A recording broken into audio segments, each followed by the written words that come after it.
point. They won't deal with that last blaze. Like, it's fully possible to skip that blaze with the way they're playing right now. So they've literally just filled some emergency calories in at Echo, and they're getting straight back into the pulls because they know at any moment the competition could take it as well. It is a nail-biter, an absolute nail-biter. Both guilds right at the finish line.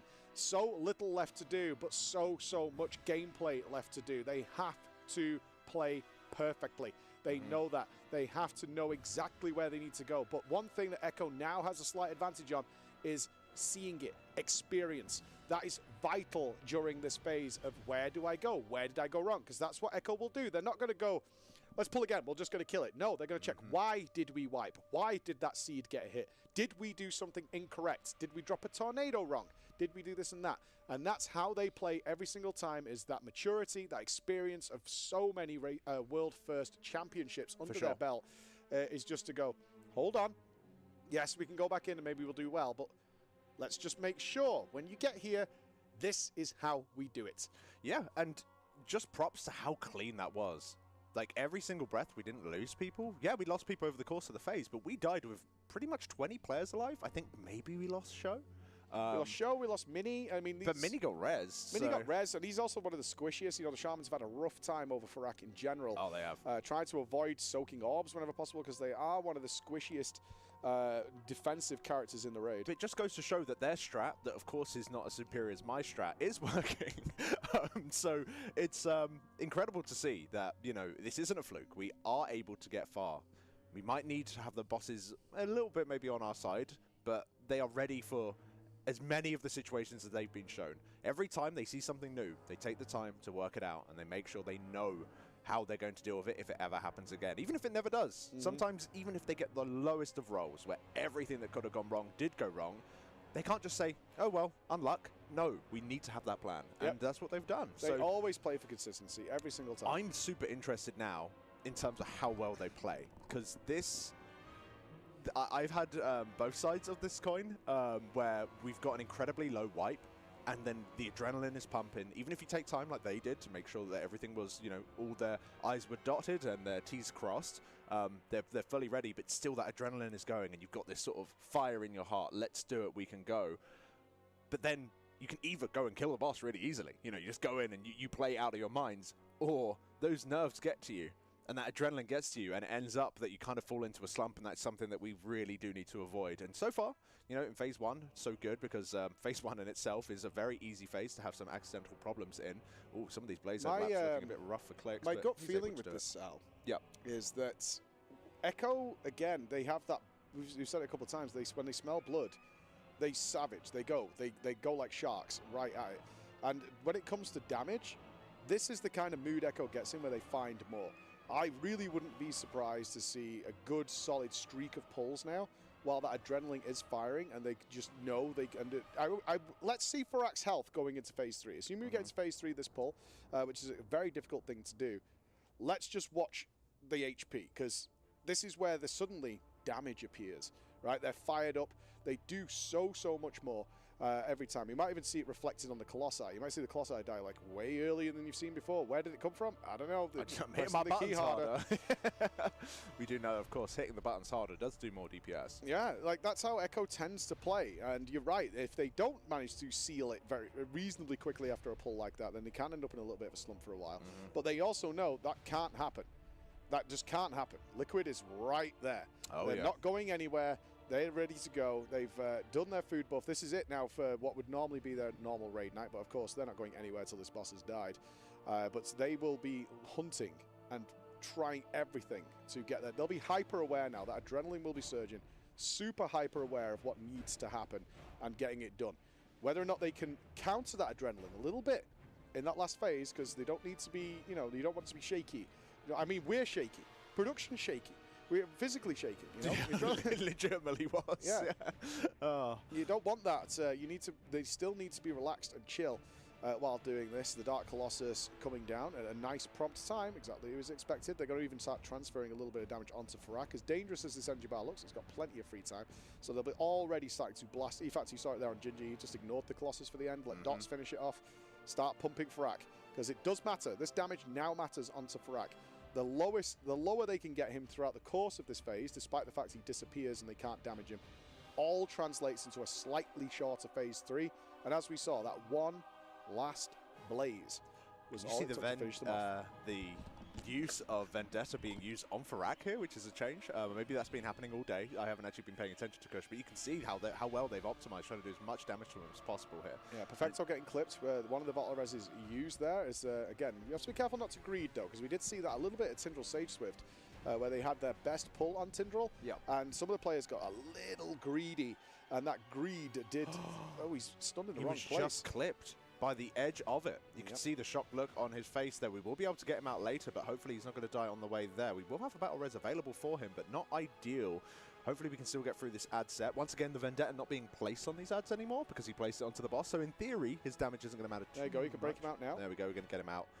It's like nothing happened. Well, let's just keep an eye on that Dark Colossus because it's fine, actually. It looks relatively all right. Fine. Okay. And I don't think that the rogues are part of the CC rotation as well. So with no CDs and no CC required from them, probably quite a good target, actually, to accidentally get rooted here and stunned up in the air. All right, Stream. Finishing off the last We've got 30 seconds now, and this 30 seconds really counts.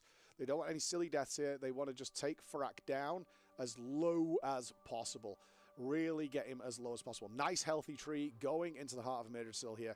The flyaway is coming in 12 seconds. We're at 48.9.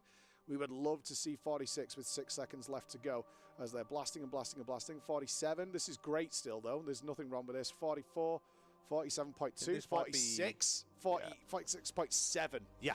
That's good. That is very, very good. That's really good. So we're going into this phase. One battle res available. We'll be getting one battle res around 9 minutes or so. So we will see how that goes. It's time to keep it chill, though. There's a long journey ahead of us. 4 minutes and 30. Once again, for those who haven't really seen too much of this phase, mainly we want to be using these seeds that the players are holding right now.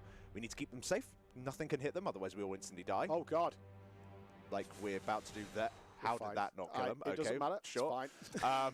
Question mark. But yeah, keeping them safe because we need them for the roars. And if at any point they are hit by mechanics, we all die, which is obviously not what we are looking for. Yeah, it should be good. I hate this. They've done it so many times before. Nice and chill. And they're going to be going and using one of these seeds now. Maybe a grip on Gingy coming in here. No, he's using his blink. He got that. He's fine. And then he'll be using his ultra time to get back. So there's the first set done. Bloodlust will be popped now, and the Slam and Dam is going to be coming through as two new seeds join them. These are bad seeds, though, and we have no time for them. We'll be picking them up, and they just do ever-increasing damage, and you'll see the raid frames getting heavier and heavier as the raid goes on, and the healers doing everything they can to carry them forward to the end of the phase. Yeah, Farak's health just melting and melting away, but none of that matters right now, guys. This is all about gameplay. This is all about making sure these absolutely ridiculously dangerous bombs, you can see that orange one above Mirez's head right on your screen right now, does not get touched. And over the course of this fight, over the next 2 minutes, the Echo have to keep their calm, keep their chill. They need to prevent anything that this boss puts out from touching any of these seeds, and the amount of seeds is just going to keep ramping up and up. They've just done the second seed there.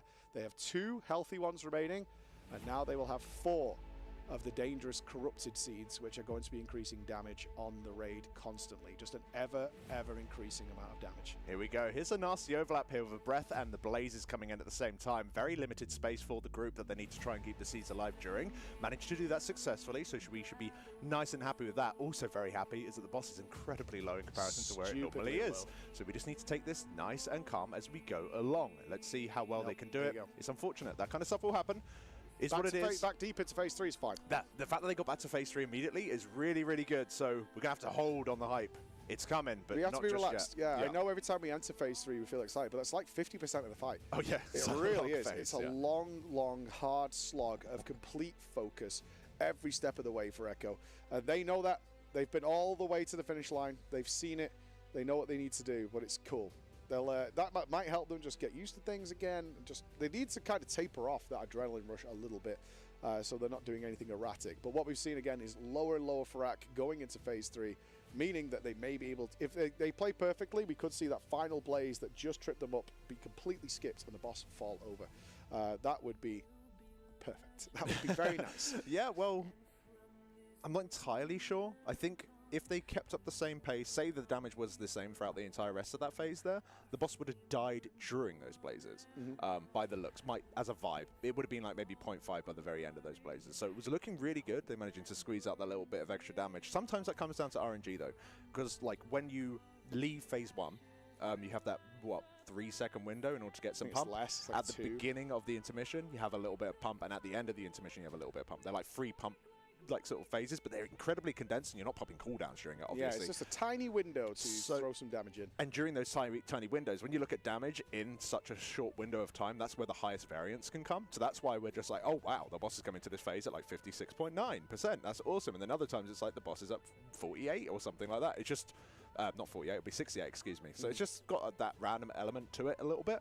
But it seems like they are certainly focusing on making sure they get their damage in those small free windows, so to speak. Every bit counts. Every bit counts, because you also have to account for a player maybe dying. Oh, yeah. Battle res available. Every scrap of damage counts for Echo now to just make up 1.79%. Yeah. That's it. 1.79% is all that stands between Echo and claiming that throne as the champions once again. A throne that they lost in the last race. They came out of it second place to Liquid, and they just want to claim it one more time. They really do. Pool count time has been cancelled, by the way, so don't worry, you're not missing out on anything. But one thing I do want to bring up, whilst we are here waiting for them to get into another pool, of course, is all the charity donations that have been flooding in. I'll get through some of them. I won't be able to get through all of them, of course, but one I did want to point out is Dr. Owak, who says, I haven't seriously played WoW since Cataclysm. But since Shadowlands, Echo made my heart burn for Azeroth again. Thanks for an absolutely amazing race to World First, and for leading my way back to Azeroth. 1.7% to go. Go for it, Echo. And that was a $50 donation. Thank you ever so much. Amazing. You guys have raised over nearly $37,000 over the course of this event. And I speak on the behalf of everyone that is here, that we are immensely taken back by not only your generosity, but your just willingness to help others out in the community. So thank you, thank you, thank you. They are doing some shenanigans there. I'm tense for them.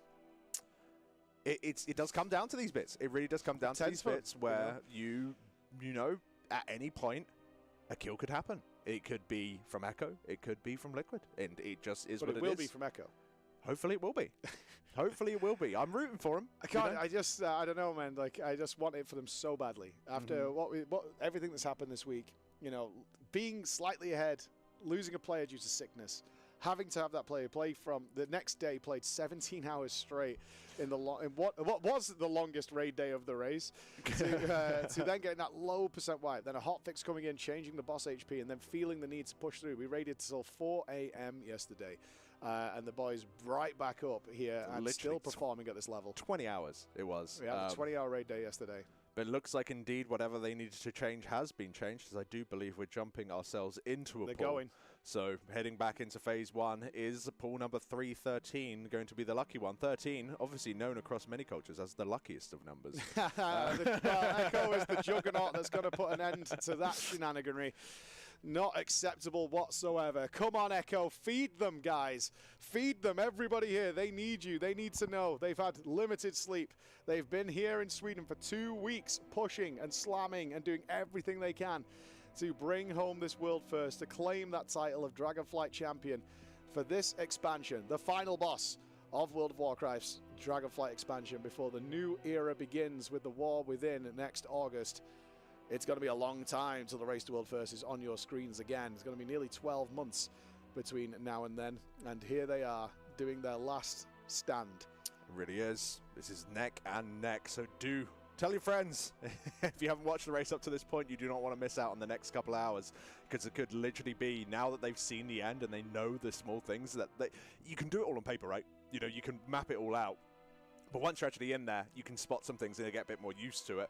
Now that's been done, they have that experience. Nothing stands between them and the boss dying apart from their own execution. And we saw they just got back into phase 3 after that amazing 1.8% wipe.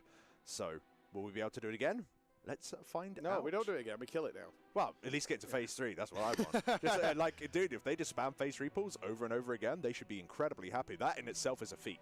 Like, they have been playing out of their minds in order to get back to their progression point. Obviously, we did have that slump a little bit earlier today, but hopefully those issues that were causing them have been remedied, and the players can get back in and really, really show this boss what they have got. Yeah, if any guild can do it, it's them, and not the ones who generally have a bunch of scummy wipes. We did have Thana go down there, got slammed unfortunately, so the battle res has been used, the early one. That's the one battle combat res that you get to start with in a World of Warcraft encounter, and it takes 4.5 minutes for you to generate another combat res as a safety net.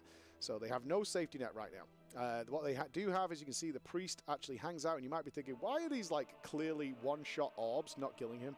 He gets buffs from the Prot Protection Paladin called Spell Warding, making him immune to that damage, so he can hang out and heal the raid as they all run away from those criminally dangerous orbs. We have Firestorm coming out now, these red swirlies on the floor you got to get out of, but at the same time we've got those giant swirly circles around players that drops these fire patches on the edge of the room. And what you're going to see over this phase 1 of the fight is the room gradually running out of space. You can see these roots on the right hand side of the screen. Those are the roots of Amirdrassil, which is the theme of this raid, the giant tree, which is to replace the Burnie tree that burnt down in a story a little while ago. But if any of the fire touches that, they burn and it's game over. Phase 1 is no joke at all. Now we go into an intermission.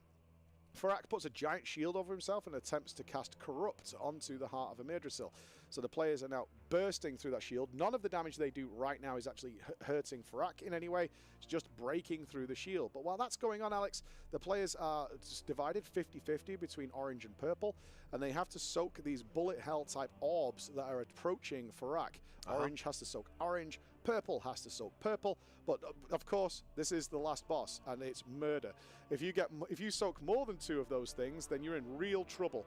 So that's why they have the one of the paladins use their bubble of immunity that makes them immune to damage to soak the final wave, and the rest of them they try to divide up between each other. So as you can see here, going into this phase, we've got some nice friendly adds, the ghosts of dead people making their way towards the tree to heal it up. We need to get them nice and topped as well as prevent them from taking any damage from any of the abilities that are cast on us. So they're going to get topped up, and once they reach the tree, they will increase the energy and health of the tree, which you can see at the very top of the screen right now, slowly ticking down. So you can see Amirdrassil on 12% or so. That's going lower and lower, but each time the trees and the adds reach them, we're happy. Unfortunately, sad, enemy adds do come in that we do need to take down. These are the Colossi that put out these horrible shadow traps, stunning these players indefinitely, but you can break them out with the fire adds ability. So, it's a little bit of a, what would you call that? Synergistic. Synergistic, yeah. So you got to use one ability to counteract the other one, and otherwise they just get all these adds grouped up. If any of their casts go through, then we're in massive, massive trouble. But Echo really surgically at this point being able to defeat the adds and make sure that they're properly under control. And aside from that, it does kind of rinse and repeat. Unfortunately, we do have nice memes going down. That's all the safety nets used now. They will get another combat res very, very late in the fight. In fact, it's 4 minutes and 20 seconds away. So that's not nice. You do want those battle reses in phase 3 because although the bombs that we saw caused the wipe, which instantaneously kill everybody in the raid, obviously a combat res is not going to save you from that. But there's so much damage that's going on that you will have players being at high risk of just ticking down despite the immense efforts of the healers. So really 2 components to this fight. Those friendly units needed to be healed by the healers. So although there are 20 players in a mythic raid, there is essentially 27 and at some points 29 that the healers are having to deal with, including those NPCs, even with this overwhelming damage coming onto the raid itself. But these small adds that we'll see shortly as Farak dives out of the fight and turns into his dragon form and comes breathing across the platform, spawning there. You can see the breath line appearing, and Farak will come storming across that platform. And in his wake, he is going to be raising these screaming souls. And these souls all are trying to cast one spell. You can see it, Searing Screams. If any of those spells go off, those friendly adds that we need to keep Amirdrassil alive will be converted into horrible, nasty enemies. And also that means that you can't heal Amirdrassil anymore because the healthy, good adds have been turned into bad ones. So it requires a ton of coordination. In fact, you're probably looking at what is that on the left of the screen with all those numbers and names? That is the list of crowd control effects that are required in order to prevent all of those small little adds from doing their jobs. So getting through that right now, and all this time now, it's a couple of healthy adds that they need to deal with, and otherwise just slamming the boss, getting as much damage here. The boss doesn't transition at a percentage. The boss just transitions when he wants to. He'll do it at a timer. So any damage we do here is basically damage that carries forward into the next phase. We've been looking at transition points around 48, 47-ish. The boss currently looking to be within that sort of realm as we got the last set of blazes coming in. Hopefully Amirdrassil will be nice and topped up, which I believe it is just about to be. There we go. Is fine. And now we're slamming through the boss once again. Going to be going in at around 46.8, 46.9-ish. So once again, they're meeting that exact same point over and over again. Last phase. Relax. So they've got to take it chill. They've got to keep their seeds healthy. Let's see how well they can do. Because this early stage shouldn't be posing too much of an issue. Don't get me wrong. One mistake from these players in such a high-pressure situation could easily, you know, wipe them. And has. And it has many, many times before. So you can see here they're protecting the seeds. If any of the seeds get hit by any of the things happening in this fight, they die. I mean, the raid dies. Yeah. As you can see, Zhatzi just got taken out there by a blaze. I think that's what's gone on, and they have lost one of their healers early into this phase, and that's not a good place to be. Yeah, a minute and a half away from getting them back up as well, so this is going to be really, really rough. We'll see how well it pans out. Bloodlust will be popped, which will help alleviate some of those healing concerns, but we'll do everything that we can to get him rezzed up later. Let's hope that we don't see players ticking down due to the damage, but it'll be completely understable if that does happen. Now that one seed has been used to prevent us from taking damage from the boss's high energy ability, that roar that would otherwise instantly kill us. Oh my word, that's terrifying to watch. We have now got two bad seeds that we're seeing right here on your screen, one on Merez and one on Nice Memes. These are the exact same as the good seeds, however, they do not provide any benefit, instead dealing ticking damage to whoever holds them or the entire raid if no one is holding them. Yeah. But they managed to get through that particular phase. The boss on a relatively decent health percentage. We want it to be sub 25% as this roar goes off, so it's pretty much exactly on the money. Considering they have one healer dead that would also be contributing to the damage a little bit here, that's really, really good. The guys are flying at the moment. They're doing super, super well, and we will have Zhatzi, the healer, being able to be rezzed in about 30 seconds' time. Now, thankfully, a little bit of a reprieve for Echo is the healing requirement goes up over the course of this fight, so the healers are having to obviously cope way more than they ordinarily would, and we wouldn't be surprised to see players bleed out here, but at the same time, the harder phase, they will have Zhatzi available again. So now that you can see these guys moving off to the edge. Oh, you see that? Oh, God. What a gamer. No problems for him at all. Scary. It's very scary as we are having the last shield here. No, not the last one, sorry. This is the penultimate one. We should be able to get him rezzed up. We lost Swag. One of the hunters and one of the main seed carriers, Alex, has gone down, but they need Zhatzi. Frago is dancing with death. The res has gone out as we've lost Mini as well. So will this be the save? Mini gets back onto his feet, and they're trying to stabilize this raid. Andy, one of the main tanks, is really dicing with death. He's got a lot of corrupted seed dots on him. 14% for Echo right now. It's not looking particularly good, but still, not unsurprising. How they made it that far, Alex, is actually ridiculous. Yeah, no, that was incredibly impressive. Unfortunately, I think the writing was on the wall going into that phase. No battle res is available, and then losing someone right at the beginning. Obviously, something that we want to avoid. The fact that they got that far, I was kind of like, nah, we don't need to get too hype. And I was like, hold on. They've got to the third seed. The fact that they got that far, though, is ridiculous. You can see that they are on the top of their game. It's just unfortunate that we are having these small mistakes here and there that are leading to deaths that we really can't afford to have. But hey-ho, and incredibly good pull. 313 was never it anyway. Let's be real. It was unlucky from the start. I don't know, they're playing at such a high level right now that even doing that phase, yes, you can argue, like, yeah, it's not the mega damage till later. We looked at the statistics yesterday and the data from what's going on during that portion of the fight. It's still hell on earth. The players are being burned and burned and burned and burned and then adding those seeds on. So to play that for nearly 2 minutes with a healer down, there's only 4 healers in the raid, is pretty extraordinary from Echo. That is a truly amazing thing to witness. But we don't want that. I'm glad we got to see it. But kill the man. Yeah, have they tried just killing the man? Yeah, it's a shame that on their very best pull, the boss was quite high going into that phase, if you ask me. It was, it could certainly have done with being a little bit lower, and then maybe we wouldn't be in this position where I nearly broke the set. So it is what it is. Hey-ho. I almost feel at this point that I'm super chill to like 9%. Because there's every step of this way, it can go so wrong so quickly that it's really it's how to describe it? It's more of a marathon than a sprint in that last phase, because we get there and we're obviously super happy. They've made it to phase 3. We're in the final phase of the fight, but it's such a long marathon journey for the guys to go on that you've just got to be like, okay, relax and get there. But the guys are also like not relaxed. We need to blast this boss as fast as humanly possible and put out the absolute utmost damage we possibly can. So the ready check has gone out for the guys. They're going straight back into the war. and getting ready to bring this down. One last battle, hopefully, for them. Oh, man. It's a long old journey. It's a nice length fight, actually. Oh, it's perfect. Yeah. Any longer and I'm out. That just goes to show that each of the phases has its own challenges. Obviously, phase 1 becoming more and more like of a surprise when we make mistakes in that phase now, rather than like a, oh, of course we did, because they're becoming so strong at it.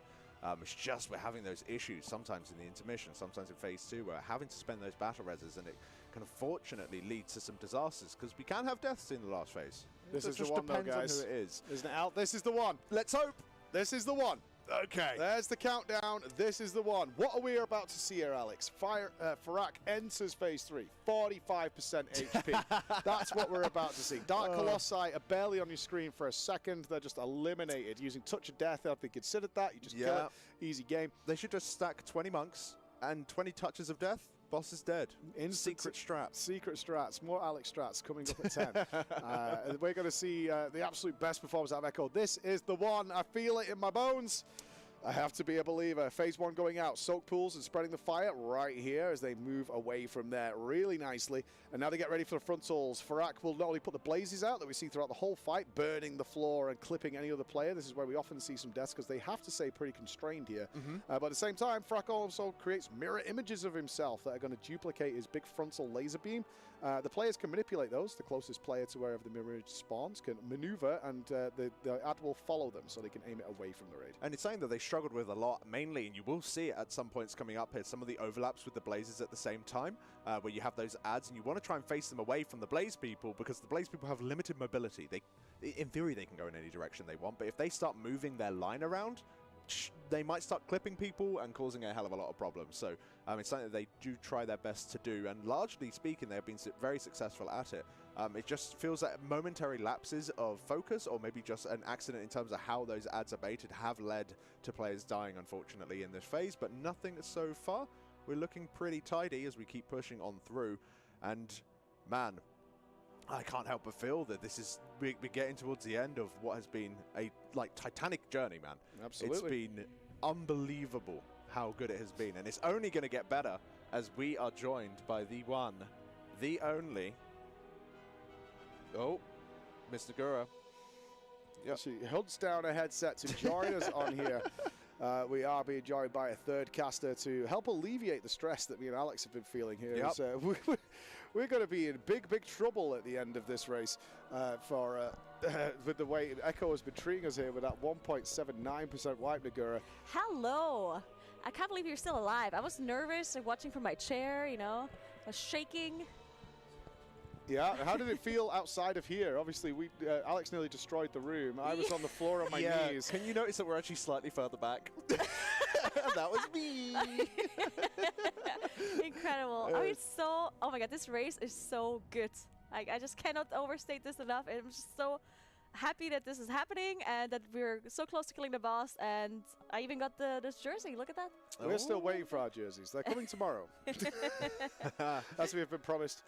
For 12 days. Well, unfortunately, gone a little bit pear-shaped here. Hey-ho, it is what it is. The fact that we got back into phase 3 so quickly, I think, is a testament to how well they can play. I think 3 in a row. They can afford the occasional intermission wipe if it comes down to it. 3 in a row. 3 phase 3s in a row from Echo. And they are looking like they're looking on top of their game. If they've hit their stride now, perfect. Absolute perfect timing. But it was absolutely heartbreaking. What were you saying? How was it out there? Was it quiet and calm? I was not calm at all. I thought I'm going to have a heart attack. Same. Yeah, mood.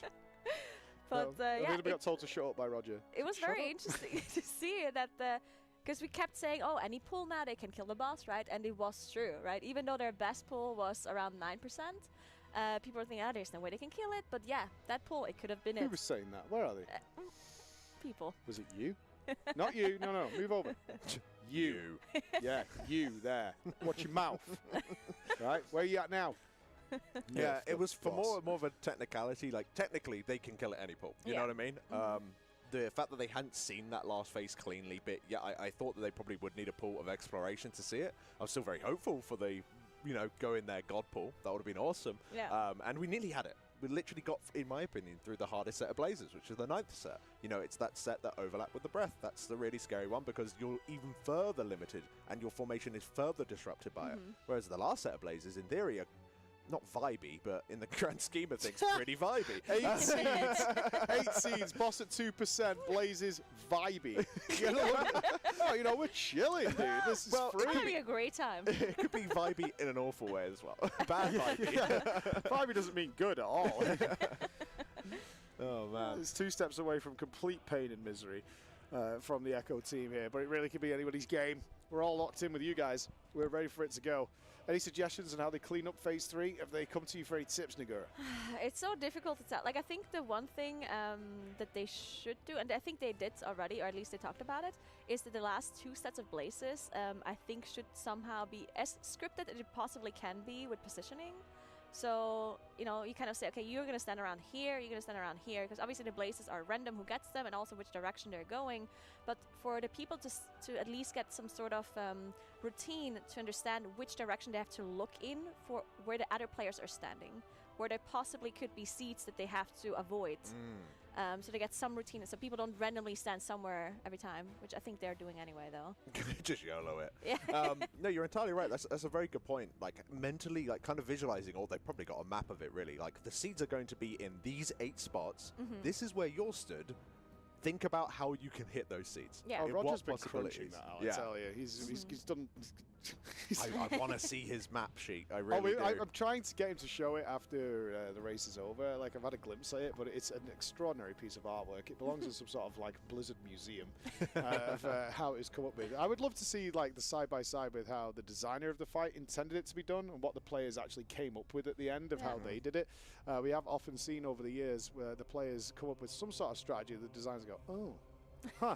It's like, Yeah, that actually makes a lot of sense. surely they wouldn't just try and YOLO all those seeds in the last phase. They'll probably stack up and then move out if they have Blazes. You know, that'll be the proper strat. But who would know? Who would know? I want to know who's testing these fights, because something's changed at Blizzard. Used to be they had some guilds that worked with them that did some testing and stuff. But at this point, who's testing this? Goodness, 'Cause you're it's right. Do you remember? Who was that? Who would It's nerfed, right? I think it might have been like you know, according to the grapevine. I don't think there was like like a Little bit. so- Don't yeah. tell anyone, all right? Yeah, you're entirely right. I forgot about that aspect of things. But this is clearly being tested properly at Blizzard to be this close to good. To perfect. Yeah, and that nerf that we all complained about earlier, which, you know, we complain about for a reason, but now seeing how close it is and that it was actually almost like a perfect nerf. Yeah, like they Considering knew it, more. right? Obviously, the frustration was here as our raid night was coming to an end. We'd had a great pull, and we're like fully on with, yep, we can kill it, and you know we'll maybe be back tomorrow, get fresh, kill it, and then obviously we pulled the all night last night. Well, some of us did. Some of us on the couch were doubters. I don't want to say who it was. I was just being rational. And who's laughing now? Let's read Nagura's message to the rest of the team, and it says. Oh, that's all old stuff. We don't need Oh, that okay. anymore. That was from yesterday. That one. Oh, is that your the pen and notebook? paper notebook? Yeah, that's pure bin strats now. that was my going on a shift at 11 o'clock at night. It's like I need to write down some numbers. Strat. No, of course, it's largely changed now, unfortunately. Okay. Yesterday, 10:52 p.m. Nagura brackets not a US spy. All right, guys, 10% is a lot. I think I'll go to bed, and if they sleep only 4 hours, I'll do the early shift. Salute. In other words, looked at it and went, nah. I don't think so. 10's a lot. And you were right. You were absolutely right. A perfect choice to make as the rest of us sort of fell out of here at like 3 a.m. It's like, we back up at 1. And then waking up all the way through the night checking what was going on over in Liquid Camp. And then waking up and going, 6%, it's not dead. Yeah. It's still not dead. That was the result I had this morning. I was like, well, at least it's not dead. Oh, Yeah. I checked, I think it was Radar IO this morning even, and I saw that it was like, Liquid have gone to bed and it's not dead. And I'm like, I can sleep well now. I'm not missing anything because, of course, being here, like you can always go back and watch the kills, right? But actually Yeah. being there at the time, it just has a different flavor to it. For sure different. Also interesting, I did talk to Gingy in the morning today, and I was asking him how he slept. And he said that he woke up once at 8 a.m. And I was like, and you immediately checked if Liquid killed, and he's like, no. He said it's better for him to focus on himself and focus on his stuff, and it doesn't matter to him if they kill it or not. And I thought that was interesting. I would not be able to not do that. I'd be so nervous. I don't think I'd have the again. discipline for that. Yeah, me no, neither. I don't think I'll have the self-restraint. I'll be like, no, of course I won't look, he says as he's typing in the URL on his phone. No. Yeah, no, it's that's good self-restraint though, and it just goes to show that they, you know, of course we are competing, but they have to play their own game. They can't let the other team get in their head, because otherwise, you know, if they start dictating how you play, it's something that, you know, it's never going to go well for them. But it's a relief at this point. It no longer matters. No. Right? The strategies are locked in. It works, right? We know it works. Everything's fine. There's nothing... I mean, Echo will make some micro changes, but there's nothing dramatic that needs to happen on this fight now. They don't need to go back to a previous phase and do the reprog. We did that yesterday. They don't need to do any of that stuff. Right now, whatever Liquid does is irrelevant. It's all about just executing your own plan and getting it done. And Liquid's in the same boat, right? It's like, we're here. We're done. Now it's about actually finalizing this as they go into these final ads and begin to destroy, and try at this point to not only finish off these ads, but we're looking for the percentage Farak is pushing into Phase 3 with. Given the shape of this raid, unless somebody does something really clumsy, we're on our way again, which is 3 Phase 3s in 4 pulls from Echo. And also deep Phase 3s, right? We've had the 2%, I keep making it worse, 1.8%, and then 2 almost seed 2s from them in Phase 3. So hopefully Amirdrassil on 10 health should have right. time. Yeah, this tree's so slow, bro. Dude, he's chilling. He just woke up. There you go. He's vibing. It's the same as last places, right? So we're at 49. That's how you got to play in the last phase, mate. That's what Blizzard are trying to say. Just chill out. It's a little high, 48. A little high, a little high. But not unkillable. It's definitely still in kill range for sure. This is like you have to play the last Blaze range is what it is. Yeah, there's no way they can skip that. No, not at all. So what are we looking at here, Nagoro? Well, first of all, we have these 4 normal seeds spawning, of course. That is the normal same seeds as we have in Heroic and Normal as well. They need them to survive the Apocalypse, which happens every time the boss has 100% energy. Happens very frequently. But the most important thing about these seeds is, of course, that they cannot be hit by any fire mechanic. They cannot be hit by tornadoes, by swirlies, by blazes, by frontals, by nothing. Otherwise, they'll explode and basically wipe the raid almost immediately. And they carry them, pick them up. First, it's going to be the 4 range to pick them up here. And now they use the seed, drop it onto the floor to survive that Apocalypse because of the shield that they're getting by stepping into it. And now they get 2 corrupted seeds. For each seed that is destroyed, they get 2 corrupted ones, which have to be picked up as well and juggled too, which in addition also do damage for holding them onto the players. Yeah, and you'll see that raid damage ramp up and up. Jesse showing us that even yesterday on the U.GG analysis desk, as the players are going into a set of blazes with a breath at the same time, doing very well to survive that. They will be throwing out their tornadoes now. This phase is very, you know, methodical. It's very nice here as we go into the second set of blazes, which of course are the vibey ones, which nothing could go wrong. So heading on over though, and the boss at a decent health percentage. We've seen better, but I don't think it needs to be the best if we can get to the end of the fight, Mike. Yeah, we would love to see 24-ish coming out of there, so they're about 2% behind their best. But again, not unkillable. All this means is they have to play the blazes that killed them initially during that 2% wipe. That's all you need to know right now is they can do it. It's all going to come down to these seed explosions right now. We're heading towards the 3rd seed, which is when it's going to get really spicy, because 3 seeds, once they're used, it's going to be 6 corrupted plus 1 healthy seed, so 7 seeds on the field. Ultimately, we're going to have 8 at the very end. 20% on Farak. Raid looking good. 1 battle res available. The blazes, of course, are going to get so nasty now with how many of overlaps. Assaulted just goes down. There's another Apocalypse incoming. You can see the shield being used, the seed being used, Salted being rest as well. They have that battle rest available, Salted using it after the Apocalypse. Now we get another 2 of these corrupted seeds that are going to be picked up in just a moment as they are. You can see the raid taking so much damage though as well, taking damage from the seeds, but also just general damage in this phase. Another frontal being dropped, and now the difficult blazes are going to come in. These are the last 2 sets of difficult, unfortunately. That is the nasty set. The blazes are so hard to deal with when you have 7 seeds, and then later when you have 8 as well. Such a shame. The boss, of course, we've seen it lower. We really have seen it lower, but that was still on pace. If we got to that last Raw coming up, the boss was what, like 13%? yeah, no, we're big chilling. That's going to be absolutely fine. So you can see that we do have a little bit of a break timer up at the moment. We're going to throw some music. We're going to stretch our legs and get ready to cast this kill. Echo have been back-to-back all the way to the finale. 3 times in 4 pulls. They're right where they need to be. So don't go anywhere. Go and grab yourself a drink, grab yourself a snack. We'll have a listening with Wave and be back with you very shortly.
Welcome back, everyone. I think we are ready to kill this boss as the ready check is coming in, and we are ready. Yep, we are super, super ready. I'm so excited. A pull count has been placed out.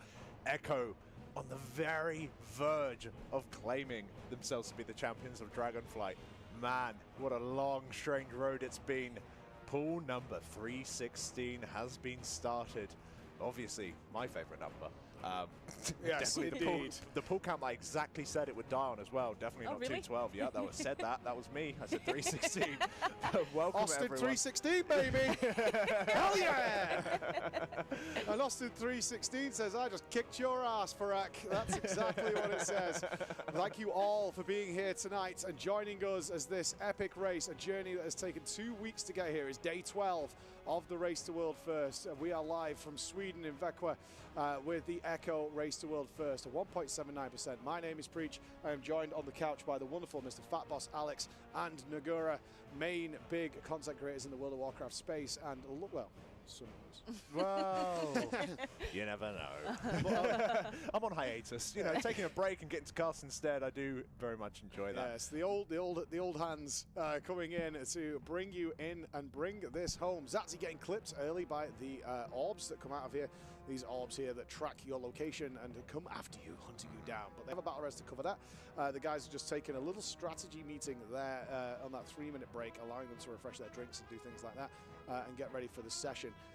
We have blood in the water, and Echo smells it, and heartbreaking, utterly heartbreaking, stress-inducing wipe at 1.79%. One misplaced blaze, taking all the wind out of Echo's sails, but that wind has picked right back up. In the last 4 pulls alone, we have been deep into phase 3 times, and we are looking to keep that momentum up as they are fired up and ready and wanting to see. And a really good indicator that we're looking for here is the way Echo works. If they get a low percentage on Farak moving into phase 3, you'll kind of see them go from this sort of like Tobo face right there, where they're a little bit relaxed. We're chilling, and Oh, yeah. Especially with Ginger, you can see him completely sort of rejig himself in his seat, doing as much as he possibly can to keep himself in the game, ready to go. They love nothing more than feeling and this sensing the end is nigh on a boss like this. So Farak has tested the limits of both the 2 global champions of World of Warcraft, Echo and Liquid. Between them have taken the world first in World of Warcraft back-to-back consecutively for the last couple of years at least. 3 world firsts amongst them. This is the tiebreaker. This is the one to not only bring home who will be the champion of World of Warcraft's Dragonflight expansion and for the next 12 months until the next raid appears during their War Within expansion announced at BlizzCon, but also to break that tie. 3 wins to Liquid, 3 wins to Echo.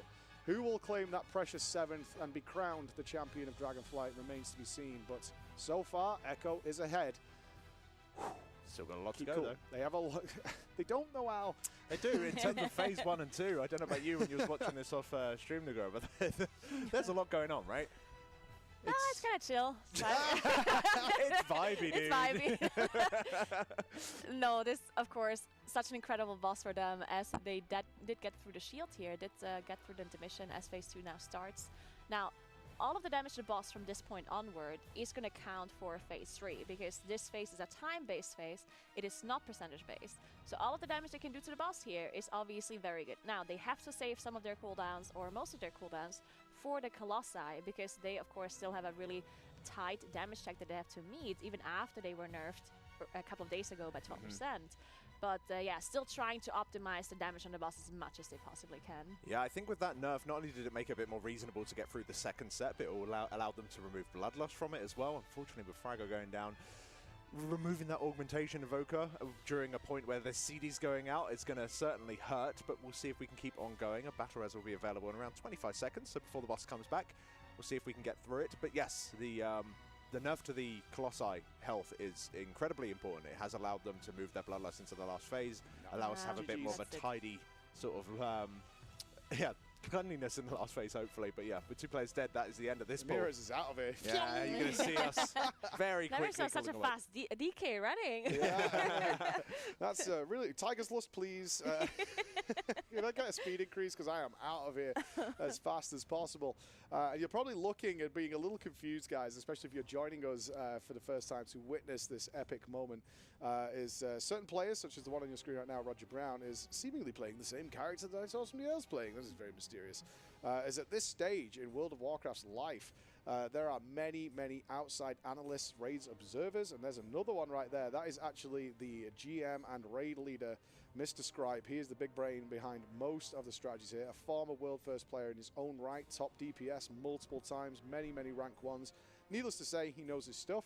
Now no longer actively plays in the Race to World First, in fact taking the outside strategist leader role and joining him for the first time ever this tier after many requests from the players due to how incredibly smart he is and his ability to see things that other people don't see. Is that man right there, Roger Brown. That man right in your screen right now has more World First than anybody in human history in World of Warcraft. He's been doing it for such a long time. Absolutely phenomenal player. But they wanted his brain not looking at the screen. He's playing off for them right now with his lack of attention. Yeah, but he's not the you know, he's really, really a fundamental part of every phase where he's not even paying attention, looking at the screen. Realistically, he does all the strategies. He's stayed up for 2 weeks through the night. So the whole point of these outside analysts is to allow them to play, to allow them to strategize while the guys play. One big point with that, actually, I don't know if you saw on Tindril, at least how the comms on Tindril was hilarious, because obviously Roger had done a ton of prep in terms of how they're going to be positioning and how they're going to be doing the seed soak and stuff.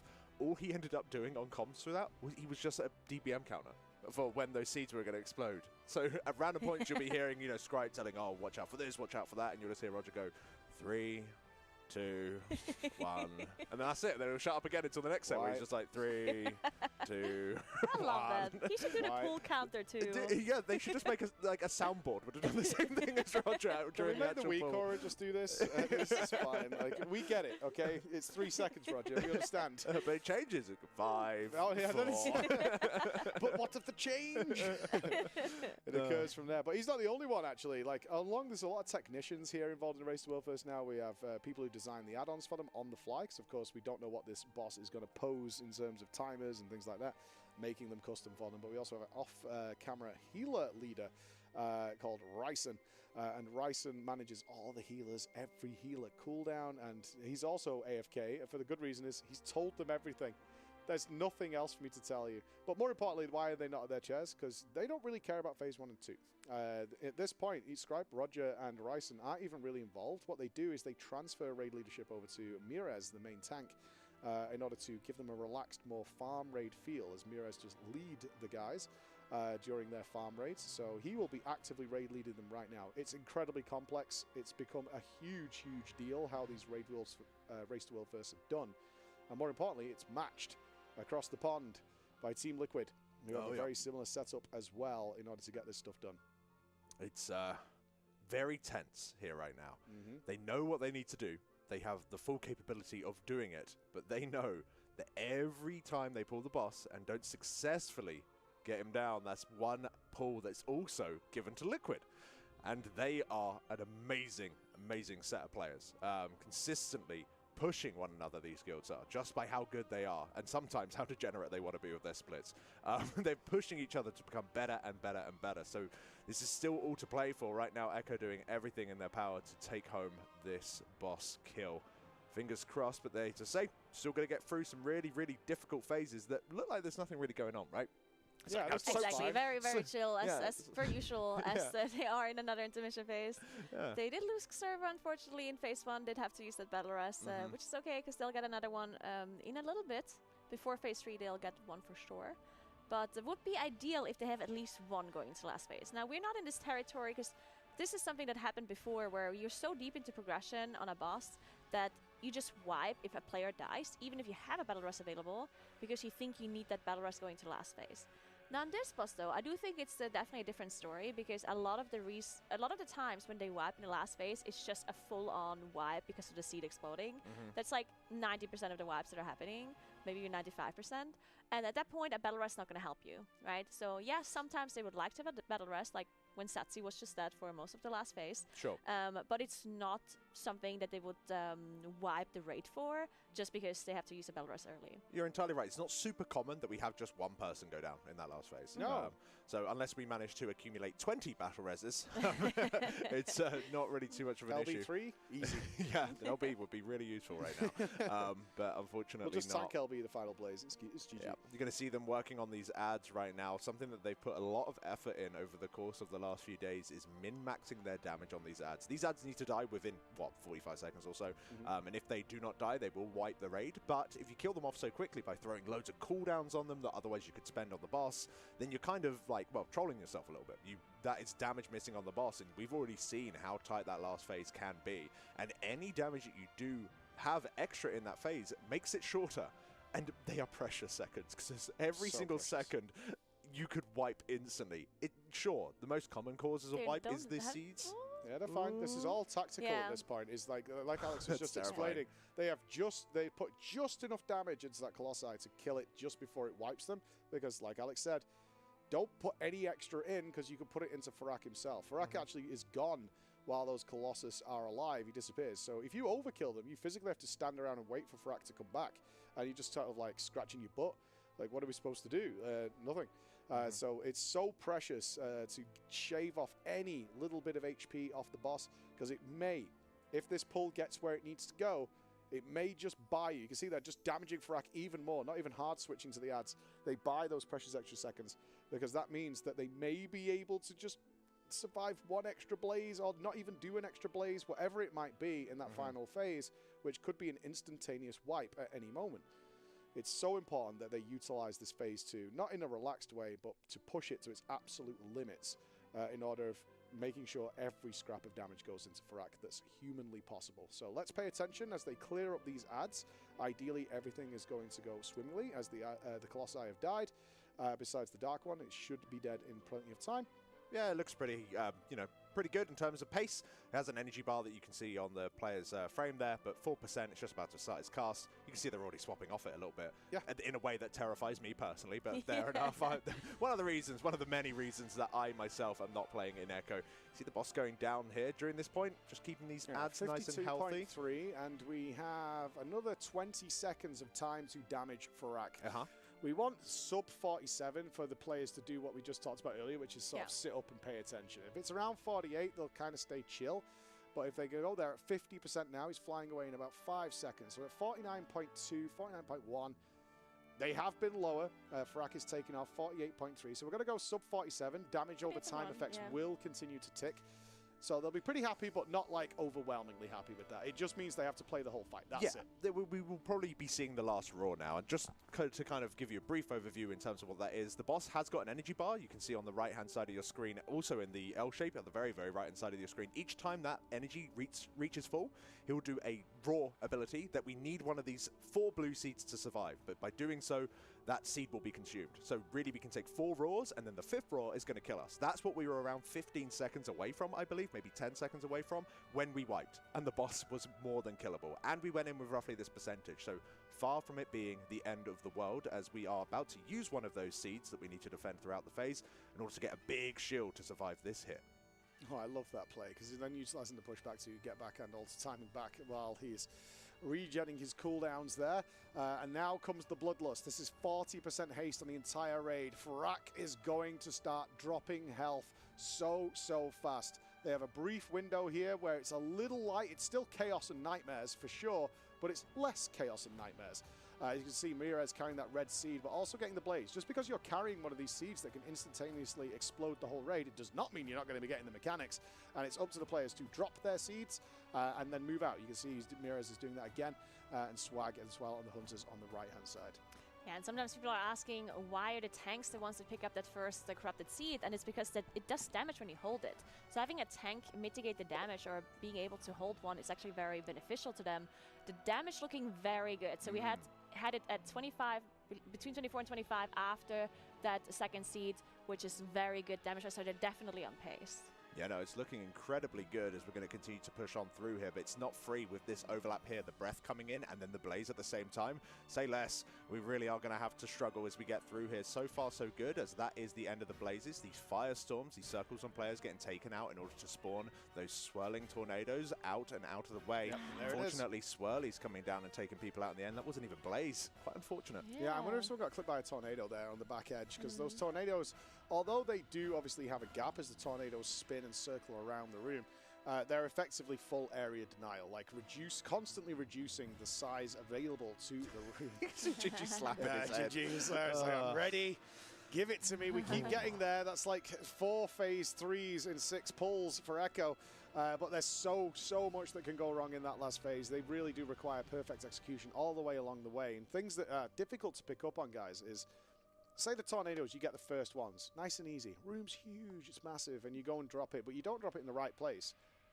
In 4 minutes' time, when all the other tornadoes are there, you've got no space left. But Echo came up with, as we saw on the 2% wipe, with a wonderful positioning strategy that left him with so much room. It really, compared to the 9% we saw in the past, where they were like, oh god, this tornado's actually everywhere. I can't deal with this. One thing I do love, though, is the stacking of all the blazes. It looks awful. Yeah. But by stacking all the blazes there, they really create a much open area at the other side of the room for the seeds to probably not get hit. To go back to that tornado point, though, you're entirely right. They were dropping them all off in the same area, but of course, if you're going out there to drop them off, not only do you take a crazy amount of damage just by dropping off a tornado, but you've got to make your way back to the group without getting hit by another. Like, you can, I believe, survive a tornado clip as long as you're not carrying a seed and you're at full health. You're not probably going to be in that situation as you're coming back. Unlikely. So it's a little bit scary. There's so many small things that can go wrong. And the thing about the tornadoes as well, because they are very visible when you look at them, like as an outside perspective, you can see them really well. But I think the tornadoes are actually one of the most difficult things to dodge in the last phase, of course, outside of the blazes, because of the way because they go in a circle. And I think it's very hard to, when you have to look at so many things simultaneously, it's hard to see where the circle is going unless you really focus on a tornado. And you don't have the capacity to focus on a tornado's way of going, right? So it's very difficult to dodge them. That's why they really focus on putting them away from the raid, so people don't have to worry about those tornadoes. Yeah, and one thing we see is like one of the latest tornadoes is they have sort of like the SEAL Team 6 who run into the old tornadoes to drop the new tornadoes in the paths of the other tornadoes. And you're exactly right, calculating in your head the position of 3 spinning tornadoes that aren't on the same sort of cycle. And then having to have 3 players run in there with their tornadoes and be like, please don't kill me, please don't kill me. Yeah, it's crazy. Fortunately, it doesn't happen during a blaze set. So Yay! yeah, we're quite lucky with that. Thankfully, there's only 4 other things happening at the same time instead of 5. Oh man, imagine if it was with the blaze set. That would be crazy. Once again, it's good to see, of course, the boss having those several mechanics in the last phase, but on a set sort of rhythm. You know, you have a blaze set with a breath, then you have some tornadoes to deal with, then you have a blaze set with some swirlies, then you have the roar, and then it repeats. Then you have a blaze set with a breath, etc., etc. So it's something that you can do over and over again and get used to. But of course, you know, just knowing what the rhythm is isn't necessarily enough, considering the high variance of what those mechanics are actually achieving. So it seems like the ready check has gone out for pool number 318. Lucky one, if you ask me. They still haven't had dinner, right? Yes, I think they have. ate in about 3 minutes flat. They inhaled burgers. I see. Yeah, That's why they chewing. were waiting until it's cold, right? So they can just like all. Yeah. They were on spicy Mexican jalapeno burgers, I believe, is what they provided. And they just went. And I literally walked through, and they were already sat back at their desk. I'm like, what happened? Because we do have a dining area here, and they're like, they just want a game. Like food is literally just fuel at this point. Get us back gaming. That's all we need. Similar to what happened last night when obviously the nerf came in. And they were like, we're pulling an all-nighter. And immediately, like, pizza was, it was full LAN party here. Oh, yeah. Yeah, pizza was ordered. They went to the shop. It was like, all right, who wants what? Yeah, I came here in the morning. Well, morning, it was like 9 a.m., but obviously there was no one here. And I was like, pizza, like, boxes everywhere. And, like, things I was like, what happened? It was a bit of a messy one, not going to lie. Obviously, it got real ropey about 3 a.m. It did. It got very ropey. I'm surprised they went as long as they did. The fact that, like, after nearly, well, they raided 20 hours overall. I think like on hour 18 and 19, they were still getting into phase 3. Yep. On one of the hardest bosses that we've had in a long insane. time. That is, That's like next level. Incredible. Yeah, the grit and determination, and from Liquid as well, who did the same thing yesterday, because they felt the same way. It's like anytime we go to sleep, the other guild's just going to kill it. But both guilds being pushed to their physical limits and having to say, right, we're going to bed. That has to happen. You know, they Echo, the team on your screen right now, sent it at 4 a.m. and said, right, that's enough. We have to go to bed. They have to accept that if we wake up and the boss is dead, we did everything we possibly could to prevent that from happening. And then ultimately this morning, Liquid did the same thing. It's like, we've gone for like 20 hours, guys. We need... The mind is willing, the flesh is not. They obviously want that kill so desperately, but at a certain point, fatigue is just going to take over, especially with the level of concentration this fight needs every single pull. They started late today, of course. If you're going to send the sleep buff, which is kind of what we talked about last night when I had a couple of minutes with Scripe, is like, send it. Give them 8 hours, right? If you're going to call it, do it properly, because the last thing you want, and we kind of saw this from Liquid last tier, is they knew they could defeat Sarkareth, which was the final boss of the previous tier. And you were there, I believe, Nagura, is they went to bed and kind of had just a few hours sleep and came back tired, is at least from their account of what happened. And they could have killed it quicker if they'd stayed in bed longer. Yeah, sometimes like making these decisions is always very hard, and I think a lot of people in Twitch chat, in hindsight especially, they have different opinions, and it's so hard to tell what really is the best decision. I don't think there's a perfect science. Sometimes you make the right call by going over time and by just pushing for it, and sometimes it's not the right call. But you have to be in the shoes of the players to really know what's going on, because sometimes, yes, if you have like this rational outside point of view, it's like, okay, this is not going to die within the next couple of hours, just go to sleep, right? But you also have to consider emotions of these players and motivation, right? And if they're super hyped and they think that they can possibly kill it, then what's the point in going to bed if they can't even sleep? Like, maybe there's too much adrenaline, they can't even sleep at all. So there's a point of sending them to the hotel and then they just look at the ceiling for 4 hours, right? Yeah, or just looking down at their phones, like, have they killed it? Have they killed it? No, for sure. It's a big part of it. Seeing what the other teams are doing when you have two amazing guilds literally at the exact same point pushing each other, it can get in, you know, it turns into a little bit of mental warfare. Not really sure a whole lot what the other team is doing, exactly how well they're doing. It's a really, really rough time for them, but we can see both teams working their absolute hardest in order to get through Farak Phase 3 and getting that kill. The mental has been the absolute story of this journey, yes, Alex. sure. Like, and you're talking about mental strategy. Yeah, we saw that from Echo on Tuesday. Is Tindral Sage Swift, the boss before this, actually took more pulls. You're probably looking at that pull count and going, okay, you're telling me one team's nearly done 400 tries on this boss and the other team's done 320? That's a lot. Pfft, rookie. Okay. The boss before this actually took more to defeat, and at that time we weren't sure how long it'd take to defeat, but due to the nature of the patch release for World of Warcraft, North America gets it earlier and EU gets it a day later, is that at the end of the week when the reset is coming and all the bosses respawn, Echo, it being the EU team, actually have a day advantage at that point where they have another day to try the boss and to do things. And so they were on Tindral Sage Swift, the previous boss, and they didn't need to pull it anymore because Liquid did, because their day was coming to an end and the reset was coming. And so they just didn't. They went and did Mythic Plus instead, and that's the mental warfare. Is like, you know what? You guys have to slam yourself into this, and we can kind of just watch and then take less time to see if you guys see anything weird or anything we're not aware of. Go for it. Have fun. We'll be there tomorrow. That did come back to, unfortunately, bite Echo in the arse because one of their primary healers, Liskanon, did in fact get sick that very day and couldn't play, with Echo having to draft in another player to take over and fight as hard as that. Unbelievable that he did in the first place. Sol stepping in and managed to fill those shoes, but they did not get the progress they hoped to get. They were really hoping that Liquid would have to smash into Tindral, which they did, and then come in and kill it much, much quicker and have an advantage. Oh no, they didn't kill it, did it? Tindral didn't die till reset. No, it was until the reset, unfortunately. But it was definitely doable. It would have just been really, really hard. And we probably would have seen the Enrage as an example. We never saw the Enrage in the re-kill, well, the first kills in the second week. But putting a little bit of focus on this pool right now, we can see that they're on the second set of ads. So far, we've used one battle res with one death, unfortunately. But it looks like this set of ads is going to go down relatively cleanly. They're melting. The boss is very low. I don't think they ever had the boss this low in this moment here, which is definitely a very good sign. Now the percentage we're looking for the phase 3 push would be around 47%. And I definitely think that they can hit that here because they had such a good damage phase between those ad phases, between the Colossi. So let's take a look at the percentage of the HP of the boss as the boss is going to fly away in around 12 seconds. Yeah. So Looking very 49% already. If we can see a 46 there, we're probably going to see an Echo just suddenly fire and ignite. 47.4, 43. Yes, it's got a tick. Okay. 46. This boss is low, ladies and gentlemen. He is low, but we have half the fight left to go.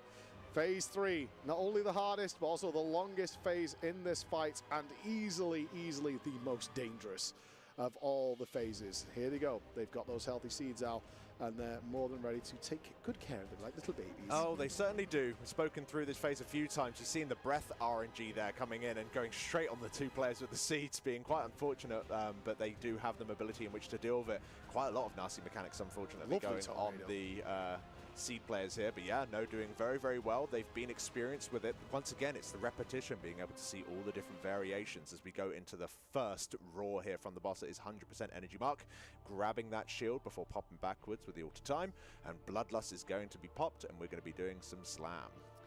So they're delaying the Bloodlust a slight second now, I've noticed, because they want to wait for the people to be in position, because some of the range have to walk pretty far to get their spot to their positioning. So delaying the last a little bit, which is really nice to really maximize the damage here. And the boss is just dropping so low during this Bloodlust, as we do see the breath coming through and the blaze is going out, as we do have the first 2 sets, the first 2 corrupted seeds on Nice Memes and also on Mirrors in melee. They're struggling to pick it up there a little bit, Gingy. He's dropped back into this really far position. This is smart. His survivability is fine over there. They give him some hots, and that allows him to be so far away that the Blazes can't possibly hit his seed. So they gather up now for seed 2. Grab that shield. That's 2 of 4. 0.6% ahead right now. Might even be like a Don't do it, you. Don't do it. Don't do it. So we do need to look here. Check this out. The boss is going to do a big breath across the room just as all these blazes coming. And at this point, we have 6 seeds that we need to protect. The players can't get hit by the breath. The players can't get double clipped by the blazes on the ground. And they can't hit any of the seeds. This is a point where we've had many wipes before. Can they get through it? And they have successfully. They're going to be throwing out tornadoes, dodging these swirlies. Canucks goes down. More set of blazes. Canucks, fortunately, not being a seed holder. Battle res will be available in about 10 seconds for him, so not the end of the world. Our damage check is over damaged. So even with a player dead for a little while, outside of cooldown shouldn't be too bad, as we are now setting into the 3rd knockback. Alright, so this is going to be one of the most difficult moments of the fight, because there's 2 more corrupted seeds spawning that they're going to pick up in just a moment. And the 2 blazes, that's what we're looking out for. That's the most difficult part here, as there's 7 seeds in total they have to juggle between the players. And they somehow have to make sure they're not getting hit by any of these fires. This is the first set of blazes. Let's see if they can manage to survive, get through this, as this is so close. You can see Kush just barely managing to save his seed here, as they get out with those tornadoes really well down. The rate is a little bit low. They have to get through 1 more set of blazes here. There it is. Let's see if they can survive. Don't look, guys. Don't look. Oh! What a shame. The boss is so held. It's less 10%. Wow, and they that's still crazy. have a full energy bar to go. So much damage. If they were all alive there, that boss would be going like sub 8% going into that last roar. And they can easily do that. This fight is so punishing. It's unbelievable. These places, ugh. Yeah, the room is so small at that point. It's so small. And at that point, I think they were easily skipping that second blaze. I think so as well. If they can skip that last blaze, that would be huge, because it's so difficult. It literally leaves them with 1 blaze after that one to deal with. Literally 1 blaze. A blaze is a mechanic that we see from phase 1. Like, you can see it there, and it looks like kind of nothing. And by the end, that thing is the most terrifying ability in the whole game that exists right now, is that blaze. But sub 9% before they'd even used the 4th seed. Good God. Yeah, if they can dodge that last set of blazes. Well, the thing is, right, hear me out. We have got some immune classes that we can potentially have scrape through. Yeah. It wouldn't surprise me if they still have it available. You'll see bubbles from the paladins, cloaks from the rogues, maybe even turtles from the hunter. Not only to reduce, it, I think? perhaps, but it not only reduces the blaze damage, which is something that you really don't have to take you off. After that last blaze, in the 10th blaze, the final one of the whole thing, there's nothing else. There's no other incoming force damage on you, so you might as well use it for that damage event. And if a seed happened to go off and you're already in immunity, oh no, we might be able to use that tiny little bit of time to maybe push the boss from 0.3% or whatever it might be down to 0. So we'll have to see how it all plays out. A devastating wipe, but it's something we should just be happy that they are getting into those phases. I'm not happy, Alex. I'm not happy. I'm not happy. We'll have a chockey then, Mike. That'll make you feel I'll have a little chockey. I'm not happy. The chat's not happy. We're not happy, are we? Well, chat, you can have a chockey as well. We're you can angry. choose any that you like. I fancy chockeys. What do you want? I'd like a chockey. Have a little chockey. I want to see what it is, though, because I don't like marzipan. Where's the hot chockey marzipan at? ones are these ones. Yeah, the marzipan's ones are trash. The current these are full of gritty. They're no good. I actually really like marzipan, but these ones aren't particularly good for some reason. I like marzipan, but these chocolates are not adequate marzipan dispensaries, unfortunately. So little chockies for the casters here. Get those Nessies going. Come on, guys. Like, Echo is cusping, but have been cusping now for 2 hours. And remember, the clock is ticking, Echo. We know it is. You know, it'll only take a certain amount of time before Liquid manages to get their God pull like they had earlier. You know, that 2%. That pull is always coming with guilds of this caliber where they get there. It's as simple as that. They manage to put that foot forward. So every single time, like Alex pointed out there, that they do have a death or a wipe, it's like, well, does the pendulum swing the other way? Does it swing the other way? But sub 10%, 4th seed not even goddamn used. Like, it's insane. I don't know where they found this damage. Yesterday they I were don't know like, either. where does it come from? They haven't got any new gear. They had all the gear, and it's happened. Yeah, it's incredible. It's incredible to see how well they've managed to min-max it, and with the nerfs to the boss, you can argue about timing all you want. It has ended up being leading to a very enjoyable fight for us all to enjoy here and anywhere around the world as well. And if you don't mind grabbing that, because the thing down there. Yeah, well, we got it on screen. We do want to let you know, of course, the pre-orders for the final merch for this event. The merch there, I've going out, and you can get them in now. So if you are looking to pick up any of this awesome Farak merch, to remember this moment, to be a part of it in one way or another, get them in now, because when the race is over, that will be gone. It'll be done and dusted. And that is the same, my friends, for our huge display discount. You can use this on other plates as well, but we have got a great selection of them that are here that you can pick up, including the stands, up to 44% off with the code ECHORWF. So if you want some nice metal magnetic posters, including one with the signatures of all the players that have provided so much entertainment to you and have struggled. They've been highs, lows, ups and downs, emotional damage suffered by these players over the course of this race. I can't wait for the review, like with both teams. Where it's like, okay, so how was it? Yeah. And in reality, they're like, I cannot believe that there's still. Awesome. No, I mean each player, every single player in like both Liquid and Aqua, they must have like a mental fortitude that is incredible. Like I'm like going crazy just casting. Like I'm just watching going crazy. I don't know how they can play and not be just dying from being so nervous, and the pressure and the energy, the adrenaline that they're feeling as well. Like sometimes when I was participating in the race first and we had a really low try, I would be shaking. Like I'd just physically go up and just calm down because I wouldn't be able to play the game. Just shaking. Yeah, I think I would have got for at least one keyboard per phase 3 wipe. On average, we're tracking that via Warcraft logs.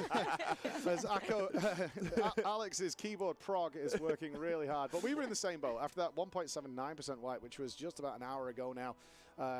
Even us were like, we need to take a walk. Like, and I just think sat the here viewers as well, right? Yeah. I think the viewers for sure are switching back and forth between the streams, making sure they're keeping track of all of the guilds and see their tries. And it's just cool to see how invested so many of the viewers are and the community following this race. I was like, long before I was involved in the race as well first, I always loved watching the best kills, like the kills of the really, really important bosses. And it's so exciting. You can kind of live vicariously a little bit with that same sort of feeling that you get when you do eventually get that boss down. It even happened a few days ago with Tindril, where they managed to get it on the very last pull of the night. And I was like, oh, come on now, boys, you can do it. And I was sat there in my hotel room at like just past 12 o'clock at night. And I was like, you can do it, watching it on my phone. And when they got it down, it was like, yes, I had to stop myself from nerd screaming and waking up the hotel. It's the last pull of the night, like between each pull. Oh yeah. It's like, we just send it. And like, just like with a sign, just walking across, just like last pull of the guys. We've got to turn the streams off. So this is the last pull of the night. You're not gonna. So if you don't get it together now, it's over. That is the situation. See if that helps. Unlikely. They're not going anywhere until this boss is dead. Like, if there's no way this boss doesn't die tonight. That's kind of the pressure, right? That? Why would Why? you Because say we had a that? 1.79% wipe with an hour and a half to Rage. We were good, right? We had all week to go. Like, the boss health doesn't matter. It only matters if they their get rage was solo. right there, yeah? Hmm? Like, he had 100 energy as they went. No, they were energy bar was half full. They still had a while. No. Oh no, That's not true, it it was was like full. on 95%. So it was his next mechanic for sure. It was his next mechanic, yeah. But it was. So they're really close, actually. It was damage. close. It was doable at the time for sure. If they It didn't. was for sure doable, yeah, because the Bit cast scary. takes a little bit while anyway. Yeah. Yeah. it Oh was yeah, on certainly the scary. 2%, he was 45 energy, I think. Pretty sure he was at 95. or Pretty 100. sure it was at 45 energy, Nagura. I was here, right? You were half-assed watching it on your stream in your room, sat You in your know what? throne Let's of take lies. the middle. Let's say 70. Prediction: I'm gonna need a screenshot of the wipe. Mike, I think you might be disappointed. It was the 10th place. Immediately after the 10th place, guess what he does? I That's the think rules, it was dude. 45 energy.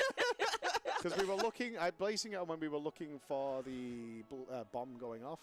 It is what it is. It was close regardless. Look, I have never been incorrect in my entire life. 94% energy. 44% energy confirmed by production. Actually, less than I suspected it was. So ultimately, You know, I'll give Nagura, you that get one. wrecked. Yeah. I'll give you that one. All right, it was 94. I'll accept my loss. But of course, when the boss I'm having does my chocolate now. You Yeah, guys you had can- mine. you I can- sat and talked while you guys had a chucky. So Thank you, I appreciate that. But one thing is, of course, it is worth pointing out that we did still have a long, long time. It isn't that the boss, as soon as he reaches 100% energy, the cast completes. By no means. Yeah. I think he reaches 100 energy, takes a second, then begins Then the cast, cast, yeah. and the cast itself obviously has a time of the cast. So from what we had there, the boss was certainly going down at the right type of rate, and that was going in with a relatively poor percentage from memory. I think was looking at around 48% when we went in. So when we went in, it was like, oh, this will be an educational pool where they'll get to learn some stuff. We'll get to show you guys some stuff. But then it just kind of kept going, and the boss kept getting lower and lower. If they manage to keep pulling off those like 46.9% pulls that we're getting Are they more blazed? recently, Okay. yeah, they're fine. Mini nearly wasn't, but if we do continue to have those sorts of pulls, then 100% we won't have to worry about the enrage. We would just have to worry about the entire raid instantly dying. Definitely, yeah. Who knows though? I think the one thing that we can do, so I don't think enrage is going to be an issue, right? If they are all alive, like, because the damage looks very good. The one thing that they can potentially do, though, if they push the damage even a little bit further than what we've seen, then they could potentially skip the last set of blazes, which is one of the most difficult things to deal with in the last phase, especially the last set of blazes, the last two. is that true? I because thought we you have were 8. vibing there. Not vibing, vibey. Yeah, you're It's fine. vibey, yeah. Sorry, Nagura, go ahead. No, it's because we have the 8 seats in the raid, which means that, of course, having the lines go all over the place. Not only that, it's the blazes sometimes move last second because they're, of course, attached to the players, and the players have to drop the seat in the correct spot, then move away from the seat, which causes them sometimes to move the blaze, the line, last second right before it goes off, which is, of course, very bad for everyone else because they think my position is safe, but then another player moves into them last second.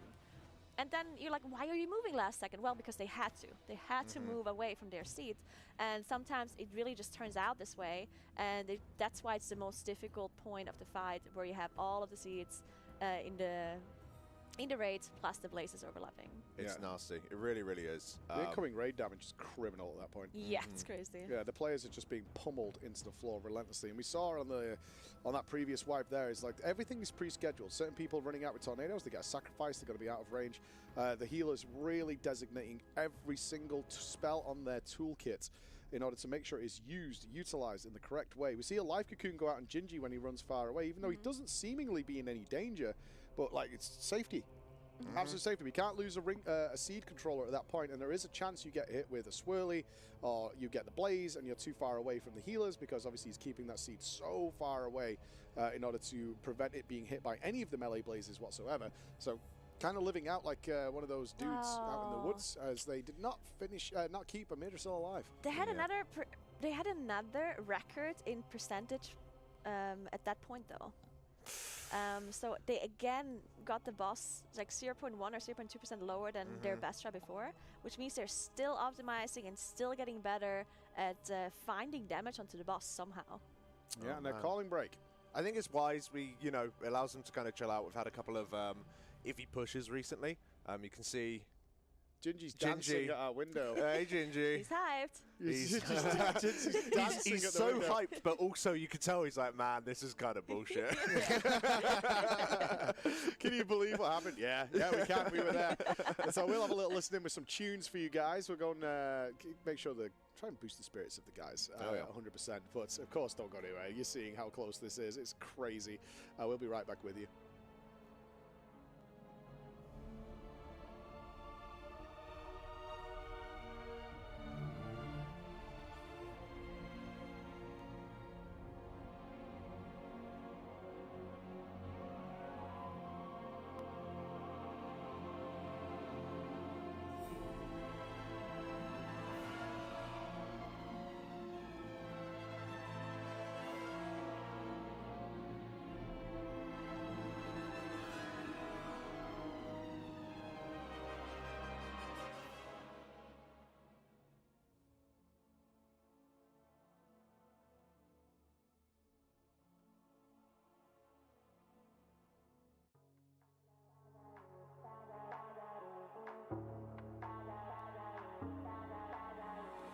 If you would keep me waiting, I would wait a lifetime. In tricky situations, I will be a lifeline. Nobody's meant to be fighting alone. That's why I'm taking you home. I never felt something like this before, no. Keep coming back for you time after time. Maybe I'm losing my mind, but I know I'll never leave you behind, no. Baby, I got you. When you feel like falling, I'll be there to prove, yeah, that baby, I got you. No matter the distance, no matter the route, yeah, baby, I got you. When you feel like falling, I'll be there to prove, yeah, that baby, I got you. No matter the distance, no matter the route, yeah. Baby, I got you. I got you. I got you. I got you. I got you. Baby, I got you. I got you. I got you. Ocean in between us, still I feel your heartbeat. There's something about you, baby, that makes me feel complete. Nobody's meant to be fighting alone.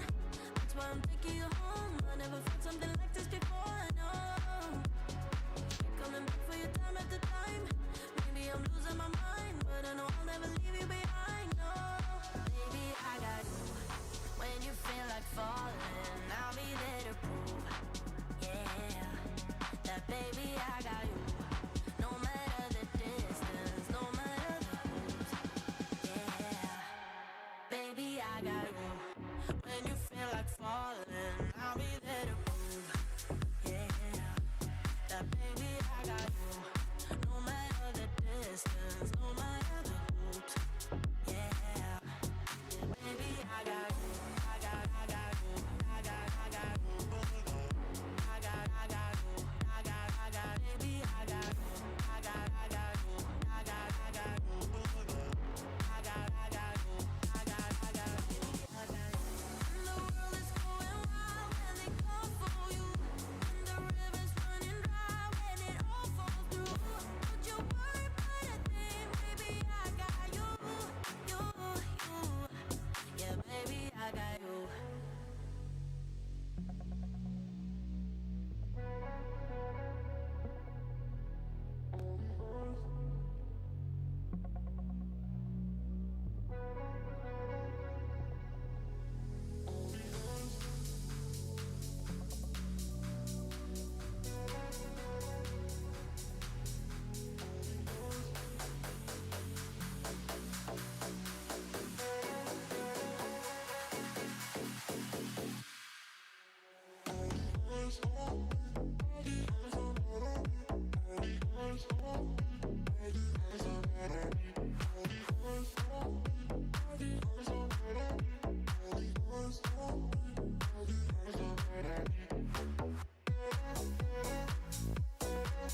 Phase 3 is imminent for Echo, and they're looking stylish, highly and profiling, as long as they don't screw this up as they go into gathering these adds. 2 battle reses on the field. Echo having a quick break there, refreshing. Everybody diving to the bathroom as quickly as possible. You can only imagine what the bathrooms are like here in Sweden when that 5-minute break timer is called. There's a sudden rush as everyone heads there. But that's the important note here is, guys, 5.3% for Liquid. Oh, it's spicy. It is very spicy as this is getting close to it. But this is a great time for Echo if they could top this raid up and not take any silly deaths here from these incoming blazes out. Well, yeah, and it's the boss's health, as you was pointing out, Nagaras, was waiting to come back in there, listening to the banging tunes. Yeah. It's incredibly low, right? It is very low. Now we are looking at the phase 3 push soon. The percentage we're looking for, which was the best before, was 47, even below 47 we had earlier. Let's see if they can make that again. Now, of course, it's not required. They can even kill a boss with a 48 or below that push, but anything extra would be amazing if they can skip those last blazes. That would be absolutely ideal. Looking at the percentages below 48, so that's already for sure in kill range. If they get below 47, they have. There it is. This is good. That's close to a new best. Yeah, normally I see the boss jump up with 46.9, maybe 0.8. Boss coming down here with 46.3 or 6-ish. We're doing crazy good. This is going to be exceptional for their damage, which, to be honest, they haven't wiped to once. It will help if they play well, let's put it that way. It will be a hell of a good sign. But what it does do is it boosts the morale. It's like, dude, we're flying. Yes. Let's get it done, right? Sure. That mental aspect of it is really good. As you can see, the tornado coming out to Show, dropping his seed off. Oh, Show got killed, dropping his tornado off. I wonder if he clipped the edge of the platform. They do have the battle res, but he's really far away, so whoever's going to res him is going to have to go really far out to the edge. And he's a seed carrier, so... His seed's just going to stay at the edge of the room. Hopefully it should be okay. Hopefully he's got the shield. Nice. Yeah, so he's just going to go back to his he's got it now. Yeah, seed now. Bit of a weird one there, but hey-ho, it worked out, as we're going to be collecting some new seeds here, going up to 5 total seeds that we need to be protecting at all times. It's so important and so difficult going into this first overlap here, where the boss is sending out a breath that you can't stand in, whilst also marking players with these blazes that they need to dodge and make sure they don't hit seeds with. So far, so good. I also think we see a spell warding there on a player just to keep them alive, and you're dropping off these tornadoes sometimes in previous patches, unfortunately. One of those seeds getting clipped there. No chill at all as it instantly wipes the raid. Yeah, they managed to rescue it with Show going down there and did lose the Hunter during Bloodlust, which is not something you ever want to see, is, you know, yeah, you were bloodlusting and I'm dead. Oh, no. Another thing I saw there, which is also very smart, is that they are dropping the tornadoes, at least the first couple of ones, within that area where they're going to be having the pools afterwards. And if you have an immunity, then you just walk into the pool, drop your tornado in the pool, because that's an area you're not going to walk into anyway, right? That's something that you never want to be in because you'll die. So therefore, having the tornadoes there is perfect. Yeah, it's a little bit of serendipity if that happens. You know, it's like it happens to go on a class with an immunity. That means we can save ourselves some space at the back end. Everything about this early phase 3 is about preparation for late phase 3. Everything they do is to make it so that when they get to that very end point of this fight, which we know is a mountain to climb, like it feels like it's nearly dead, but that last minute, even 45 seconds, you're literally walking through hell to get there. You are literally walking through hell. You have no room. You have 8 punishing seeds. You have blaze lines shooting across the room. If any of them touch a seed, you're dead. You have breaths going on. All that happens in the last 45 seconds, multiple times over, tornadoes swirling all over the place, and you just don't know where to go.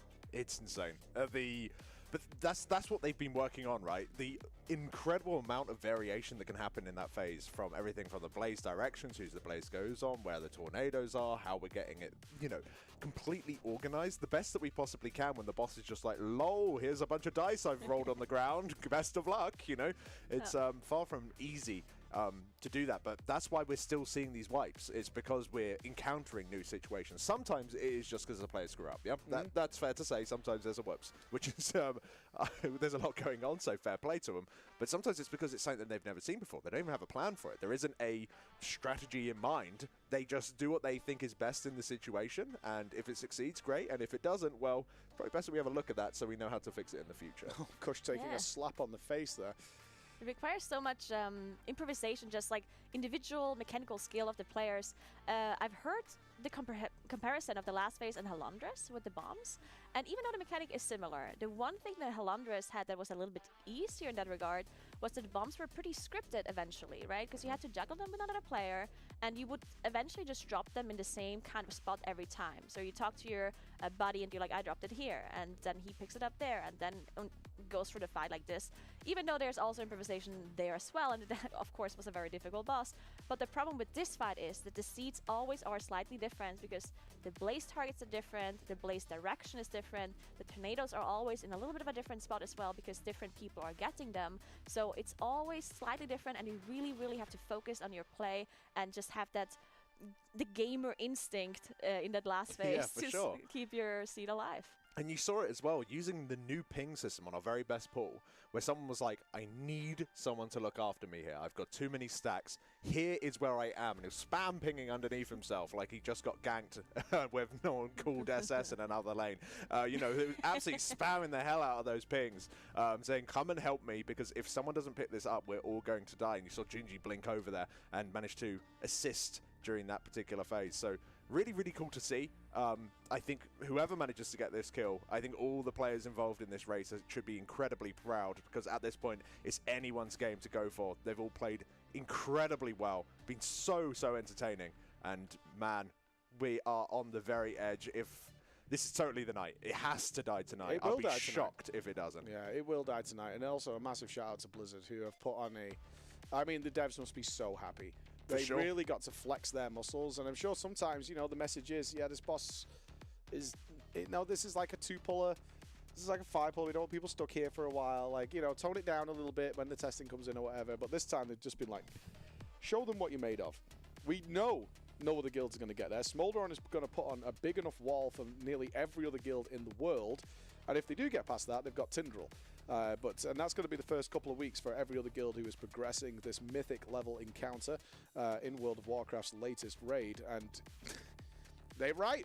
We've seen it on the stats, you know. Ooh, we haven't lost Liskanon. He managed to get the battle res on him. We do not want Liskanon to die. He is one of their healers, one of the 4 healers. And he just did a god play there. They saw the orb going in. Normally, you have, if you're orange, you can only soak orange orbs unless you've got an immunity.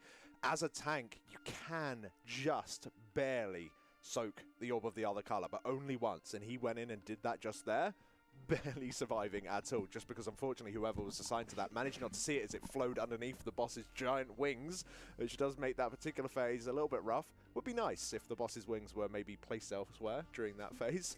Legit clip his wings, Blizz. Yeah, I legit think this fight would be easier if you could just make the boss a little bit transparent, like at certain points. But hey ho, it is what it is.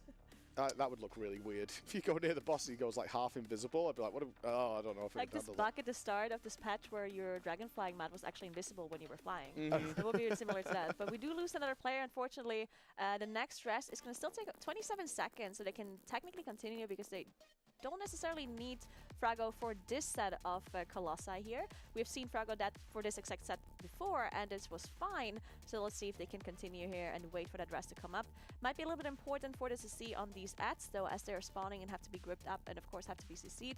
We do see the rest coming up in a couple of seconds. So yeah, you can see he's in that CC list there, coming after the blinding snow of Mirez. So that will have to be moved up. Mini will have to adjust as Frago is back on his feet. In fact, in time for his CC contribution to these pulls. So you can see the energy bar is very high on that Dark Colossus, though. It's about to hit 100 with 20% of its HP left, and this is going to be a GG right here. So Frago must have been an important buffer at that point, maybe using his Breath of Aeons there to increase the amount of damage that everyone is dealing to it. Anyone with the other might are dealing to it. So that's a real quite chunky amount of damage dealt to that ad that unfortunately with Frago going down, we weren't able to resolve. It does happen though.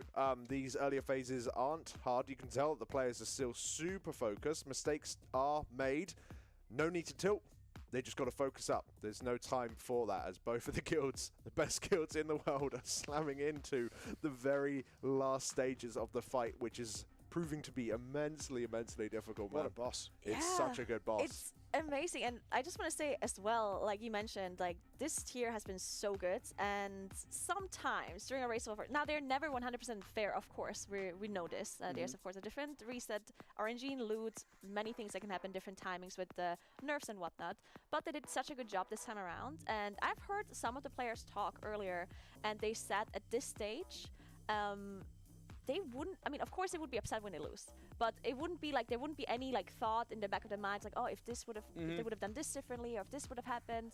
I think at this point it's anyone's game, and both the guilds have been playing so amazingly, and yeah, it's just a great race. I'm just so excited to see the kill. Yeah, it really is. It's a testament to, and I agree with you. You said earlier on, I was talking to Dratnos, he's in the caster room right now, to watch this, and it's like, this is the fairest race to world first I know of. Yeah, I genuinely agree. believe that, even with like obviously some frustration and everything else, but it's affected both guilds in different ways, who have had to overcome, adapt, and get ready to push forward and keep pushing forward.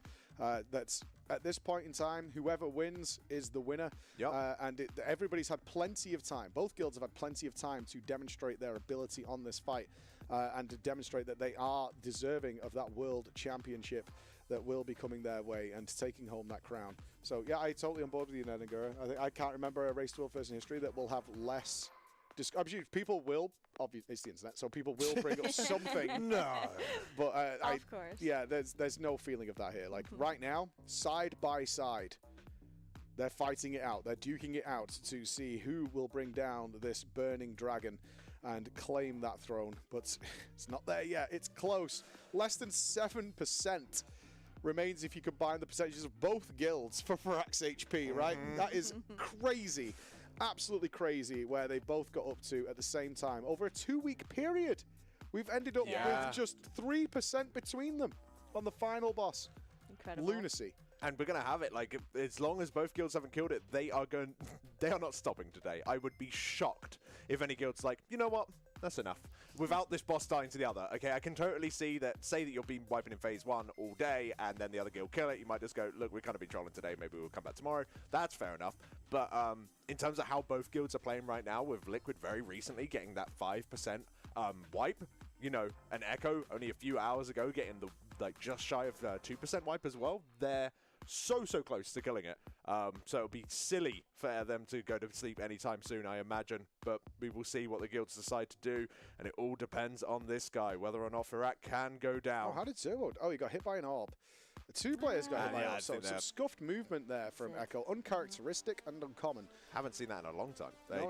To those Get up. orbs. Sometimes we do see Zartzi get clipped by those orbs, and I think that might be down to the fact that he has to slam out a lot of healing on a class that isn't the most mobile, I would say, being a priest. I know that with Zalia on his Ken on his priest, he is receiving, you know, the movement buff, so he can cast on the move from the evoker. He's getting gripped by the evoker to get him into position. He's then receiving spell warding, so he's pretty much, he might as well turn off his screen apart from his raid frames, because he doesn't have to interact with pretty much any of the mechanics. Whereas of course we can't afford to provide those resources for everyone there. But unfortunately, yeah, a little bit of a unusual wipe, I would say, for sure. But it's not going to slow them down. Do not tilt. No, tilt is not allowed. No, there is no tilt. There is no room for it here. It's hard, we know. 20 players across Europe and North America in this roster right now. We have so many people represented in both teams. The best of the best of the best across the world, with the millions of players World of Warcraft has. That was a bit of a Freudian slip, wasn't it? Has and still has coming together here to form these two 20-man teams. Of course, each team does have several players who are not in here, who are all capable of taking part in this fight. But it does come down to which classes ultimately are best. But just think of all of the amazing players, at least off the top of my head, from the Echo roster that aren't in here. You know, you haven't got Noggy in here, who's an amazing player. Unfortunately, Death Knight not being a mandatory thing that they want to run above the Blood Death Knight. If not, you see Noggy in here immediately. Narcoles, as an example, not in here right now either. Well, it'd make it too easy. It would make the fight too easy. Yeah, they did. You know, that 1.8%, nothing. They would have done that with one ability. So we can't cheat and use Narco just yet. And so many others as well. So it's criminal. It really is, seeing these world-class players not seeing time, but it's just because of how stacked their roster is, right? And they're fine. They're supporting their oh, boys, for sure. Right? Yeah. They're right there with them. They're ready to step in at a moment's notice. and to take over that role. They are more than fine with what's going on. Obviously, everybody prefers to play, but it is a team effort to get here. Everybody needs support. Everyone needs help. And that is what the outside players have done. They have not rested on their laurels either. They have farmed infinite gear. We saw Narcles actually tweet out the other day. He's like, I've spent 2 days in this rogue. It's already more well geared than most players in the world. Mini getting clipped there. The combat res has been used on Mini to get him back up, as those frontals, as simple as they seem, do in fact still cause tremendous trouble. This phase 1 is no joke, and you don't want to relax even for a moment when going through this. So the battle res has been used. They will get another one in 3 minutes from now. So I wonder if that might be a small MS issue for Mini as well, being, you know, playing from the US. Might be a little bit where maybe he moved that last second just as everyone else did, but the server wasn't as nice to him in terms of that regard with the increased MS that he would be running. But hey-ho, we do not know. Either way, Mini's been playing absolutely out of his mind this entire tier. Each time he's had the opportunity to come in on his Enhancement Shaman, doing tons of damage, providing that Wind Fury for everyone in his team there as well. Could Kush be vibing more? Can we go back to Kush? He's singing to himself. Oh, and then he stops immediately as we come back. He's talking to himself. He was popping and singing. There's no way Kush is shot calling anything, right? So he's literally just talking to himself or singing. I love it. It's odd that he's singing Katy Perry. I'm pretty sure I just said, hear me roar there. Whatever vibes you. One thing I wanted to say, since of course I did cast for Liquid the last few races, and of course I talked to the players there as well, and I talked to the people behind the scenes. And one thing, they of course have a lot of mutual respect, competitive respect for each other, both Echo and Liquid. But one thing the Liquid members always said about the Echo players is that the closer they get to like getting the last boss, like they somehow like turn up a gear and they somehow find this energy and this competitiveness out of nowhere, and they seem to be functioning without any sleep, without any food, and they just turn into these machines, they keep saying. For sure. Yeah, and that is really something that we can see, like yesterday going so overtime, playing for 20 hours yesterday, and then not getting as much sleep, presumably. I mean, they did get the 8 hours technically, but not sure if all of the players managed to do that. And now they're back and just performing so well. It's incredible. Well, those 8 hours as well. Normally you want 8 hours after being up for what? Like maybe 14 or something? you know, that would be like a normal sleep schedule. After 20 hours of non-stop playing, let alone the travel to and from the venue. Yeah, I think 8 hours was probably the bare minimum that they needed in order to be functioning today. But they've really turned up today. They've been doing ever so well. So let's hope they're able to continue that along. Yeah, I know how it was for the players, but I was so exhausted by the time we left here that it didn't matter. Yeah, immediately crashed. Well, only because you're a prophet. I was dreaming about but it. as you sending messages from the hot tub, like, yeah, I know what you mean, guys. It's like rough today. Full Oracle. You're just like, yeah, they'll get a 9.6% wipe, and it'll be pointless being there. You guys are fine. Thank you and goodbye. Yeah, I'll turn up tomorrow for the kill. Thank you. In fresh at 9 a.m. What a fine night of raiding, morning, guys? Everyone. Wow, a little bit of delay there, a little bit of miscommunication. Gingy naturally had instinct. That was muscle memory that kicked in there for Gingy. He had to break the players on star in those shadow traps, but his instinct was to blink out. He'd been doing it for like the last, I don't know, 50, 60 pulls, and he was like, oh no, I need to go in. But he did get back in time to help the guys out, so they are in good shape here. Their battle res will be coming up in 6 seconds, not that they need it. So Echo looking pretty solid here right now. And they'll be looking shortly after these ads fall to start pushing and pushing and pushing damage into Farak in preparation for that brutal nightmare that is Phase 3. Gloss is a little high, I would say, so they'll probably need to focus a little bit more down into it than usual, which they have still managed to do, but of course that's all damage that isn't going into Farak instead. But it isn't the end of the world, as we say. We had spare damage. We really did. Damage is... It's important that they obviously optimize, which they have, but assuming that they, you know, they don't need to do any god plays, we don't need to pray for crits, we just need to get to the end. And if we have an enrage wipe with everyone alive, I will be incredibly shocked. Just because they've mapped it out, everyone is super confident here that they're more than capable. Fortunately, that battle res has come back up about 45 seconds ago, allowing us to res Canix up. So not the end of the world. The Breath of Aeon's coming in there, increasing the damage that these guys are going to be taking. You're going to see a big chunk of damage as that times out in 5 seconds. Very, very nice ability as those players are breaking out of their shadow cages, and we're going to continue on through with the second wave of ads. Yeah, lucky there. Canucks providing so much CC, but this is going to be a wipe now as Thaner has gone down there. Holy Paladin, and you are not going into P3 without your Holy Paladin. Although they may try, sure. I mean, they did, to be fair. Yeah, I was going to say, they did do Phase 1 and 2, seed 1 and 2 of Phase 3 without Zazie. They felt how painful it is, and they're like, nah. Not again. No, just wipe it up, boys. Wipe it up, boys.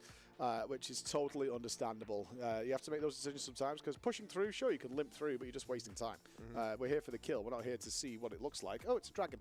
And then get back out again as it inevitably wipes them. So back up, back on their feet. But again, as we said, in this race, every wipe, the pendulum kind of swings the other way. It could go that way, it could go this way, and then coming back towards Echo. So back on the feet as quickly as possible. Nothing to learn. A couple of players getting ready to go and push back in. We're still waiting. Canex might need to relog, actually. It looks like he's just taking a second. So saying that they have had some issues, and I'm sure Liquid are experiencing them as well, that they do need to reload their clients quite often. Apparently it's a thing that's happened in the game for the longest time. It's something to do with hotfixes and things like that. Yeah, something to the way hotfixes work on end bosses requires them to clear their cache and stuff regularly. So otherwise they start getting weird lag. And you see that quite, there's lots of really weird old bugs that happen very rarely. It's an old game. It is, yeah. Imagine, especially the server desync with player movement, which can of course be very problematic when they've got seeds in the last phase, because you don't know where those seeds are, because the player's just blinking around like they're on Wi-Fi next to a microwave. It's really messed up. Well, I mean, apparently Blizzard didn't intend them to just game on one boss 20 hours straight. And yeah, that might lead to some issue, guys. I'm sorry, you might need to relog for 5 seconds. Sorry. Unacceptable. Yeah. No. What is this, Blizz? It's funny because I heard them talk about this as I was listening into the comms. Someone was saying, did you clear your cache? And I thought it was a joke because a long time ago, whenever you would ask a GM if there was a bug or something, the first thing they would always suggest is delete your WTF folder and clear your cache. And that's like this meme, this running gag that is going on in the community. And when they said that, I was just waiting for the laughs. No one laughs. Like, wait, is this a thing? Is that an old boomer joke? No, I'm right. It is funny. But yeah, that's why you'll often see the players for seemingly no reason do a relog after they've been here all day. Of course, Echo started at 1 p.m. today. So although it seems quite late, I'm not even sure what time it is now, dudes. What time is it? It's 9:30 p.m. Wow. Here in Sweden. But of course, their timelines and their sleep schedules kind of shifted ever so slightly towards the later rather than the earlier. They are rolling with the punches on this fight, which is, again, part of the adaptation and the mental the players have had to do. They would have, of course, loved to have stuck to their very strict schedule. We've gone from everything, guys, over this race, from the 5 a.m. wake up, 5 a.m. raiding, so a 4 a.m. wake up, 5 a.m. start for the Raiders across the week, and now we're at a 12 p.m. wake up with a 1 p.m. start time, and that's not because of laziness, slacking. In fact, they put more raid hours into this raid than most raids that take part in the Race to World First. It's just what the raid has demanded of the players, and they have risen to the challenge. But you've got to imagine these players are exhausted over the course of this, still pushing forward, still doing their best. But as soon as this raid is over, I'm sure they'll be just like, hello. It means that they can then go and do some Mythic Plus, which is nice. Well, ironically, at the end of every Race to World First, you'll come out, everybody will be celebrating. An hour, maybe 40 minutes later, if you go back into the game room, someone's doing dailies on an alt or something like that. Yes, it's so true. It was the same thing for the Liquid players as well. Like THD literally killing the boss, standing up, yelling, and then 10 minutes later, he's just, I have to do my dailies. It's the full World of Warcraft meme. Where it's like, well, what do we do now? He's like, well, now we can play the game. And he's like, ha, ha, ha, ha. And then you actually see it, and you're like, oh. Oh, it's real. Serious. I'm going to have this beer. So you do you. Oh, that's Shadow Step. Coming back to the boss very early, placing one of the fire patches in a dodgy way. For sure, that's going to be problematic. Check this out. Well, the way the next bit of fire spreads, we've got a little while till it. Paint by numbers, Bob Ross. Let's have a little bit look here. Look how it spreads. They're making a penis. Point of view. Oh no! They've made a penis. They're drawing.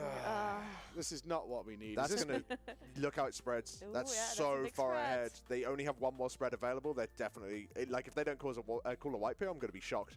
Well, there's 6%. Actually, do we have any more If spreads? they take, I'm not sure if there's one, because if there's They have 5 sets to go. when there's but one it's, more, then they wipe for sure, because then this just dies, right? Yeah, so they need to either push it, although we've had the death as well. So don't go into tilt mode, Echo. We don't need it. Where's those phase 3s? You did 6 pulls, 4 phase 3s.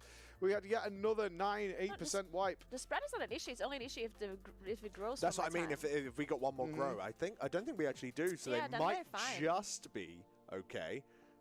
It's Yeah, going to they're be fine. okay. never mind. All right, we're fine. We're fine. Perfect. You can you Sometimes can troll you can just draw occasionally. a penis. Yeah. Yes. Well, if this is the kill, it's now solidified in memory forever in Yeah, perfect. history. If you remember Razagath, we were talking about lasagna and spaghetti before that kill. So, you know, So what did he end up choosing? Lasagna or spaghetti? Well, I'm lasagna man. Jordan puts Lasagna mayonnaise is in. great. A good lasagna. Yeah, good one. Jordan puts her mayonnaise in lasagna. That's She That's not a lasagna she then. microwaves a cereal. What's that about? Toglander does as well, my guild leader. So at this point, I'm not Oh, yeah. surprised. Gross. He also orders his chicken nuggets from a Chinese place. So Really? yeah. I So don't he know. goes to a Chinese place, doesn't have Chinese food. Oh, it's a wipe Yeah. anyway. Andy died Mm. early on here. Good. It would Unfortunate. have been a great conversation So though. baffled. So Yeah. you ignore the Chinese food in Mhm. favour of chicken nuggets, Yeah. When I don't was get it. younger, like a man. when I was younger, I didn't like curry, but we used to go there as a family, and I used to get omelets at the curry house. This was when I was Love like that. I 8. would literally pick it up and slap you with it. They did really good prawn omelets. What can I say? Prawn omelette Yeah. in the Indian restaurant. Yeah. Sometimes with chips. I see. It makes more and more sense to me how Swedish pizza ended up being a thing. Right? I Like, still haven't had one. I would love to have a Swedish pizza. no, like you wouldn't. I want a kebab Swedish pizza, but I don't know where to get one. I think there's one. Maybe you there's know a- what the mystery sauce is, because we can't figure it out for the life of us. There's a place near the hotel. Should be able to find one. Yeah, Yeah. I'll give it a try tomorrow. I Yeah. really feel like at some point Sweden got trolled. Like someone gave them a pizza which was just like, some Italian guy made them a pizza that was so stupid and was like, this is what I'm talking about. You never had pizza? It's this. Yeah, I'll make it for you. And gave them like hilariously stupid pizza. It was like, ha ha ha. And then Sweden went, oh, okay. And just made it everywhere. Oh, was it? That's what I think about every single UK dish that I've ever heard Oh, of. for sure. Oh, yeah, that you've heard of. Again, being fed the lies of beans on toast, apparently we're all eating all the time. Dude, beans on toast are really good. I don't want anyone to complain What are about. you doing? What? You Nobody know, has beans on sometimes toast. you stagger home from the pub and you're not really competent enough to cook anything. You can barely use the toaster or the microwave, but you try your best. You manage to get it all set up, and then you just devour it. Cannot relate. It's good. Sounds horrible. Yes, it sounds disgusting It and might horrible. help you throw up if you want to do that. I need to purge. I need to cleanse myself of the alcohol from It's the a good pub. fibrous beans is what I require after a night of drinking. There's nothing wrong with beans. Yeah, Beans that's are why good. all the takeaways that provide for the drunks in the night are all selling beans on toast, Alex. Yeah. It's Dude, impossible not to for get hold sure. of beans on toast at late at night, right? Every menu Whatever. I see, it's just beans on toast all the time. I wish you'd stop spreading these lies to our international audience. Yeah. You should know better, my friend. It's pretty good, though. Stop saying No, that. No, I'm not going to let the truth be repressed. you can't silence me. I know that there's some Brits out there, like, it's not their favourite meal, but, like, when you can't be asked, it's No. like, yeah, all right, fine, we'll have beans on toast. I was talking to Ali before, who's also a fellow Brit, and I was like, oh, what are you having when you get home? And he just went, I've got a standard technique. Is the second we finish the race to world first, we fly back, and I go straight to Greg's and have a corned beef pasty. Ooh. Holy cow! We just passed $40,000 for Oh, what? wow. Oh, my God. By like a mile. Wow. I don't know what just happened, but perhaps it's the That's Beans on incredible. Toast Council coming in to prevent mental health care. That's insane. Oh, my God. Nagura's Who all gave over me it, the guys. iPad? You got it? Yeah. Okay, you might need to do a refreshers. We should probably wait. They're doing a good pull. We're doing a good pull. Let's hold for a second. Okay, we'll sort that out afterwards. Yeah, they're not going to wipe. Yeah, right. We'll wait it out. We'll wait it out. We'll hold. Don't want to miss any of the action while it's happening here, but we'll get to it in a second, guys. But okay, we're going to be dancing for you guys. Uh-oh. Wow. You know, I'm too full of beans. I can't actually do the dance. I don't even know what it is, and I'm a bit worried. I don't know what You the don't know dance Wide would be. Nessie? It's just. No. Have you not been watching chat? It's too busy watching that liquid stream, isn't she? I knew it. I knew it. Yeah, spies I'm amongst watching us. chat, but Oh God! I mean, that didn't even look like it hit him. See that? Did it hit him? It did. Oh. It did hit him, but it was It didn't look like it should have. right. But then again, it could just be that the animation is not particularly good.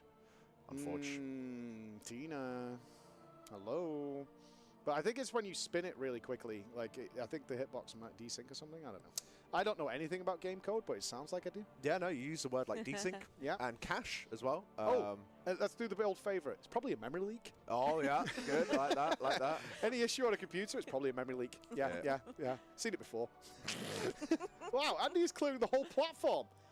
Yeah, that's what happens when he doesn't have a blaze that's going to hold him back, rushing across on his holy steed with his divine shield. Hearken to me, lords, for I am Andy Brew. That is entirely what he's saying. We have to mute his comms during the raid, unfortunately. I wish we had a role player in Echo. That'd be so cool. Yeah, so every time he presses those buttons, he was like, tally-ho! It should be Sally. I think that would be the one. That would be Doing so the role play. Kurt just sat there snacking Haribos. That's his role play that he does every race to Or win first. Thenner. He's also playing a paladin. Yeah.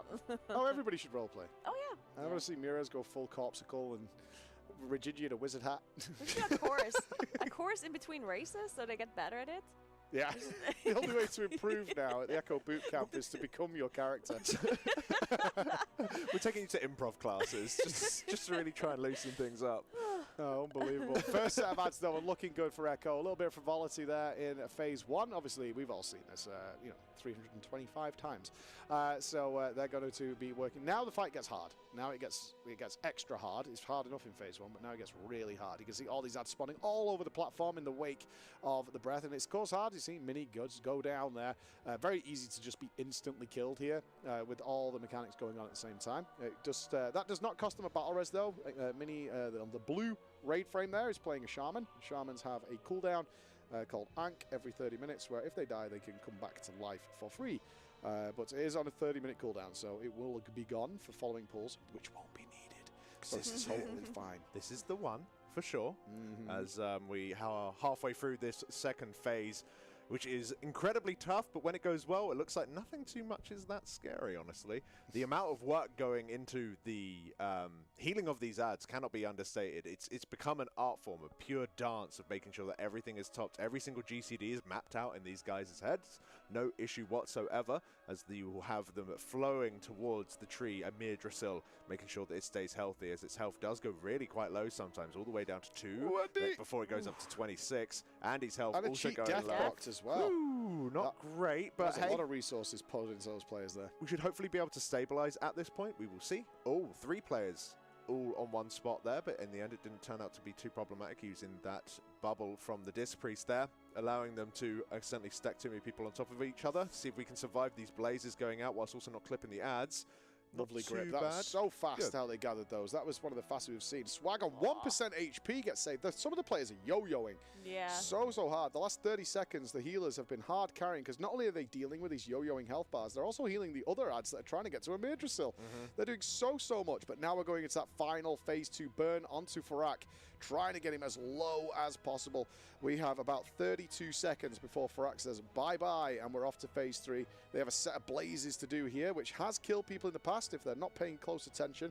It is sort of a relax phase, but relax here means it's turned down to like 80% speed instead of 150% speed that it's about to ramp up to. Kind of a reprieve. We're looking to see in the next 10 seconds if they can push to about 47, we'd be happy. They're at 48 now. 1 more percent would be nice for Echo. 44, 48-2, 48-1, 47. 47 even That's started fine. the cast. It looks like we'll probably be going in at around 47 Very flat. Yeah, nice. if below 46 when he comes back, more than likely, this is good for Echo. But remember, as you guys know, this phase is hell on earth. Literally, Doom Guy is ready to turn up at any minute and put an end to Farak for us. So we'll see how this goes. They're going to play it a little bit chill at the start, collect their orbs, stay very far away from the rest of the players so that more blazes don't cause more problems. And you can see they can nicely aim them away. Oh, that is very close to shows, actually. Yes. When it got it, he was like, hey, whoa, whoa, whoa. And you can see Zoa having to run nice and far away in order to drop off that tornado before returning to collect the seed. Right now we're in the second set of blazes, and once this is done, relatively chill. As I say, this fight gets more and more chaotic as we go on. The player's going to head over into that green life-giving grass that gives a nice big shield, allowing them to survive this as they pop the bloodlust as they get pushed back, doing an absolute ton of boss damage here with their CDs. And let's see how they're going to handle it as 2 more seeds are about to spawn. And then we have one of the nastiest overlaps each and every time we get 2 new seeds. The boss will do a breath, and the boss will put out blazes at the same time. It is cruel, it is unusual, but Echo have just got to do it. Yeah, they went through these blazes just fine as Miris dropped the seed right there and picked it back up, really showcasing how you have to deal with the blazes when you have a seed on you. And now you can see the healthy seeds, the good seeds on Gingy still and on the 2 hunters that are on the right side, picking them back up after that blaze set. And now the second AoE is coming in, the second apocalypse. You can see them all going to that marker and dropping it down for that shield. Yeah, boss is perfectly fine HP-wise, guys. Actually looking really, really good. They are going to have to play the fight, but we are more than ahead for a kill, which is not surprising. Their damage has been rock solid all night in this phase. It's all coming down to blazes, tornadoes, bombs. That is all it's about. 2 of the healthy seeds have been used, 2 more to go. But of course, as you guys are well aware by now, this room is shrinking. The blazes are getting closer. The bombs are increasing. Off to drop that tornado right on the tippy edge, disengaging back in order to protect his seed. Showing a little bit of trouble there. The healers are going to try and look after him. He needs to keep his seeds out here, so he can't just run in and grab a heal. Here we go for 3rd seed. There we go. 3rd seed coming in as they're dropping it to make sure they get that shield going in. Now we get 2 more bad seeds coming up, so that means we have a 7 of total seeds in the raid, which makes it so much more difficult to deal with all of these overlapping mechanics coming in. We see the swirlies. The first set of blazes is about to happen, which is one of the pain points of this fight. As Satsi does go down, we do have a battle rest available once that angel does go through, but let's see if they can deal with those blazes. Oh, no. As one of the seeds looks like it's in the blaze, but it did manage to recover. What? So well done by Kush and the other people with the blazes there. So well done as they now drop the tornadoes in a very great spot. Satsi has been rested, is now back up as the next... No! The last set of blazes. God, this is just so difficult. They got through with the skin of their teeth with that other... Oh, luckily, Mirez keeping his cool and getting them there. Yeah. Carried it because he knew it like to the second that he could get it there just over one line, drop it again. That cool as a cucumber. There he is on your screen right now. Read the situation like a goddamn novel and dropped that. That was crazy. You need more of these gamer moments. Like, this is really what you have to do. It looks crazy when they execute it, but you actually just have to do this every single pull.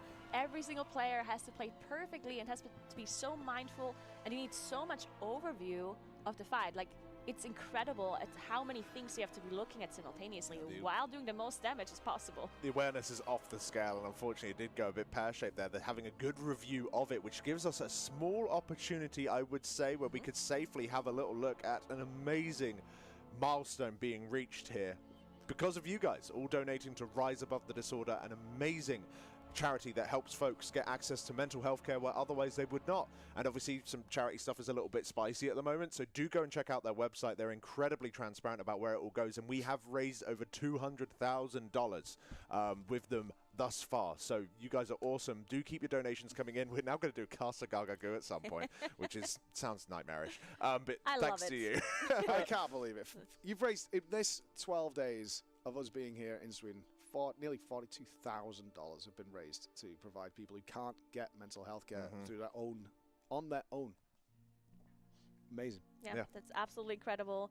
We do have a huge donation coming in by BPITW for $500 an hour ago. Absolutely insane. Thank you so much. We have $10 from Victor as well, as they say, hey guys, I shouted from Brazil, a huge fan of Mike and Ratnos. I have each guild and a monitor pulling almost at the same time. I think a lot of people do, and it's insane. Best ending of a Raceable First I've ever seen. Then we do have a Bring in Khadgar's Plan with $25. Petition to add Khadgar's Plan to the list of epic music for stressful pulls from in-game. Production saying they will. As Anonymous also donated $10, and another Anonymous $25. And then we have Decadence with $4,000 11 minutes ago. Absolutely incredible. Thank you so, so much. You're still not paying for dinner, John. As they're saying, doubling up my previous donations over the Racial First support for this charity for such a worthy cause. Also, Mike red jamming, even better. And another $100 donation by Rashkul Nosdormu, and they say, go Echo, go. That's absolutely incredible. Much love. Spam the chat with some hearts right now, because you guys have been absolutely incredible. We've already gone beyond our wildest expectations. Yeah. We had some caster goals that we had all the way up to 30,000, and that was a reach, you know, with the gauntlet there, which we still don't know what that is, and it's kind of terrifying, but we've got lots of cool things coming up, and We put the Caster Gugu up, Gagagu even up for a bit of a meme to see if you guys could get there, and wow, you have. So I'm speechless.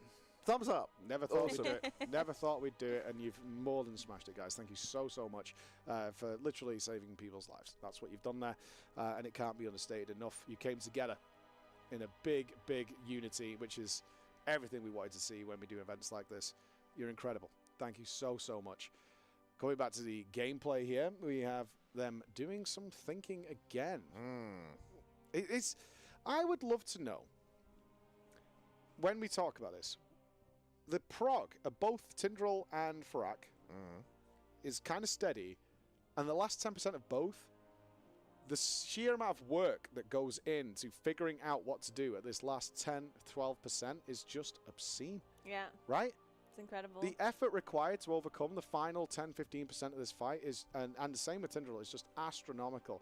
So while the guys are talking there, let's have a listen in, and we'll grab ourselves a drink and get back with you so we don't miss any of the action. And we'll be fast because the ready check's just going to...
Ladies and gentlemen, welcome back to Echo's Race to World First in Amirdrassil, the Dream's Hope. I am Alex from Fatboss TV. Joining me is Nagura and Mike from Preach Gaming. Hello. Oh, very, very exciting times, as there was just a small break there as they was getting themselves some food in their bellies and just sorting themselves out. Double Relaxing. food buff. Double food buff. Hacks. We're sending it. Yep. We're stacking the food buffs up as Firak right now, if you're just tuning in, down to 1.8% for Echo. The very last mechanic that could have raid wiped them kind of did. It wasn't the Enrage, but it was just shy of it. So far. Liquid just behind that as well. I think they wiped to the Blazes just before the ones that Echo wiped to as well. So it's insane how close this race is. Thank you so much for tuning in. It's going to be an awesome night of raiding, and I can smell the electricity in the air here. Yeah, this is it. I think it's going to die within this hour. I'm feeling it. Okay. Well, do you the think, guys Mike? just confirmed that. They were like, our damage is sick. Yeah. There's no down in the team. They all have it now. They've all been humbled by this. That's the word I would use. Like, talking to them then is like, this fight, this last 10%, good God. And that was the impression. It's like, our damage is sick. Our damage is absolutely sick. And then I just had it out with Just Wait. It was like, that 2% life, the one sidestep, it would have been dead. I was like, dude, you can say that about any Blaze in this fight. It really doesn't matter. Once these Blazes start, they don't stop. And they're going to catch you out. I was like, yeah, but that, if we would have, I was like, yeah, if shoulda, woulda, coulda, like, makes no goddamn difference. Farak doesn't care. He's going to do it to you at 40% or he's going to do it to you at 2%. It doesn't matter. But Echo are feeling fired up. They've had another food buff here in Sweden, which is where we are for this race to World First and have been for the last 2 weeks, waiting for this moment. And a really good comment was just said to me out there, actually. And I wonder what you think about this, Alex. And I think you were casting for this, Nagura, over on the Liquid team. This is what Sepulchre, the Jailer, would have looked like if Liquid had been able to keep going through that. We would have had them both pushing the boss this close, side by side, the race that we wanted all the way through it. And I fully agree with that.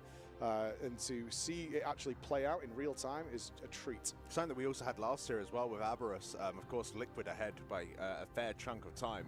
But seeing both guilds get very, very low percentage wipes is awesome to see, let alone see them being pretty matched in terms of how quickly they're getting through the fight over the course of like 2.5 days. It's pretty insane, no?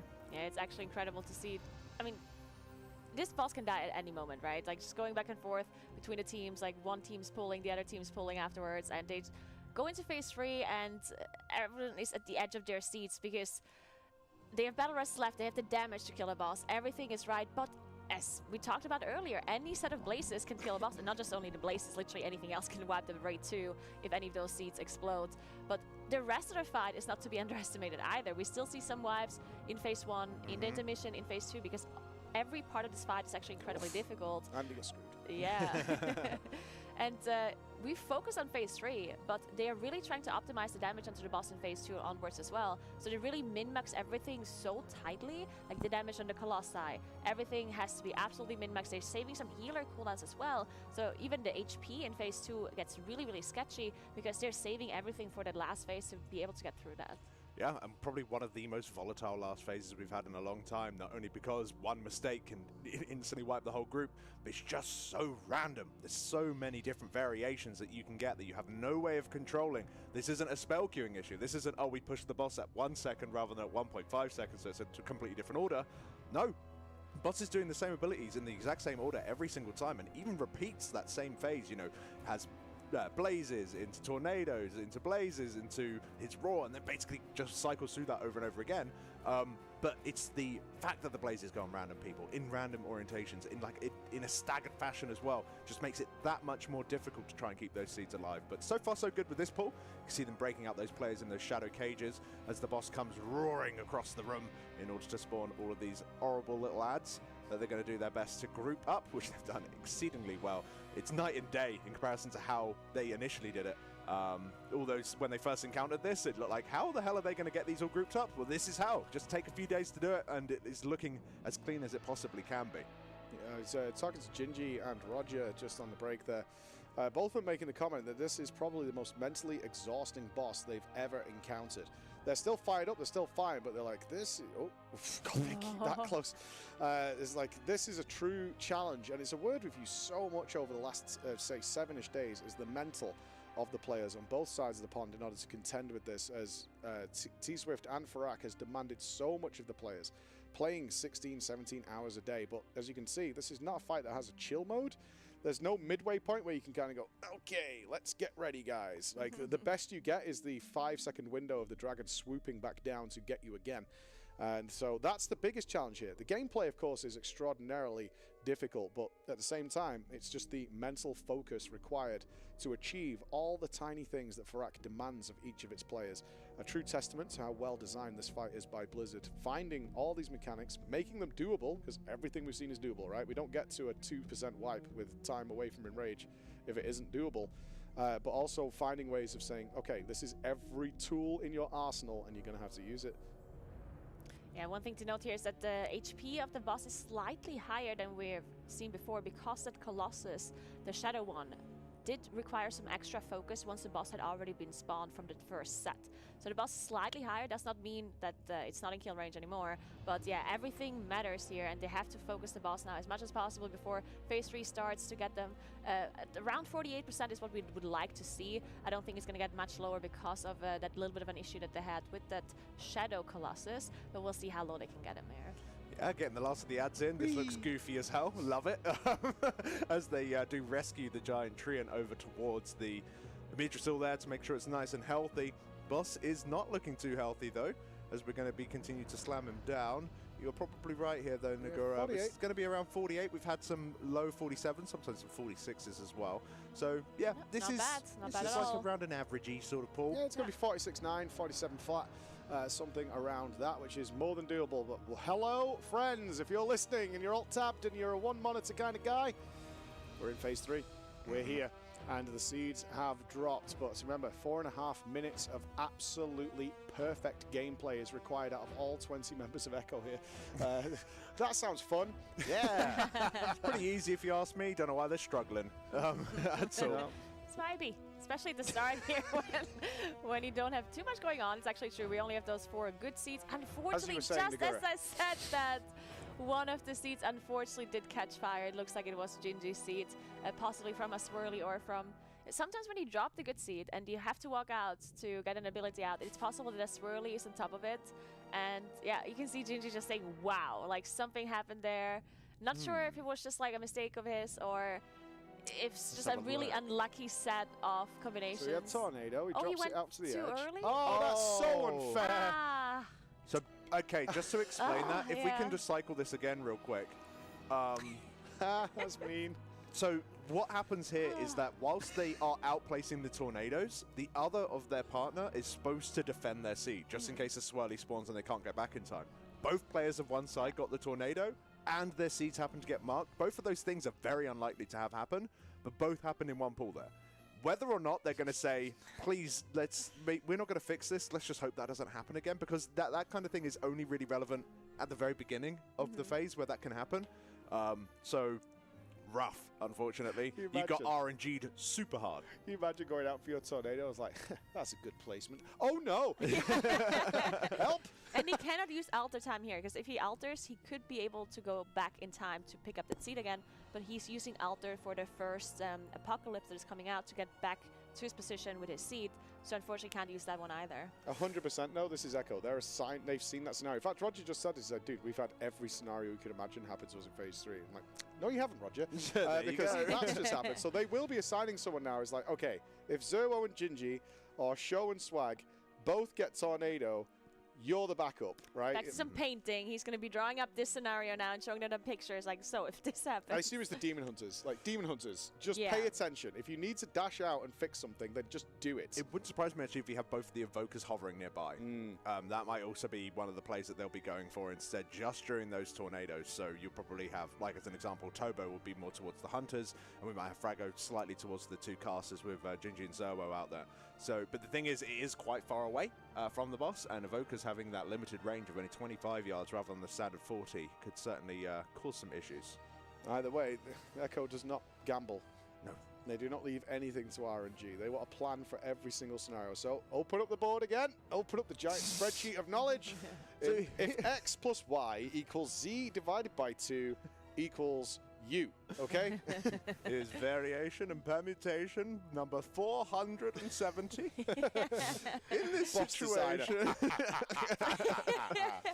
Yeah, I was suggesting that because I was thinking these bosses are designed in such a difficult way that I'm thinking about the fact how they're going to make the bosses even harder from here on out, because these players keep getting better and better and better every tier. At some point, they're really going to make them solve equations like midway through the fight. You just have to click on a thing. It's like, I mean, Final Fantasy did it. The Yeah. maths boss. That's true. They have a boss where you have to do some maths so you die, which is really funny. Hope you know what a prime number is. It's like, uh-oh. What the hell is this? Can't be. Oh, it is. Unfortunately, losing someone right at the very beginning of the fight there. Who was it? I think we lost a Shaman. Yeah, we 'cause had no a double battle res has stack. been used. Yeah. Oh no, battle res was used. It was on a Shaman who didn't have Ankh, so we are in a bit of a rough spot. But we'll pretend it didn't happen. Just keep slamming. we don't need those. Well, we didn't on that pool. That pool just gone. As I Exactly. say, it's one of those things with the phase 3. It's just very, very, very fragile. Yeah, I was talking to him. It's like, if someone dies, yeah, it's nice going into phase 3 with battle res available, but you kind of don't have the global cooldown for it. They're really relying on Mires to do it because, you know, he's the tank and he does have the ability to combat res as well. Everybody else is like, leave me alone. Somebody else do it. I think even Canex is getting away with not doing it on a lot of occasions. Finding that spare global in that phase, like, no. So clearly, die near Mires or don't die at all. Rule. And I like how the ready check is up and Andy is just not ready and they still like are incumbent. So he's like, no, we're pulling. Yeah, he's AFK. Run back. He just stood at the side. I'm not going, guys. I refuse. Production, please tell me Andy's chair is not empty. Oh, Just a spinning secret lab titan. Andy? Andy? Another thing about the deaths in phase 1 is the damage in this phase actually not that relevant, because we kept talking about this. This phase is percentage based, so as long as they make it to 70% before these roots catch fire, they actually don't care that much about the damage here. That's why a lot of the players also save their potions. In fact, I think even all players are saving them, and they are using it for boss damage in phase 2, or for the shield in intermission, and then they use it again with Bloodlust in the last phase. The only player, or one of the only players I know that is not using the potion with the Bloodlust is Gingy, because he's using it for that first set of Colossi to be able to get through that damage check there. Yeah, because of course Arcane doing a ton of damage with the funnel available to them, doing an extraordinarily high amount of damage, which is good to see. As this phase seems to be progressing rather nicely from this point onwards. You're going to see them slowly controlling where the fire spawns as it goes along, dodging these mythic-only mirror image ads, getting out of their way. No problems whatsoever. And there the boss goes, going into the Incarnate cast. See how vicious they are now in that micro window? Because he does transition at 70%, but you get just a minuscule window as he casts that Incarnate. So at 70, your damage doesn't matter, because he's going to go. But then you have 3 seconds, and you also have a couple of seconds when he lands here to try and squeeze a little bit of damage in on him before he puts his shield up. So the boss... 2%. Yeah. About, right? Yeah. That's It's a ton of damage. nice milk. yeah, everything matters, right? Yep. If you know, we did a pull, say our very best pull was that 2% wipe that we had, and they hadn't done this sort of thing. Of course they did. Not as crazily as they have done more recently, mind you. But you know, that can make or break it. That gives you that couple extra seconds in the last phase, which you know, every second in the last phase is a second closer towards death and destruction. Which is rather unfortunate. As we are heading into the phase 2, though, no battle res available. One will be coming up in a minute 20 or so. No issues whatsoever. They'll just continue slamming as the set of ads spawn at the back of the room, as well as the aspects there. Doing a lot in this fight. These aspects really helping the team out by doing... What are they doing, Mike? They are present. Nice. Their presence, of course. Cheerleaders? They're filling the group with that family spirit that we all need. Yeah, they are roasting a turkey and preparing for the kill. But yeah, this is again one of the reasons we were looking for a mythic only phase on this fight, because we do have the aspects here who are kind of just present and watching, and I'm sure they're holding back the corruption. Or, they have some nonsense reason that they're all decided to stand on their fancy Secret Lab Titan chairs that they got over there, Amirdrassil edition. And I wonder if they used our discount code to get it. Hard to tell. We'll find out later. But yeah, they're here again. We're More wiping. mysteries. Not necessarily. Okay. No, only 2. we are. Yeah. We Okay. are. Never mind. We have had it before where we've had an entire tree die and we've just barely not made it out, and it could have been salvaged with a life grip that they otherwise didn't use. So it's in theory, doable, but it is very, very difficult, but considering we lost a battle res, considering it was all a bit scuffed already, don't blame him, just saying. I love the death logs on this fight. It's like, everything was fine, 7 things hit me at once. It's like, okay, cool. Go again. He's like, what did you do wrong? Hell appeared. And existed. yeah, Constantine was not around, and therefore ended up in a bad way, unfortunately. So get up, dust yourself off, go again. It's got to be tough being in this scenario, especially with Liquid nipping at their heels, knowing they're fully capable, knowing how close they got with that 1.8% wipe, which is probably, what, 2.5, 3 hours ago now, and knowing that every time they initiate that pull timer, this could be it, but it not being it. That's where you've got to push through, right? So, okay. Yeah. You can't let frustration overtake you. Yeah, and that's one of the most difficult things, at least when I was playing, is when you yourself make a mistake, to recover from that and not be mad at yourself and not to tilt. Because if other people make a mistake, I personally at least have an easy time getting over that, because I know they're really good players and it doesn't happen every time, right? But if you yourself make a mistake, and especially if it was a really good pull and you know you had so much damage and you position a blaze wrong, or one of your seed blows up, it's so hard to just not get affected by that. I know these players can do that, of course, but yeah, that is definitely something that, especially when so many other things are going on that affect your mental, Liquid being so close as well to get the kill, and you yourself just getting that 1.79% wipe, it must be difficult for them to just keep up that mental fortitude. Well, we certainly had some of those moments over the course of this raid and on this fight as well. We do know, sure. Zalia let us know that on one of the great pulls that Echo was having, I think early yesterday, they were looking like they were pushing to the kill. They were at phase 3, and then all the way kind of just died. And it was really odd. It was like they hadn't prepared healing, which Ryson obviously has, Echo's healing commander. He goes, yeah, Ken didn't ramp. I was like, why, did he forget? He's like, no, he changed his keyboard language to a different one mid-pull, and his buttons stopped working. Oh. Oh, no. Yeah, he sent a Discord message saying, I'm sorry. They changed my keyboard language to, like, Italian or something. Something He weird. did like change the keybinds for that to not happen anymore, right? He's fixed it now. Okay. But, he's fixed it now. He's like, dudes. They're like, Ken, what happened? It's not like you to forget to do your ramp. Yeah. But Rice will be like, ramp, Ken. Ken, ramp. I'm trying. Ken, he's like, I'm really trying, dude. Pressing the button. Yeah. So I got showed the message earlier. It just says, sorry, dudes. I changed my keyboard language. I had that on my method trial, actually, doing Yogg Zero.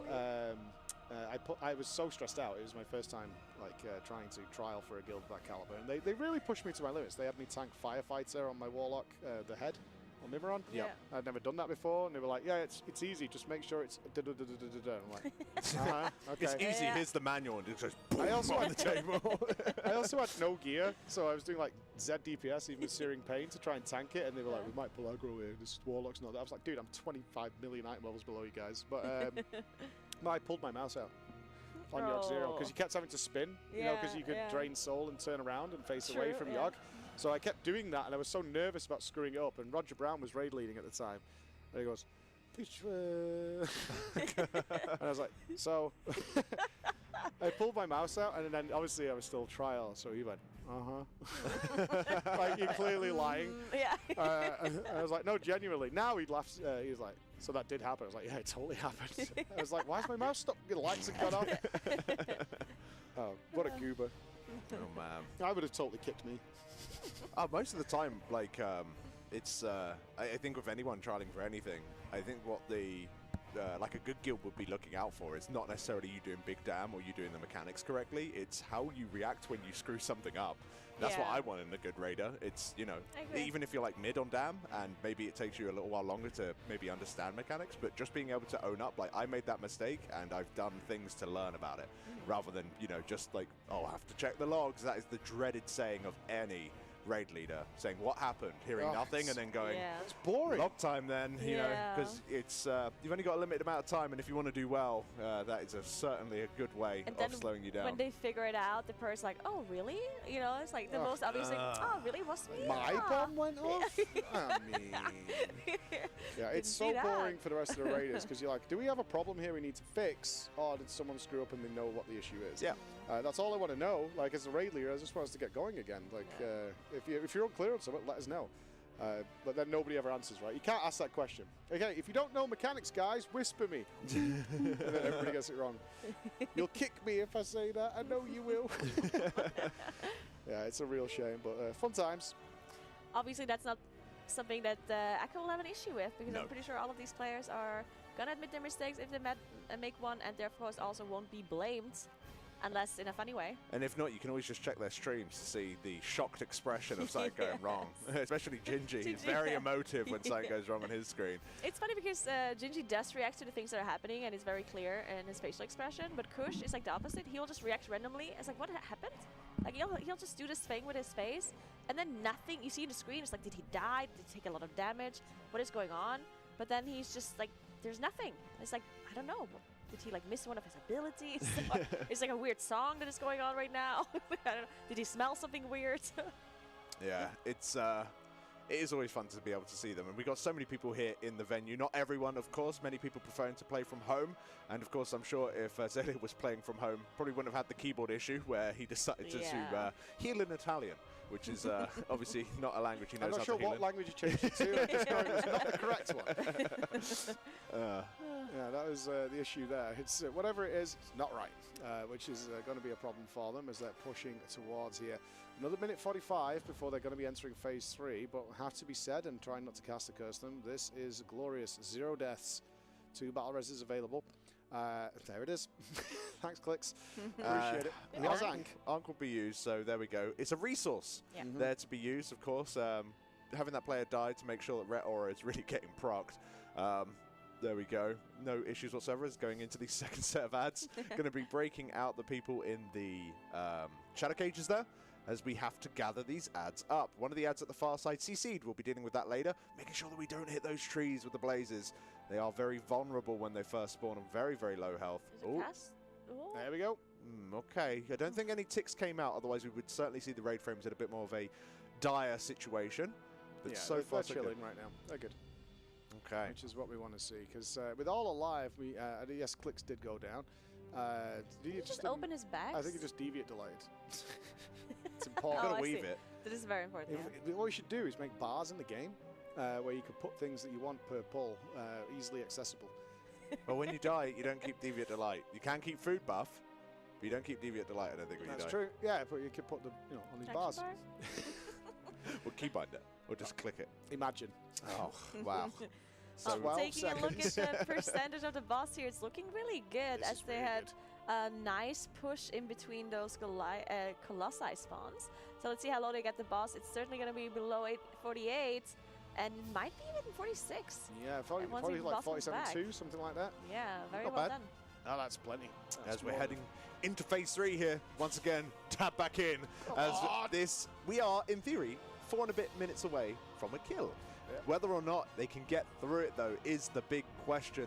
And it's only one that they can answer. This is an incredibly difficult phase with even new overlaps, 300 pulls in that they weren't aware of, and certain situations causing them some grief. Hopefully we don't come into any of those. Frank, be a little bit nice to us if you don't mind. You can see here a player who's responsible for looking after seeds. Can you see he looks between the two of them, ready to collect either of them, which is exactly what, unfortunately, Gingy and Zoa are unable to do. Velo goes down there just from damage from the tornadoes, I believe. They have used their combat res. They have one more available, guys. So healer goes down, but he is rezzed up and back in action. So cools a cucumber.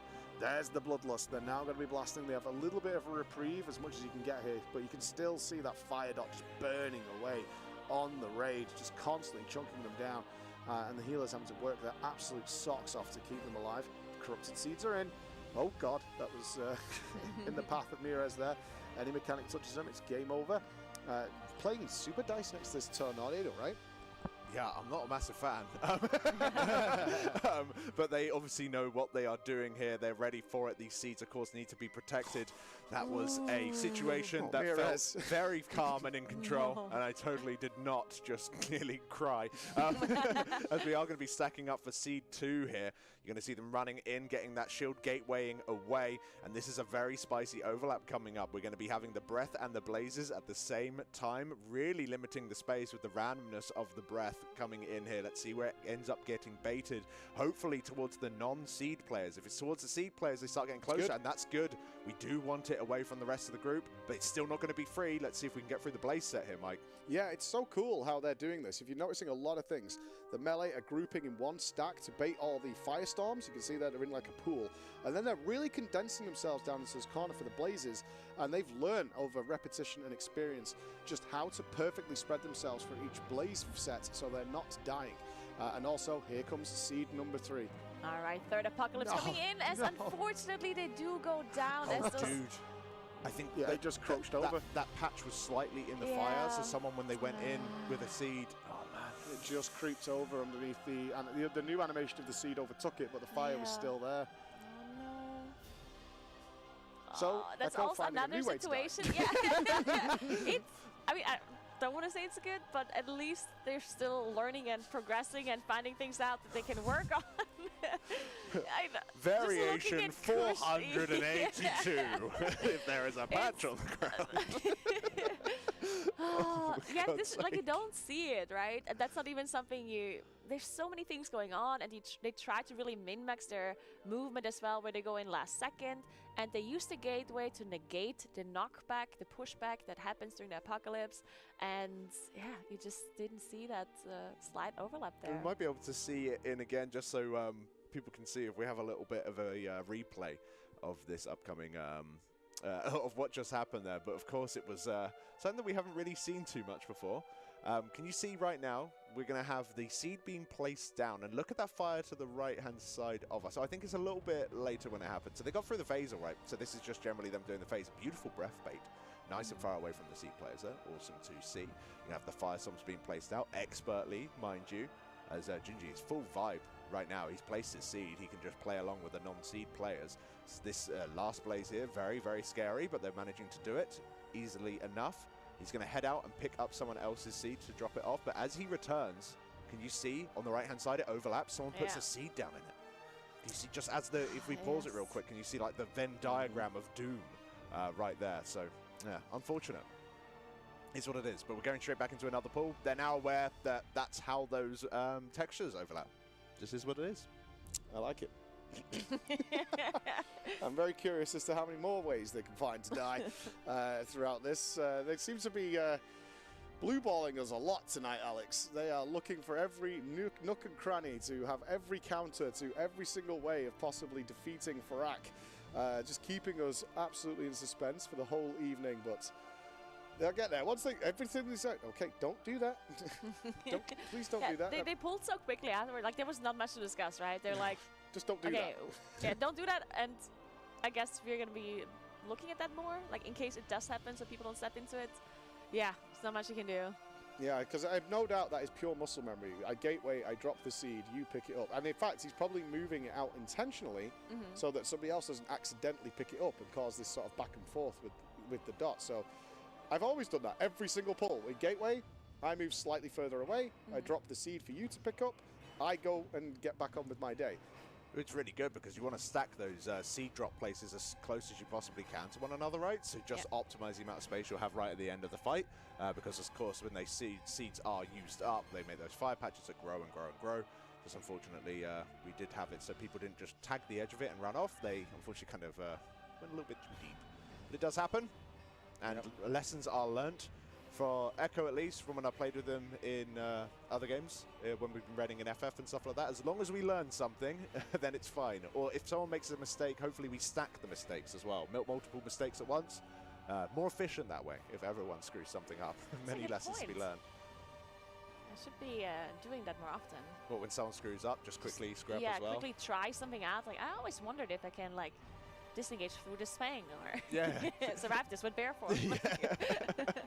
Just bear form everything, screw it. And if you die, heal a problem. It was a common thing amongst our raids is try all the things just in case it works. At one point you could disarm Alakia, which was hilarious. We were like, do you know this works? And we were like, no. It's like, I just thought I'd press it to see what happens. He could totally disarm Alakia, the raid boss. But I think they might call a wipe here, as they have had a swag go down very early. They've already used a combat res on Revez, so they're just going to throw this in the bin. Well, it's still very early, just the first intermission, so they're going to go back as Roger is being hassled here. For why haven't they killed it as he's being asked? Well, you see, what we decided to do was drop the seeds in fire to see if that worked. And it turned out it didn't work. Why doesn't the green cancel out the fire? Right? Yeah. It does on Larry. On Laradar earlier. True. Yeah, we need a Laradar cannon to push you back the fire. Yeah. You can also extinguish tornadoes and dust them away off the platform. That would be significantly easier. How do you think they're going to nerf this fight? Obviously, this is not a fight that is intended for the general Mythic raiding audience. We think it's hard enough as it is. Lots of opportunities, but you think we're going to get a list of nerfs? Because they could do so much to just reduce damage and all sorts. What's your obvious ones? I think maybe just the seeds have them 1-for-1. That would be a big nerf, though. So you only get 1 corrupted seed for each seed that was dropped to survive a collapse. Then you only have 4 in total, right? At the end, you never have more than that, which makes it a lot easier. Maybe you have less places on the players in total. I don't know. Maybe you have more time with the blazes to react. I think the blaze is the hardest mechanic. So if they really wanted to annihilate it, I'm with you. They'll maybe reduce the range of the blazes. That could Shorten also them would be a big nerf. Yeah, that'd be big. Yeah, 100%. Yeah, so shorten them and make it so they're longer for it to come out. I don't think they'll ever make it so you can aim them, because that would just be unbelievably easy. You know, because right now they are just set in terms of their rotation. Yeah. If you rotate your character around, the blaze doesn't rotate with you, right? So I think if they ever made it work that way, then the whole thing would be so chill. Because you just always face it going, you know, towards the tree or whatever, and then you could always, like, deterministically know where all of the blazes are going to be. So, yeah, I think a blaze is a big nerf. In terms of the seeds, I don't know what they'll do to the seeds. They could certainly reduce the number of the corrupted ones. Maybe just reduce the damage that they deal. Because right now it does hurt a lot. As Jesse showed us a few days ago, the amount of damage that they do is an incredible amount. So I can see them halving the amount. Yeah, and I think one big nerf would actually be the blazes all getting applied simultaneously. Because I think that makes it a lot more difficult that they're staggered. Because you don't know exactly when the other people's blazes go off, because you don't know, was it the first that was applied, the second or third? And if they all get applied simultaneously, then you all can drop your seeds simultaneously and move out simultaneously, which I think would actually make it a lot easier without nerfing it too much. Yeah, I like that. Maybe reduce the amount of blazes, like say that there's 10 in each wave, now there's only 8 or something like that. I think that would work, or the simultaneous amount. Yeah, there's lots of ways that they could tweak it. I think it all does revolve around the blazes for sure, though. Yeah. Did they ever make, I didn't stick with the season, but did they ever make the Holondrus bombs not a pure one-shot? Did they ever go that far with the Holondrus bombs? I think they were always one-shot. But they did make it so that they wouldn't detonate if you're hit by an orb. Didn't they? Or am I wrong with that one? They made the bombs... They increased the timer by a lot, so that's what they did. Did they not make it so you could soak orbs with the bomb? Or am I going crazy? I can't remember. I think so. I also don't remember, actually. I remember reading a patch you never note. assigned. Yeah. Untrustworthy raider. I was assigned initially, and then they removed me. I was playing a Benthir Moonkin. I was like, I'm not doing this. I'm ramping. I can't afford the globals. I'm sorry. I would love to help you out, but... I remember reading a patch note going, well, Holondrus is very heavily nerfed like that this fight doesn't pose much of an issue anymore. I swear it could have been something like that, but, you know, I'm not going to die on the hill. Deservedly so as well. Like, your average player is not tolerating what was going on there for sure, with the Holondrus bombs. So, of course, they're back now with a vengeance. It's like, oh, how do we make this worse? Well, watch this. Now you're going to have 8 of them with bombs and explosions going off everywhere. That'll do you. It's so crazy. It is crazy. Yeah, when I first read the mechanic, I'm like, oh, okay, I can think of some ways of doing it. I just didn't realize how bad Blaze was. Like, Blaze is the hardest thing that they've, like, without Blaze, and if they had, like, a different thing, maybe it's just like you're just going to have a damage instance on you or something, this fight would be so easy. Blaze is what holds the whole thing together. Unfortunately, bomb going through there. It's the second wipe we're going into the intermission. Of course, we do, you know, dip down sometimes. You have your highs, you have your lows. Unfortunately, Echo seems to be dipping down a little bit we have to understand the players didn't get a lot of sleep. They did give them the time, but as we said, going to sleep, thinking your competition and your race that you prepared for months for is going to die while you're asleep is tough to do, even if you're exhausted. Scribe and Roger are looking at something. This is always curious. This is, again, fly the wall moment. It's like, look here, Scribe. Watch this. Watch this. Look what happens here. If this is some Roger Brown big brain strat, having him off for the raid has just paid off. We'll see. Yeah, as they are calling a 5-minute Oh, break. they're all coming. Ooh. It could very well be that he found something and they want to change it up. Yeah. Maybe coming to their senses and going with my strat. But more likely, All the brains are there. Yeah. I'm interested to see. I what love they- this thing. Oh, I can't wait to find out. They're not going to tell us, not until it's dead. No, But- they've called break time as well, so let's take 5, guys, and we're not going to tell you what they find, even if they told us, which they won't. I might. Yeah, so here's some tunes, and we'll be back with the kill momentarily.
unfortunate wipe there for Echo, which has been the state of things for the last couple of hours here. We know they can imminently kill it. We just had a little chit-chat with the guys, and they know it too. They're like, any moment, any moment it will happen, and they're all trying to squeeze that extra little bit of damage. It can definitely cause some issues, and it's really not their most important factor that they need to worry about right now. The damage is there. But they want to save anything that can make a bigger safety net in that phase 3 is what they need, right? It really is. Yeah, I mean, if they can skip the last set of blazes, that would of course be, because that's what wiped them on their pool, on their 1.9% pool. That would of course be ideal, but I don't think it's worth it for them to like really like regress and into phase 2 wipes to really like maximize their damage there onto the boss.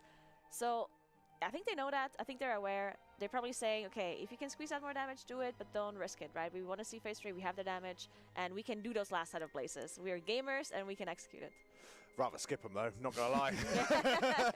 Yes. Yeah, no, it's a very, very spicy set right at the very end there.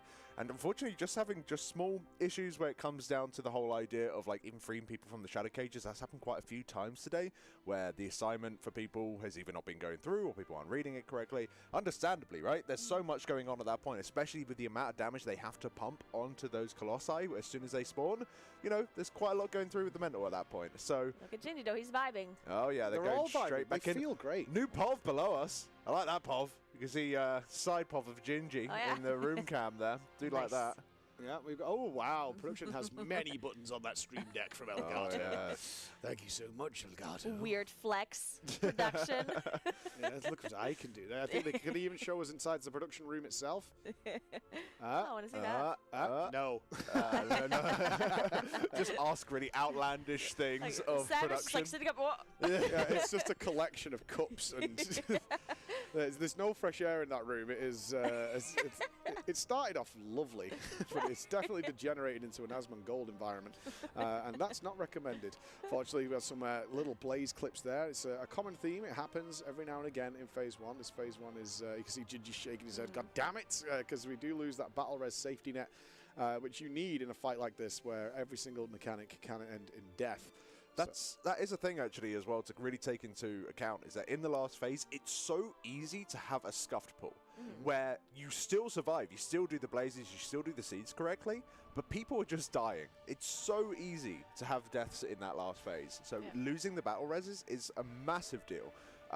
Obviously not enough for them to wipe. At no point is a strategy based on having those battle reses available, but even on our very best pool, we had some battle reses available in order to get people up, in order to make sure we had 20 players alive, because the damage check certainly will come into account if we have those deaths, and without having the reses available to get those people back up and starting to plow damage to, into the boss or keeping players up, we could be in a really, really spicy situation. So You're such doomers. Like, I'm saying Whoa, you don't whoa, whoa, need that the was fine. battle rest. They absolutely do not need it. You They can don't totally need kill it this full. One thing I do want to know is also it's like the mentality is just different when you know you have a battle rest available. Yeah, you feel Like, you just feel like relaxed. you're safer. You know, it's like, Yeah. oh, I can get hit by this thing. It's fine. They can rest me back up. yeah, dude, I could just sit in this with my seed, no problem. Oh, but we have had swag go down. It looks like almost that you're charging. Bye, world!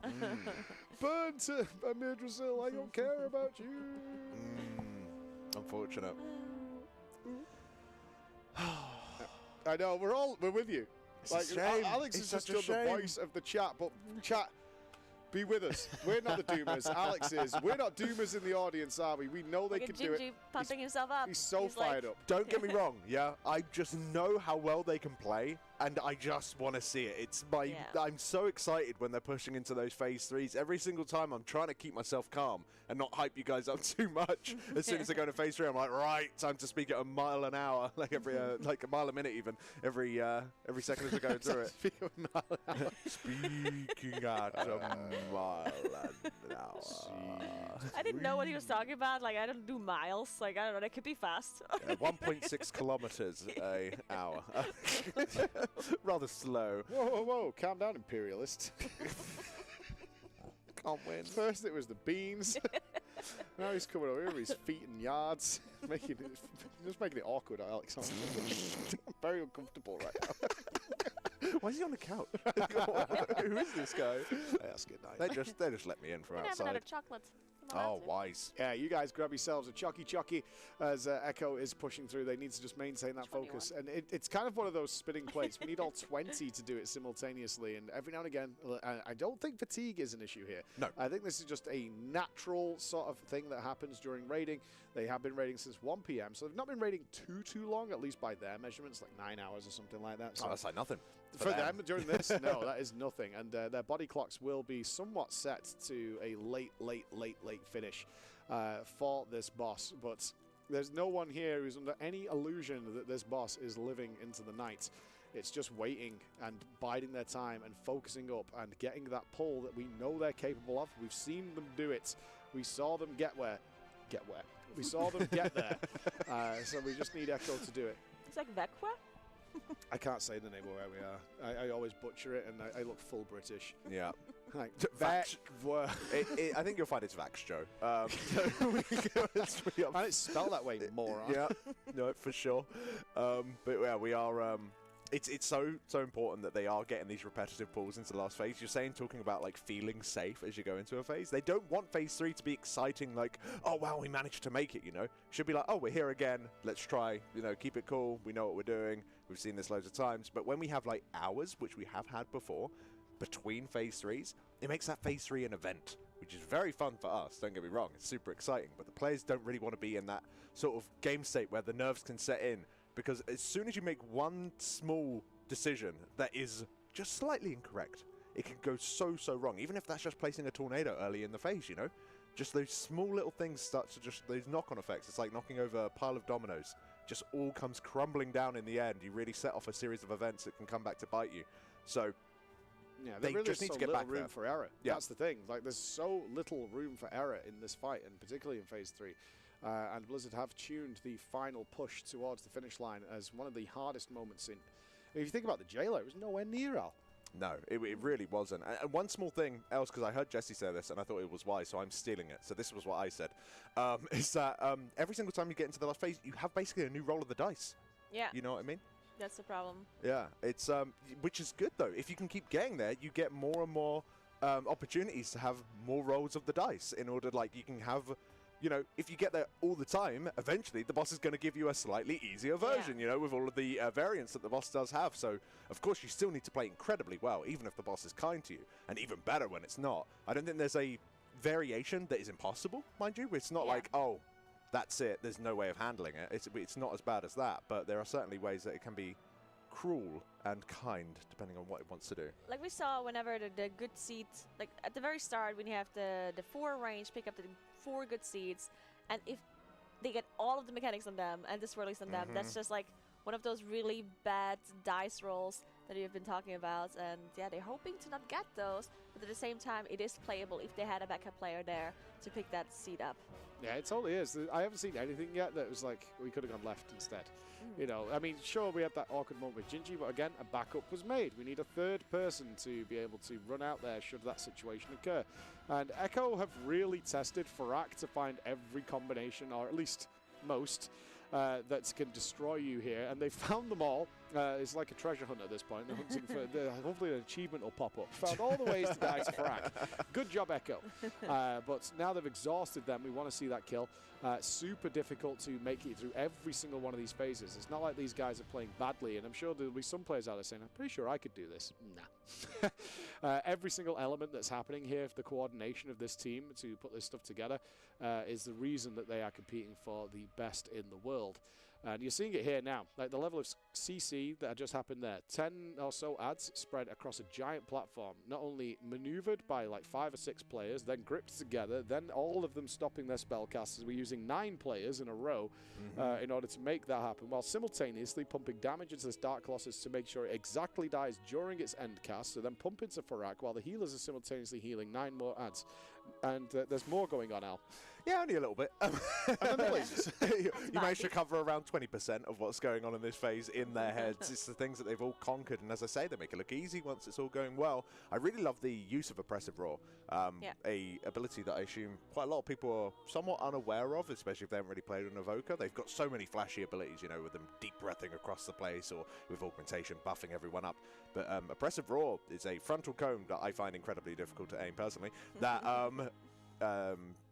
increases the duration of CC on ads. So they're using them on all of these ads once they're underneath to make it so each of the stuns is slightly longer, which is really, really useful. It makes it so that you're able to, you know, keep everything under control a little bit more, which is excellent to see as we're going into the second wave of ads. Boss health is looking pretty good as well when he eventually drops back down, so we should be going in, you know, on pace as we expect. Unfortunately, I hate this part. The setup part of this. We're actually fine, never mind. Yeah, that 3-second window of setting all these ads up is so painful with all the damage that comes out simultaneously. The healer's attention being diverted onto these healing ads that need to heal the heart of Amirdrassil in the center back of the room while managing everything. So I'm not saying it, but it looks pretty good. Well, nothing can go wrong from here. It does look good. As they just have to finish off that last Streaming Soul that they had to seed in a Hunter Trap in that corner because it's so far away. It's too hard for them to grip, and it also gives them a little bit of funnel damage actually onto the boss here, which is also used to its maximum potential as they're just cleaving it down secondary. And you can see the boss is 49% now. They're looking for 47 would be ideal. And that's certainly something that they're going to be achieving as the boss is going to fly away in a couple of seconds. And it's looking very good. Percentage very, very good. It's going to be even below 37. 46.7 really as nice. it jumped up. All right, we're in phase 3. I can't look, man. So I think we should just talk about something else. Yeah, let's not eat spaghetti. Oh man, jumping into phase 3 right now. Let's see how well they can do. They've got another roll of the dice available for them. Everything lined up. No, man! What? That was on the right side. That was a shame because they literally had everything perfect there. What on earth happened over there? Couldn't even see it. That is rough. I mean, the blaze had only just spawned. Was it a swirly? That's an incredibly early way to wipe that. Blaze. I mean, I feel like it was a swirly because you get the swirlies into the blazes, so it's. I mean, is it just overlapping hitboxes? Can we get a replay? Yeah, but just got to take a look to you guys. I'm sure some of you spotted it, but we were obviously focused on. But usually we don't have any issues there. Well, unfortunately, normally we can meme around a little bit until the first seed is dropped. Not today. Not on this pool, unfortunately. Boss say no. Yeah. Well, this is probably a new way that they've wiped, unless it's just a mistake. We'll find out. No. Let's look on the far right-hand side of the screen. It's a swirly, right? Yeah. Oh, come on! Oh. What? That hit? Oh, can we have Can we replay the replay again. and like pause to see the hitbox? That seed is in that swirly. Oh. That does not look like the seed's in that look like swirly. it's in I it. do not blame the hunters for that. Okay, so I do remember a conversation where they talked about the animation being slightly smaller than the actual hitbox. And I remember someone saying, okay, listen, we know that this is a thing now and you cannot like make a mistake with this again. So I do think it was still like just a mistake. But it's still like, it's annoying that, because with the blazes it's the opposite, I feel like. Sometimes the blazes are so close and they don't hit it. Yeah. But with the swirlies, the animation is smaller than the hitbox. And that is sometimes really annoying. And I feel like Blizzard has gotten better lately by making the animations more clear to see the actual hitbox. Yeah. But for this one, unfortunately, they have not got that correctly. Do you know, it might actually be the hitbox of the seed instead. It could be that. No, Yeah. but for the blazes, it seems like it's... Oh, Yeah, no, I think you're the right. blaze line is very slim. I think the blaze line is slightly slimmer than its hitbox, but without being able to see from the Hunter POV, it might have been more clear from there. We are looking at it as sort of like an angle across the room. But yeah, and you're also absolutely right. They discovered this the other day because Gingy dealt with it. Yeah. And they were like, yeah, just don't risk it. The damage is there, guys. Don't risk it. If it even looks remotely close, just move it. You can see a smile on Gigi's face, though. They know, yeah, that was a bit of a waste of a very nice pull, going into that phase with the boss very low and everything. But hey-ho, have we pointed out, at no point have we wiped damage on this boss since we got to phase 3. Doesn't matter. It is going to be an important aspect of the fight. And we assume, we don't even know for sure that the boss even does that 5th roar. He might do a different alternative That would be cast. hilarious. That'll be jokes. But it's very, very unlikely. So nice play there by until Kush. we get there, we're not too sure. It's kind of stupid, right? They've been playing we've been in combat for 30 seconds. Kush has already had to do 2 world-class plays. Like, can't be downplayed how hard this phase 1 is, which is just the introduction to the boss and was absolutely murdering the players when they first got here.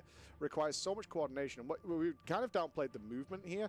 They need to be spreading the flame patches. We call them flame patches, but obviously they're kind of dark with a molten edge. But they're constantly having to shift the boss over to force spawn these extra flame patches that the players drop, as Farak will also...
If you would keep me waiting, I would wait a lifetime.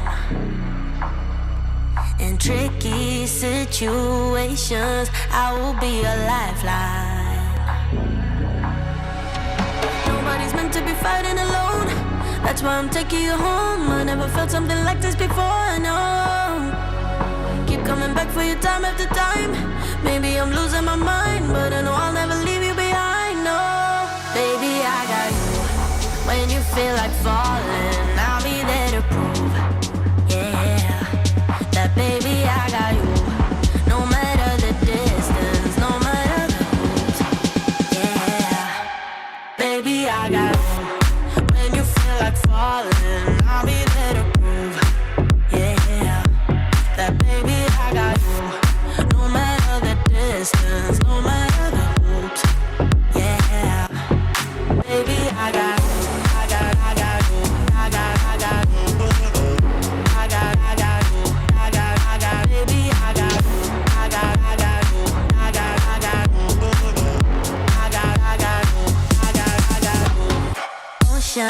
In between us, still I feel your heartbeat.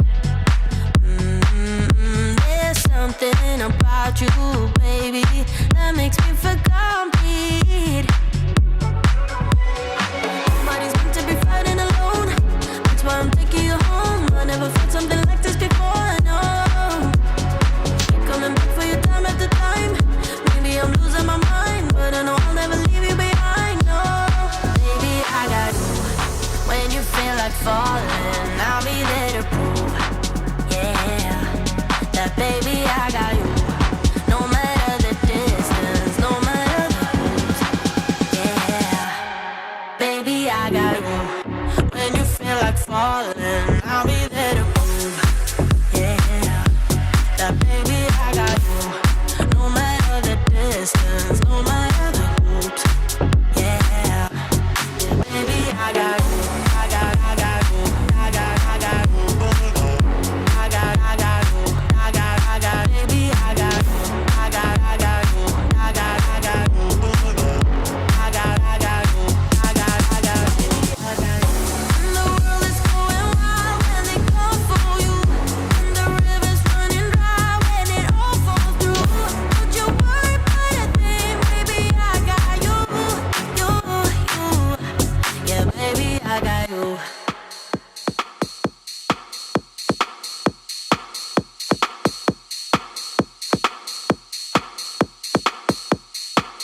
close my eyes.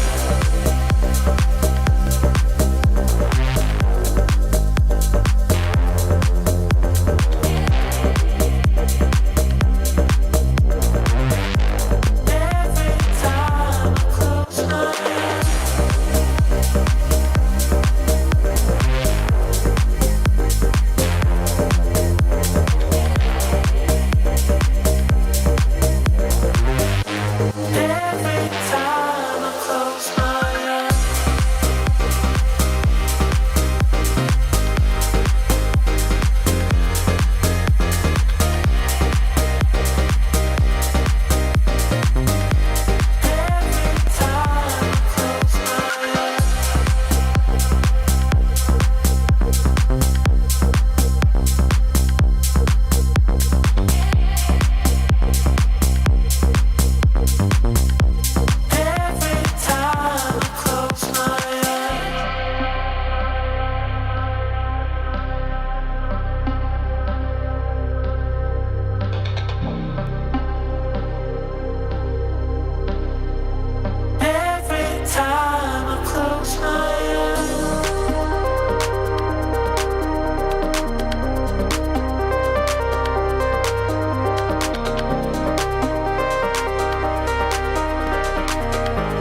bounce on the dance floor.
Make the booty bounce on the dance floor.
You.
Ready to change your view?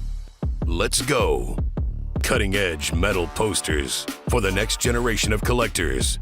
Geeky, magnet-mounted, incredibly stylish. Modern wall art that hits every beat.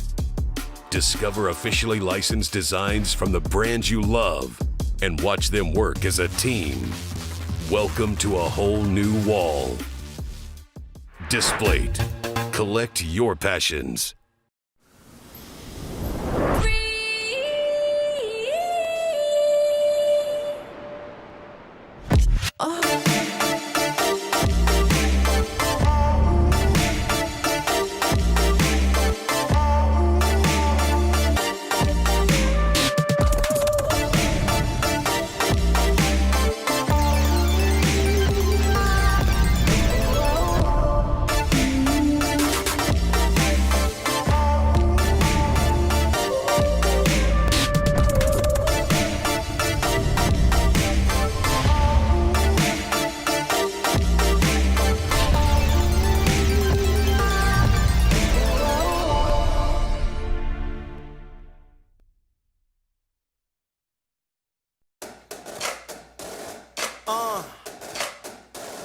Here we go again. Flex, walk like I mean it, yeah. Talk like I seen it, yeah. Live it, cause I dreamed it. You could've did it too, but you didn't mean it. Light up like a phoenix. Ooh, I'm hot, yeah, beaming. I'm really here to give the people what they needed. Somebody built Fort tough, hard cold like a need. I'm bad, how bad? Yeah, I'm good, so good. Yeah, I'm strong, so strong. Something you wish you was. I'm back now, I'm back. Don't back down, I'll never back down. I'm back now, I'm back. Look at my crown, I never back down. I'm back now, I'm back. Always stand up, always stand proud. I'm back now, I'm back. Always stand up, I'll never back down. Yeah.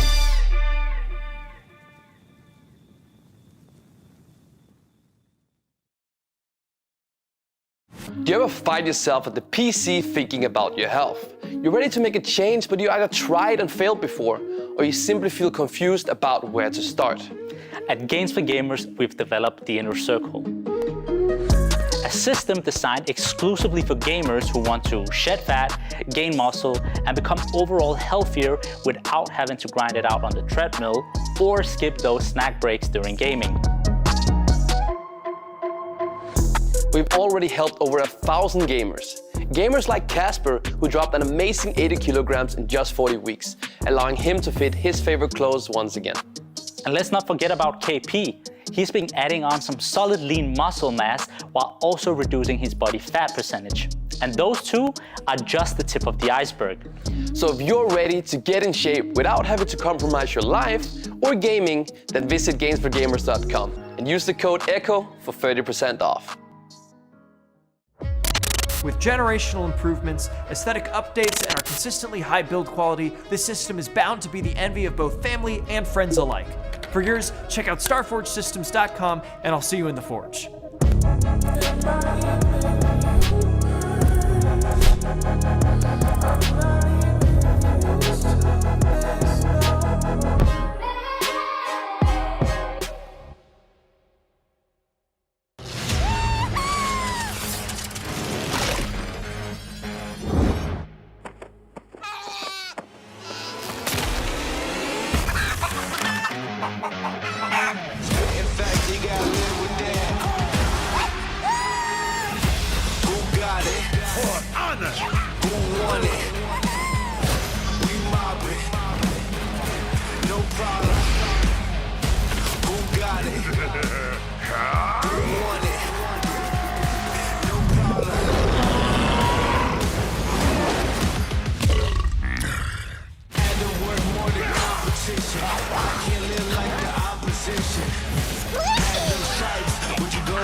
At Echo, we aren't just gamers.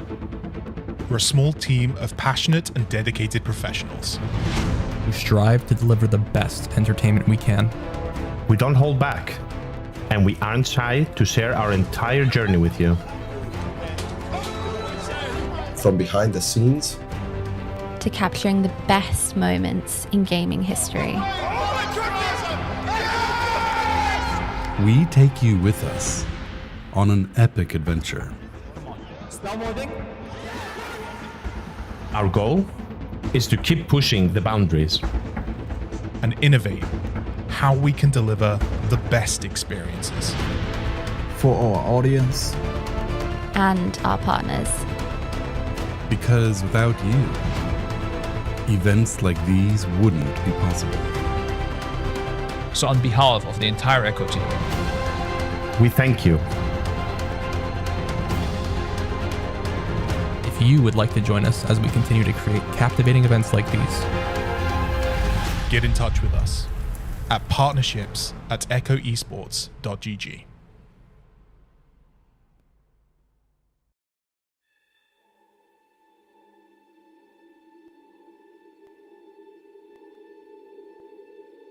Champions, what lies ahead is a sacred space within the Emerald Dream. Any intruder to the dream will be attacked, no matter the purity of their intentions. With this seed of life, we are one step closer to stopping Farak. The seeds of life are in place. Amirdrassil awaits our defense. And Farak, my wrath. The age of dreaming comes to an end. This seed will be the ember that burns the world. 2% to go for Echo here as they are racing to the finish line. Bear witness to the purity of flame and be consumed. Echo is the new dragonfly! Move out of the way! Oh my goodness! What is born of fire can never be extinguished. Everything burns, including you.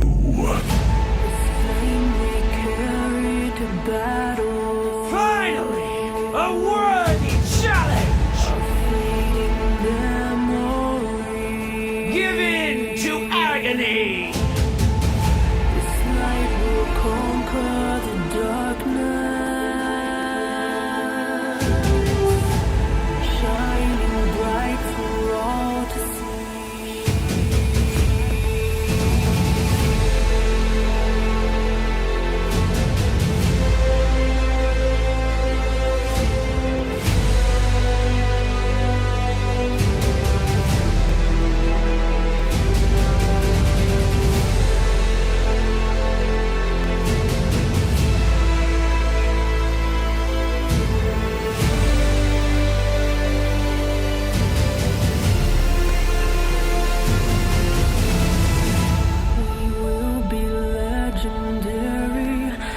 From this moment on, we will not be forgotten. Our flame burns on and on. We'll fight for all the glory and hope that burns in all. And from the dark of the ashes, we'll rise up and stand tall. We'll ride on like the thunder. We'll strike like lightning. The storm winds like a hurricane. Relentless, we'll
the siren came on. We just raised $2,000. All right, so. Oh my God! Oh my God, are you sure about this? UK, is there something?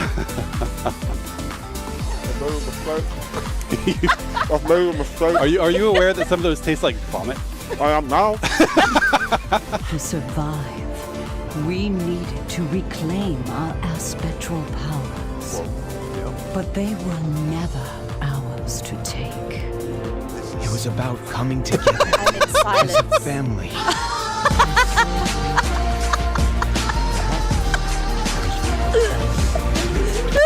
Excellent. The spell spoilers was sprinting out. As soon as you see someone out, you go. I am so. Continuum, which is redrawing the lines whilst doing a little bit of raid damage. Why? Is that Zerwo? What? Let's see. That's got to be Zerwo. He's got 5 buttons. What? Oh, it's haunted, sorry. Sort one out yourself to be as cozy as Kush. Who is. Wow.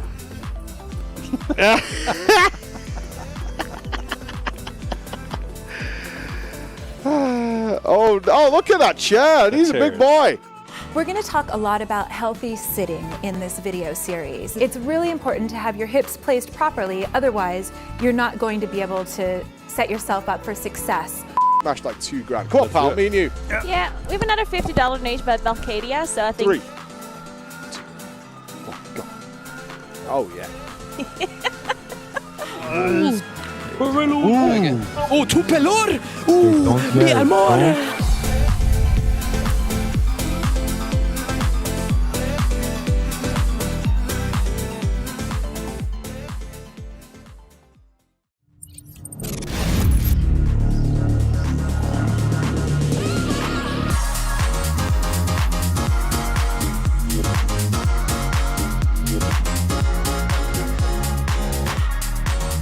Okay guys, soon we have the spokes, so we need to go back to the old fire puddles that we just left.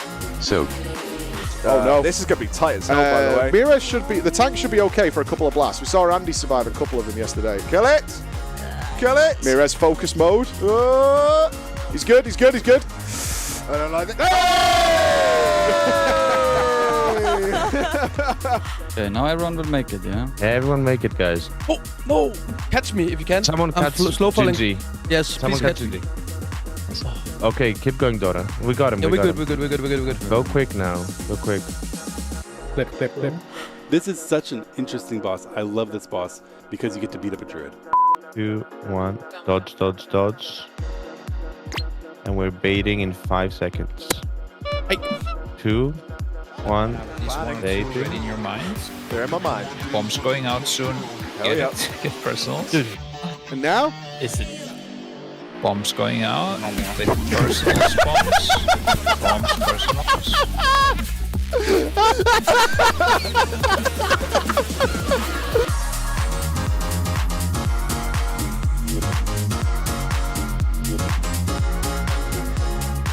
Oh guys, please make it. Lizard. Wizard. My daughter, who was at the time 12, I believe, came in and watched. And she said, so you're just clicking on boxes that aren't full until they're full? I was like, well, yeah, I guess. She said, that sounds so stupidly easy. And I'm like, all right, I guess we need to reroll DPS. Verdict issued. Healing is the easy one. All you have to do is click on the boxes that aren't full until they're full, which, hard to argue with. That is basically the core of the mechanic. Just heal. Should we have more healers left or right? What do you guys think, healer friends? Well, I need a strong boy on the right. So we get Maestin, yeah?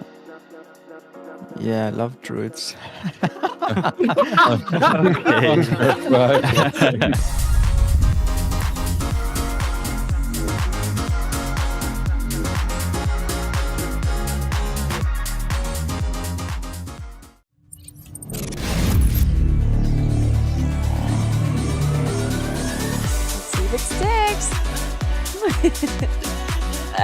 Well, I would say you have to burn it a little bit.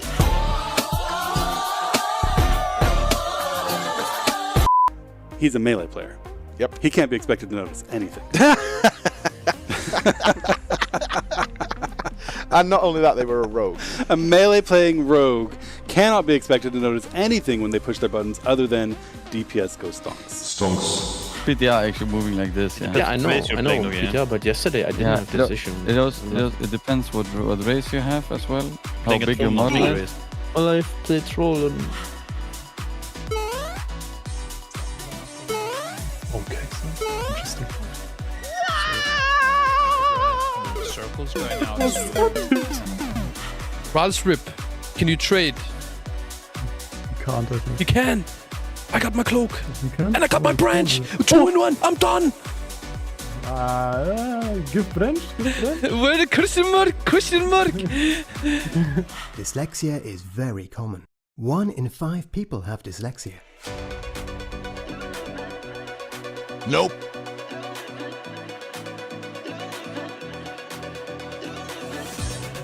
Nope. Nope.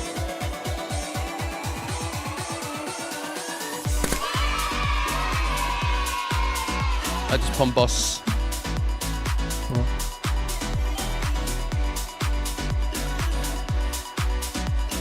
Boom bugger. Incorporeal. Okay, you just got clipped. Into Blizzard. No, don't send the fluid, Okay. We have another one apparently. Another one they're Something going else to show happening. us. We're getting tricked again. Oh. It's done. Oh. Normal splits 100%. Heroic splits 100%. Heroic Farak splits 100%. We are done with splits, which means now, finally, I can say unabashedly and without any further hesitation, it is time for a break. They have burned down the roots. He's taking double damage, and he is down. First one down, Mythic. Guys, let's have it for Echo being on the board with 1 of 9 on their way up. That's quite fun. Don't get it now. Quick actually like 3 times as much. Yeah, you just sacrifice yourself. yourself. Yeah, Win, yeah. One have all for sec.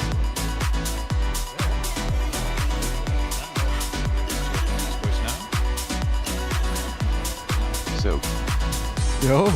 Or I mean, nice, man. Look at the last timing, guys. Look at the last timing. Oh, what did I say? What is going on?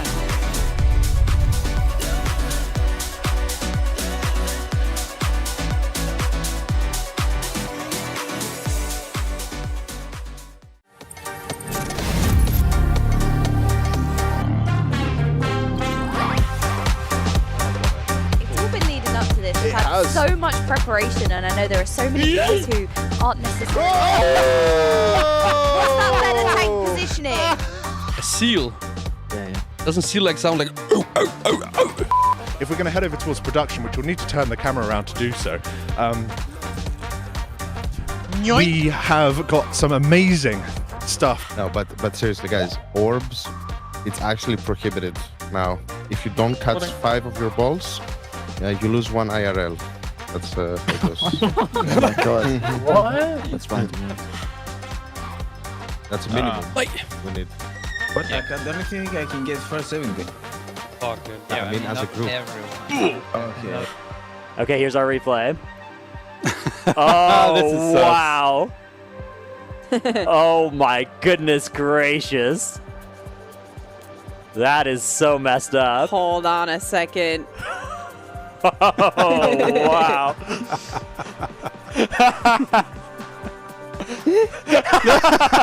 Now he notices. Boom, boom, boom, boom. I want you. I'm so sorry. Dodging in 1. Dodge. I'm literally faking this.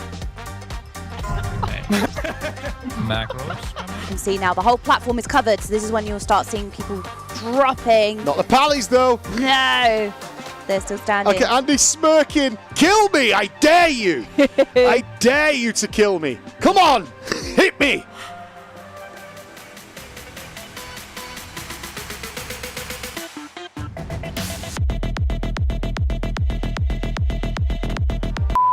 Dodge in 2, 1. Dodge. hate demon hunter, so just die. I'm so shit. I'm sorry.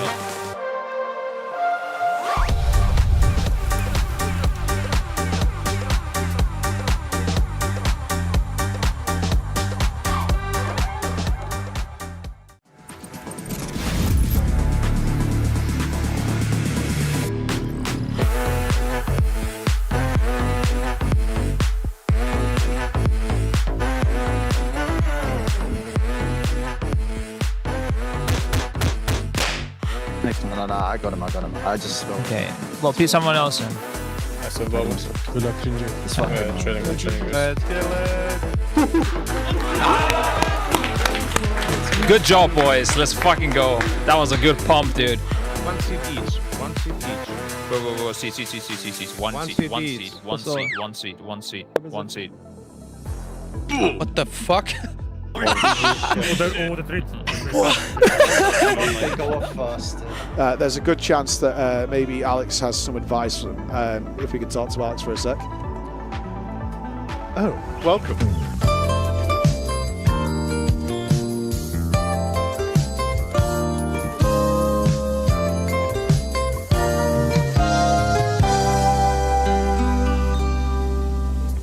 They'll grab the seeds, then go up to the orbs in the sky, and then come down to deal with the roots. Nope. It clicks.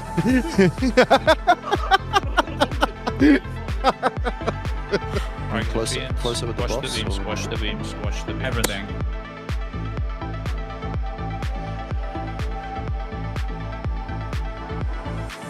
When this boss gets nerfed, whether it happens before or after Liquid and Echo kill it, one of those nerfs will be changing that 3 to a 5. Yep. A few moments later. I do believe they've changed how the seeds work, but in phase 3 only.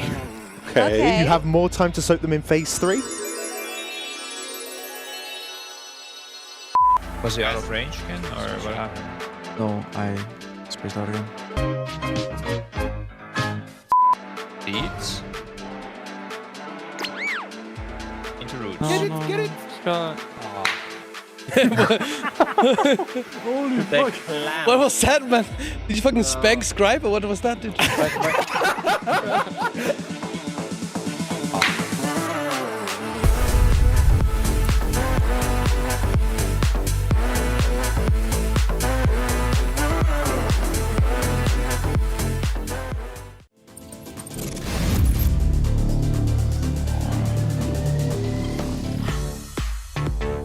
Guys, here's an opportunity.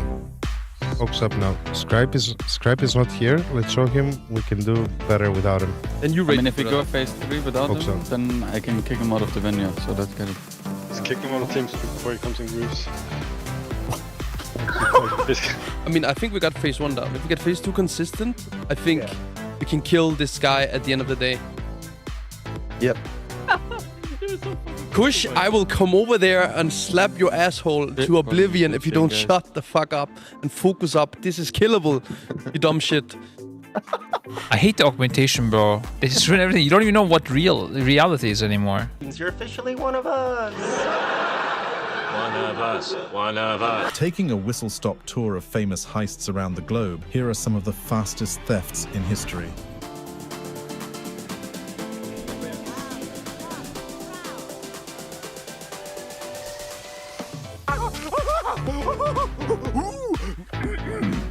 That was fun. Definitely move this here. It would be way better. And I think it might have been Zalia at the time. Oh, clicks. Hello, darkness, my old friend. Oh, Who let the balls in? I did. Police are treating a bow and arrow attack in Norway that left 5 people dead as an act of terrorism. Guys, we can get to phase 3 every single time now. Fucking got this. One body. Mirror images. I'm so fucked.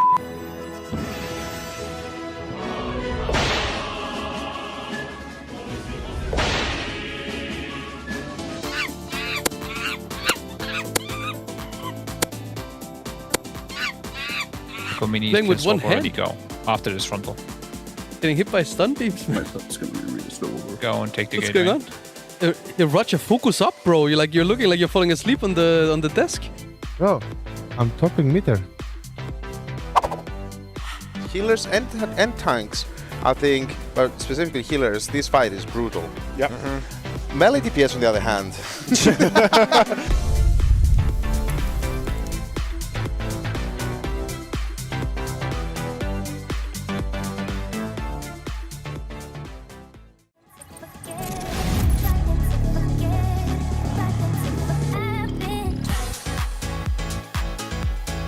No one.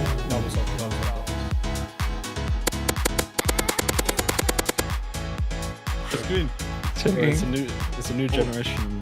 Oh shit! I got delivery. Yeah. Christmas is early, dude. Time for Thanksgiving, boys. How many did you get, bro? Come on. Nine! Du Asmirdrassil has decided to Rubicanti himself up and is now ready to start spreading evil throughout the arena. Let's have a look. See here. Instant replay. Blair! Blair! Why is he wearing a cape? Wait, Tobo just ripped a fart, I swear. Oh, Tobo. Nope.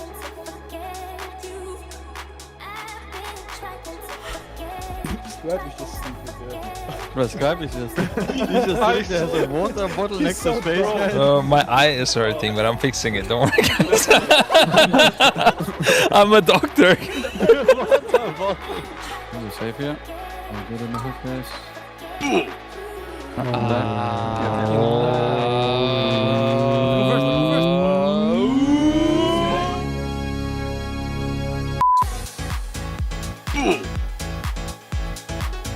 That's how we fucking raid these boys. What the fuck? What? How did I die? Okay, Restringy seats are coming. Mostly leftish. 4.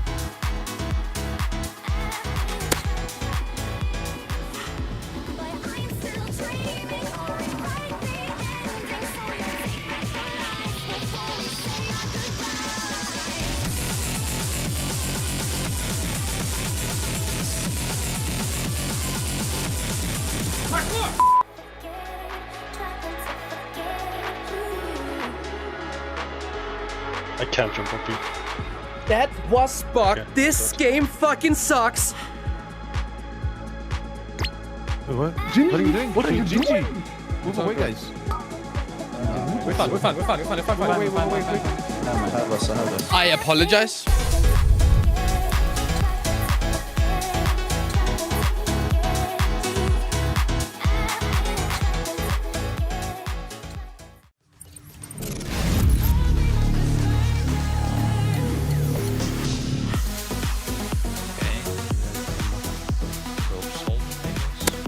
What? Okay.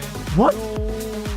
No, it's bugged, bro. That was bug. This game fucking sucks. Arr, welcome back to the Race to World First, me hearties.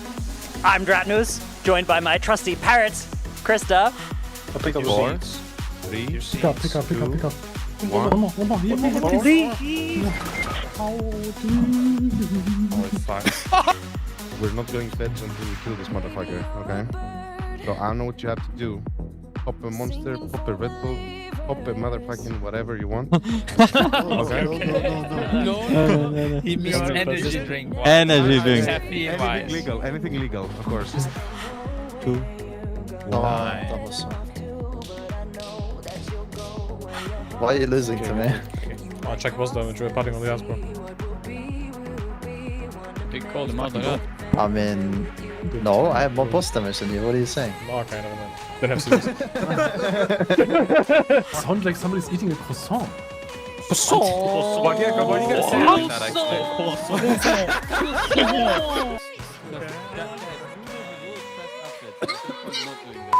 Who let the dogs out? M reset, right? Oh, hold on, we're flying with them. Oh. Oh my goodness. All right. Dratnos experiencing IRL what Razageth was like in phase 1. Yeah. Hang on. Water. Earth. Fire. Air. Long ago. Then one more round. Then one more. Just have to not die early with these dispels. Yeah, if don't they let can anybody avoid die. dying early with these dispels, if they can soak all these mushrooms, that damage on the raid from the Falling Star is phenomenally high. One death is going to come out here. It's Gingy. 2 more deaths now. 17 players live. The boss sub 1% power. Yes! Let's go! Fuck this fucking hell! Bro, Ashen's checking.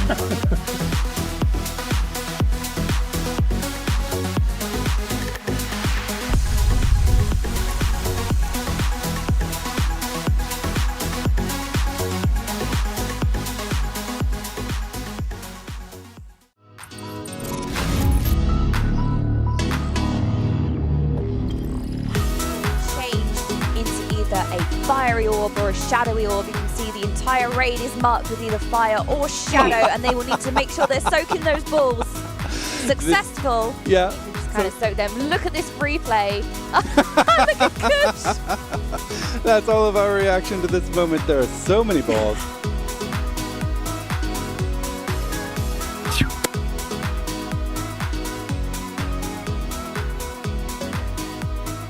We also got a $1 donation in from the Worm, who says, "Hi Mike, it's me, the rat." Welcome to the show where the questions are relevant and the people answering them are not. Dratnos, things you can say about your partner, but not WoW. Gosh, I hope these pants drop tonight.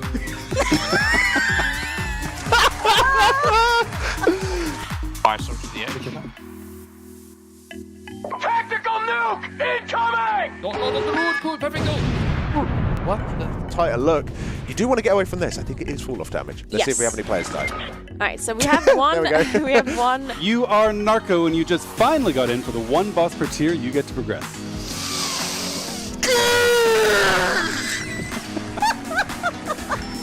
Alright, same thing guys, 6 and 3. I'll call it in 3, 2, 1, step. 2, 1, step. 2, 1, leg it. Narco? I told you! No. They broke the glass! He's here! He's been unleashed! They brought in Narco? From the fires of hell, he breathes yet again. He is risen from the ashes, deep from underground where he farms the infinite mythic Who did they glass. sacrifice?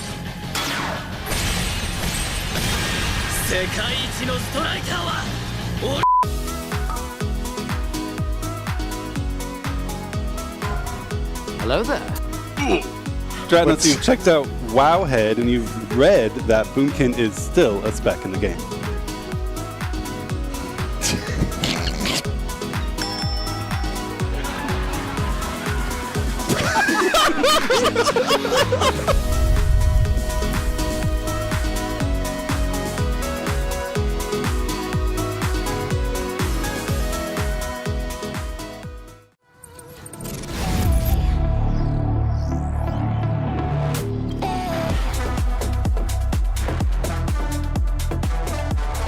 Oh, there's none range.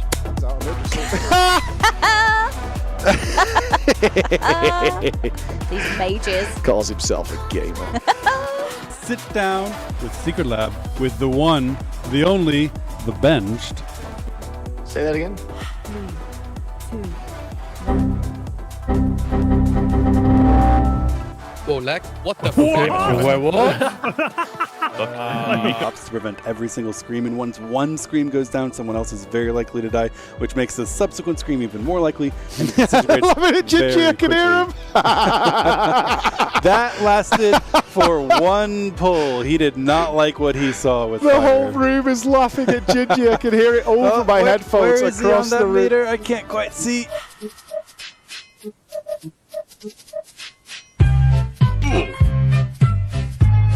Now that you aren't raiding anymore, officially sidelined for younger players, do you think that you can...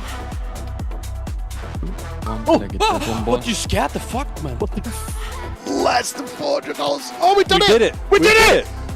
$200,000 raised by Echo and Echo's phenomenal community. $200,000 for Rise Above the Disorder. It's phenomenal. Oh my God, GG's, $200,000 raised by the Echo viewers over the last few raids. A massive milestone. Yeah, because it was dying to them. No. When he died to double. Was that hard, dude? Ryzen just blasted me hard, bro.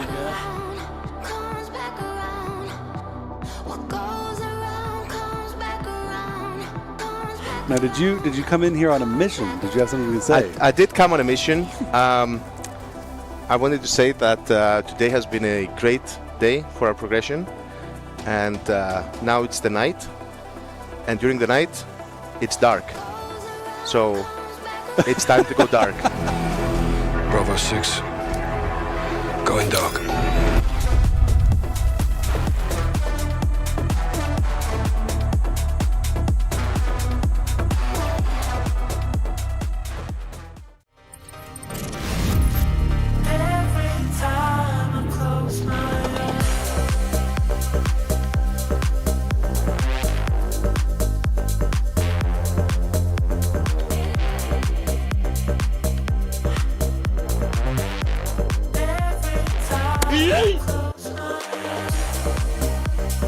What the dog doing? Whoa, no! Saj. And I'm here to help. Yeah, this is a Watch really this. good play by Gingy as he picks up the seed right before it gets hit by one of these blazes. In just a moment, you can see Show having the seed, dropping it on the blaze, and Gingy instantly blinking out with that one. That was so close. Oh my goodness. That was very beautifully done by amazing. Gingy. That was so good. From the burning of Amirdrassil. So are you saying that the What the hell did you just say? Did you just say Amirdrassil? Yeah. Burn the witch. We already burned the tree. Burn the witch. Amirdrassil?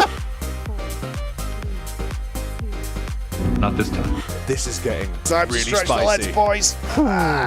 Get the hammies going. Let's go. But I cannot see. I'm legally blind.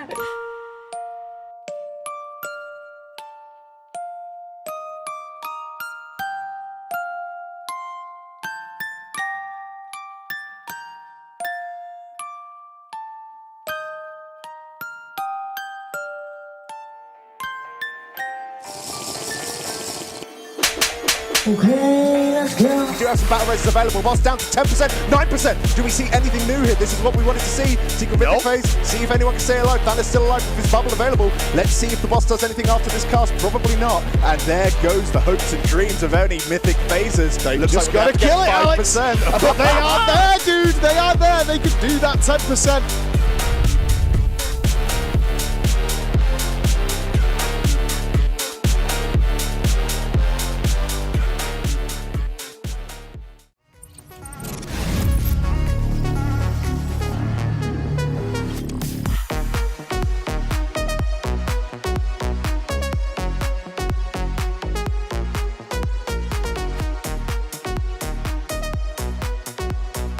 Once that angel does go through, but let's see if they can deal with those blazers. As one of the seeds looks like it's in the blaze, but it did manage to recover. What? So well done by Kush and the other people with the blazes there. So well done.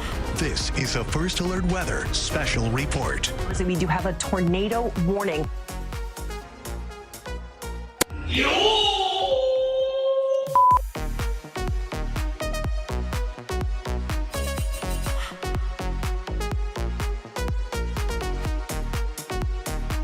Will you stop following me?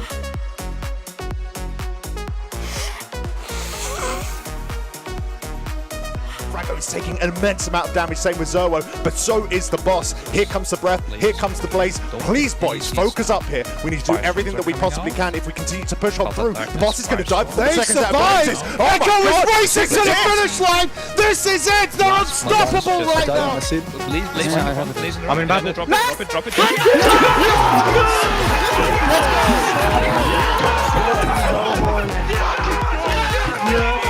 Let's go! Good God almighty, what did I just see? That is incredible! Look at them! Oh, my well God, deserved, I boys! cannot believe it. Holy God in hell! Hey guys. Oh shit. Oh! What's happening? Oh shit! Who's this? The Akash. You lost it. Wait, I lost my That was a full deplete. Oh my God! Whose is it? Whose is it? Whose? This is production's keyboard. They want to go home. Production. I'm with you. Bro. Yeah. Oh my God. This is amazing. This one was so good. Oh wait, I can duct tape this as well. Did you destroy the headset? Yeah, but I'll just duct tape everything. It's fine. Fix.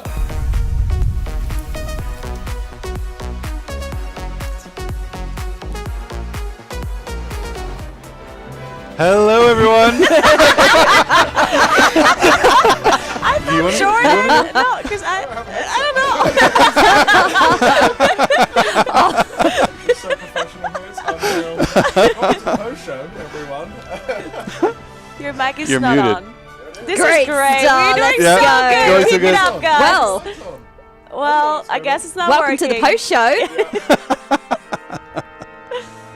Yeah, so we're here. Oh, you're muted. We also can hear you. Okay, don't worry. Production is they- on the case. Sam is in here fixing the microphones. Well, we may have because- lost in the post show so far against technology, but we won. We saw the victory from Echo yesterday.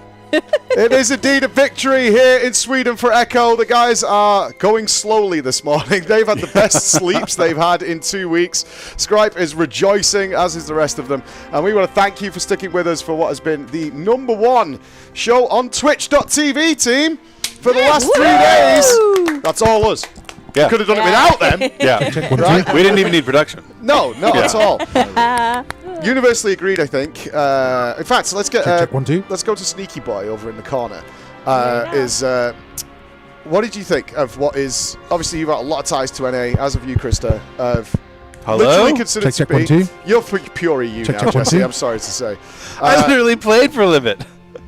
but you got kicked because you're trash, Jesse. What did you think, Dratnos? Whoa.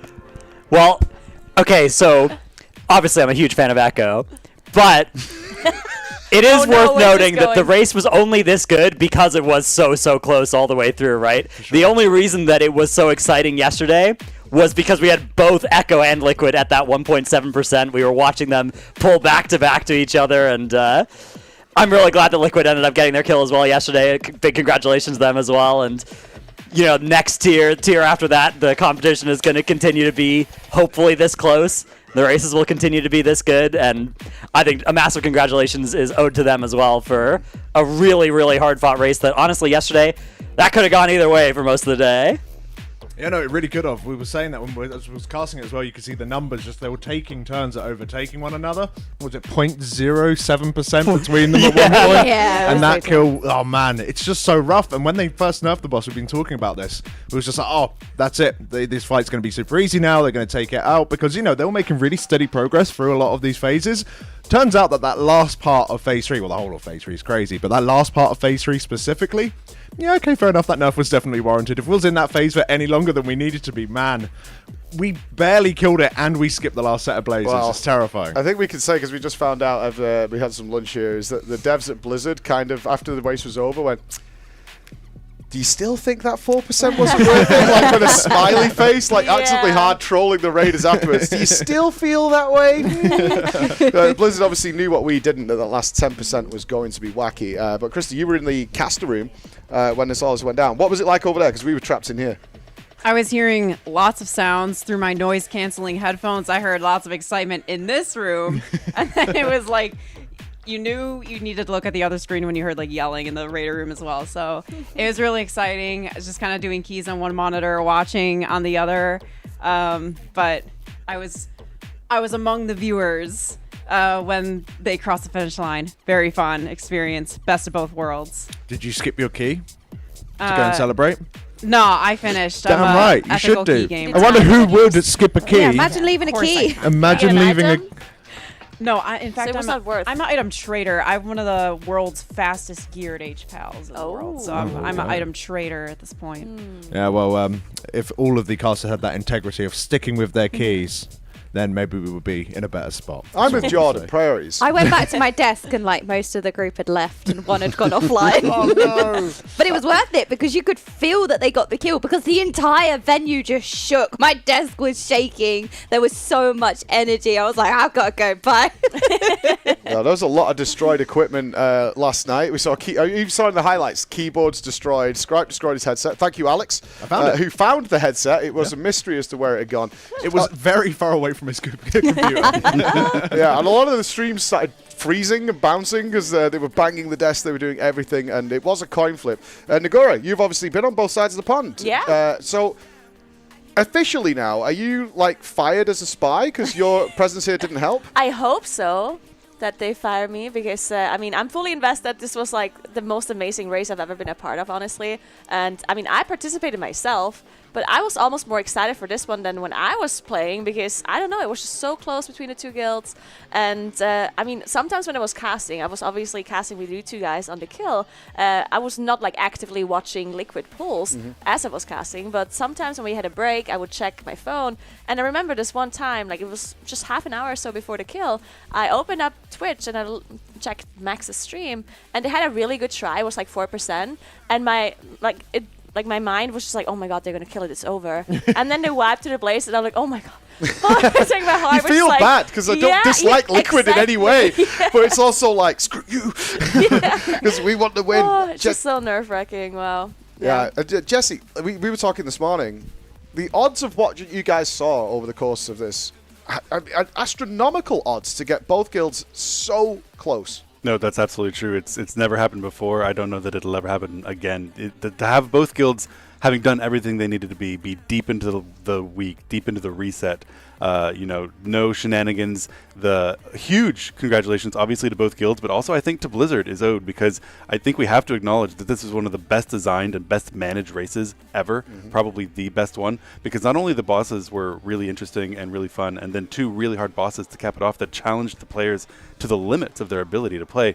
They also handled whatever adjustments needed to be made extraordinarily well in a way that had minimal to no impact on the race. So huge kudos to Blizzard as well is earned. Yeah, we saw that, didn't we? How much we had to adapt, Jordan, is that constantly decisions were being made based on hotfix, based on what we knew at the time. We ended up casting to like 4 in the morning, doing all that kind of crazy stuff. And what we saw with the players, their mental shifting throughout the race and then having to pull it together at the end. Yeah, there were so many highs and lows. You know, Tindril took longer than they would have liked. They pushed on late into the early hours of the morning, and then they kind of came back on Farak and really pushed through. There were so many great moments, the highs and the lows. It was such a spectacle, and it was so great having the guilds side by side progressing. I remember, switching between the streams and multiple pulls. They pulled at the same time, and I just feel like it added so much to the race to see them side by side battle it out. It was certainly a spectacle. This is a bit said around here. This is the Sepulchre we wanted, right? Yeah. That's what we were hoping for, but that was too long. That 3 weeks was an excruciating journey. But I can't imagine how every single mechanic of these fights, Alex, was pre-planned by Blizzard. They went through every fine detail to be like, can you cheese this?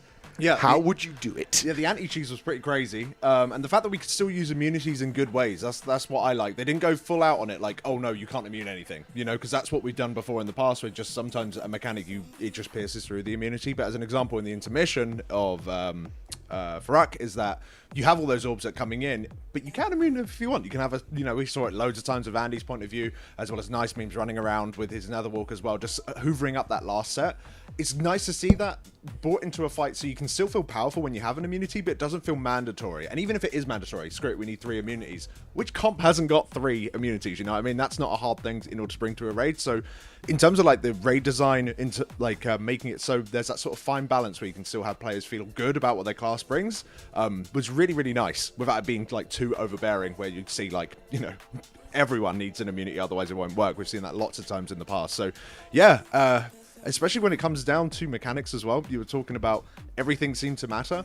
Mainly for me, it really showed it off on Tindril, where the boss only had 6 mechanics in the last phase, and it was the same that he's used throughout the previous phases, but they kept like recycling and using them in different unique sort of overlaps that made it so that it felt like it might as well have been an entirely new mechanic, what the things that you needed to deal with each and every time. So mega impressed with the boss design so far. I did also want to say that I think Blizzard recently has been focusing a lot more on making sure, because with the whole private aura thing, right, they're making sure that weak auras are not too computational and that you don't require them.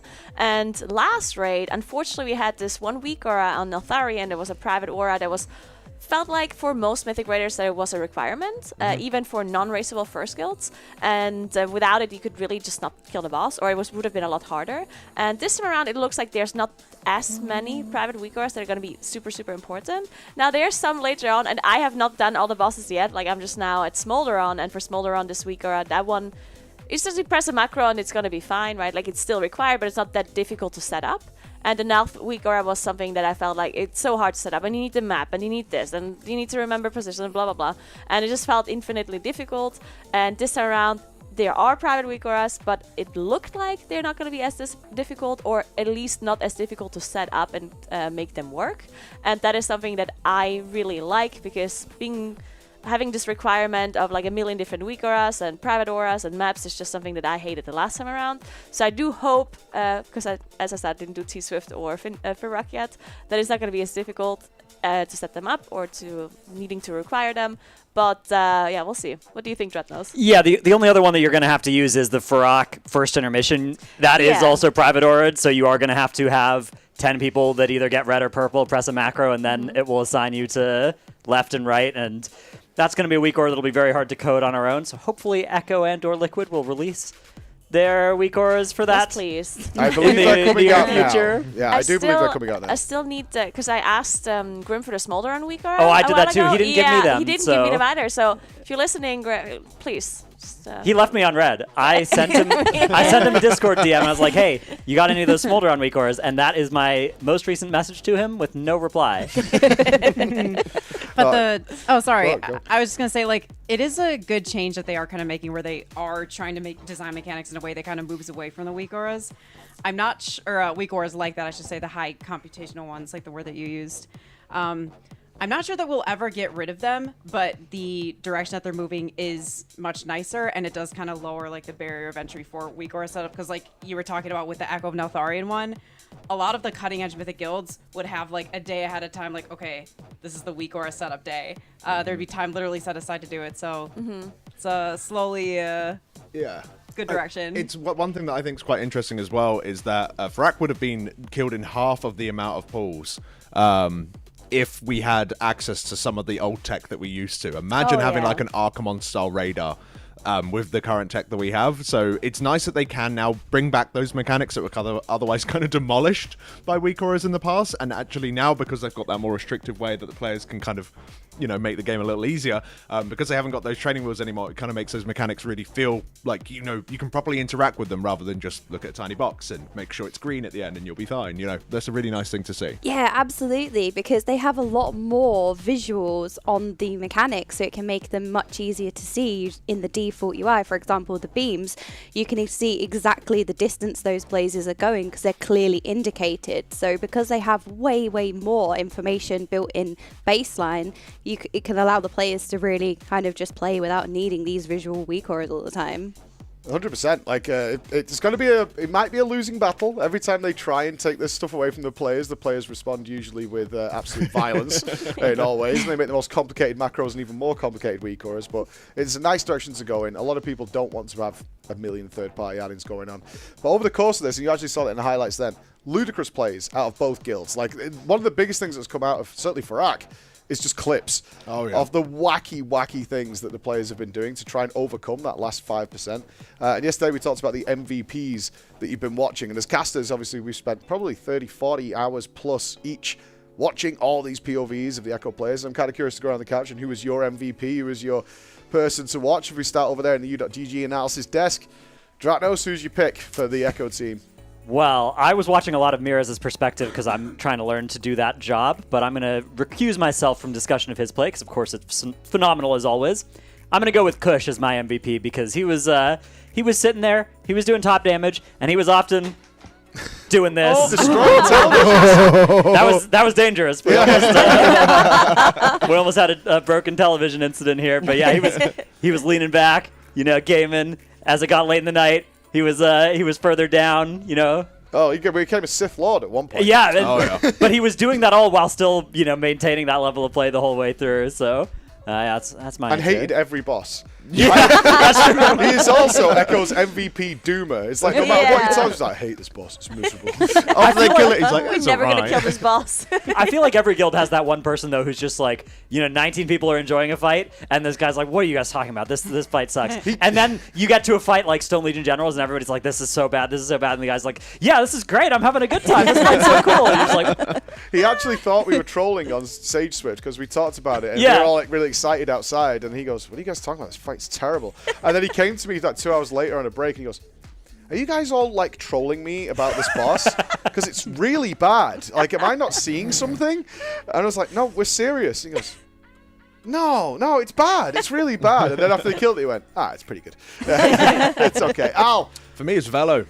That phase 2, like the work that he put in, I was like, that's good. They've obviously worked it out. But then he did solo healed pretty much the entire phase because we had a pull without Thana down and just kept going like it was nothing. Yeah, no, that's some next level stuff, the amount of work that was going in. Whilst the rest of the group's just slamming bosses and mads, there's nothing really going on. He's just constantly slamming out that healing. An amazing player as well, so consistent. Yep. And we very rarely had issues with the ads, and if they were, it's because one of them died because we screwed up with a blaze or it wasn't gripped properly. And so he was doing all of that and had to come back and put down the Ring of Peace each and every time to knock the ads in the correct direction. Just so much going through, and I don't think it was emphasized enough just how much of a big play he was. He participated so much on that last boss to really carry him through. So yeah, Velo for me. We never even saw him take a break, He's now been known amongst the crew as he never takes a break. So when they call dinner, and usually when they're having dinner, they get about 40 minutes. The guys go and sit at the table, they chit-chat, they talk about anime and all sorts of stuff. Not Velo, he goes, and then he goes back and does a Mythic Plus key. He's like, I've got time to get stronger, I've got time to get better, and I want this world first. So he was literally gone and back again, like gaming, every time he had an opportunity to do that. But Jesse, who was your player of the raid? All right, I'm going to be a little bit contrarian because instead of focusing on like the flashy plays that save something, I'm going to say that often that flashy play is only necessary because of something that went wrong earlier that you recover from with some great hero play. But if you had done something right earlier, 5-10 seconds earlier, you wouldn't need that. And so based on that, I'm going to go with someone who almost never makes flashy plays and yet does everything right anyway and say thank you, Revis. True. Thank you, Revis. He died on one of the pulls. Oh, no. One time. That one time that Revis died. He did. Well, Sorry to die. Nice You we have wanna an MVP for him this tier because, of course, that will be his last tier then with Echo after that death, I assume. So. Well, I saw Scripe put it in his little notebook, Yeah, and if you end up on the list, Oh, you're no. in big trouble. He just, as soon as he died, he went... Black mark against Reves. Yeah, he was kind of not somebody we talked about a lot. We did have his POV. Obviously, kind of keeps himself to himself. That's how he likes to play, and of course the guild respects that. But just consistent all the way. And I know when those ads spawned, blood was in his eyes because you just saw the damage go whoop, like in a Narcoles style fashion for Reves. Jordan. So I'm going to say the MVP for me was Ryson. He used to play, and now he's an outside healing leader, essentially, who's working out all of the healing cooldowns. You'd see him actually come into the venue so many hours earlier than everybody else. He worked so hard in a tier that has been extremely healer heavy. Some of those fights have been the most difficult healer fights we've had.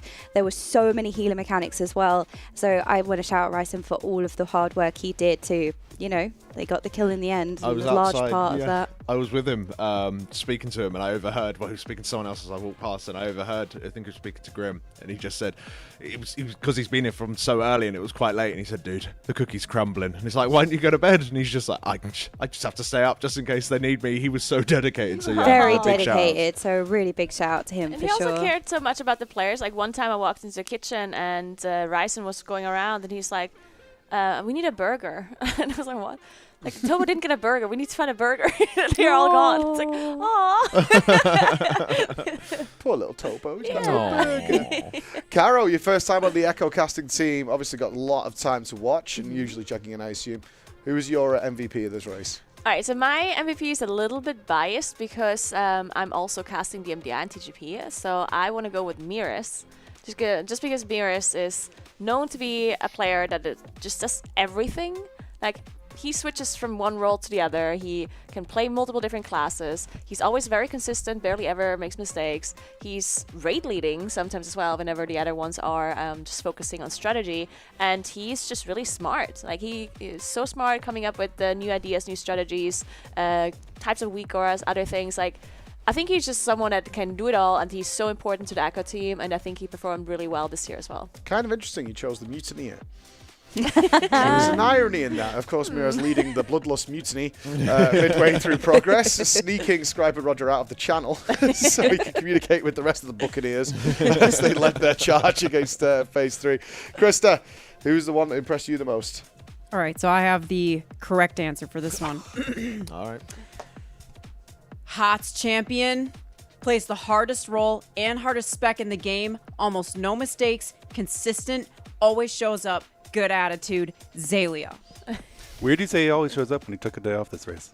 That's true. Good point. Man was dying. Yeah. He got very sick. Yeah. So I'm just saying, like, you know, he saw hardest role, healer, hardest spec, disc. He plays it, doesn't care. And then there's the priests that trail behind him that are like, oh, disc is too hard. I'll holy instead. Not him. Wow. Wow. Shot Sol there? Yeah. No. Wow. Sol's Hot take coming in. Zati's over here saying, what the fuck? Someone had to say it. Look, Next question. Who do you think was the worst player? Well, do not clearly. answer this. Flex. It's always flex. But you're right. I mean, can we appreciate what Ken did this time? Because Zalia is here. He's with us in Sweden. Not that we've seen him for more than a couple of days. He got so sick he couldn't play. Straight to bed, and he had like food dropped off at his hotel room door. The next day, he then raids straight for 17 hours flawlessly. Relentlessly play, and has played every day since. Like, what a tale he's had. Obviously, he would love to have been with the boys when they cheered off. I'm sure his hotel room was a bit loud. They were like, what the hell is going on in there? What about you then, Mike? Actually, I'm going to go with someone who we watched so much of his play, and we tried to stress just how important this role was. And it was a role that actually got removed from Progress, but then the realization of just how much this player was contributing to the raid, it was like, just get it back in. And that's Andy Brew. Not only did he not claim the world first before now, like his first, he obviously had to replace Now, aka Robin, which is considered, many, many times MDI champion. Has had world first with both Liquid and Echo many, many times over. Like, considered to be one of the most robust, solid gift to tanking in World of Warcraft ever.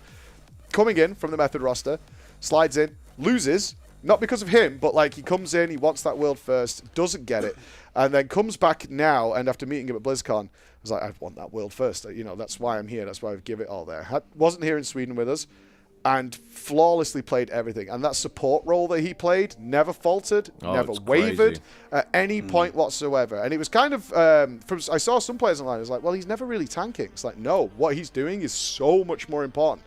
Mirez is taking all the punishment, and he's the amount of people he saved in that intermission during Progress was insane. Anytime someone died who was about to get a res, you could see that mouse pointer flowing just over.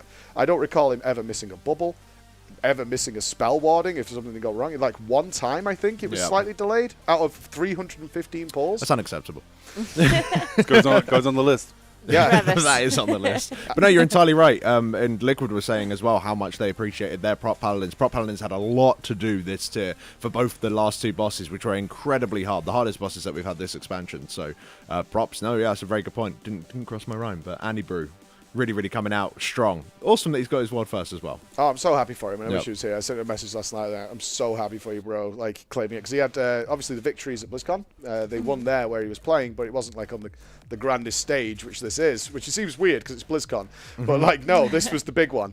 And now he's finally got it. And I'm super, super happy for him. I do think we need to throw an honorable mention to another understated player, similar to Revis, doesn't talk a lot, wasn't at the venue, kind of quiet, but literally saved the kill, right? That salted play was insane to watch. Absolutely. Really recognizing that he dropped the seed, 0.01 seconds later a blaze appears on it. He sees that's going to happen, but he knows his blaze goes off first, so he waits, moves closer, not too close. His goes off, grab it, move it again. That was So now wild we are to see. moving back to the flashy plays. That one wasn't his fault, though. That wasn't that he played bad and got put in a bad position. He dropped the seed and then a blaze spawned on it, and he was watching it and got it covered. I remember seeing that clip for the first time. I was like, no way. Yeah, And that was all wild. the other players are nearby, and they're like, yeah. I have to say, all the melee team that's here trashed him. They were like, we're doing this every pull. Like, what is this? Isn't flashy. This isn't good. And we were like, dude, this is awesome. Yeah, it's like, this is 2% for a world first. Let's watch it. Let's watch it so we all know what we're talking about. So you can see here, he has the corruption seed. He gets the fire beam, drops his seed, goes and drops his off, grabs the other one, moves back, all within half a second while the boss is at 2% on the world first kill. The level of calm, chill, experience, obviously it comes with so many goddamn times Echo made it to the end of the phase and had to deal with these things. But they all looked at it. We stood in a circle and Clicks, Kush, Ryson, I think, was there. Mirrors is there, and they all sit and watch it. We're like, dude, have you seen the salted pit clip? And they play it, and they go, this isn't that good, yeah? Well, and the thing is, that's not even really an exaggeration. When you have 8 people with seeds and 10 blazes happening, and that happens twice, that's an enormous number of individual events, any one of which can go wrong, and all of which need to be covered with extremely good plays. So there were certainly some unsung heroes that we didn't have on the screen at several times. Yeah, absolutely. And we are going to have the players with us very shortly. We're going to have at least Scripe and Roger, if Scripe's out of the mist and haze that he's been in for the last few days. He said to me last night, I said, oh, that must have been like the worst 5 hours of your life. Because it was such a coin flip of who was going to take this world first. And of course, we had that dramatic moment on the couch where suddenly Liquid pulled ahead. Yeah. It was by 0.07%, but like they're there. They're knocking at the door, right? They're crossing that finishing line. And we, at the end, went, no, worst 2 days of my life. Like, absolutely horrible. So glad them joining us. But we do want to let you know because pre-orders are closing, and then it's midnight tomorrow, I believe. For the cool merch, guys, to remember this date. This is the hoodie in your dark, Krista. Give it the old spread. You can do it. You've got hands. But she's wearing one too. Yay! Oh, I've covered your get ducked. Yeah, you can see it Yeah, there on you go. screen right now as well. Yeah, those will be closing. Also need to point out that we have a brand new amazing display design in celebration of this tier that we can throw up and show off. Wow. I haven't seen this yet. I haven't seen this. Oh my God, Wow. that is looks sick. beautiful. Ooh, has I so like much all detail the in final there. bosses at the top too. That's Yep. like Wow. that's like a whole expansion kind of wrap up. It's Yeah, really that's- cool. That That's is every boss, right? amazing. Huh. That is very nice. I love The echo it. flags are really nice, actually, carrying it towards it to the heart. That's sick. Beautiful. And I assume we don't have any here for us to take home. Oh, If there were, I would have found them. No doubt in my Raccooning around the mind. building to find everything.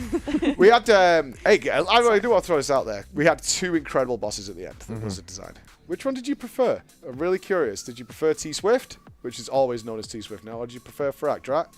I think I preferred Farak. That last phase is just such the perfect encapsulation of a few simple to understand mechanics that when all put together, when you have that exponential increase in the number of people with seeds and the number of blazes, right, that huge amount of extra danger, you go from a fight where it's easy to understand everything that's going on to one where all 20 players have to play out of their minds for, that 20% to 0%. And I think that's going to make this one of the most rewarding bosses to kill for not just Echo and Liquid, but for everybody to come to follow on this one. Obviously, Tindril, fantastic fight too, but for me, this is going to be an all-time. What if Tindril would have been... Okay, so what if Tindril was the last boss? Because I think a lot of the times you do get influenced by something being a last boss, right? Because it just feels more epic when it goes down. What if Tindril would have been the last boss and they wouldn't have nerfed the seeds from 3 to 5? That the P3 with 3-second seeds seems seems Impossible. somewhat Yeah, maybe 4. Yeah, would have been 4 maybe. I don't know. I mean, that fight is really hard. I don't know if you guys know. I'm pulling Tindril myself. Any of you guys? Oh, wow. Okay, well, Heroic. I am Heroic. Heroic? oh, mythic. Oh. Were you That fight is benched? really messed up. I'm playing Blood Death Knight, so none of it goes me. Okay. But Bottom player strikes yeah, again. it's the fire beams are just running through the raid, and everybody's like, "You guys gotta stop getting hit by these." And I'm like, this one-shots you. It's 1.6 million damage. You don't take that? Just use Death Strike. Yeah, Death Strike. Hello? Fight is a little... I think it's great as well, but I do... From watching Firac, which I haven't pulled yet, that one looks like it's going to be... I think it might be one of the ones that goes down in history as like, this is, one of the... I mean, I think they both will. I think these are potentially 2 of the top 10 fights ever made. Yeah. We'll have to wait for the Potty C to find out. We'll find out, yeah. Well, I'm sure there'll be, some takes slung in the coming weeks and months. I gotta finish those fights first, so maybe give me a year or something. 1,000 pulls. So that's what you got to beat. That's the benchmark. For the next but expansion. I'm sure I could beat that. I'm sure we could get to the 2,000 mark if we try our best. Focus up. Get nail a landing. Yeah, it's weird that we've got 2 fights right at the end where if one person makes a mistake, it kills absolutely everybody. So that's a bit of design that I think it's nice, but used sparingly. I think that having the 2 bosses at the end there, that's the only thing that I would criticize. They're both amazing bosses by themselves, but the seeds one-shotting everybody in both fights, actually, they're both seeds. Thinking about it, those seeds are bad, just generally. So, that's a little bit of a weird bit of design. One thing I do like about Firac the most is that, the visual way that it shows you how close you are to being completely screwed. I think that's cute. Like the way that the fire is encroaching and marching across the room in Phase 1. And then, of course, in Phase 3, you also have the room filling up and more seeds occurring. It really adds to the tension, all the tornadoes going everywhere. Phase 2 doesn't necessarily have that as much, obviously. It's pretty much... Well, you have the Heart of Amirdrassil bar, and then when that goes the wrong way, you have the tree burns, and there's a beautiful image of that as well. But of course, like that bar isn't really within the 3D space. That's what I'm saying, you know what I mean? When it does reach 0, the tree does burn in a beautiful fashion. Yeah, no, you're entirely right. So I think there's some really, really cool bits of design here that I'd love to see continue to be expanding on. But I think I agree. Like these are 2 amazing fights. Mine slightly goes towards Tindril because I think they did an incredibly good job at making a gimmick fight that wasn't trash, and that's incredibly difficult. I think like underwater boss, it's like, okay, it's kind of a gimmicky thing, and it was kind of mid, or they'll do like a crazy ad wave boss because they just constantly want to do a Hellfire Assault that isn't bad, and they still really haven't managed it yet. To be fair, like I think the ad phase on Firac was actually really good. Like that is something that, as you said, they struggle with. Any kind of fight that has an ad phase either is like really trivial or it does nothing, and it took them a while to get through. Now it was repetitive once they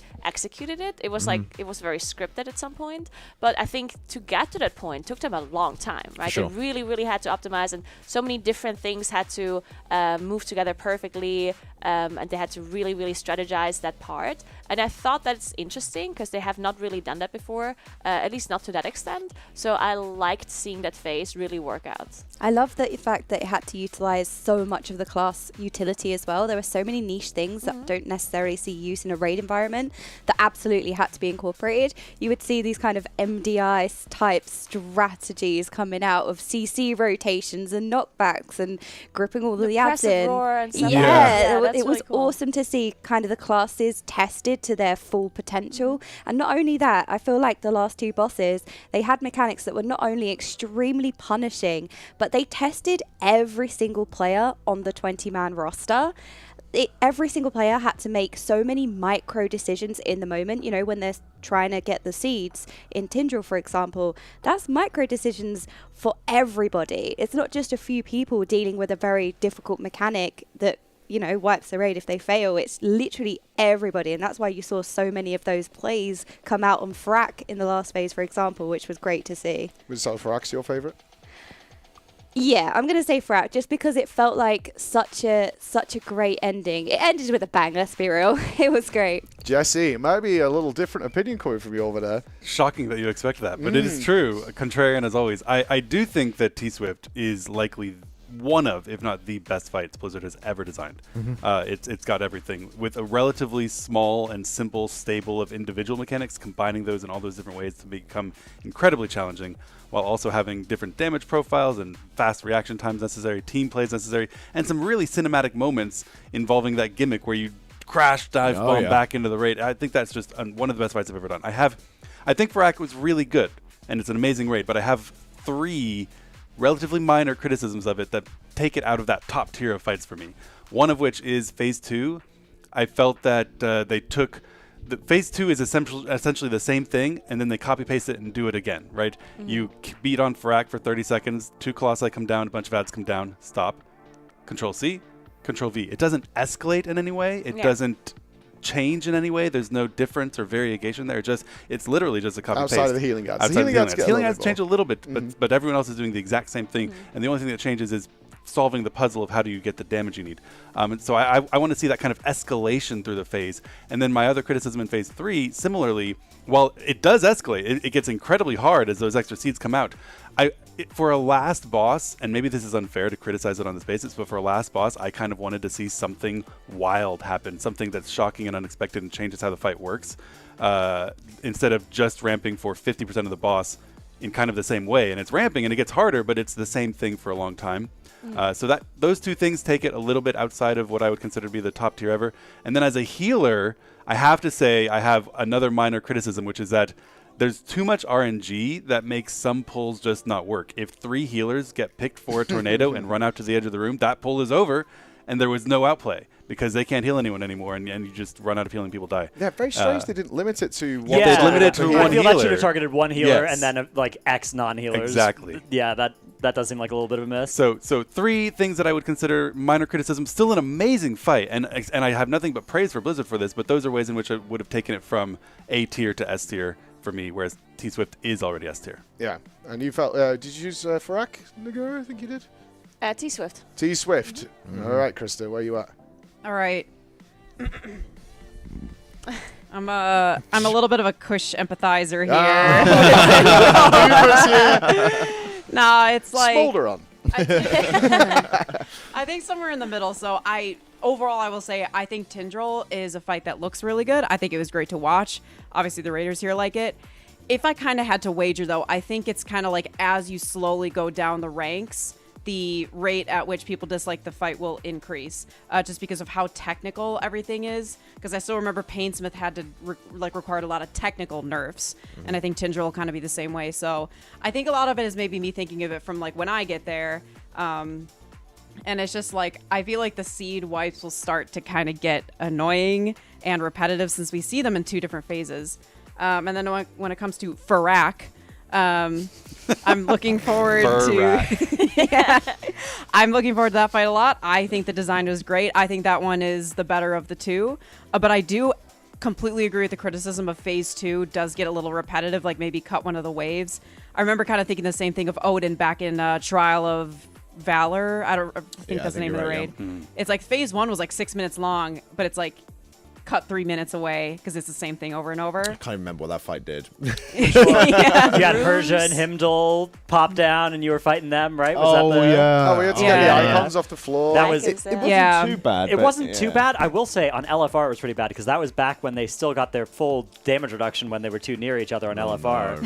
So that was an all-time. Other tanks AFK. All-time bottom tier LFR boss. I queued for a fast Q. I joined as tank for fast Q. I have no tanking gear. But yeah, that's what I think. So I don't think I dislike it as much as Kush did, but I understand it. Like I understand where he's coming from. So that's kind of where I land. But overall, I think both of them are great.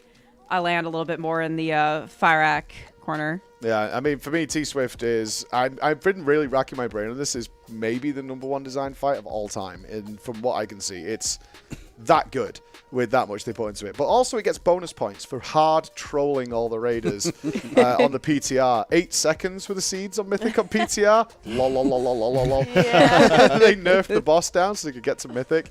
Like, they just really hard trolled them. It's like, yeah. It's going to be fun. What if that 8 was a 3, though? Wouldn't that make it interesting? That would make it super fun.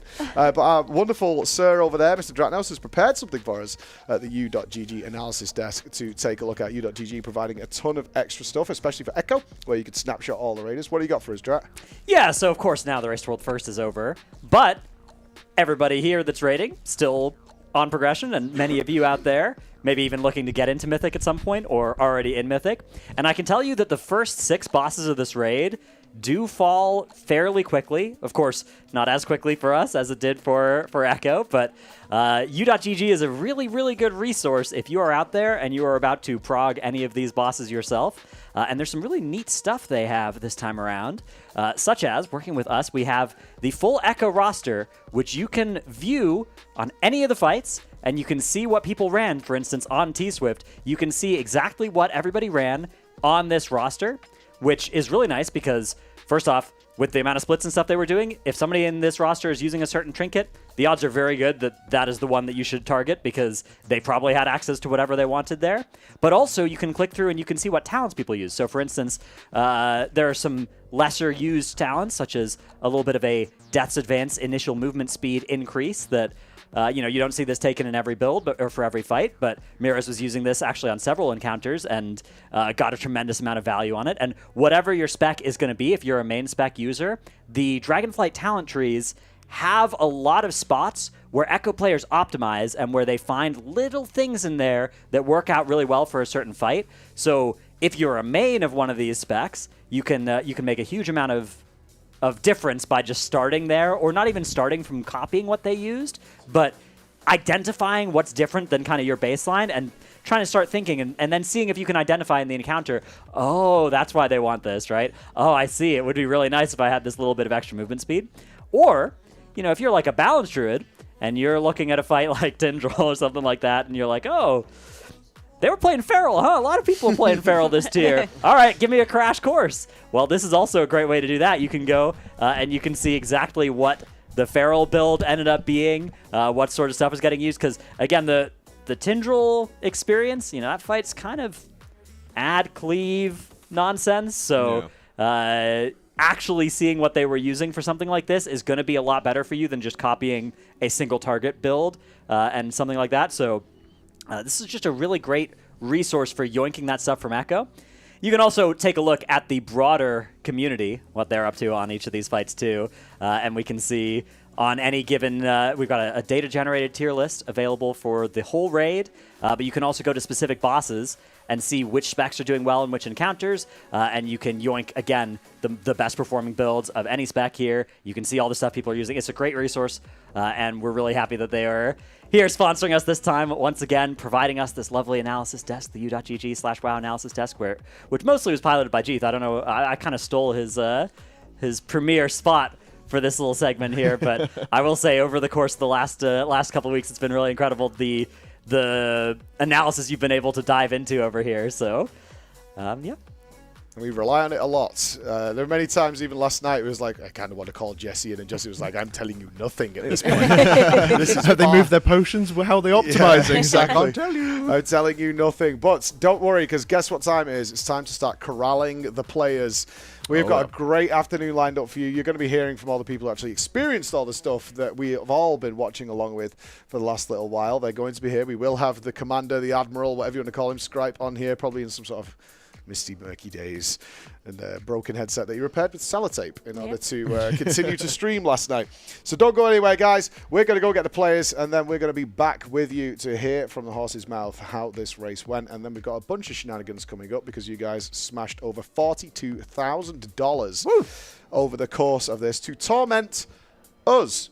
And that's all happening today as well. So we've got funnies and serious all coming up for you. So don't go anywhere, guys, and we'll be right back.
Now then,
So cover me, 'cause I'ma let you out, I'ma let you in. You're my enemy. If you would let me go, I will let you in.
Ladies and gentlemen, welcome back, and we, of course, are joined by the wonderful Scripe and, of course, Roger Brown. Welcome, welcome.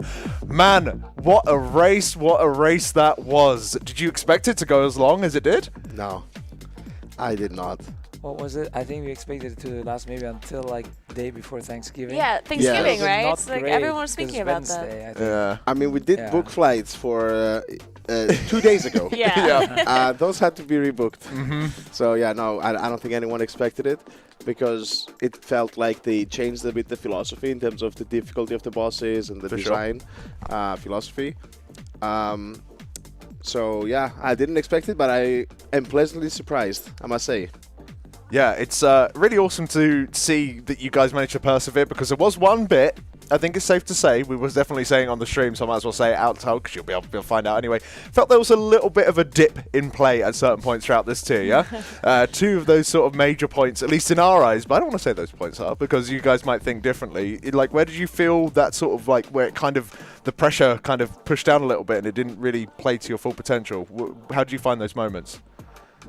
I think the start of the tier was a bit rough for us. I mean, like Smoldron and maybe like the end of Team Larodar. Brown. I feel like we Larodar. wasted time. That like brought the mood down a little bit. It was kind of a mistake on our end not to do research on the boss. You know, Instant Dollars had pulled it a lot. Liquid had pulled it a lot. We could have known that we need some more eye level and stuff like that. It was a bit unprepared. And then Smoldron was also not too great. It wasn't too bad, not too great. And then Tindral, I think it started getting better, but it was still a bit rough. Well, of course, Tindral, you had the highs and lows of that with, of course, Ken going out, right? Oh yeah, we lost like 5-6 hours to that. We could have killed it before the reset, I think, with a good pull, like a lucky pull. Yeah. But we could have killed it.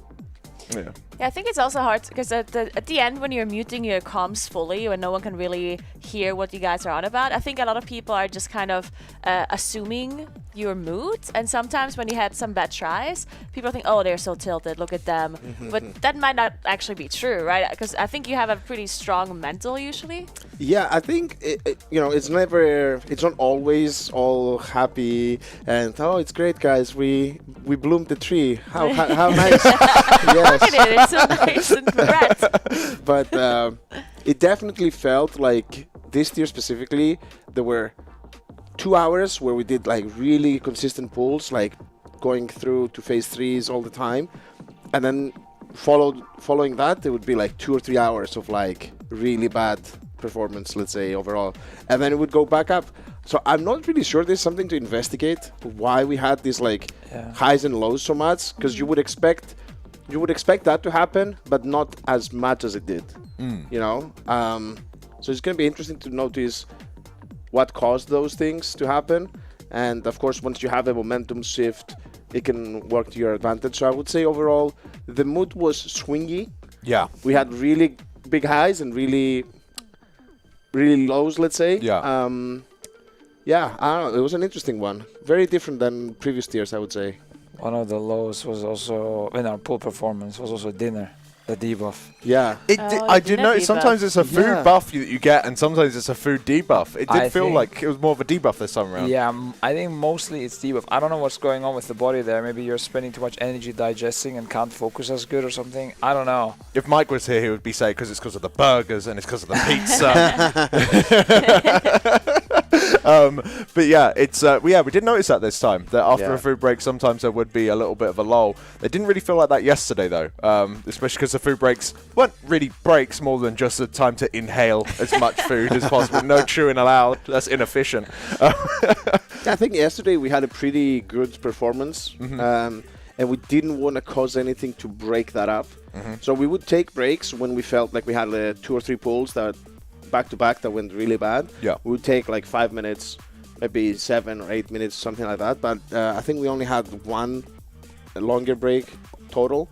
I don't think we did actually. I think the longest was 7 minutes. I think we did have like a 10-minute there at some point. Okay. Yeah.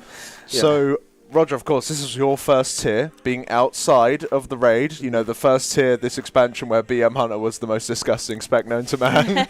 Good choice. How did you feel? How was it? Because halfway through, you were umming and ahhing a little bit as to your kind of vibe. Now that you've gone through it, is it something that we can expect to see in the future? I don't know what the future will look like. I will say that it was very interesting to do it this time around. It was definitely a change of pace.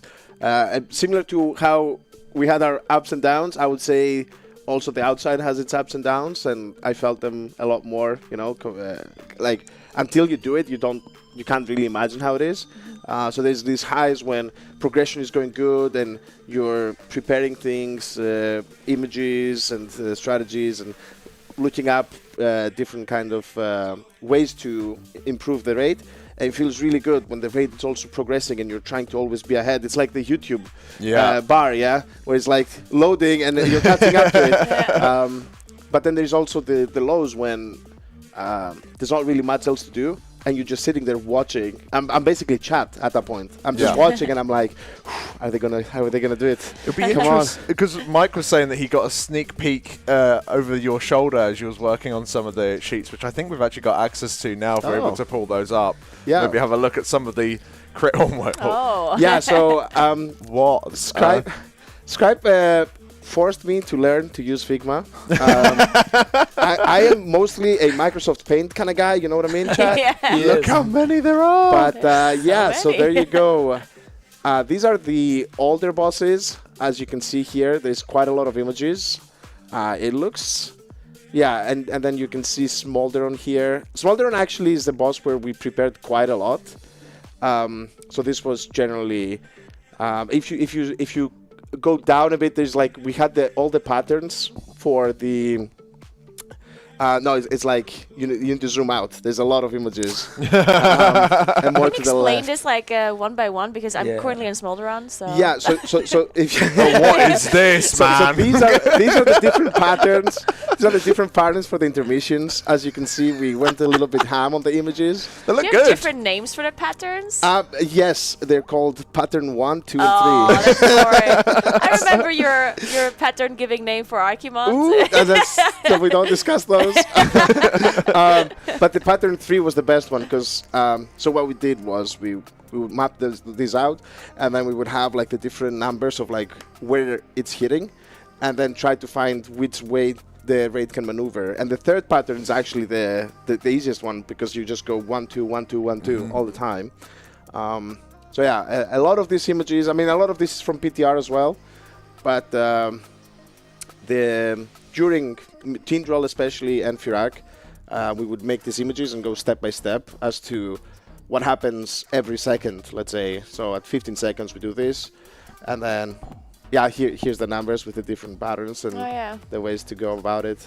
And we can see that influenced the weak aura that was shown as well on the player's screen. Yeah, so that worked amazingly, I must say.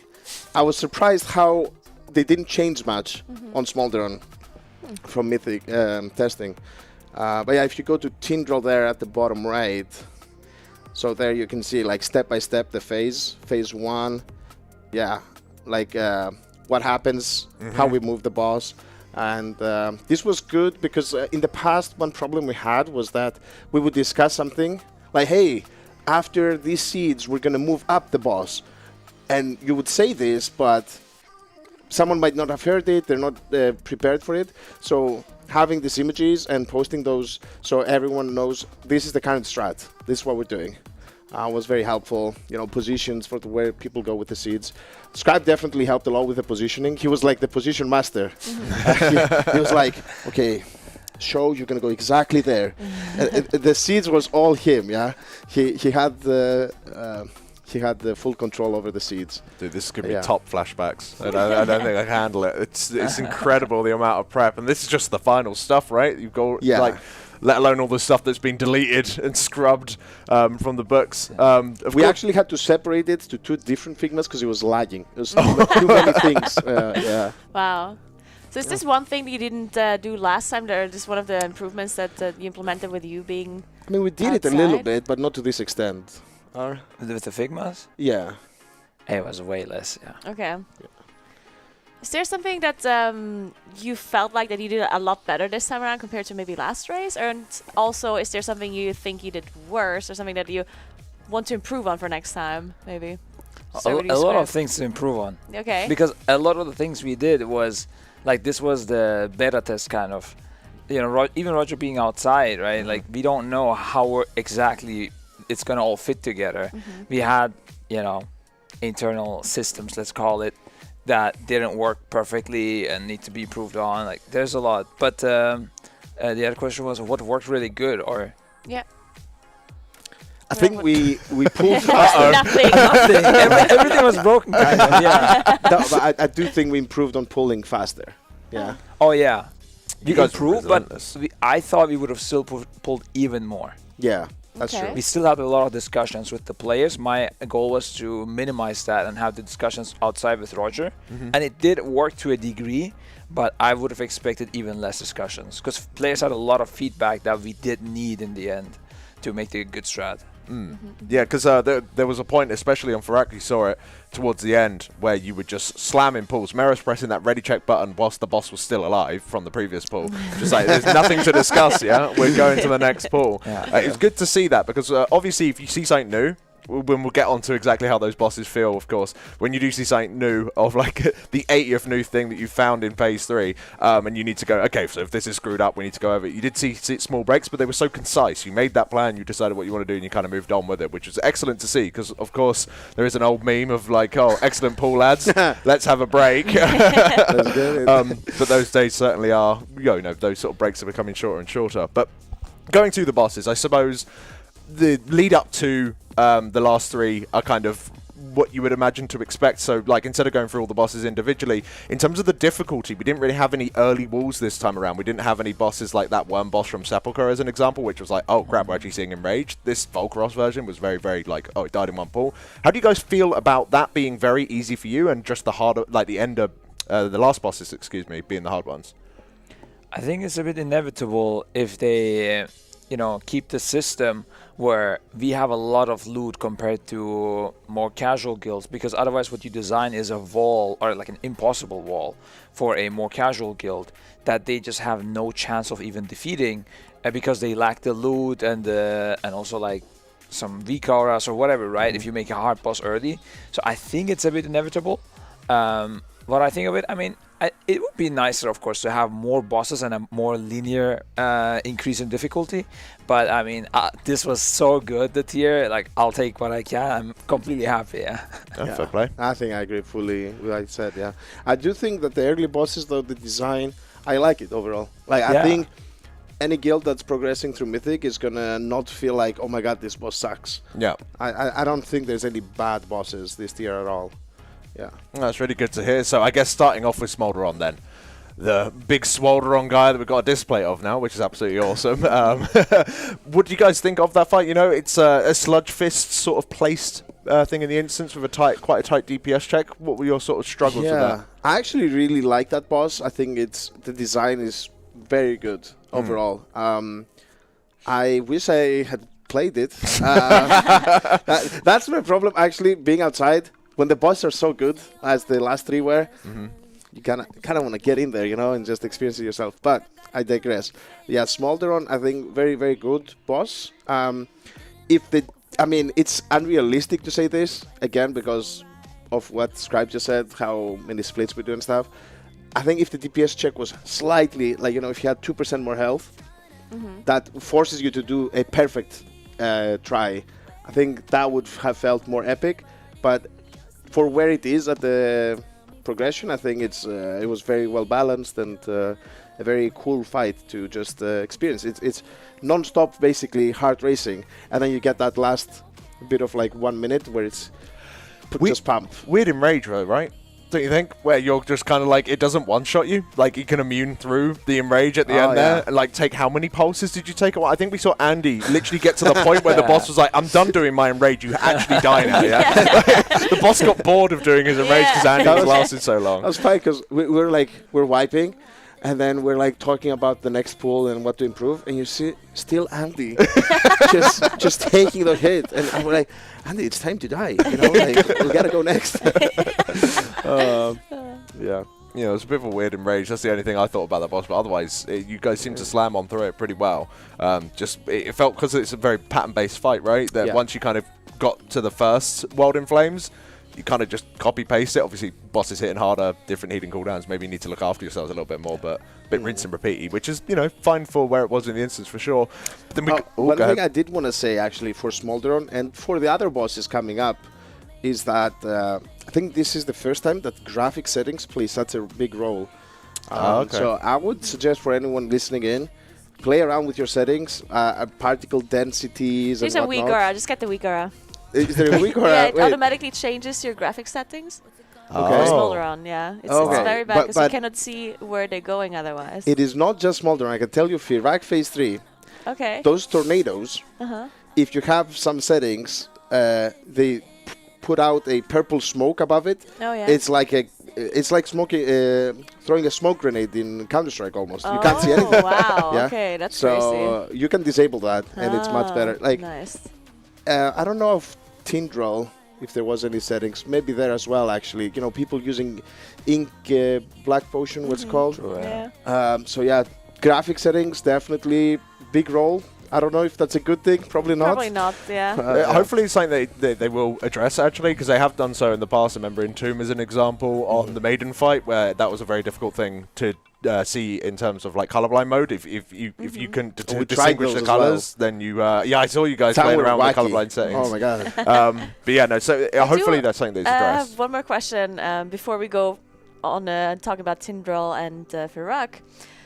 Did you have a different opinion compared to the Raiders? Because you obviously have a different view about the bosses compared to the people actually playing. Was it ever where a Raider said, "Oh my god, I hate this boss," and you from watching like, "Really? This looks cool," you know? Or did you always have the same opinion about the fun factor of the boss? I think a similar case was on Halondros. I had it there where everyone was enjoying it, but for me, I didn't know what to do. It was out of my hands. And it was a bit similar on Firak, but I learned my lesson on Halondros because after reviewing the footage, I did find things that I could have done more strategically, not in the moment calling necessarily things. In Firak also, there was not much to call in the last fight. I was like trying to not look at the players and just read Big Vic's bars and try not to get distracted. So I think after that, it was fine. Like I did find myself busy, let's say, at least. I don't know how much fun necessarily I would say. I think the calls, let's say, on Tindral maybe were more fun. Smolderon without Vikaras would have been so much fun. Our Vikara didn't work one try, and I was just calling everything. I had to look for the players with the ball, the fixate. It was so much fun. I was like, I wish Vikaras just didn't exist. But yeah. So I guess for you, it's a boss seems more fun if it's more strategic rather than mechanical execution, right? Yeah, I mean, yeah, definitely. If it's less, personal player skill involvement, yeah. Yeah. Okay. Interesting. Because then I'm busy, right? And then Yeah. it's in my hands more. And for you, probably the same, because if it's more strategic, then you have more things to do and things to Yeah. think about how to solve. Yeah, definitely I enjoy, like Tindral especially, the way that you have to go step by step, and every ability, you have to have a plan for it. You can't just, oh guys, whenever we get seeds, we spread like this. Like, you have to actually position everything very good. Those are really, really enjoyable. I think on Firak, also phase 1, where you plan to put things, like the circles. I did wish Firak phase 1 was a little bit harder to min-max that a bit more. Okay. But yeah, overall, I didn't feel that the bosses were bad at all, even from an outside perspective. It was just at the very end when we just had to have the perfect pool. That's when you can't really do much, right? Like everyone knows this is it, right? Any pull can be the kill. Yeah. You just gotta do it. We saw that on So you Tindral. feel very helpless. Yeah. That's the only thing. We saw that with Tindral with you, where you were helping a lot during the prog, and then on the kill, because I was listening to the comms, it was just you going 5, 4, 3. 2. It's like they could get a soundboard for this right now. Yeah, like, no. yeah, but I was kind of like a Ricora, because if I saw that they had soaked everything already, I stopped. Yeah. Yeah. So talking about Tindral, obviously when that boss went down, both you and Liquid were just heralding it as one of the greatest bosses that you fought in a while. Of course, that might have been some of the adrenaline of, you're damn right, we just killed this incredibly difficult boss. Now that we've had a little bit of, a few days of reflection on it, how has your opinion changed now that you've had time to form it fully? I still think it's really good, yeah. Yeah, I think what makes that boss really good is it didn't really rely on tuning that much. The mechanics were actually hard. Kind of like Final Fantasy, where you had the DPS check. I mean, you all knew we're gonna make the DPS check super easy. We just had to play good, and you can't mess that up as Blizzard as well with low eye level. Okay, what if we had a bit more eye level? The boss would have been still super hard. It would still been a good boss. I like bosses like that. It's awesome as well, the way that they introduced dragon riding, because of course when we first knew that there's a dragon riding boss come, and then it's like, by the way, it's the penultimate boss, I knew there was massive doom spread across the land as soon as that happened. How do you think that they, with a gimmick sort of fight, how do you feel that it was pulled off? Yeah, that's I said that before as well. And I also like that on Echo of Neltharion with the walls. These new things, they managed to pull it off really nicely, I think. On Tindral, way better than Neltharion. I think they did a great job, and they should just continue doing this. I don't know who designed the last 3 bosses on this tier, but I mean, that guy needs a promotion, yeah. I don't think it was the same person, probably. I don't know, all of them. But yeah, all of them. Very good. Yeah, the flying aspect, I think a lot of people probably were scared about it, but like Stripe said, it was the best. I will say though, during splits, I saw you guys at a taxi station. My God, I actually was about to start an Uber service. it was crazy, man. I don't know. It seems very easy if you've done it many times, right? Yeah. And then you go there and you just look at the minimap. You see the little arrows of people that are still far, far away. You're like, are they gonna make it?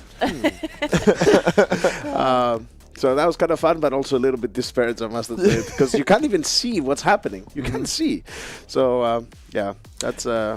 Before going to Farak, actually, interesting thing talking about your splits, because, of course, we had either of you doing 2 different splits. We had, you raid leading one, you raid leading the other. They gave us nicknames. Yeah, we gave you names.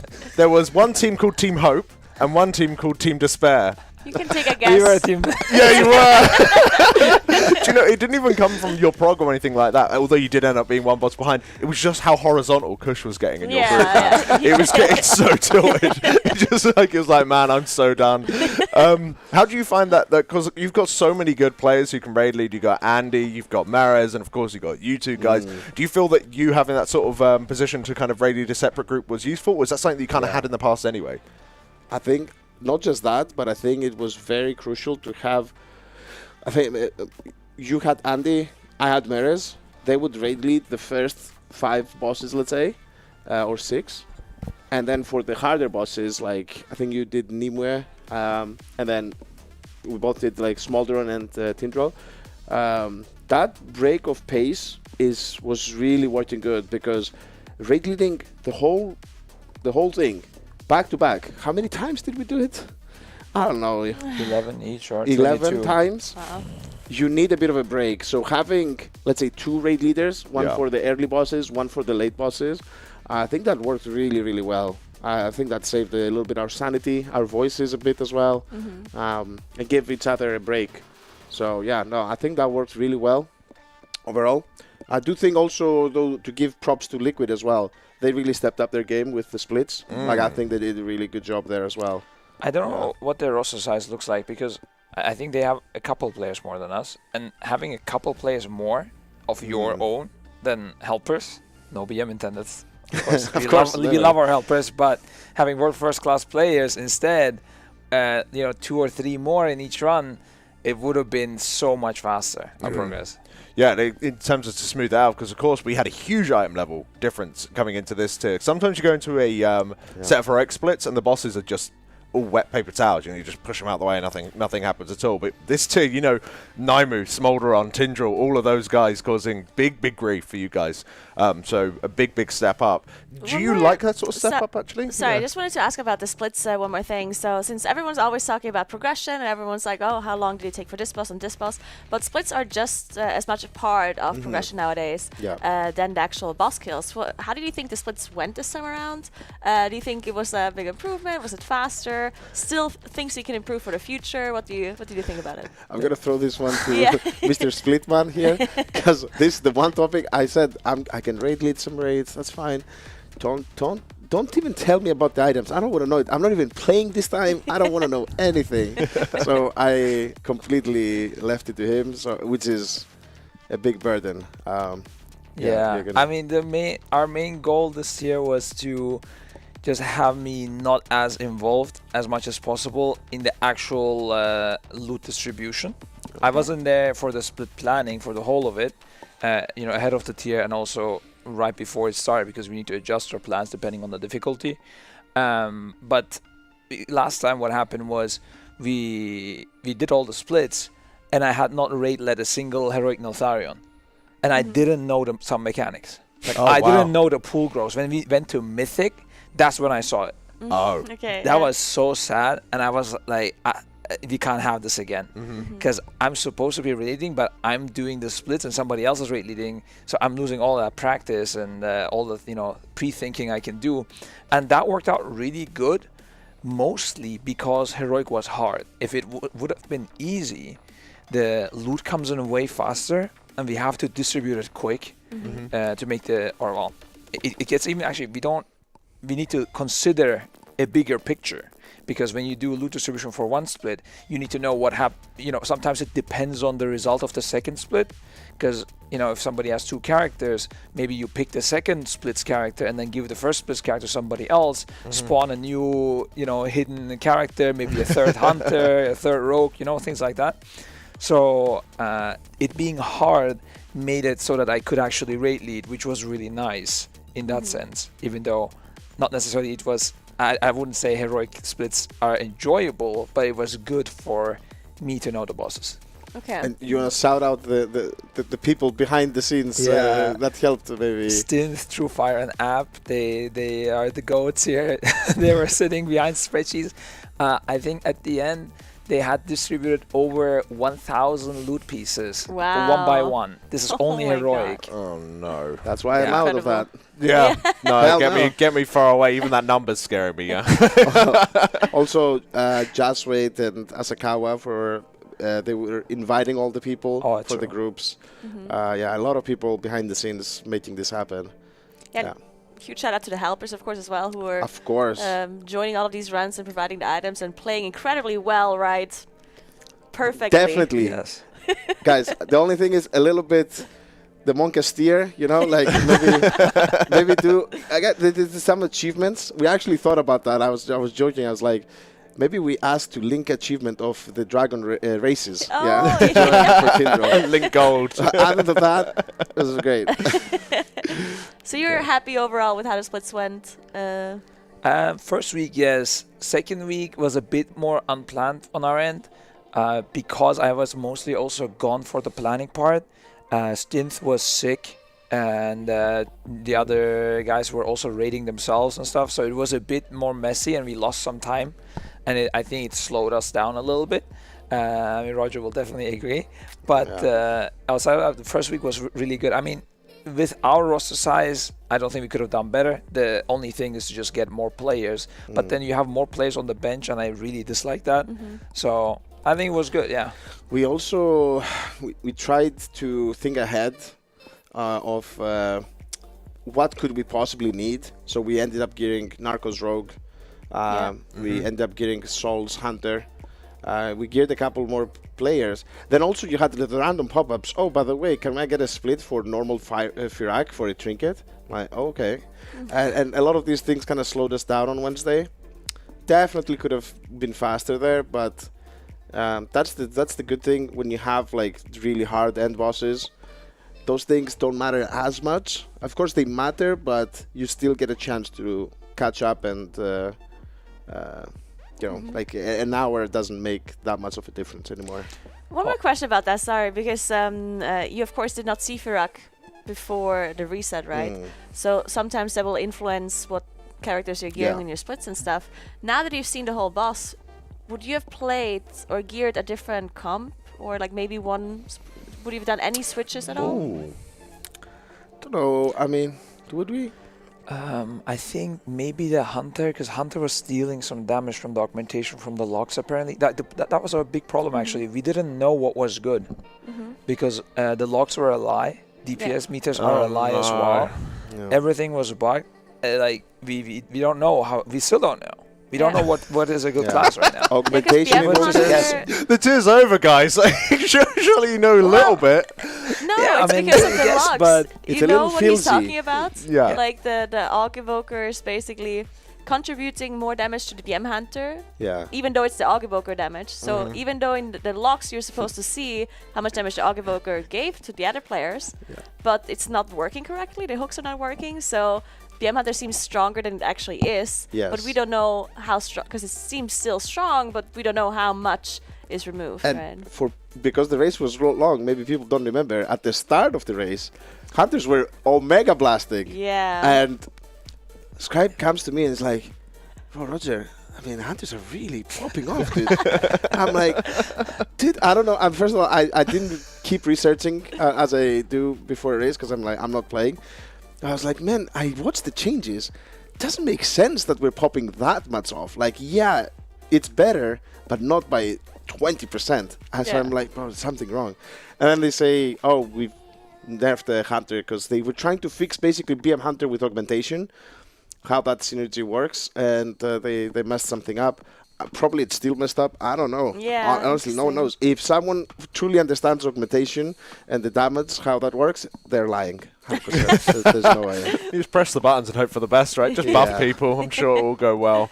So, of course... Wait, so no, the answer is that he would have maybe like replaced the Hunters? Or you would have researched it more? Yeah, maybe one Hunter. My problem is I don't want to clump up the melee pack too much because of the blazes. So I did want a range player, but at the same time, there is no good range. There's no good ranged classes. I mean, maybe a Warlock. Shadow Priest really is not great either at PI. There's no more PI targets really that do. Or honestly, who knows?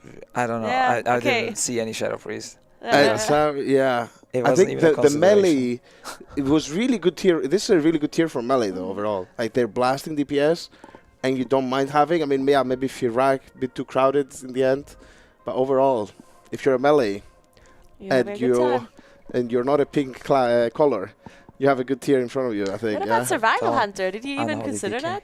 Yes, the DK. Yeah. That's a sad thing. I actually thought in phase 2 of Iraq, because of how they ad spawn, we had a big feeling that we might want to bring a second DK. It didn't end up being needed. I mean, engineering from, what is it, BFA? ended up doing the trick, which is I don't even know what to say about that crazy. one, honestly. I love it. I don't know who even found that out first. I have no idea. Like It was Liquid. Was it doing Liquid? It. Yeah. It's so funny. It was the middle of like you guys in a pool, and then it's like, oh, they wiped. So we have a little chat, and then we look back, and it's just like, hold on, It they're does- BFA, dude. What's going on there? But it does feel bad. Like the one big thing you bring, a profession 2 expansions ago brings it as well. Yeah, like, come on, Blizzard, give them something. The DKs are out there. They need something. Yeah. So yeah, of course, going into this last boss, then it looked to be like one of the hardest last phases that we've seen in a long, long time. When it comes down to the amount of personal play that is needed in all aspects of it, the crazy amount of variations as well. So now that it's dead, overall thoughts? What are you thinking? Best of all time or kind of in the bin? No, I don't know if best of all time. That's a bit strong. It is strong. I think if there was a bit less RNG, I would say probably best of all time. Yes. If the Firestorm, for example, only targeted a 1 healer max, if the Swirlies, they didn't spawn as the Firestorm is being dropped off, so that you can play your seed solo without just a random RNG of it blowing up. We saw a double on the 2 range players, and they had no one to look after their seeds. That was very sad. I think those 2 things would have probably made the boss like really, really good. Yeah, best of all time is a rough question. a lot of tears. Yeah. Best this expansion at least. Yeah, I would say so. Yeah. I guess I have a different question. Did you like T-Swift more or Firak? I would say I'm more excited having not played these bosses. I'm more excited to play Firak personally. Yeah. But I don't know. I mean, I'll play it and I'll tell you. I don't. What do you think? I think Probably playing Firak. it, I think Firak will probably feel better. But from a strategy point, I think Tindril was also really cool. Like maybe Tindril there. Yeah. Talking of strategy, we have heard tale of a mutiny taking place during Firak of a bloodlust type. Like we've heard that Meras, during one of your conversations that you two were having, literally dragged you to a different TeamSpeak channel so that they could sneak a bloodlust in. So we were doing what we, I know about this. We were doing the thing that we said we tried to limit, which is me and Scribe talking on TeamSpeak with 20 other people listening in, and we're not pulling. So at some point, when that started happening, Meras just dragged us out and started to pull. It was like, let them talk. And then as I'm talking with Scribe, just with taps me on the shoulder, it's like, Roger, they didn't pop bloodlust. I'm like, oh, okay. I mean, that's good. That was, it's a funny moment. It was. It's me versus everyone else. On Yes. that one, really. But I am right, so it's unlucky. Listen, I will give him props for the second part, but I remember we had Bloodlust initially people popped it in phase 1, right? Then people popped it in phase 2, and then it got shifted to phase 3. I was fighting with Scribe at some point to let's get it out of phase 1, let's do it in phase 2. He was like, no, keep it there, we just need to get more consistently there. I'm like, he didn't want to wipe a lot in P1. I think that maybe you went a little bit too hardcore on that, because when we switched it... You're still wrong. It's fine to be wrong. When we switched it, it didn't cause many wipes, I don't think. Because that's when I agreed as well we should do it, and it was time. Okay. I'm with you. Okay. But on the second part, I do fully agree, and that is something that I think we did different with Liquid. They shifted the Bloodlust a lot faster than us in P3, and we kept it in P2 just for consistency to just get to phase 3 a lot more. I think that helped a lot. So I think that was a good call. I mean, it makes sense because you don't want to slow down. Like, your progress pools are in P2, let's say, currently. And who cares if you go further than that? If you're still progressing the beginning of P2, you want to just get there and the practice. And we could have even done it without the Bloodlust, actually. Still. We could have continued, and then once we got to the Colossus, both having like 8% HP left, I was like, it's time to move it, and just get clean pulls. I'm okay with that. But we were wiping instantly, blowing up spirits, not doing the gripping together, people dying on the first, 2 mechanics before even the Colossi spawn. It didn't make sense to shift the Bloodlust and then now start wiping in P1 in the intermission, because when you take Bloodlust away from P1, that means you need to put cooldowns into P1. That means you need to take away cooldowns away from the intermission, and all of these are wipe factors. And if you're like thinking emotionally more, you're gonna be, let's do the progress pull now. We can do it. Yeah, I'm aware we can do it, but this, statistically, you'll have more success getting there to P2 and progressing it enough times and then shifting it. For sure. And this was the case in the end as well.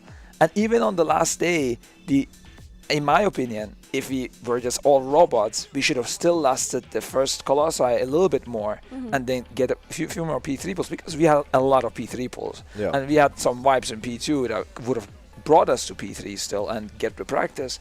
So, but I also did agree, okay, I know, like, we also want to go for the kill at the same time. So it's fine. Let's shift it. Yeah, I think in hindsight, because I think a lot of people, I'm sure you yourself also thought this way, that after the nerf came out, people really were like smelling the kill. It's like, oh, we can kill it. But then in hindsight, it took a lot longer than people maybe expected. So even shifting the Bloodlust later would have still been good, because the Bloodlust in phase 3 does not necessarily give you anything further in progression, because the healing is not that hard during that time, right? So the damage on the boss is really not that important. Yeah. So I guess in hindsight, you could have shifted it even later, and it still would have been fine, right? So. Yeah, I think we definitely misjudged a little bit. I myself as well. Not yesterday, 2 days ago, when we pushed until 4 a.m. Yeah. The thing is, we had the 10% pull without Bloodlust, without min-maxing like phase 1 transition, damage, squeezings, and all that. And we had 10% pull. And I'm like, okay, if we put Bloodlust and we min-max a bit, that was a 5% pull. We're going to get the kill. Took us 20 more hours of raiding to get the kill, or something crazy. I was like, Jesus Christ. And I was really scared that Liquid were going to kill it when we went to bed. I don't know, misjudged that massively. There's way too much RNG. There's also a lot of random wipes that you just can't account for, like Scribe was saying. The random swirlies, just unlucky timing. Yeah, definitely misjudged that. Another lesson to maybe learn for the future. Well, you still did an absolutely amazing job, and we don't want to take up much more of your time. So a big, big thank you. I do want to give you an opportunity, of course, to as well. Say anything, any last words for the chat before we let you go? Yeah, I want to say thank you to the chat. Actually, insane support from all of you, and the viewership was absolutely phenomenal this time around. Like the greatest race ever, dare I say. So yeah, thank you, massive thank you. Thank you also for the people that supported the charity. Yeah. We raised a record $42,000. Yeah. Crazy, This is we never did that before, and reached over 200,000 total. So massive thank you. Incredible. Hearts in chat. The support has been tremendous. So thank you very much. Awesome stuff. Well, thank you guys. Also, thank you so much for. You. There we are. There Show this off. Beautiful. The yes, merch. It's a limited merch, right? You can Limited only merch. They've been actually selling it out. We had to make some order changes because there were so many people spamming us. Oh, it's out of stock. So you guys have been going crazy on the merch. Thank you so much. And we've got pre-orders available right now. Yeah, for a little bit more time. It's very limited. Yeah, so do get your pre-orders in. But yes, so thank you ever so much for joining us. A massive congratulations to the two of you. You completely deserved it. Played out of your minds on that last boss there. Made an amazing race that will definitely go down in history. So we're going to take it to a short break now, as we're going to let these guys get back, as we're going to set up for a whole load of shenanigans. I don't even know what's happening, and I'm dreading it every moment. See you in a sec. GG's.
Hello, everyone, and welcome to another Sit Down with Secret Lab. I am here with Miraz and Ryson.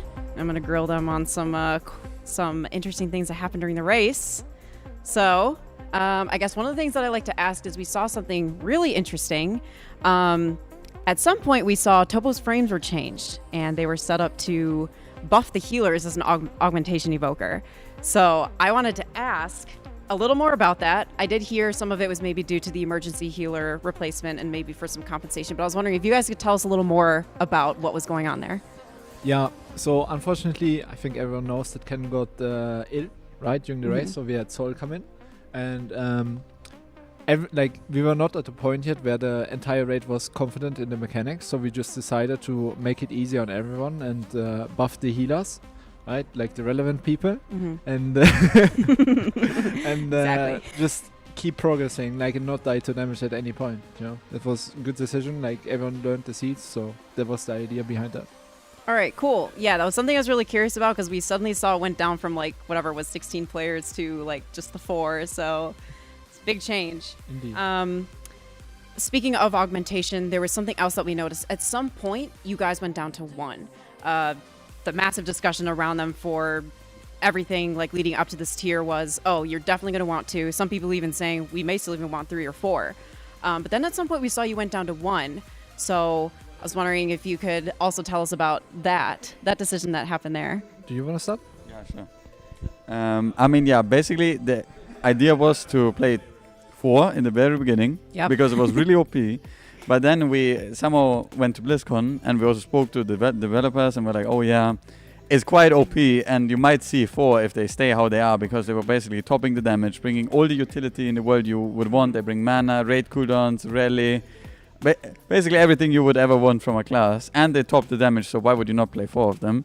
And then kind of like right after BlizzCon, or maybe even right at the end of BlizzCon, Blizzard came with a big nerf and gave augmentations kind of a big hit.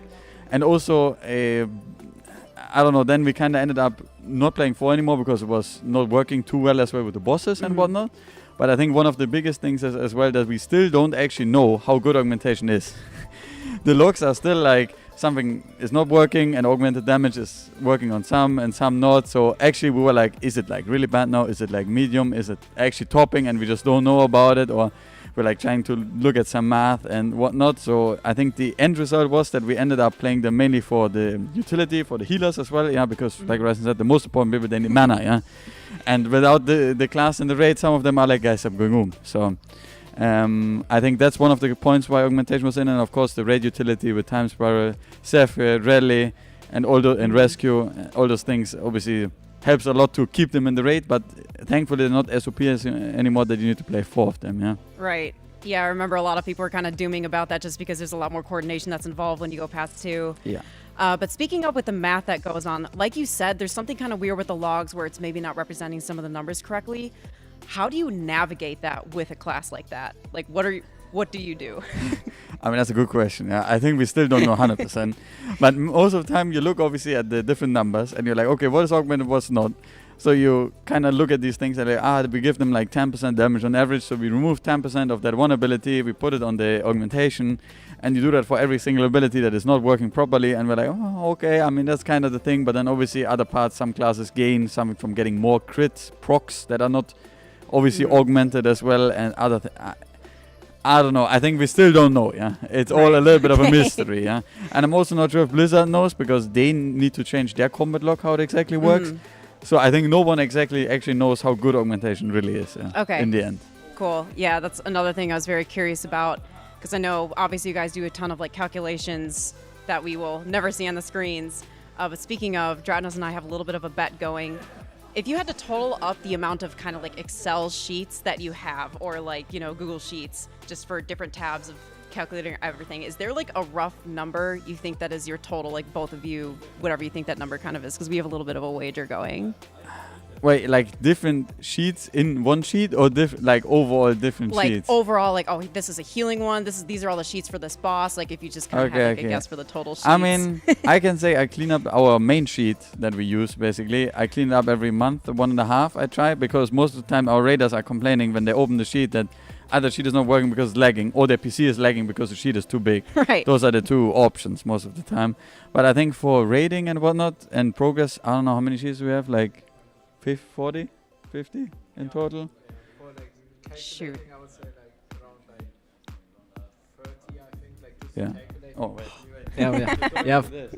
wait. For like calculating and stuff, I think we're like around like 30. So. Okay. Yeah, that was. I think unfortunately he's closer, because I was guessing around like 60 or 70 for them. Yeah, I mean, if you think about all the. Yeah, I mean, if you go boss by boss, obviously the number increases, but like if you just go about the general calculating sheets we have, like I think loot and stuff is all in there as well. Okay, I have 2, so bit of a contrast there. So then moving on, I wanted to ask about some tank things. Wait, you don't want to answer the tank things? Okay. We saw a swap temporarily on Fyrak where you brought an Vengeance Demon Hunter, but that means you lost one of the 2 mandatory Paladin buffs. And we noticed as well when you were going, you kept Ret Aura. And I think a lot of people, or at least for some of the polls. that was something that was really surprising because, again, mandatory buff. So you guys made that swap. Can you talk about like what strengths and weaknesses you thought each class brought, and then what made you kind of end up deciding let's go back to the prop paladin? I mean, I think the main thing was that Vengeance DH was, for the point of progress we were in, would have been really OP for gripping the ads together, silencing them, and doing everything. But that's why we wanted to bring him in. And Andy didn't have a Vengeance DH prepared because we didn't really account for that scenario, I guess. We wanted to play double Blood Decay, but that didn't really work out, or we didn't want to do that swap. So we're like, okay, we do that swap, we give up on Devo Aura. The healer camp was not so happy about it, yeah. Because obviously it's a lot of damage reduction, even though it doesn't feel like it. And we swapped in Nice Mims as a Vengeance DH, and we're like, okay, that's probably the best option. And then Andy went out, but after a lot, I don't know, how long did we do? 2 hours maybe? 3 hours or whatever, we're like, okay, the main issue is the Devo Aura missing, plus the Prop Paladin also off-healing quite a lot, because most of the time it was the Blood Decay tanking like 85% of the boss fight. So the Prop Paladin was off-healing a lot and giving stuff to the team, and also providing basically Devo Aura while being in the raid. So the damage intake and the disaster and on the raid frames, we were in shambles, and then we swapped back. But technically, I think if Red Paladin would have been better, and you could have played Red Paladin to have Devo Aura as well, and the healing or off-healing wouldn't be that good from Pot Paladin, bringing Vengeance DH on this fight or second Blood Decay is probably way better for the tanking experience. Yeah. I see. So the way you're talking about it makes it sound like that Ryson was right the whole time, and he could have saved you some pulls. I mean, he can comment on the Devo Aura. Yeah, I mean, it was an experiment, obviously, but yeah, I'm not gonna say I told you so, but but here we are. All right, that was another interesting change, because usually the tanks you see are kind of the same. I mean, I know we saw the infamous like emergency Blood Decay gearing up for Broodkeeper in Vault, so that's something else we noticed. Moving on, there was another really interesting thing you guys did. A lot of your players farmed the like Mythic Zero cheat death trinket from the Dawn of the Infinites dungeon.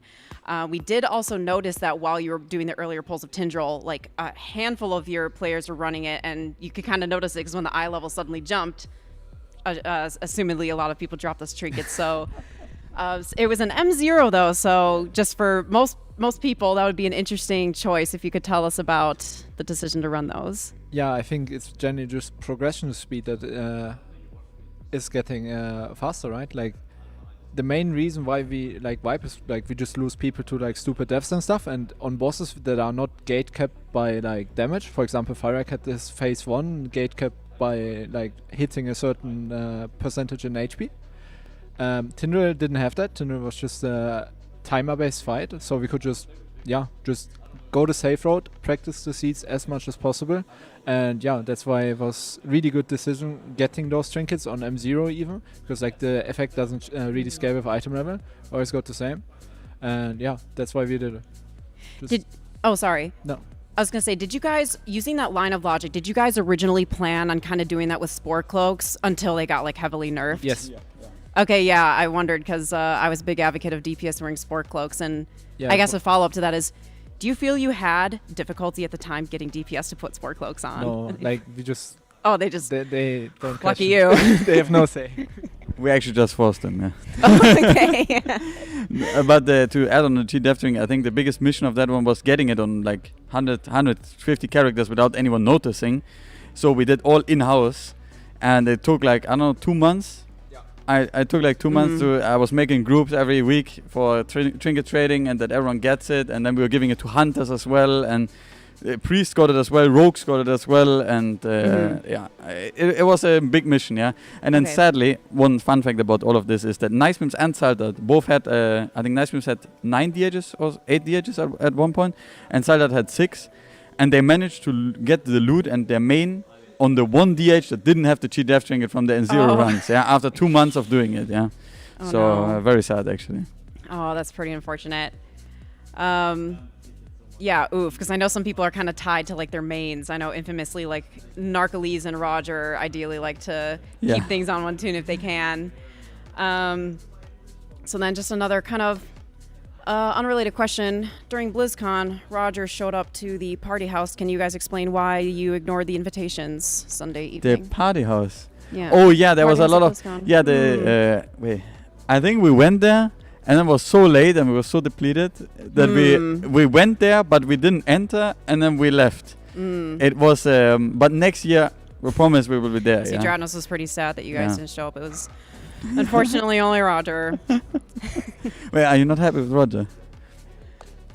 Sometimes it's a complicated relationship. I see, yeah. Can't say more on stream, of course. Yeah. But then I just have one more, which is, I know especially some people like to make comments that you especially like to talk. I know both of you have a million things to talk about. Is there something where a race happens, there's a lot of topics going around, you're like, man, I wish people would ask me about this? Or even if not, any cool like stories or something that you're like dying to kind of talk about for the race? I can talk about a fun story about Iraq, yeah? Because basically Roger and Scribe being outside of the raid, it's nice they're doing tactics and analyzing and whatnot, yeah, but I'm just sitting there and I'm pressing the ready check button like 8 times in a row. I'm like, guys, I want to pull, and then one guy is like asking a question, it's like, oh, Scribe, can you explain again? And then I say, yeah, okay. And then we explain again, I'm like, guys, I want to pull, I press ready check again, and they were talking so much, and at one point they were talking about strat completely unrelated for what we wanted to do next. So I just moved them out of the channel. But then the thing was, we also didn't have the bloodlust change yet on Farak, and we were bloodlusting phase 2. But we moved them out of the channel, and then the whole guild collectively was like, guys, let's not bloodlust phase 2 and don't tell Scribe. And then we did the phase, first time, no bloodlust, all clean. Scribe didn't even notice, came back after phase 2 basically, started raid leading phase 3, and we're like, guys, we have last, yeah. We're all really happy about it, but then afterwards Scribe was like, guys, we need the last phase 2, and then we started lasting phase 2 again.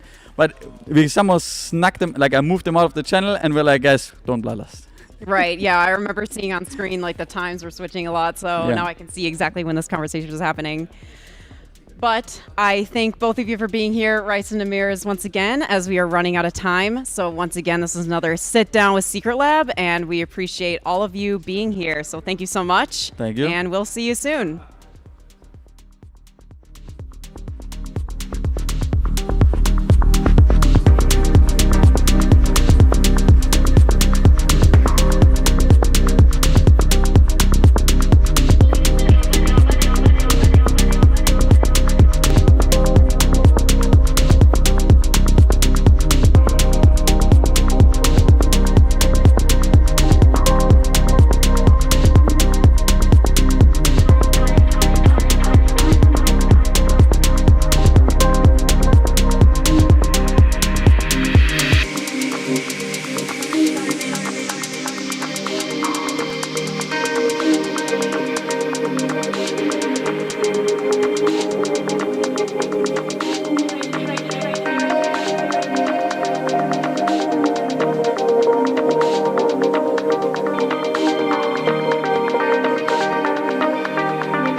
right, everybody, welcome to the most festive time of the year. It is, of course, Caster Secret Santa. I am your lovely host, Saint Dratnose, Santa Dratnose, I don't know. That's me. Good. Smooth. Alex, you will be our first gift giver of the festivities Okay. here. Well, I didn't want to get something too big, so I know we'll go back on planes. So I'm just going to quickly go grab mine. Just Okay, 1 second. that's good. We have been sitting here for a solid 10 minutes at this point. And, there we go. All right. Oh. Oh, wow. There we go. Surely not for one of the Americans traveling over the Atlantic. Oh, no, I would never give it to an American. So Jesse, here you go. Wow. And context? I mainly, I got it for you because I thought it might remind you of your childhood. It doesn't at all look like a body. When I was wrapping it, I was actually cackling because of that, and then I made it seemed worse because of it. There you go. Oh, wow. Oh Yeah. my word. I thought it might remind you of your childhood, you know? Yeah. In fact, I need a new stuffed animal to sleep with. Oh, well, it's mainly because they were probably roaming the earth when Well, you were in childhood. they were in yeah. fact the main food source. But it's been a long time since I had one to grill. Best of luck trying to get that back. It'll probably stay here. But Merry Christmas. Thank you very much. Thank you very much. Right, I'm going to scoot Good over. luck. All right, Actually, now our situation here is a little scuffed. That's my fault. I set up my workshop poorly this year. Didn't hire enough elves, so One of us has to go next year. we're gonna do a little swap here. And Kara, you will be our next gift Gifter. giver. Yeah. All right, so give me a moment. Bye. I love All him. right, well, Oh! Merry Christmas. Do I have any context? Yes, I will have to explain the joke, unfortunately. It's not just something nice then. It is not. Okay. Recreation swim goggles. Okay. All right, hear me out. Okay. Is this to avoid Speedo Man? Yes. Oh, got it. So there was a story that he told us about him going to the sauna and a German guy in Speedos walking in and having like a really awkward moment. And it became a thing. And I was going out to 4 different shops trying to find Speedos for you. I literally drove around town into lots of different places. Turns where did out he it's get very them? difficult to get Speedos in the winter in Sweden. So what I found is goggles. I was thinking, next time you go to the sauna here in this hotel, you just put on these goggles And nothing And else. nothing wait else. for and wait for the Speedos guy to come in. So you're gonna be the weird one, and it's gonna be an awesome I moment. thought they were to like black me out from what I saw. I thought I was like, so these are coloured in. And if he comes in, just stick them on and just pretend it's not. That would also work. See, That- that's yeah. multiple uses. How thoughtful. Thank you, Karen. and I maybe you can appreciate even that a use lot. it properly, you know? I actually have my goggles with me, so now I've got 2. You brought your goggles here. Yeah, it was a pool. I've been here before. Just to wear around town, you know. We're going to wear a cast next time. All right, Jeeth, you will be our next gift giver. All right, all right. I didn't want to put everyone to shame with my excellent rapping skills. Oh, man. Wow. There's one. It's a string. Yup. It is indeed. Okay. Some high quality That's like string. it's a garden string. That's very good, I think. Yeah, hold on. There's more. Oh. Someone's very lucky. Oh, Going. whoa. And hold on. Oh. So I need Alex back over here. Oh! Okay, Alex, take the green mic for a bit. Yeah, perfect. That's why you're Santa. Yeah, I'm. Delegating, That's controlling. me. Okay. All my little elf helpers around. All four. I've got all 4. 4 for you. Oh, yes. wow. Okay. Yeah. I might need you to hold this to my, like, towards me. Okay. This wrapping is... Do you know, sometimes I wrap presents in tinfoil because I can't be asked. This is a new level. I love it. I bet it's so tightly wound. Oh my god, it is as well. I can see it's a jar of some kind. Oh, no! Oh, You know what it is? You didn't! Lingonberries. Lingonberries. Oh my god. My favourite! I Wow. love I'm these. jealous. I wonder what the other 3 But are. wait, there's more. You didn't, man. No way. I do actually like lingonberries a bit, but not to the extent where I want 4 of them all in one. Jesse, I'm going to need you to do a better job of holding that thing next to his mouth. Oh my god. Yeah, Okay, hold that's on. good. I do like lingonberries, but not. Lingonberries too. Thanks, Grandma. The sequel. Surely not all of them. Surely I didn't buy every variety of lingonberries the store had. I'm starting to see a pattern here. Oh, those are the smart Lingonberry, my favorite. Oh, revenge of the lingonberries. It would be very good if you've managed to make it so the fourth one isn't lingonberries. That'd be some next level stuff. Oh, sorry, I'm shredding this. Oh. And of course, lingonberries. Thank you, Jesse. That's so You're kind welcome. of you. I'm gonna Merry love Christmas. them.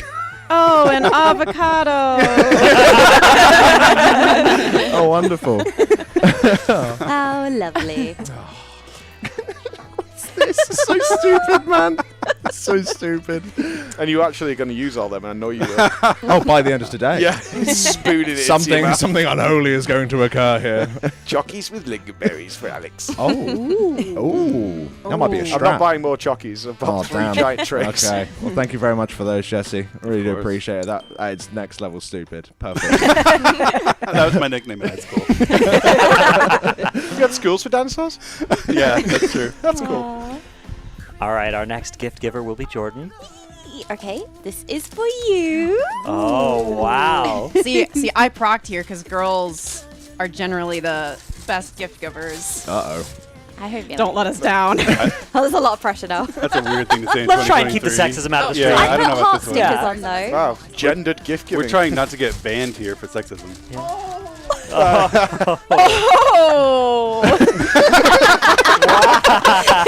Inflatable Santa. Put it on. Put it on. Try I'm it.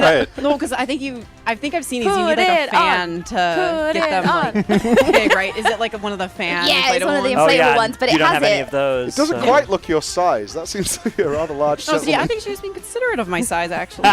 Well, we do have a dance later, so I think we might have found a new dance outfit. For Oh, yeah. All right, well, we'll see if we can get that put on I think at I some got the point. best one. We held true I don't know. There's a pretty high standard. All right, Mike, you are our next gift giver. Okay. I really thought this person's had a problem since birth, and I thought I would help them. It's so heavy. It's like weighted This down. is going to solve everything for you, Jordan. I guarantee it. This is a stool to like reach It's a really soft stool. anything. No. What is? It's concrete. It's not concrete. Oh my god! It is. It's a lovely bag of fertilizer with some appropriately sized socks. So what you can do is you put the fertilizer in the socks and you wear that at night and you'll be a full-grown adult. Oh, wow. I'm gonna cry. No one Alala, no more. It's time to plant the sprout. These are still a sprout. These are gonna fit. I can't wait to wear these. I hope not. They are literally baby socks. Yeah, they'll fit. It's fine. Man. Yay! I I love my bag of fertilizer. fertilizer. Do you want something I'm more going snuggly to to name hold? it Steve. Oh, man, that is funny. Heartwarming. Truly heartwarming. All right, our next gift giver will be Krista. Nope. It's me. All right, it's me apparently, says production. All right, well, my target is... Caro, you'll need to come over here and let's swap. take, I love the, the take the mic switching, it's again. great. Yep. Now, I have for you not one but 2 gifts. Oh my god. That's right. They're in It his fits in your pocket. The first one Pocket sized. is a crisp $20 bill, Oh my god. Thanks, Granddad. which you can use to buy anything you want. Thank you so much. The second, I have a exclusive discount for you on my usual rental fee for the universal adapter that I lent you 2 weeks ago. Yeah. From $100 down to $20. That's right. That's an 80% discount, which is the most I was able to offer for that. But I will still need that adapter back All as right. well before we leave. So I'm gonna give you the adapter back, and I'm gonna pay the $20. Yes. Thank Merry Christmas.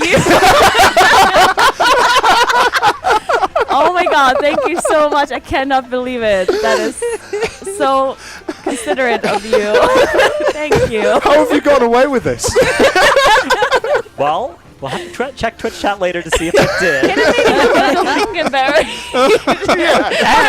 And a third gift, you can have any of the lingonberry jars. Hold on. They're mine, they are. You can't actually have one of those. I if am you like. Santa, and my decree is law. Thank you very much. You're so lucky, So Cara. happy. Yeah. What a treat. I don't believe it. All right, our final gift giver is Krista. Oh, thank you for saving the best for last, Mr. Dr. Atnos. All right, so unfortunately I failed Blizzard and forgot to give away one of the mount codes that I was supposed to. But here I'm going to do it now to the person that is my Secret Santa person, Mr. Dratnos. So this is a code. This is a code for the Farseer mount, that blue translucent rabbit. So this is the code that he can redeem to get the mount. All right, so Thank you. there you go. Just so you can all see the That's code really very good. clearly. This code right here is for me. Wow. That code right there is to redeem your Farseer mount, courtesy of Blizzard. I can't wait to go and redeem that code later and get my mount. Thank you very much. But just because I got that one for free, I didn't want to cheap out. I have something else for you. Okay. But you're going to have to follow me this time. All right. Oh. Do they both need the micro? Yeah, we'll go with that. All right. Oh, there's a whole production happening here. This is insane. All right. All right, follow me. So we're all about saving money here, cutting budget when there's needed. So I put in a lot of work. That's for right. this. Turned off all the lights as well, which is going to be very good for this visibility. So I got a shopping cart from a local store, and I actually, I was supposed to let you unwrap. Sorry, I didn't say anything. Unwrap it to see what it is. This could be almost anything. I wonder what it is.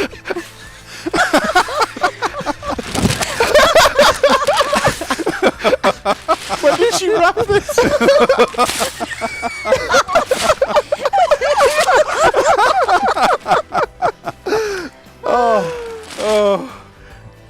Oh wow, a shopping cart! No way! I've always wanted one of these. Wow, and it's got the new spring-loaded suspension. Oh yeah. Listen to that baby. You have Now no I'm sure this will handle real good. You have no idea how hard it was to get that up the stairs. Wow, thank you so much. This is really special. Yeah, but if you take it back to the store, you can get the quarter out of the back as well. So. That's a big rock. Yeah, there's a quarter in there. My own hard-earned money. I suspect the shop may want this back at some point. I don't see their name on it. Okay, all right. Could be anyone's. All right, well, you well, didn't realize he was also getting I a guess we free go back arrest into the room, or warrant do we for want to stealing a maybe? cart. I guess yeah. Yeah, I say you head let's go back. Okay. Wow, I think Dratnos actually got the luckiest, a mount and a trolley. Yeah. How lucky, Praise man. be. How lucky. Sansa is really so giving. Oh, man. What an That was- emotional moment for all of us to see that sharing. Okay. Okay, let them get settled down. I haven't laughed like that in a while. That is very funny. Oh. I would say the second best. Yeah, of course I am. behind Yeah, you, of course. okay. Yeah. So I do have one more gift. Oh. This is from Jordan and I, and it's for all of you. Oh. Who wants to do the honors to unwrap this one? Go, go, go. Wow. That was some kindergarten maneuver, that. What on earth? Wow. Oh. Wowee. What? What? Okay. Okay, listen. So this is for Chris. No, it's for Goosebirds. It's for Goosebirds. Wow. Wow, I'm So really you can disappointed now. I put like this onto these. Goosebirds. It's a good look. Rocket Man. I don't think this is going. Well, maybe it'll You don't work. think Hang on. so? We didn't quite get Goosebird to try it on yet. Yeah. Yeah. All right, here we go. Unfortunately. So we had to There you take go. a Backwards guess there. on his measurements. That's going to be the way it is, I fear. This one doesn't need the glasses. it's He's blind. okay. It's Yeah. perfect. That's working. It's great, actually. Hang on. Oh my god. Oh, There look we at go. that. Oh, beautiful. Now Goosebird can Now be also Goosebird. festive. Yeah, look. Oh, Aww. he's festive Goosebird. That is great. Yeah, let's have the goggles. And the goggles as well. Okay, yeah. If only someone could have returned his vision. Oh, and the hat on Hat, as nice well. little hat. Yep, and then. Oh. Wow. That's amazing. All right, that will almost do it for us. But also, we have one more surprise Secret Santa gift. That's right. all of us casters chipped in to get a little something for production. Just kidding, no, we didn't do that.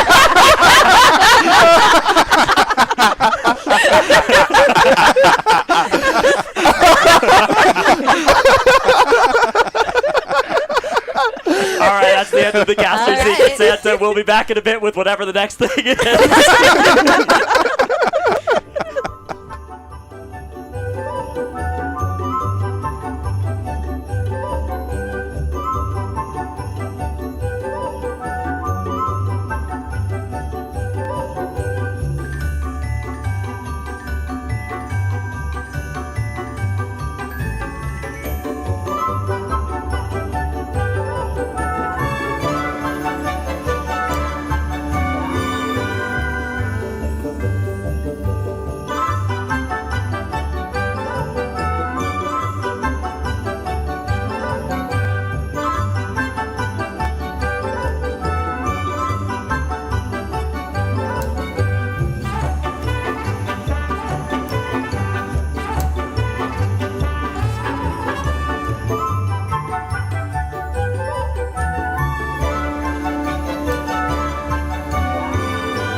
If you would keep me waiting, I would wait a lifetime.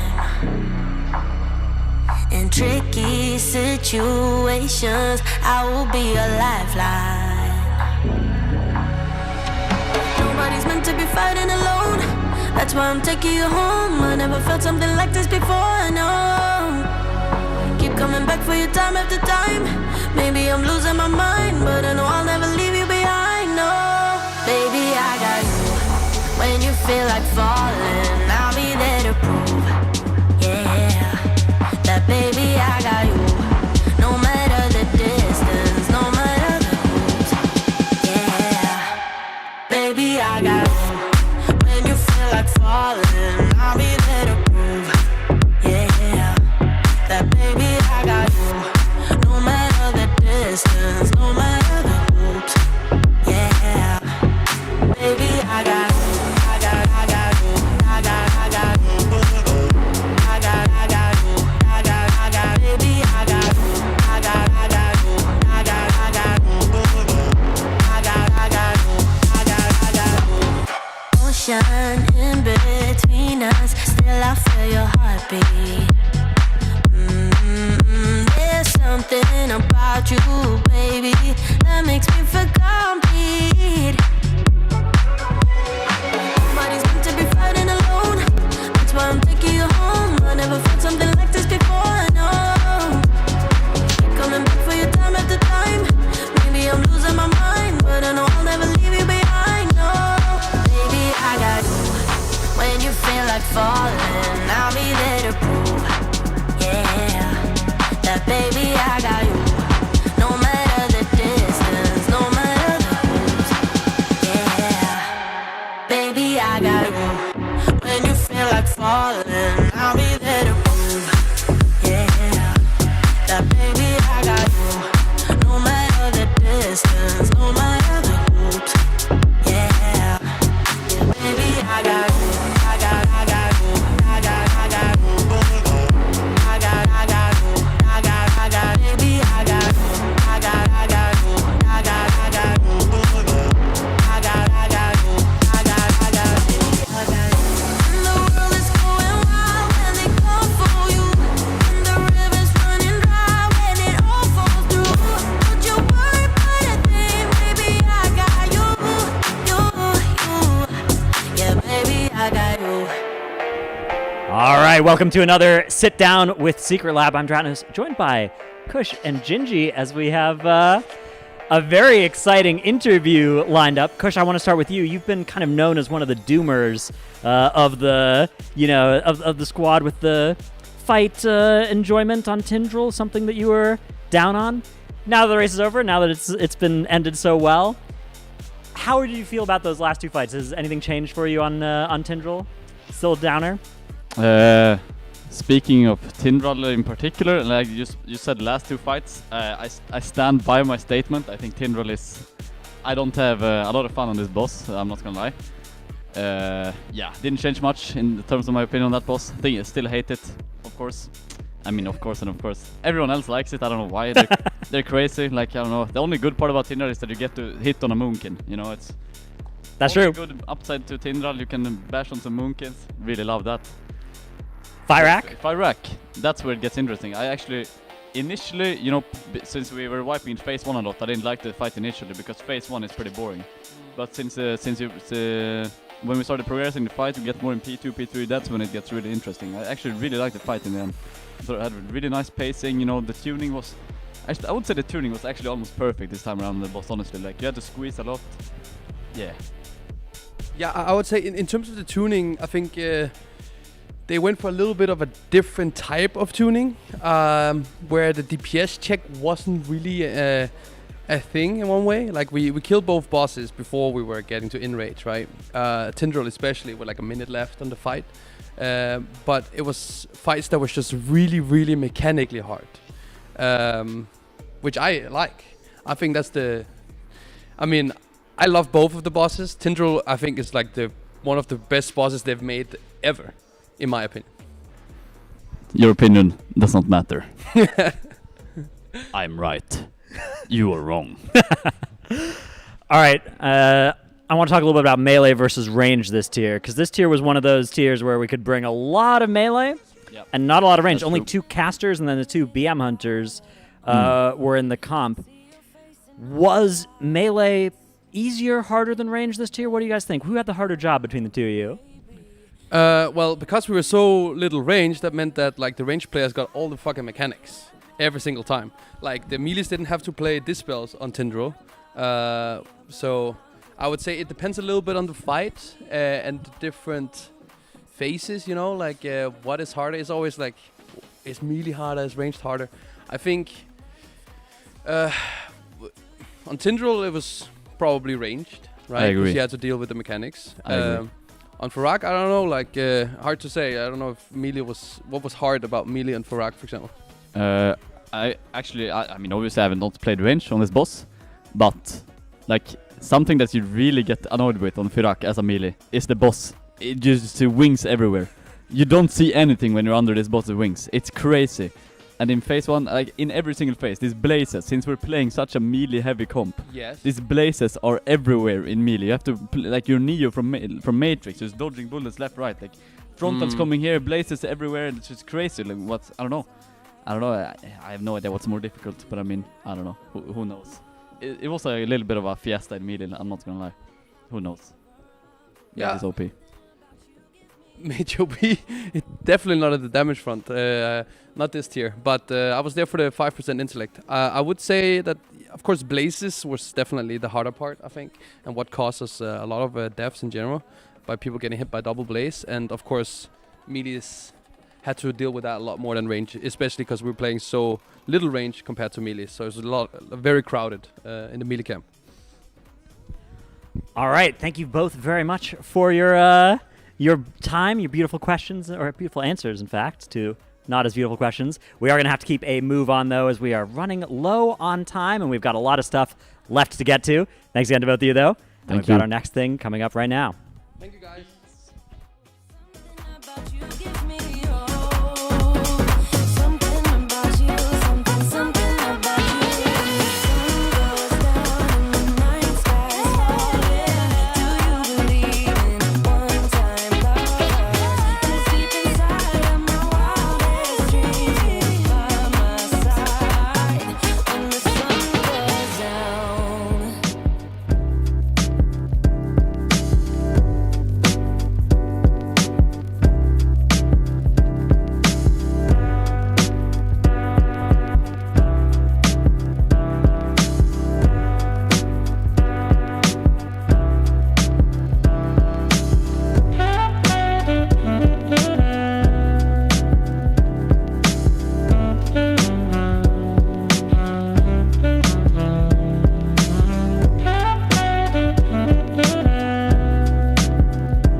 right, everyone, start your engines. It is time for the Race to World First Grand Prix. We have our exciting remote-controlled car, and we will be having 2 teams, the North American casters and the European casters. I am your impartial race officiant with no bias whatsoever. I have an objection, though. Okay. I don't see any European casters here. These are from the island off the coast True. of Europe called England. So we have our Team America and our Team Britain. Thank you. Yeah. Oh no, we've got Brit Bane. Yeah. Uh-oh. So let me introduce our lovely contestants. Our Team America will be Jeeth and Krista, and our Team Britain will be Alex and Jordan. And we will be having them race around our facility here. So here is the rules. You will get 1 lap, and there are several checkpoints scattered throughout the room. There is a ladder. You'll go out and to the right. Okay. Over a little wire, and then you need to go under the ladder. So you need to go like through the legs of the ladder. Okay. That will be the first checkpoint. Whenever you get through that, you have to switch who is controlling the car to the other person on your team. Okay.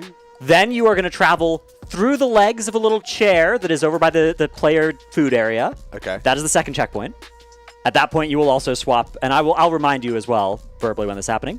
Then you will travel around and under through the easel where Alex Ross did his beautiful painting a week or something ago. That's the third checkpoint, and then swap one more time, come back through here, and get back to the door of the caster room, and that will be where time will be called, and the winning team will be the team that has the lowest time this time. Okay. Not the highest time, as that tends to lead to very poor racing gameplay. We found that out during beta testing of this, that the teams just didn't drive, so... Yeah, it's a rough one. Yep. So if we've got our controller available, then I'm just about ready to get underway here. Production, But how are we doing on... I have a question, though. Okay. Because Sure, questions are welcome. I feel like with only one controller, Yep. it would be an advantage to start second. Well, the thing is, see, here's the thing. Now, here's the thing. Here's the thing. Team North America will go first. Okay, of course. Yeah. In 13 hours. So we can basically see, what you do, and, then we'll do it. And we will be starting the timer for everybody when America starts. I think that's fair. as well. Okay, that makes a lot of sense. Yeah, I so it's going to be a nice, close game, we hope. And may the best team win. Oh, man. But okay, yeah, if we've got our controller ready, are we able to get underway? Yeah, Team America can get started. So you're going through the curtain over to the right. I don't know. You're going to want to try and dodge the Raiders if you can as well. Let me get a... On 3. 1, okay. 2, 3. That means you win and you get to go first. Oh, okay. Yeah, okay. Okay, let me get a stopwatch up. Hang on my... So is it A to go? I've never touched this. Stopwatch. I assume. I don't want to start I think Is it the just bottom. the levers? All right. Okay, 3, 2, 1, go! So go forward, and then you need to go to the right, and you need to find the ladder. No. Not that. Oh, careful, that's not a ladder, that's a table. All right. There we go. Dude, this is the most sensitive. Whoa, that's good. no. You're trying your best. 13 seconds have elapsed, Oh my and minimal God. progress has been made.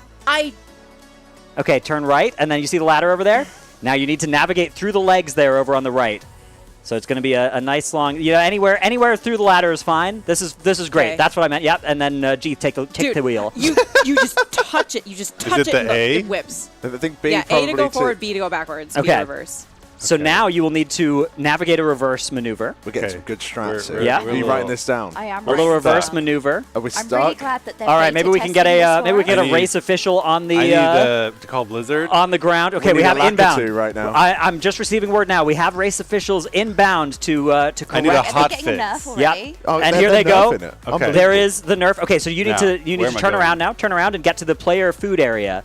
So you see that over there, and you see the chair with those 2 rolls of paper over. Yeah, Oh my just in your God. mid. Yeah, you need to go through those 2 rolls of paper, Oh, my God. watch and out that's for the the next players. checkpoint. See if you can navigate this. You All right, do nice. Back over to Krista. Oh, beautiful. Gingy for- Okay. Hopefully, now you need to get around. Yeah, that's good. And then over to the. Oh no! Oh, no. I think you're Oh, stuck. you all right? There we go. Okay. You got this. I'm And learning around a to lot. the right. I'm learning yeah. a ton here. Ooh, it's not promising. My controller's broken. You guys are doing great. The encounter is bugged. We're testing it. Thing just. Now. Oh, wow. Alex, I knew we paid him. That is messed up. I'm gonna do the old. I'm gonna check it out. Okay, good. And then to the easel to the left there, yeah, over these wires, and then. Oh my God. Oh, the wires. It's stuck over the wires. Yeah, I you think. need to get some we need a speed race. for those. Oh, it's just a shame. We need you a guys race encountered official. Such a bug at this We need stage to of the deliver another nerf race. to this encounter. Hang on. This course is. Thank you for testing it for us, though. Yeah, no, we appreciate that. Oh my God, NA testing again. I can't believe this. Yeah, this is All easy. right. There you go. Oh my God, the little Koopa and the mushroom cloud. Stuck on another wire. She is stuck again. There we Okay, go. there you see the easel? Yep. Yeah. Oh Okay. no, Mike. He's coming in. No. Through the easel. I knew we'd Okay, and slip over to past Jeeth. And you have a straight shot now to the finish line. Surely can't mess it up. To the caster room door. There we go. That's us in there. Oh, here we go. I think I've learnt a lot now, though. And time! Woohoo! That was a world record for this course of 2 minutes and 55 seconds. Well done, Team America. Now hand the switch over to Team EU. Yep, it's Okay. reset. The starting position is good. Up to I you. already have so many excuses banked. All right. Yeah, me too, me too, Go me too. then. Okay, you go first. It's amazing how quickly I become Three, North American again. 2, 1, go! Okay, over to the ladder first. The ladder. Oh my God, it's so sensitive. See, that's what I said. That's all right. I'm glad that you said that because now I know. You gave her the secret. Oh, What am I stuck We've on? encountered a new bug. Oh, a Wait, I new thought you bug. guys We didn't run into tested this these for one. us. Oh, yeah. it's stuck on the no. wall. It's an amateur mistake. We've all been there. Let's see if we can get some good nerf timing on this one. Looks like it was pretty quick this Yeah, that was time. a That's good. good. Hot fix. And then Yeah. to the ladder. To Don't the go ladder. too far deep in. That's what Yeah. they did wrong. It took ages to get out of Under there. the ladder, and then Okay. over to Alex. Okay, here we go. Oh, this is so jank. You made it sound like we had to go through. There we And we're over. go. Okay. And the time for NA to beat, remember, is 2 minutes and 55 seconds. Mirrors is looking player. away. Here's your And you need chance. to get through the Oh, chair here we legs go. and through Oh, those paper hey, towels. Don't touch it. We've got Get player your mirrors. fix here. Oh, God. Okay, hold on. Okay, There we go. looking pretty good. And back over to Jordan There you now. are. Oh, Over to the easel. all right. Now this is the hardest my section. God. This is the most treacherous one. Oh, Oh, no. oh, the chair Oh my leg. gosh. Okay. It's Oh, there's a troll place in front. We need to go further back. Go further. Oh, wow. This is actually Some extra so affixes being hard. added I here. feel like, who's turning the car around? I will turn this car around. Go on, you can do it. There we go. And big speed. Big speed. Slam it, Jordan. Whoa. And again. Oh my God! Whoa! Going, I can't Mathematically see. impossible, but defeated nonetheless without a nerf on that one. was like, Back over to Alex as he rushes go, towards the go. finish line now. Oh, no. I can see Joss wait. I know he'll get right in the way as well. Is that Nagura? That is indeed. That's She's her. spying. Oh my goodness. She's spying. That is again. her. Oh, there's. Get out of the way! And time! Wow! Team EU. Now I have to do some math because I started my stopwatch again, so I have to subtract 255. So I believe this is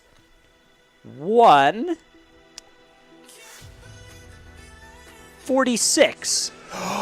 Well, there you go. It's surprising how much. 146 I'm surprised. for Team EU. It's surprising how much easier it is once you know the strap. I have no excuses. That seemed extremely fair, Yep. and I just wanted to congratulate you on a well-run race. Winners. That's all that matters. We're winners. All right, well done to Team EU here in the least scuffed of the segments today, you'll find. We will be back after a short break when we will have the next thing of our day.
Hello, hello, and welcome back to the Sit Down with Secret Lab. I am joined by Velo and Tobo. Hello, hello. Congratulations on your win.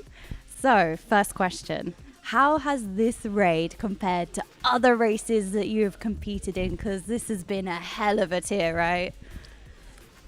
Yeah, it's quite different from the last one in particular. Maybe it's somewhat close to Sepulcher, but we only kind of had 2 hard bosses this time. But of course, these 2 bosses were really, really hard, 300 to 400 pulls. So I like this type of raid with super hard bosses, but I also kind of like when it's many hard bosses like Sepulcher as well. That's me. I mean, yeah, I really like this race. Like the last 2 bosses, probably my 2 favorite bosses I've ever played. I was thinking about it last night. I don't think I've enjoyed a boss more than, like, I think Tindral was my favorite of the 2, and then Forfeit was different, like actually different to Tindral. Quite a switch up, but still really good. All right, Tobo, as I'm sure everybody is spamming dog in the chat, which is their favorite thing to do this race, but you've been playing Augmentation Evoker, and this is the first race where Aug Evoker has been used, the brand new support spec implemented by Blizzard about halfway through the previous tier, and you were playing it on Progress. So how was it to play? It was really fun. Like playing the fight is really fun, but fixing all of the assignments, we have every single presence mapped out. We have a tool to get the information quicker and sort it out faster, but it's still a lot of work and it's really stressful doing all of that stuff. You know, something changes each pull, people change their cooldown timings, you gotta fix this here, then the DPS is screaming, you're like, where's my Evan, my and my cooldown timing, I'm not getting it. Yeah, like the assigning it was really stressful, but playing it is really fun. Okay, so talk about assignments. You buff specific players, right? Was that stressful to manage in these fights, especially fights that have you running out and chaos? I mean, pressing the actual buttons was fine. Sometimes you had to learn timings where people would be out of range, particularly like the last phase, the hunters would be out of range, so we would either buff them less or we would know when we need to buff them. They might be way over on the left side, it was usually. But yeah, it was kind of fun, just like pressing the buttons was fine. Figuring out the script is definitely the hardest part though. Yeah, there's actually so much that Aug Evoker is doing and bringing to the raid. You're buffing everyone else's damage, right? Which you often see when Aug first came out. A lot of people saying, why are they around the healers with damage? So is there anything about Aug Evoker after playing it all tier? Is there anything you'd like to talk about that maybe viewers can't necessarily see that they're doing, for example? Well, I mean, that's a classic with they see the details meter, like, what is this spec even do? It does no damage, no healing. Like, why are we bringing this guy? But obviously, all the buffs don't show on your own damage. You know, you're giving away all this damage to other people. So, you know, people think it's worse than it is, I guess. Well, especially when they only look at details. Then you look at the logs, and I mean, there's still a problem with the logs. It doesn't show how strong the class actually is. So, I don't know. The spec does do a lot of damage. A lot more than it shows, and sometimes people were like, oh, this spec sucks, we should get this guy out of the raid. But yeah, I mean, it's definitely a problem. People need to be able to actually see how much it's actually doing. But yeah, it has other cool tools outside of just the damage. Like, I really liked like the bronze and black attunement, where if you press wall, you give people more max health. It's like a mini rally. We would have like both of them assigned at the same time, so it's like half a raid getting rally. Really cool. And something I actually enjoyed a lot more was the speed boost. I would use my own hover to when people get firestorms, I would press hover and walk near the people so they move out quicker. I found that really fun. It's like a little bit extra bonus thing no one notices, but you're still making a difference. It's really cool. Yeah, so talking of everything that you're doing, oh my goodness, we have to say this has been quite a healer tier. There have been so many healer mechanics implemented, which you've seen more than any previous raid, right? You were doing so much on Farak in the second phase. Yep. How was it to progress not only these really difficult bosses, but bosses that actually required so much from healers? It was a lot of fun, actually. There was a lot of things to consider. Not only just healer cooldowns, assignments and stuff, it was a lot about positioning, like different talents. So Priest has a Void Shift, which is old life swap from PvP that you could pick, and it actually worked on the tree. So where would you use this cooldown? Because it's a 5-minute cooldown, so it's a one-time use. Where would you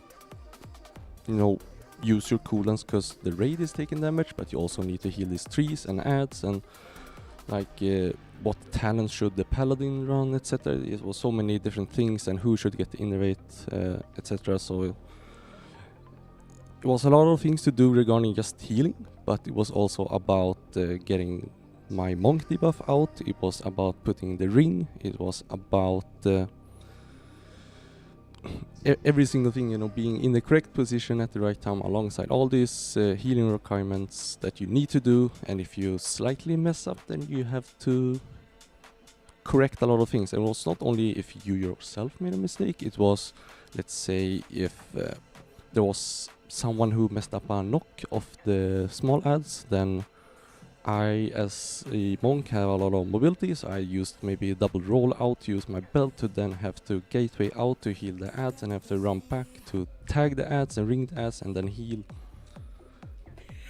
a lot of trees at the same time. Only doing a little bit of stuff then. It was a lot of stuff, but it was a lot of fun actually. I enjoyed Firak. It was very high pace and a lot of responsibility, but I enjoyed that. So talking about healer assignments, we actually saw Ryson step away from playing himself and moving more towards that healer leadership role. How has that impacted progress in terms of planning or even callouts from Ryson? It's been really good this raid. Like, we have a new tool to have these kind of assignments, and he has a lot of say, and he can just give us new assignments from one pull to another and small corrections, and he's helping a lot with the calls. He's looking at the replays, etc., and fine-tuning, pop it here instead, do this, etc. So Ryzen is a big help from that side. So you yourself can actually just look at your own gameplay, think about that, but cooldowns, assignments, etc., you have someone else do that for you, so you can 100% focus on the game. So it's a huge impact. And we've seen some of the most difficult bosses probably implemented thus far. How do you both, have that mental stamina and fortitude to keep pushing? We've seen some highs and we've seen some lows, you guys staying up a little bit later than usual on Tindril to secure the kill. How does that feel, pushing through like that? Yeah, it feels good in the end. You obviously get kind of depleted at the end of the night. But generally it felt pretty okay this tier. Obviously the 20-hour raid day on Firak was kind of tough, especially on such hard bosses where you have these kind of raid wipe mechanics. So keeping the focus up was quite hard, and sometimes you did mess up due to depletion, but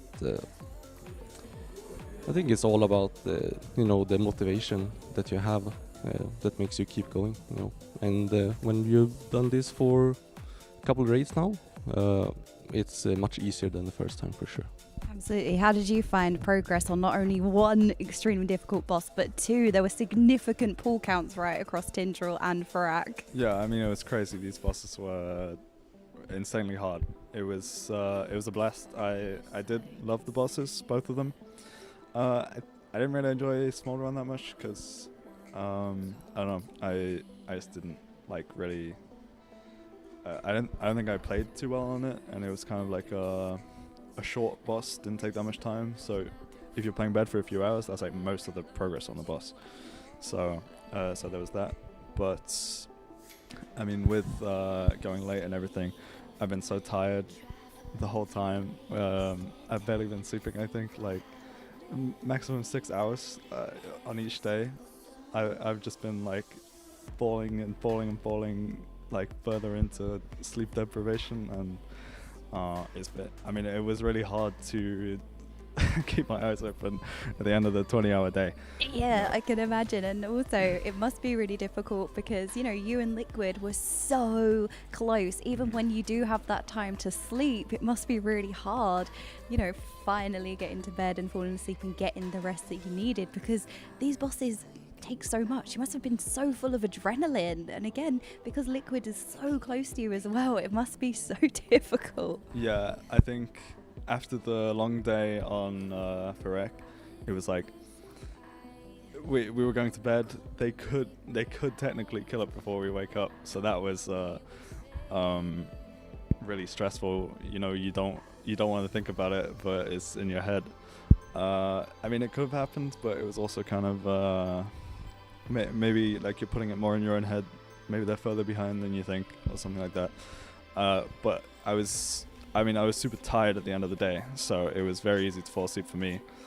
I bet a lot of the people were the same, but I think everyone just went back and just slept, but trying to avoid looking at Liquid and stuff. Yeah, it's safe to say that you all played absolutely out of your minds in arguably one of the most difficult tiers and races that we've had in a long, long time. Is there anything that you guys would like to say, either about your best moments of the raid or for everybody who is cheering you on in chat? Yes. Yeah, I've had a lot of fun this raid. It's been a lot of positive and motivating comments in chat, etc. Those things just keeps you going. You enjoy streaming and showcasing everything. So, thank you so much for watching and supporting us. What about you, Tobo? Yeah, I got something. On the similar note to Velo, the support's been crazy. I think this is the most the viewers have shown support ever. It just increases every single time.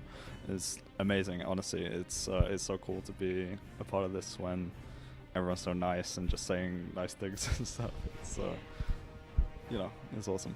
Yeah, it's been really, really good to sit down with you both. Congratulations on your win again. Thank you so much for our Secret Lab sit down, and we will be back with whatever's next. Stay tuned.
this. Ladies and gentlemen, welcome back. And because of your very kind donations, we have been given whatever the hell this is. It smells horrible. There is an odor. Smell. It's the smell of it all. It's absolutely foul. Production, what the hell is going on exactly? Welcome, contestants. We don't know. They're refusing to spot. I can't hear them. Charity is is the worst thing in the world. Welcome, I contestants. can't believe they gave so much money. To the gauntlet. Oh no. We have for you 6 questions. There can be only one winner for each question. 6 questions, only 1 winner each. Okay. The loser, everybody that loses must pick a forfeit from before you. Okay. We have cold beans. Cold beans. Salted licorice. Salted licorice. Content candy, i.e. very sour sweets. Oh, that's these ones. This here, yeah. These are the sour sweets, okay. Yep. Hot nuggets. Hot nuggies. Nice in the middle there. That's not a refreshing Pepsi. There's milk under the table. Pilk. Pilk. Oh, wow, there's milk under the table. The beans of boozling. The beans of boozling. Okay. You have those challenges before you. and you must be ready. Okay. Are we ready for question 1? We are ready for Is question this a 1. hot question, or are we all answer? Yeah, okay. Is it whoever answers it first, or? The first person to get it right. Okay, so we will need to repeat it because, of course, we Yeah. have. It's the first person to get it right. I'm okay with them not having a chance to win. Yeah, I like this. I like it. Everybody else has to. Yeah. I see. Okay. Okay. Are you ready for question 1? We are ready. Okay, here we go. What was the pull count for Razageth for Echo? 277. Alex, that's Alex's answer. Okay, cool. Anyone? Any other answers? 1, 2, 3. 1, 2, 3, 4, 5, 6, 7, 8, 9, 10, 11, 12. 257. No. Any answers? Any more answers? Get them in. 278. 238. 282. 214. I don't know. I'm 251. All right. Oh, guess. Then you might get close. 4,681. Close. Nobody is correct. Nobody is correct. Everybody must Everybody suffer. must suffer. Oh, no. Pick your poison. What was the answer? 263. 263. I was like, I said We're that. decently close. Did you say that? Did you, Jordan? I have swear I said 263. No, you said 283. Hold on. We need Chat. we need We to need get chat to be the chat umpire to let us here. know. Chat. Am Do I we losing the spare- plot? What's she right, chat? Do Let we us spare know. Jordan? Or is it a double situation? Oh, yeah. Chat has not Double it replied. up. Everybody suffers. Everybody suffers. Okay. Okay, hold on. How many questions were there? If I get all of them wrong, am I eating all of these things? There are 4 questions and 2 trials. 4 questions and 2 trials. Okay. All right, let's get it on. Yeah. Beans it is. Beans are definitely coming up first here. Okay. Oh yeah, it's viscous. These are This literally is Farak friendly. high viscosity beans. There should be spoons. Cheers. There should be spoons. There there. should be spoons here, but we are men of honor. Sure. Oh, you guys go first. Oh, the slow They're drips of too beans. slow. Delicious. Yeah, I just kind of like beans anyway. It's all right. It's just really Beautiful mastication, Dratanos. I should have saved this for between the bad ones, because this is quite nice actually. I See, it's could good. have another cup of beans. There's nothing you know? wrong with beans, man. I'll just sit here and eat the beans anyway. You guys are actually rancid. Question. Question 2. Oh, I'll do it. Give me a sec. Give me 1 second. This is very difficult while operating. I can imagine. I can't believe that the beans are the easiest option on this table. We all went for it. They're quite bad. Well, I think Enjoying it, Carol? Horrible. Yeah, it's so bad, right? Okay, the next one is not a question, but a trial. It's a trial. Oh. We have hidden 6 ducks in the player area. Oh no. Last one to find one. What was that? Finished.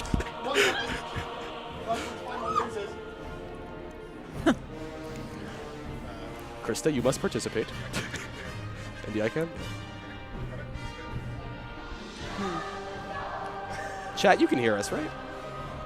Watch them suffer. Peasants. Look at them scramble to find ducks. They were not prepared. Yes, you may thieve.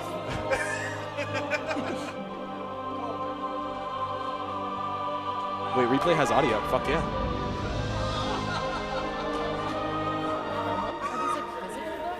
This counts. There you go. Mike, that does not count. You cannot take a slipper.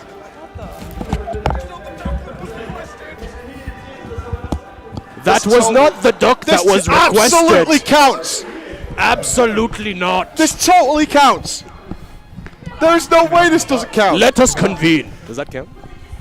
I didn't know don't what I was think it looking counts for. either. This is a duck. This is meant to make you suffer. I can hear the instructions. I'm not gonna win. You have to go get a duck. I want Find a judges duck. decision. Stratos. Duck or not This duck? doesn't count apparently. Everyone abandoned Krista. She got left there.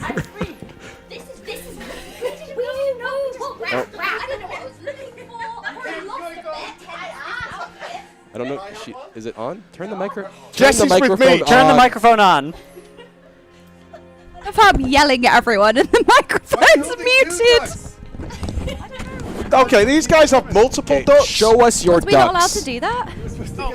Show your ducks. Okay, Show Arrow them. has I was far saying, too many ducks. That is sabotage. No, I asked production. I Oh. was like, hey, can I get more than one if I find it? Okay, you're out of council decision. Apparently, I've been overruled. That's fine. I've Okay, got no who duck. doesn't have a duck? Me. I haven't got a duck. Who's that? Have you not got a duck? Krista does have a duck on her shirt. Chris has Yeah, a duck. she, by the Somehow. time the instructions were relayed to me, She has a duck. you know. You have a duck. For Tell her she actually $20. unironically passed. You passed. It's You just passed. Alex who failed. Oh yeah, see, Alex, I you knew must. something Alex, was going on. what do you want me to pick do? it up, Alex. Your choice. $20. I get to pick. Oh, dude, Alright. I'll do all of these. Oh, the content candy. Are these the super sour ones? Yeah. Oh, so he gets to eat candy as a reward. You for can as eating. well. If you want to eat, You can eat anything you want in front of you here. I feel like I You can't can't have chew to eat all of them. We can't chew them. It's going to be a Chewing long them is- segment yeah. now. Max the couch. Oh, wow. Please don't choke. Very bold. That is ambitious. Tell us, describe the feeling of all the balls in your mouth. I'm like a hamster. They're not that bad. These are right. You've no taste buds left. Oh, give me more beans. More sour candy. Okay, your turn. Better put some chalky cake looking like a turd on there, you'd be all over Art it. thou ready for question 3? Yes. They were gonna. Question 3. Question 3. Okay, I'm going to need somebody to narrate for Krista because she got clearly fucked on the last one. What is the name of the mechanic that turns players into ducks? Get ducked. It is polymorph Polymorph bomb. bomb. Polymorph bomb. Polymorph bomb. Yeah. My mouth was full of Well, balls. Stratos, I mean, that wasn't very sportsmanship, but you are saved. What? Why is that not Everybody else- sportsmanlike? Suffer! Okay, well, Okay. everybody else suffer.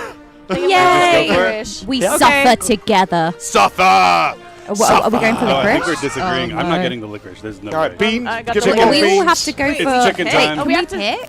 We can choose our own, Pick right? anything you want. Where are the rules? What is happening? Listen, I'm not eating the beans no matter what. The rules- That's all The I'm saying. rules, Oh, the you rules suffer. are that you suffer and that you should have gotten one of the headsets Oh, okay. if you wanted to win this. I'm gonna You get rid of fool. the licorice first. Out Pick of the way, something. I think. Yeah. So what was this? Coke? That's horrible. That's oh my God. Pepsi, and it must be combined It's disgusting. hilariously With milk. with milk Oh. to create a beverage known colloquially as pilk. So, Wait, oh no, you you, have you have to here. Oh, You have to put. You evil have to put this in. potion. Oh, I Known have as to put it pill. in? Yeah, yeah. Oh my God. Why are you not choosing the plain chicken nugget? What do you have there, potion seller? The Is it chicken pilk? nugget. Because it is. Just eat the chicken nugget. It's so easy. Okay, fine. I'll eat the chicken nugget. God.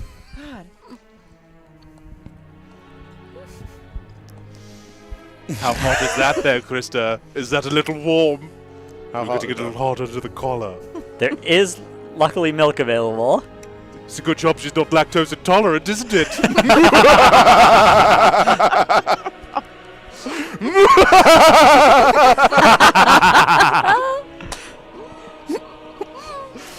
I'm That's- gonna follow it. Are you okay? There is a garbage can at your disposal if needed. If I'm not gonna do it, I can do it. Look at this champion. About as fast as they did in the competitive scene. Yeah. Okay. Hold on, I've got to eat my beans. Mitchell, I shall hand over to you for question number 4. Question You 4. just eat all the beans in one go. Well. That's horrible. There's so many. Thank It you, is- Carl. Okay. Okay. Are we all ready? Does Krista need a minute? Krista, do you need a minute? I need a minute, I think. Okay, take your time. Because the next one is not a question. It is a trial.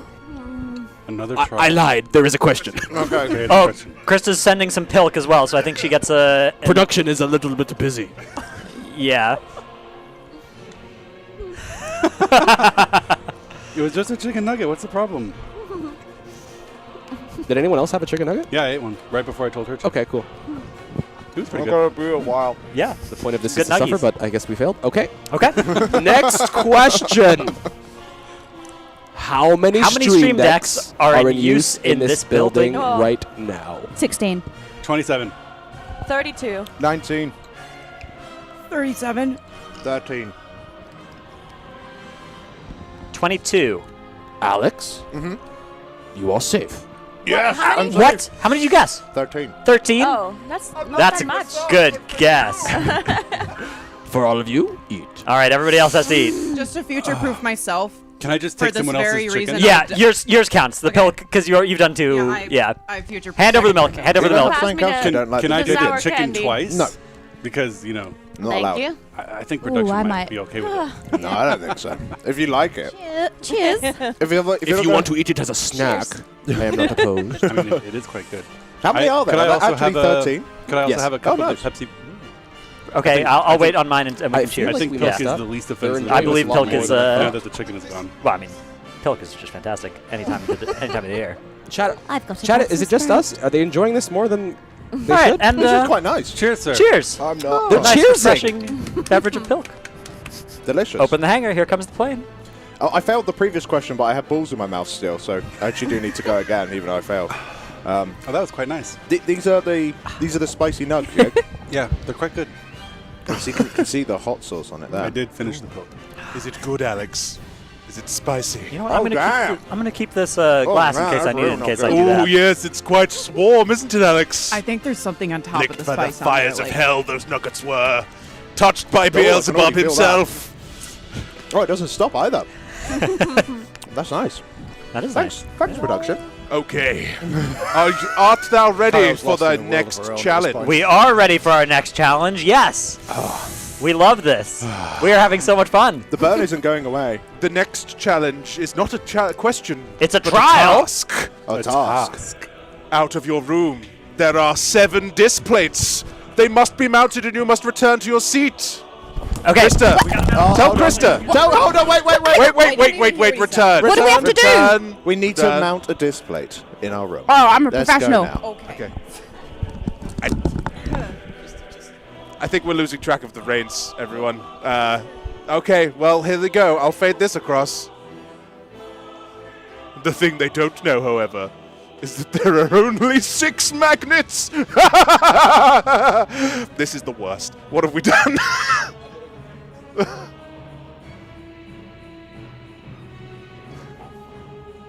Oh, look at them, mounting their disc plates. Who will live? They're enjoying this. This is kind of not going the way we wanted it to at all.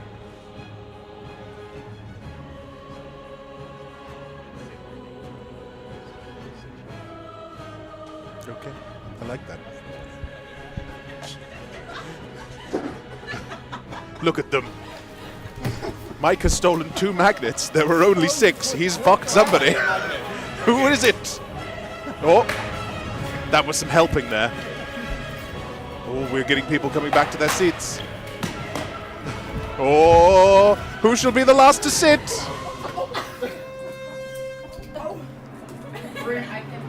Oh God, there's a disaster happening.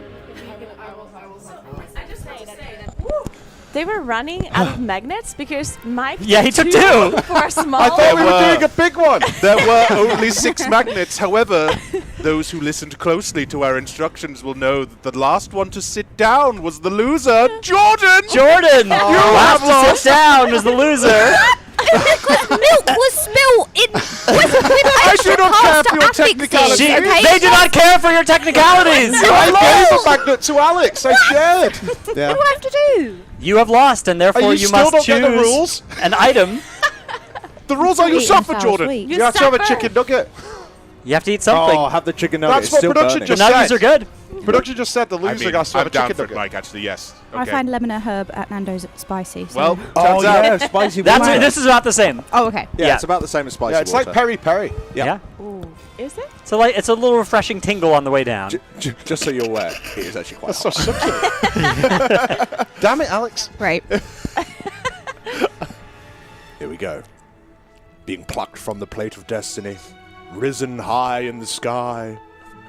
Hearken. It actually matched the music perfectly. Here, you can have that. How does it taste? Describe taste. Describe taste. How are we doing? Describe taste. Oh.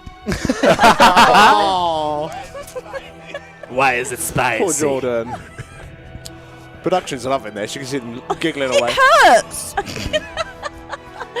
Oh no. I will give you a moment before giving you the Would you like last some Pepsi? question. I think we're now gonna be mad at production from here on out. You know what? Way to take back a nugget and just make it cause you pain. Oh, it really burns. Oh my goodness. Okay. Feels like little paper cuts in your mouth. Final question. Are we ready? Yes. Final question. What's going on? All right, our final many question. players How many were on players were on site? site for 11. Echo's Echo's first first live live event? 16. 3. No, Echoes. Echo. Oh, that answer doesn't count. Okay, Shit. mine doesn't count either. I think it's 8. 12. 7. I'm gonna go with 7. 6 for me. 12. 0. Mike heard us. The answer was 0. Oh. All of you must suffer. Oh. Everyone 0. suffers. Let's all suffer. Our first event was Our Nathria. first event was Nathria. You can hear me, Dratno, so you don't need to repeat me. Okay. Yeah. So the first event was Nathria. Yeah, it was Castle Nathria. The first event was indeed Nathria. Yeah. First event was Nathria. Okay. Well, we all suffer them. Why didn't you guys have any players on site for that event? We weren't here. Oh. Oh, But there we go. it was a live event? Does an event Yeah, it that was doesn't online. exist Okay. really count? Does that count as a live event? Would you describe that as a live event? Live in person. Was it live in person? How is it in person? Would the casters have come in and been like, hey, welcome to our live in-person event? But if we're having an event online with casters, you'd say it's a live event. No, we wouldn't say that's a live event. We would not say an event online and remote would be a live event. That would be one we would describe as an online event, a remote guys, event. I'm live from New disagree. York in Ohio. That doesn't make All any right, well, sense. It Suffer doesn't, anyway. it doesn't matter. count. They've said that we're suffering, so cheers, That's everybody. stupid and messed up. Production sucks. Yeah. I'm still If the suffering content from is the last live, one. it is fair to say it's a live event. Was this the last Mutiny. one? Thanks. We're all going to Okay, so liquid. it's Come licorice. on. It's licorice, jelly beans, or sour candy. Yeah, I'm gonna Yeah, have there's- I'm gonna have some. I already Pilk. had the bilk. It's, I haven't it's had any actually Pilk. it's, Oh, I got it's all okay. of these. I've never had Pilk before. Is it good? I think I'm gonna do the licorice. The Pilk's good. The Pilk is just, it's actually just, it's All good. right. It's actually Can fun. somebody pour me a Pilk? I can't reach it. No, Yeah, I don't got you. do it, Caro. It's bad. No, it's much overstated. It's fine. Okay. delicious. Yeah, That's a lot of milk. Why Yeah. did you have to do that? because it dilutes the Apparently, Pepsi. Can I apparently have Dratno Thank said it's you. actually kind of good. It's quite good. Alright. Dude, I'm telling you, it's It like was, a, it was not entirely unpleasant. like a root beer float. I don't know. I think you guys are kind of messed up. The licorice is strong. Yeah. Ooh. Dratno's Are like you Swedish one by pizza. one He in the can't be licorice? trusted. I think I'm gonna go all in. Casters, Yes. we have one final thing for you. One final thing for us. To make it slightly I fair, still we hurt. will allow you to convene and ask production one question, and if we are to get it wrong, we will suffer. So we've got to ask a question that production has a chance of knowing, but Okay. is very unlikely. What We need to number turn the am I mics off a thinking sec. of? Oh yeah, hold on. Hey, production. I will mute you Vamp guys. for 5 minutes. Yeah, okay. Yes. Am I? Yeah. Oh, okay. Production's gonna hold. So, Mitch, what are you doing later on this evening? Getting drunk. Yeah, Yeah, it's going to be pretty good. it's gonna be awesome. Yeah, it should be a very nice party, actually. I think this has been a really good event. It has been a great event. I think we've done the best we probably Wait. have done. I don't know if they can hear. Chat, can you hear us? Yeah, I hope that you can hear us, chat, yeah? Am I okay? Yeah, I thought so. I think this might be the best race of all first we've ever produced. I agree. Yeah. I think that all of our castles are on point. Yes, okay. White little bitches and they just can't take even slightly hot chicken wings. And I think that's unfortunate. But I think this raid tier in general, I think it provided like an outstanding sort of like set of entertainment for all of our audience. I agree. Yeah, I think. What was your favorite boss this tier? I think Farak, by far and large, was my favorite. I think a term you coined earlier, it was very binary. Every pull felt like it was a heart attack. It was very exciting seeing both guilds being on the last like 2% of the boss constantly. Like we didn't know if there was going to be a kill happening next pull or in 10 pulls. So I think the terminology that Mike also stole from me about how like this was the jailer tier that we deserved. Correct. You know, the fact that like this was the two titans. Like at the moment of us and Liquid sort of like battling. Shut up, we're talking. Battling it out for sort of like the victory. I think that was outstanding. I think that Liquid put on an amazing performance, as did we, and things like that. I think props goes to both guilds for such an amazing ride this race. I think we both put on such an amazing show that everyone seems to have really enjoyed. And I think we couldn't have done it without all of Twitch chat and everybody that watches the race just being involved. And it's not even get started on like $200,000 for RAD. That's absolutely insane. Yeah, for whatever it means, chat. I know you're all watching and listening. We really do appreciate you all being here. Thank you so much for supporting us and the casters and the players and everything else throughout this event. Seriously, wouldn't be here without all of you, and it means the world to us. So a big thank you from us, and we will throw it back to the casters. But wait, before that though, I mean, let's also just say that you've got hours left to pre-order your merch, so you should fucking get that up. Mitch, do you want to throw that graphic on screen real quick? Yeah, sure. Yep. So you can get the Get Ducked content, the Get Ducked hoodies and T-shirts, as well as the Forfeit hoodies. There's some nice Echo joggers. They're super comfy, as well as the big mouse mats from ProPads, which is a giveaway live on our Twitter right now. You should 100% go and see that. Follow us, get us over 100K. That'd be sick. And then there's another thing, Mitch, as well, which we should definitely talk about. Yep, we have the display still going on right now. It's About Family and the Smolder on, and the Race to World First poster with all the digitally signed autographs from the players and casters. Don't forget our End of Dragon Light special as well. Very true. Yeah, we do have one more amazing display to celebrate the end of the race, if I can find it. There it is. The Raids of Dragonflight, featuring Razageth and Farak, and the boss that I already forget his name because it was so bad. Saka shit, yes. Saka shit, yes. But these are all available. Use our code ECHORWF for 44% off right now. That's the biggest discount on site-wide on display. It's the best deal that you can possibly get. And I think that's enough from production. I think that was a solid 5 minutes. So Is that good at vamping, casters? Thumbs up? Perfect. We'll throw it back to you. Okay, so we have deliberated. A small production note, by the way, production. You shouldn't be sharing a headset microphone. It doesn't sound that good, and it looks unprofessional. It's amateurish, yeah. Yeah, so if we can I would improve mute on that them, but we next need them for content. So we have a question for you that we all put our minds towards. Not to do with World of Warcraft, but to do with Echo. How many pulls did Top take for Echo on Ultimate difficulty? No looking it up. Theater of Pain. 1,156.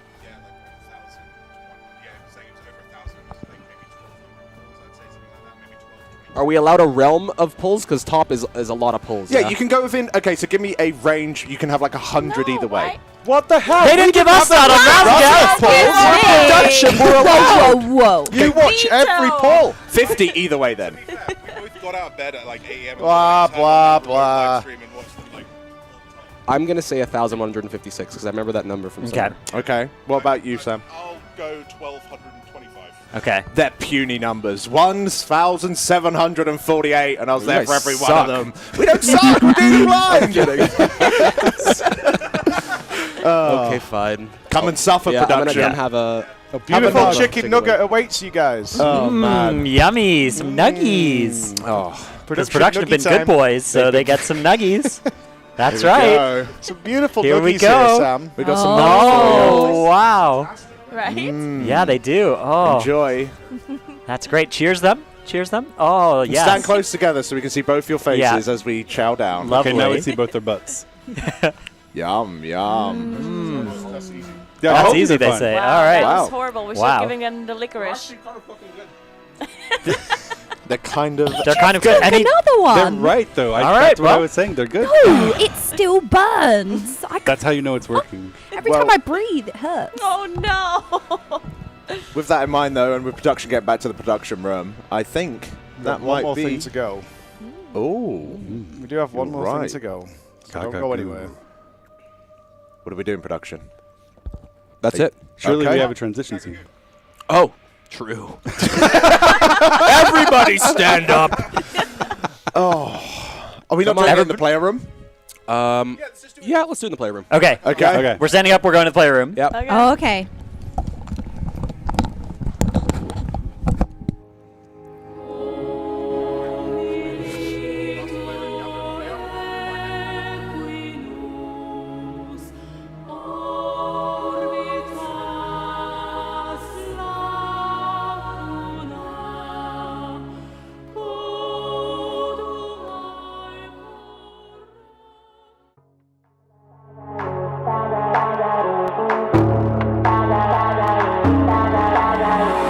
If you would keep me waiting, I would wait a lifetime.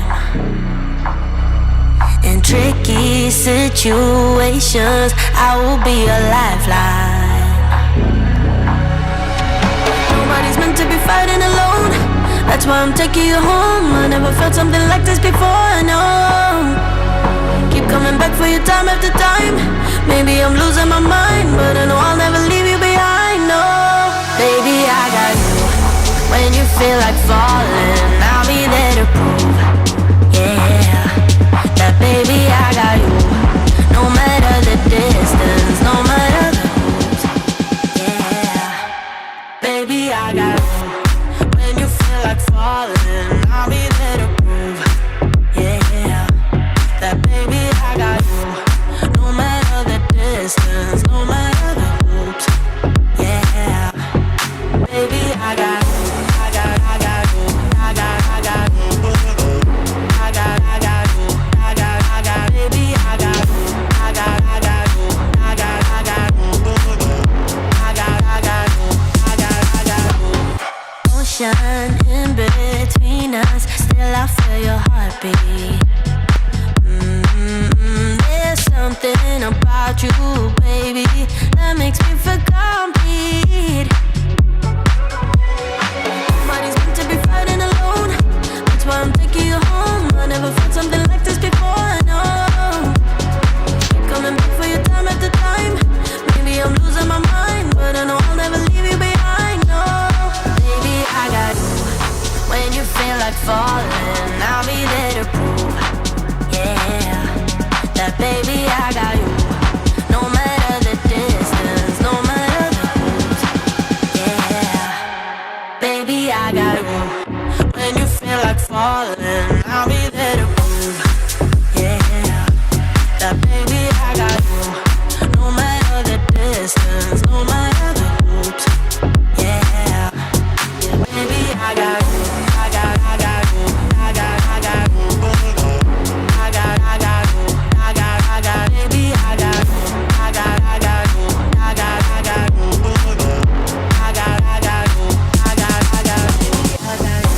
The world is going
touchdown. Yo, like I'm touchdown. I can do my dance like a touchdown. Yeah, no, I'm strut like I'm touchdown. I can do my dance like a touchdown.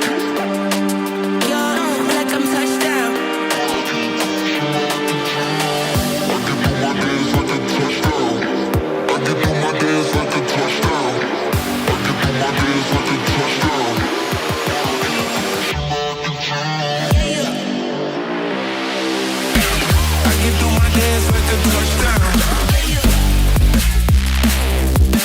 I can do my dance like a touchdown. I can do my dance like a touchdown.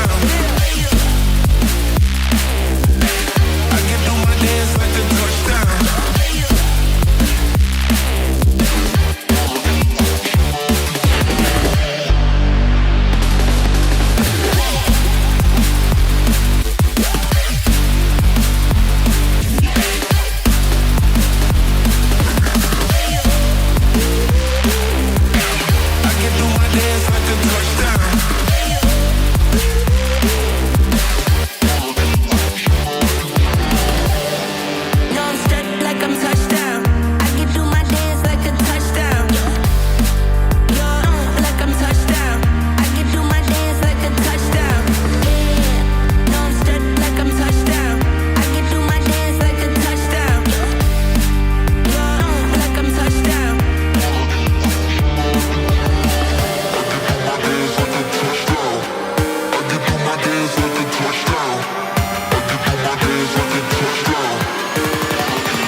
There was a siren came on. We just raised $2,000. All right, so.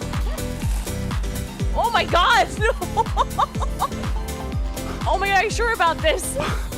UK, is there something?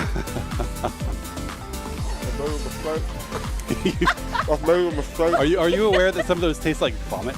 I am now. To survive, we needed to reclaim our aspectral powers. But they were never ours to take. It was about coming together I'm in silence. as a family.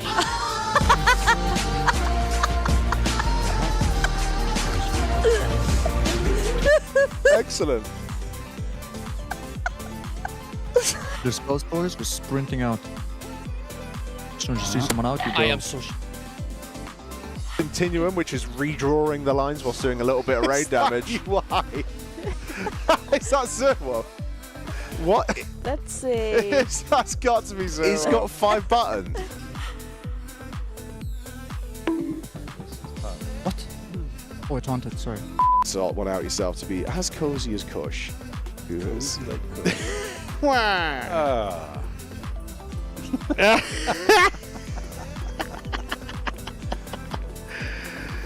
Oh, look at that chair. He's a big boy. We're going to talk a lot about healthy sitting in this video series. It's really important to have your hips placed properly, otherwise you're not going to be able to set yourself up for success. Smashed like $2,000. Come on, pal, me and you. Yeah, we have another $50 donation by Valcadia, so I think... 3.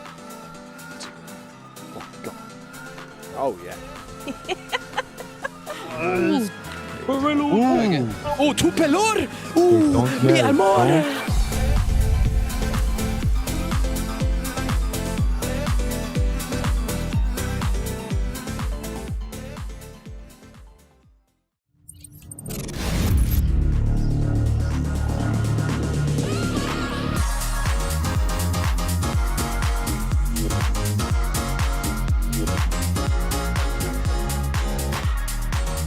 Okay, guys, soon we have the spokes, so you need to go back to the old fire puddles that we just left.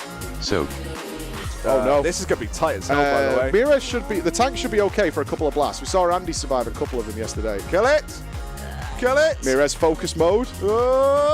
He's good. I don't like it. Okay, now everyone will make it, yeah? everyone make it, guys. Oh, no! Catch me if you can. Someone I'm catch slow falling. Gingy. Yes, Someone please catch catch me. Gingy. Okay, keep going, Dora. We got him. Yeah, we got him. we're good. Go quick now. Go quick. Clip. This is such an interesting boss. I love this boss because you get to beat up a druid.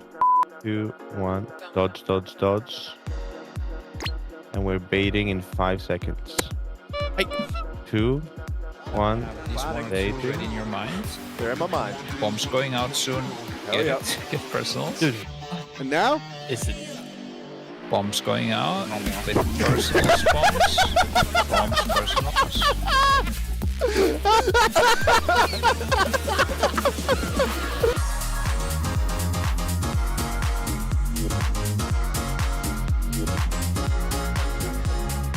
No, guys.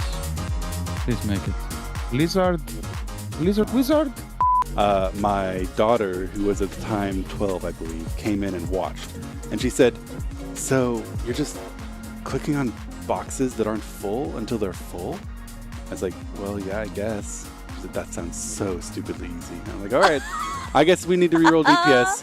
Verdict issued. Healing is the easy one. All you have to do is click on the boxes that aren't full until they're full, which, hard to argue with. That is basically the core of the mechanic. Just heal. Should we have more healers left or right? What do you guys think, healer friends? Well, I need a strong boy on the right. So we get Maestin, yeah? Yeah, I love druids. Okay, that's right.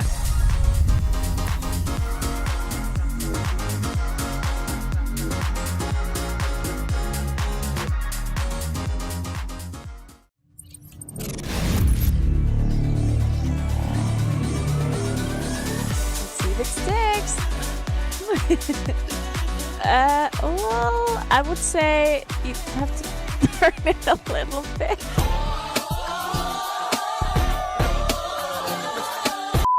He's a melee player. Yep. He can't be expected to notice anything. And not only that, they were a rogue. A melee playing rogue cannot be expected to notice anything when they push their buttons other than DPS go stonks. PTR actually moving like this, yeah. Yeah, I know, PTR, but yesterday I didn't have decision. It depends what race you have as well. How big your model is. Well, I played troll and... Okay, interesting. Circles going out soon. Ralsrip, can you trade? You can't, I think. You can! I got my cloak! You can? And I got my branch! 2 in 1! I'm done! Give branch. Where the question mark? Dyslexia is very common. 1 in 5 people have dyslexia. Nope.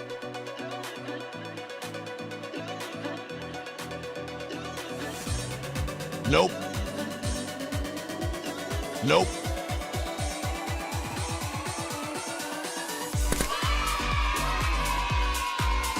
I just pump boss.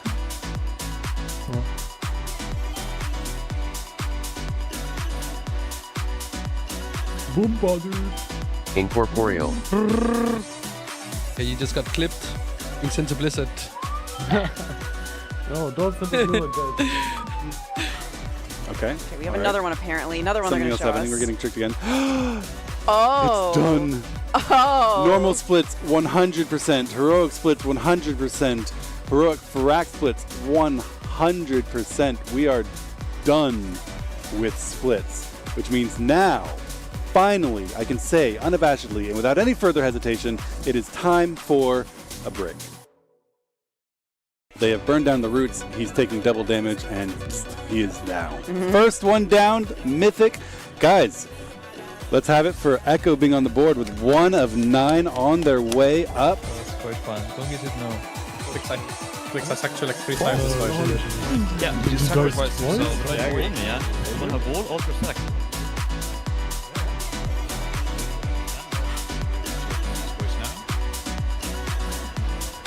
So. Yo. Or I mean, nice man. Look at the last timing, guys. Look at the last timing. Oh, what did I say? Huh? What is that?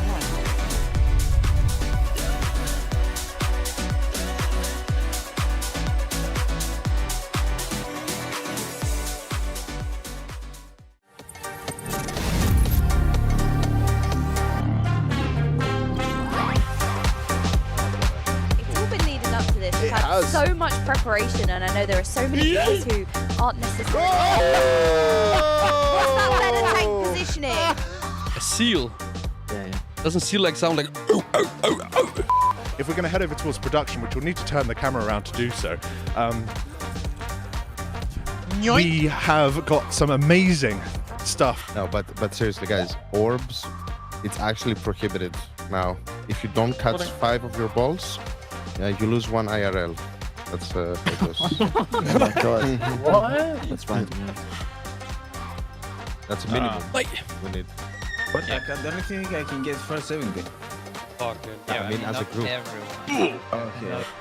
Okay, here's our replay. Oh, This is wow. Oh my goodness gracious. That is so messed up. Hold on a second. Oh, wow.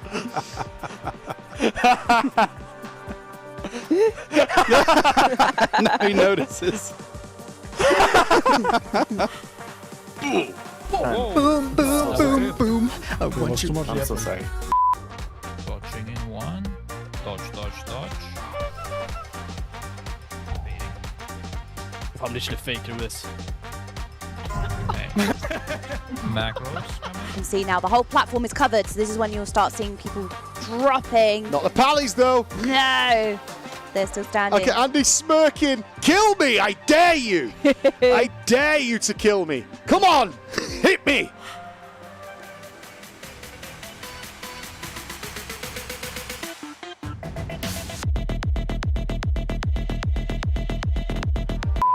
Dodge in 2, 1. Dodge, dodge, dodge. I hate the Just die. I'm so shit. I'm sorry.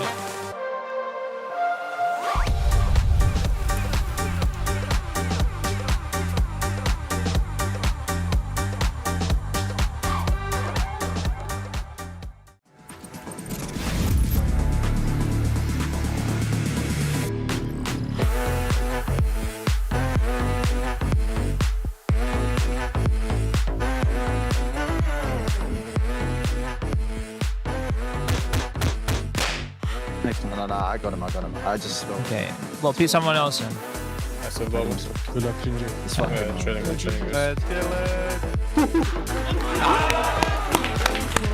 Good job, boys. Let's fucking go. That was a good pump, dude. 1 seat each. 1 seat each. Go. Seat. One seat. What the fuck? Go off fast. There's a good chance that maybe Alex has some advice. If we could talk to Alex for a sec. Oh, welcome.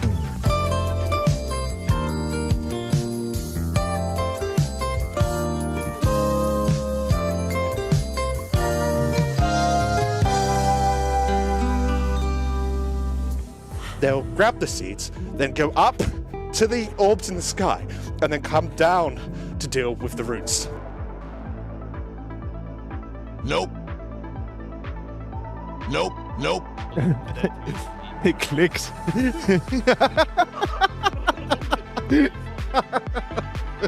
Alright, closer with the watch boss. Watch the beams. Everything.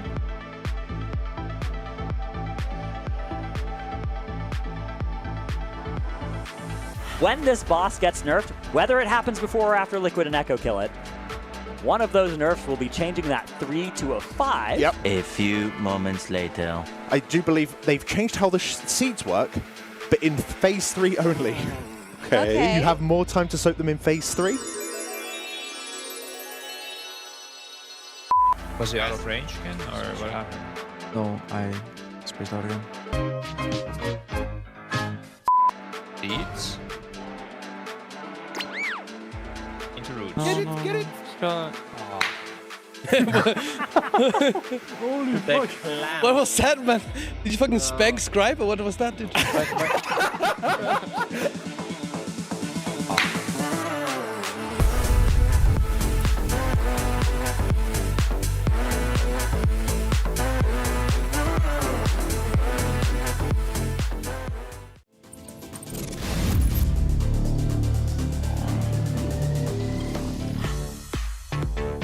Guys, here's an opportunity.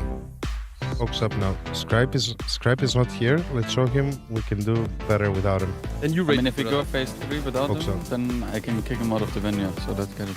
Just kick him out of teams before he comes in grooves. I mean, I think we got phase 1 down. If we get phase 2 consistent, I think we can kill this guy at the end of the day.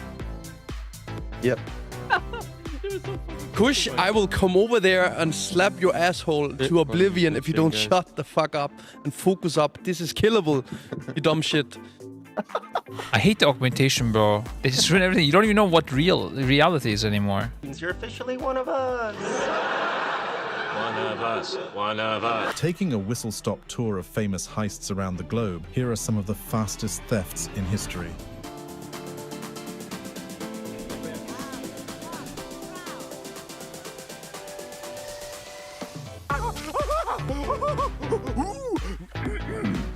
That was fun. Definitely move this here. It would be way better. And I think it might have been Zalia at the time. Oh, clicks. Hello, darkness, my old friend. Oh. We'll let the balls in. Police are treating a bow and arrow attack in Norway that left 5 people dead as an act of terrorism. Guys, we can get to phase 3 every single time now. Fucking got this. One body. Mirror images. Oh my god, I'm so far.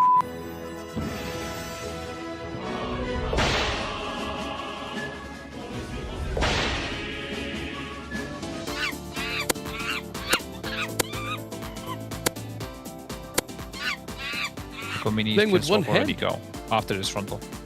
Getting hit by stun beams. Go and take the What's gateway. going on? Roger, focus up, bro. You're looking like you're falling asleep on the desk. Bro, I'm topping meter. Healers and tanks, I think, but specifically healers, this fight is brutal. Yep. Melee DPS, on the other hand.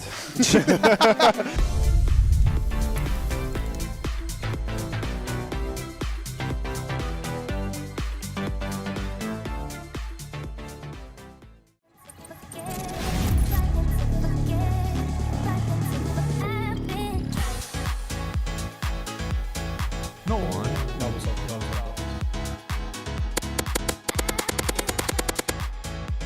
It's green. It's a new generation.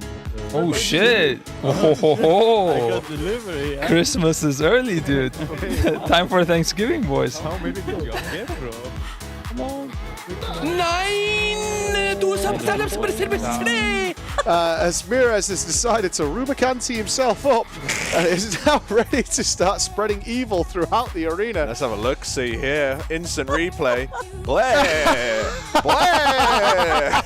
Why is he wearing a cape? Wait, Tobo just ripped a fart, I swear. Oh, Tobo. Nope.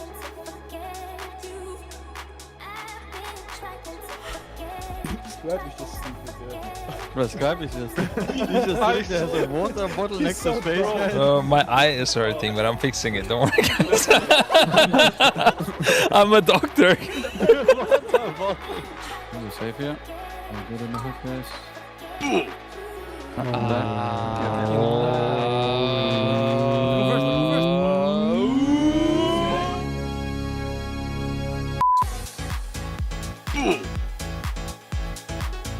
That's how we fucking raid these boys. What the fuck? What? How did I die? Okay, restringent seats are coming. Mostly leftish.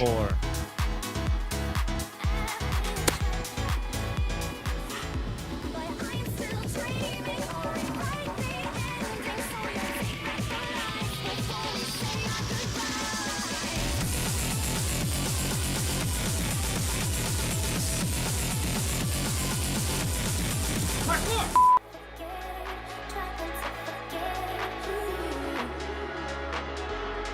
can't jump up you. That was bug. Okay, This game fucking sucks. What? Gingy, What are you doing? what are you doing? Move away, guys. We're fine. Wait. I apologize.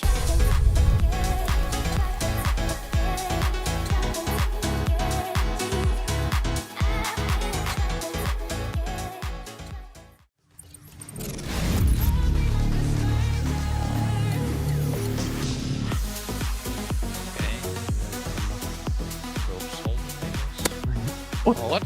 What? No, it's bug, bro. That was bug. This game fucking sucks. Welcome back to the Race to World First, me hearties. I'm Dratnus, joined by my trusty parrot, Krista. I'll pick up 4, 3, Pick up. 1. One more.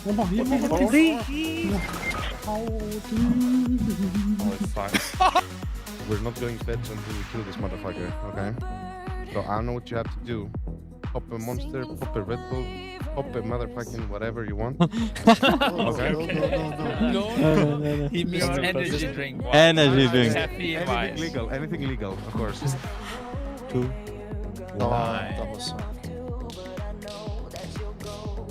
Why are you losing to me? I'll check boss damage. We're putting on the Asper. Big call him out like that. I mean, no, I have more boss damage than you. What are you saying? Okay, never mind. Then have serious. Sounds like somebody's eating a croissant. Croissant? Why do you gotta say it like that,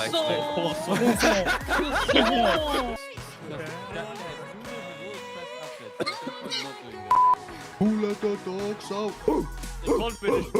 Damn reset, right? Oh, hold on, we're flying with them. Oh. Oh my goodness. All right. Dratnos experiencing IRL what Razageth was like in phase 1. Yeah. Hang on. Water. Earth. Fire. Air.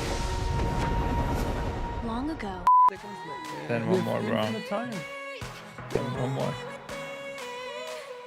Just have to not die early with these dispels. Yeah, if don't they let can anybody avoid die. dying early with these dispels, if they can soak all these mushrooms, that damage on the raid from the falling star is phenomenally high. One death is going to come out here. It's Gingy. 2 more deaths now. 17 players live. The boss sub 1% count. Yes! Nice! Let's go! Fuck this fucking hell! Bro, actually shaking.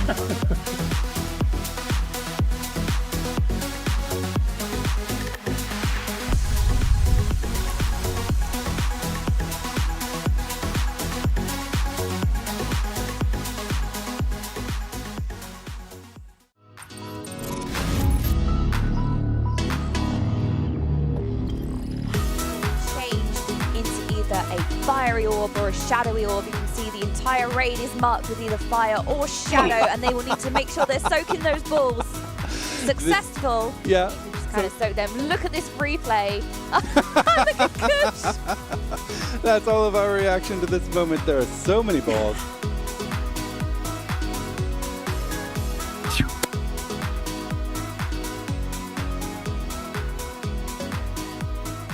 We also got a $1 donation in from the Worm, who says, "Hi Mike, it's me, the rat." Welcome to the show where the questions are relevant and the people answering them are not. Dratnos, things you can say about your partner, but not WoW. Gosh, I hope these pants drop tonight.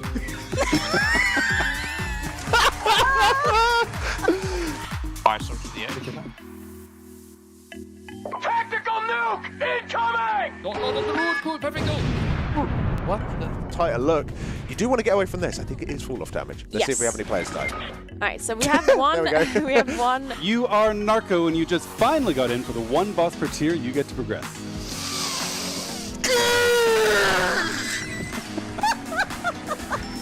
Alright, same thing guys, 6 and 3. I'll call it in 3, 2, 1, step. 2, 1, step. 2, 1, leg it. Narco? I told you! No! They broke the glass! He's here! He's been unleashed! They brought in Narco? From the fires of hell, he breathes yet again. He is risen from the ashes, deep from underground where he farms the infinite mythic Who did they glass. sacrifice?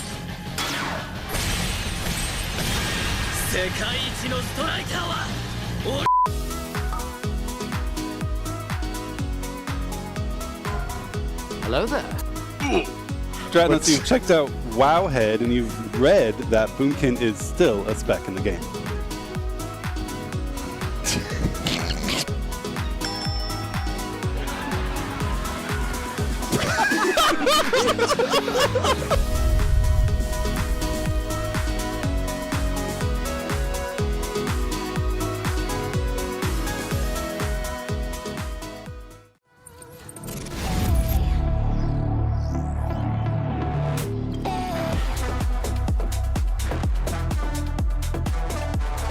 Oh, there's none in range.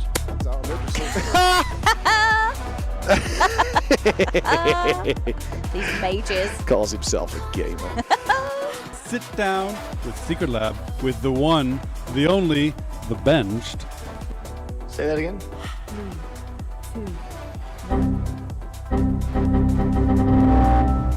Whoa, lag. What the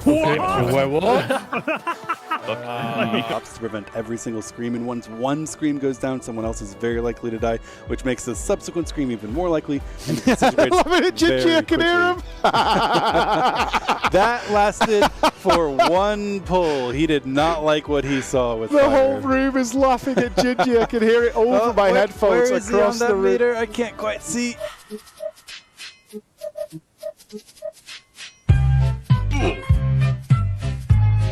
Now that you aren't raiding anymore, officially sidelined for younger players, do you think that you can... What, you scared the fuck, man? What the Less than $400. Oh, we did it! Did it. We did it! $200,000 raised by Echo and Echo's phenomenal community. That is $200,000! you guys for Rise Above the Disorder. It's phenomenal. Oh my God! GG's! $200,000 raised by the Echo viewers over the last few raids. A massive milestone. Yeah, because it was dying to them. No. When he died to double. Was that hard, dude?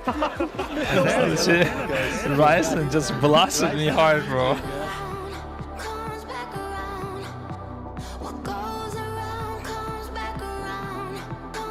Now, did you come in here on a mission? Did you have something to say? I did come on a mission. I wanted to say that today has been a great day for our progression, and now it's the night, and during the night, it's dark. So it's time to go dark. Bravo 6, going dark.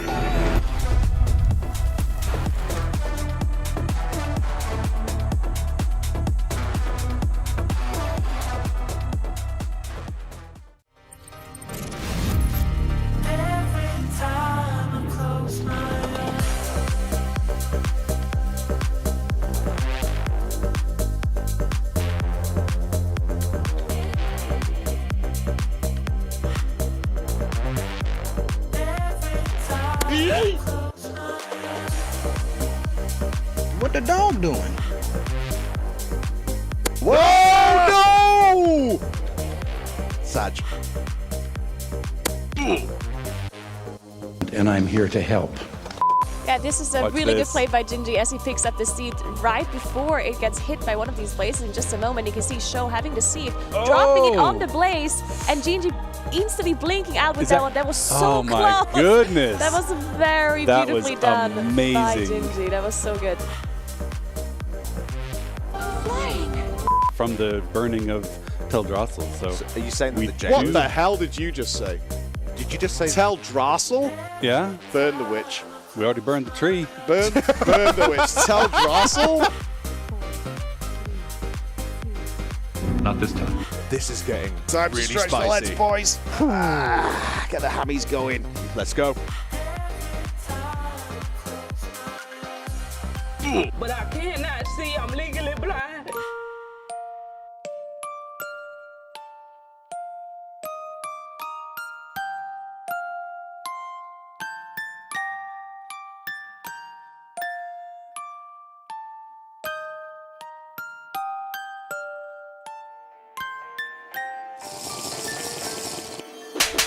Okay, let's go. We do have some battle races available. Boss down to 10%, 9%. Do we see anything new here? This is what we wanted to see. Secret Mythic phase. See if anyone can stay alive. That is still alive with his bubble available. Let's see if the boss does anything after this cast. Probably not. And there goes the hopes and dreams of any mythic phases. They Looks just like got to kill it, Alex. 5%. But they are there, dude. They are there. They can do that 10%.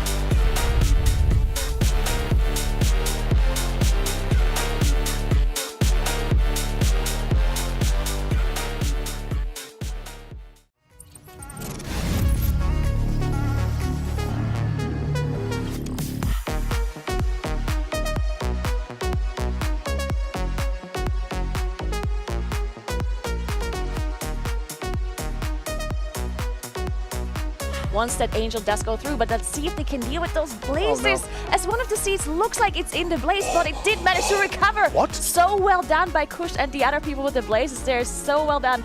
This is a First Alert Weather special report. We do have a tornado warning.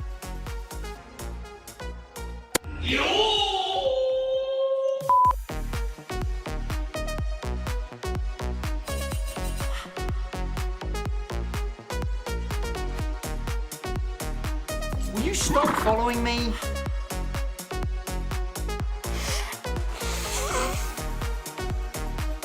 Franco is taking an immense amount of damage, same with Zerwo, but so is the boss. Here comes the breath, here comes the blaze. Please, boys, focus up here. We need to do everything that we possibly can if we continue to push on through. The boss is going to die before the They second survived! Echo is racing to the finish line! This is it! They're unstoppable right now! Please, I'm in battle. Drop it.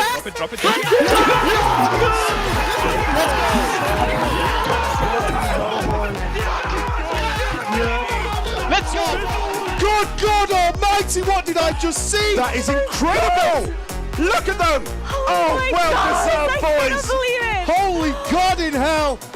Hey guys. Oh shit. Oh! What's happening? Oh shit! Who's this? The archive. You lost it. Wait, I lost my That was a Sorry full to the- deplete. Oh my God! Whose is it? Whose is it? Whose? This is production's keyboard. No They want to go home. Production. I'm with you. Bro. Yeah. Oh my God. This is amazing. This one was so good. Oh wait, I can duct tape this as well. Did you destroy the headset? Yeah, but I'll just duct tape everything. It's fine. Fix.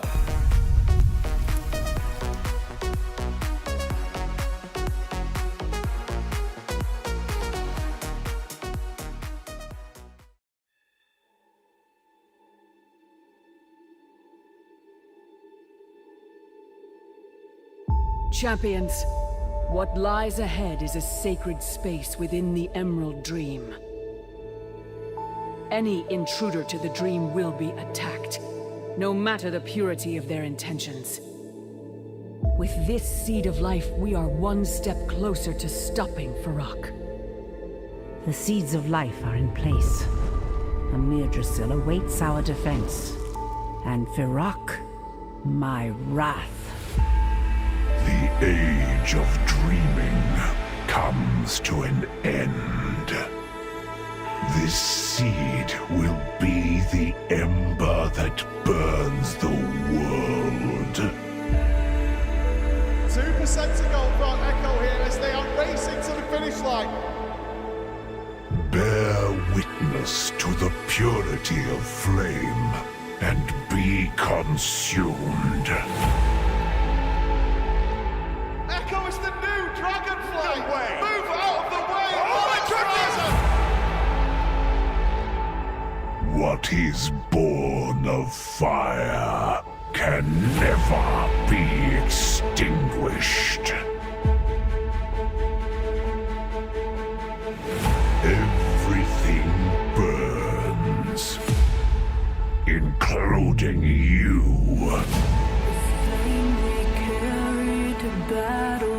Finally, a worthy challenge! Give in to agony!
burns in all, and from the dark of the ashes we'll rise up and stand tall. We'll ride on like the thunder, we'll strike like lightning in a storm winds like a hurricane.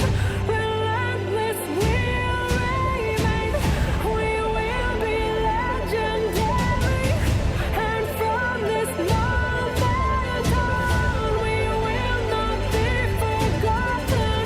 Our flame burns on and on. We'll ride on like the thunder, we'll strike like lightning in a storm winds like a hurricane. Relentless we'll remain, we will be legendary, and from this moment on we will not be forgotten. Our flame burns on and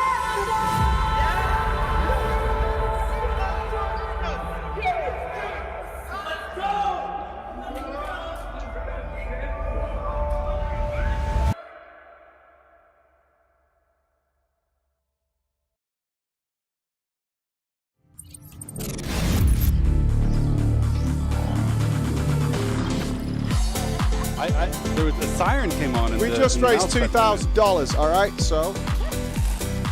Oh my god! No! Oh my god, are you sure about this? UK, is there something?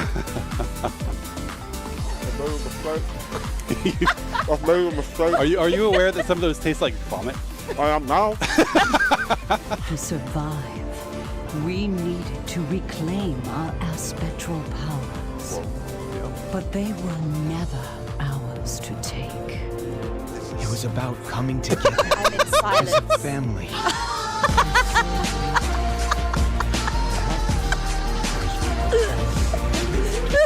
Excellent. The Skulls boys were sprinting out. As soon as you see someone out, you go. I am so. Continuum, which is redrawing the lines whilst doing a little bit of raid damage. Why? Is that Zerwo? What? Let's see. That's got to be Zerwo. He's got 5 buttons. What? Oh, it's haunted, sorry. Sort one out yourself to be as cozy as Kush. Who has like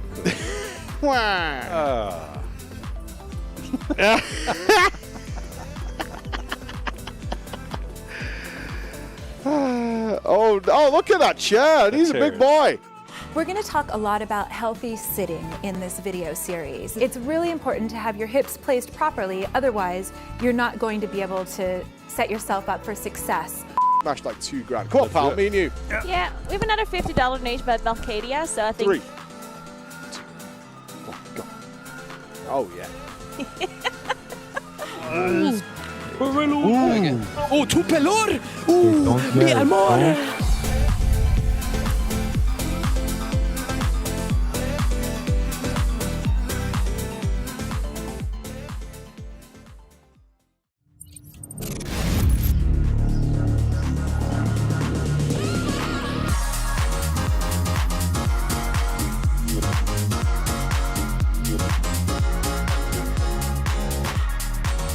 Okay guys, soon we have the spokes, so we need to go back to the old fire puddles that we just left.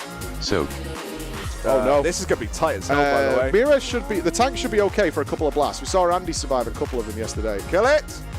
Kill it! Mira's focus mode. He's good, he's good, he's good. I don't like it. Okay, now everyone will make it, yeah? Everyone make it, guys. Oh, no! Catch me if you can. Someone catch slow falling. GG. Yes, Someone please catch catch me. GG. Okay, keep going, Dora. We got him. Yeah, we got him. we're good. Go quick now. Go quick. Clip.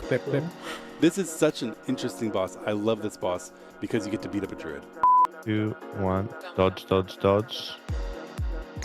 And we're baiting in 5 seconds. 2, 1. These ones already in your mind. They're in my mind. Bombs going out soon. Hell yeah. Get personals. And now? Is it bombs going out with personals bombs? Bombs, personals.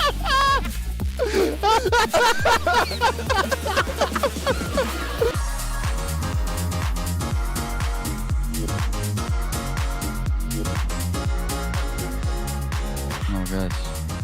Please make it. Lizard. Wizard.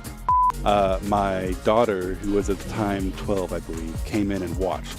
And she said, so you're just clicking on boxes that aren't full until they're full? I was like, well, yeah, I guess. She said, that sounds so stupidly easy. And I'm like, all right, I guess we need to reroll DPS. Verdict issued. Healing is the easy one. All you have to do is click on the boxes that aren't full until they're full, which, hard to argue with. That is basically the core of the mechanic. Just heal. Should we have more healers left or right? What do you guys think, healer friends? Well, I need a strong boy on the right. So we get Maestin, yeah? Yeah, I love druids.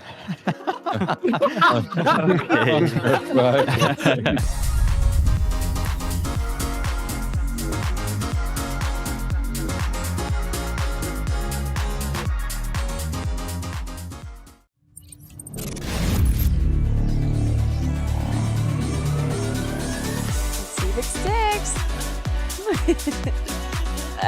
Well, I would say you have to turn it a little bit.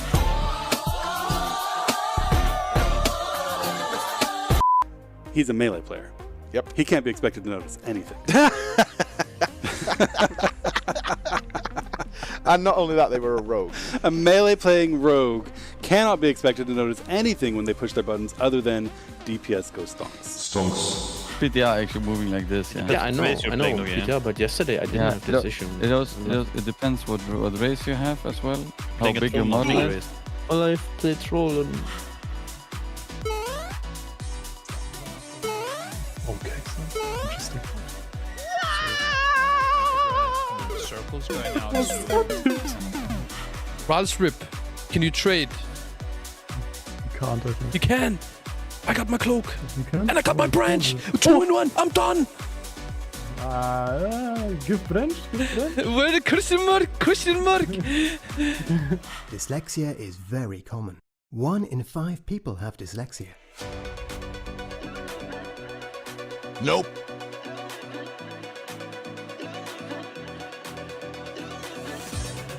Nope. Nope.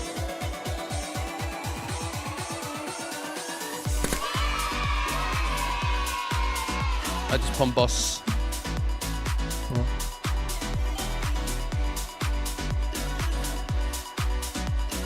Boom body.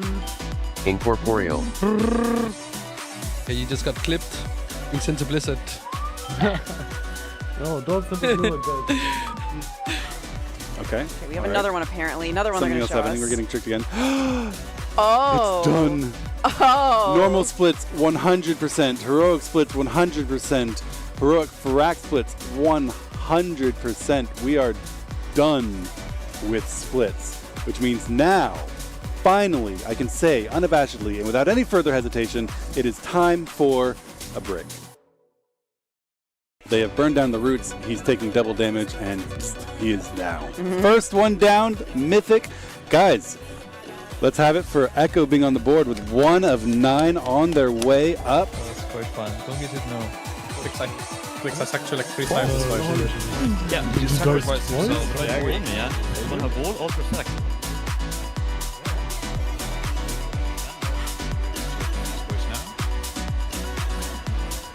So. Yo. Or I mean, nice, man. Look at the last timing, guys. Look at the last timing. Oh, what did I say? What is that?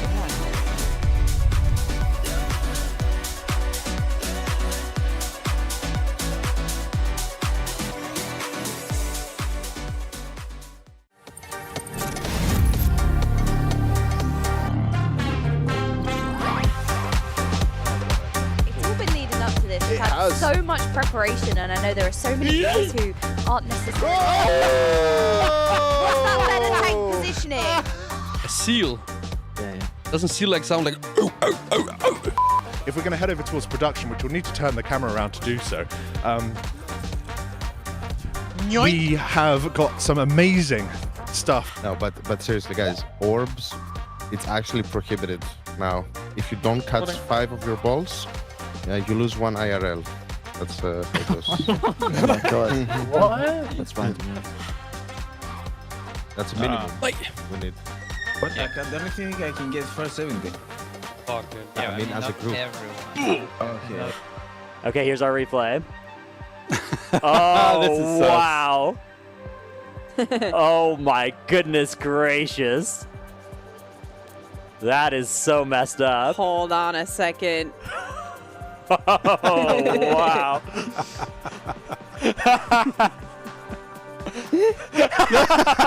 Now he notices. Boom, boom, boom, boom. I want you. I'm so sorry. Dodging in 1. Dodge, dodge, dodge. I'm literally faking this. Macros. You can see now the whole platform is covered, so this is when you'll start seeing people dropping. Not the pallies, though. No! They're still standing. Okay, Andy's smirking. Kill me! I dare you! I dare you to kill me! Come on! Hit me!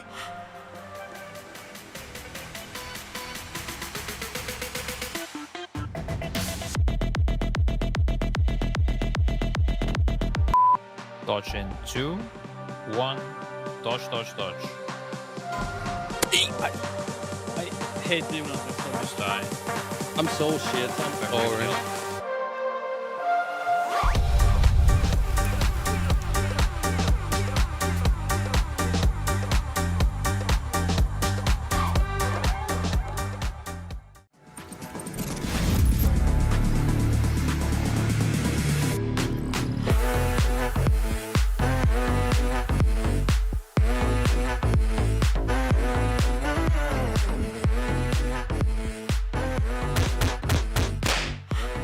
No, I got him. I just... Okay.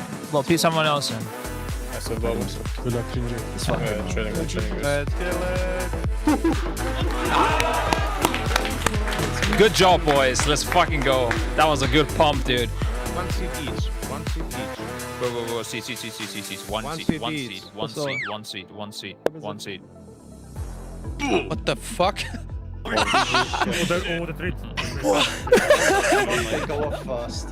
There's a good chance that maybe Alex has some advice. If we could talk to Alex for a sec. Oh, welcome.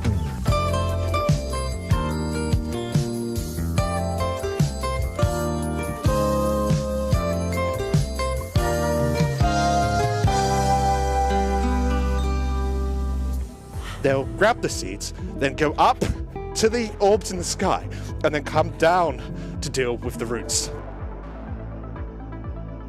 Nope.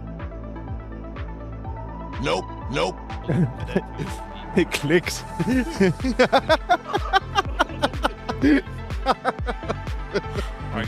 Closer with the boss. Watch the beams. Everything.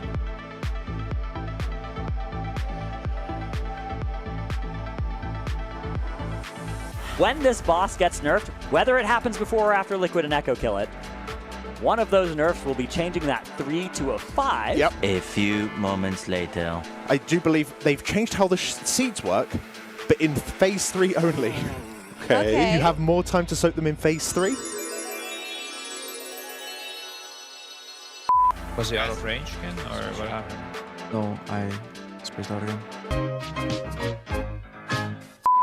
Seeds. Into roots. Get it! Scott. Holy fuck. What was that, man? Did you fucking spag scribe or what was that, dude?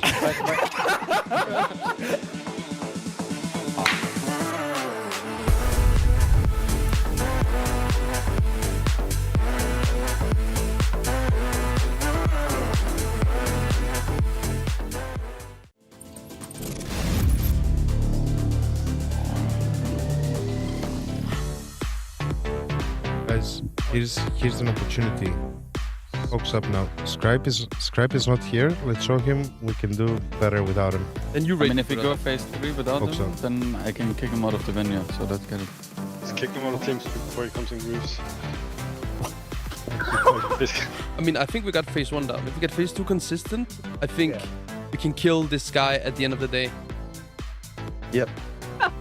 It was Kush, I will come over there and slap your asshole to oblivion if you don't shut the fuck up and focus up. This is killable, you dumb shit.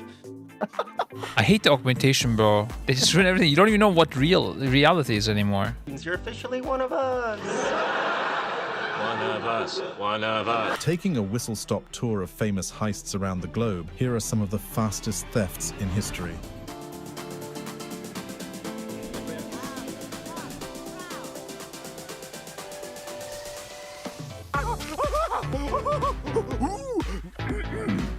That was fun. Definitely move this here. It would be way better. And I think it might have been Zalia at the time. Oh, clicks. Hello, darkness, my old friend. Oh. Who let the balls in? Police are treating a bow and arrow attack in Norway that left 5 people dead as an act of terrorism. Guys, we can get to phase 3 every single time now. Fucking got this. One body. Mirror images. Oh my god, I'm so fucked.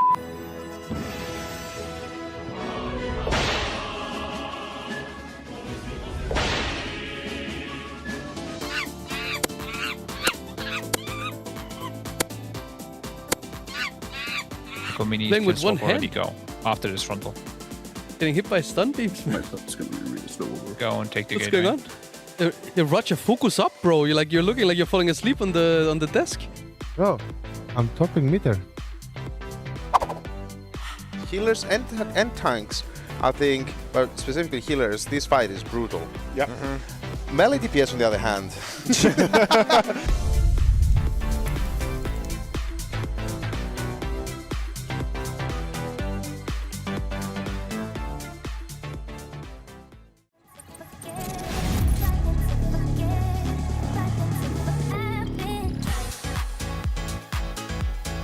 No one. That was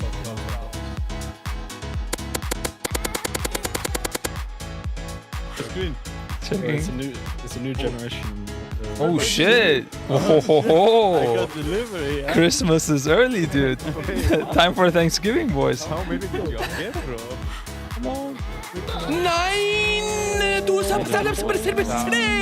as Miraz has decided to Rubicanti himself up and is now ready to start spreading evil throughout the arena. Let's have a look. See here. Instant replay.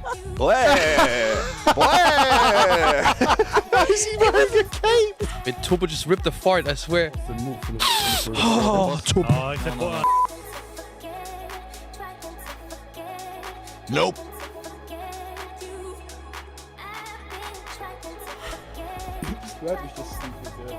Bro, Skype is just... He's just sitting there, has a water bottle next to his face. My eye is hurting, but I'm fixing it. Don't worry, guys. I'm a doctor. You're safe here. We're good in the hook, guys.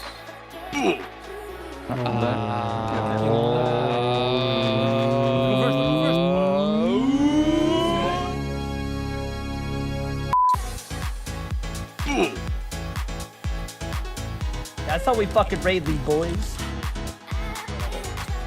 What the fuck? What? How did I die? Okay, restringent seats are coming. Mostly leftish. 4.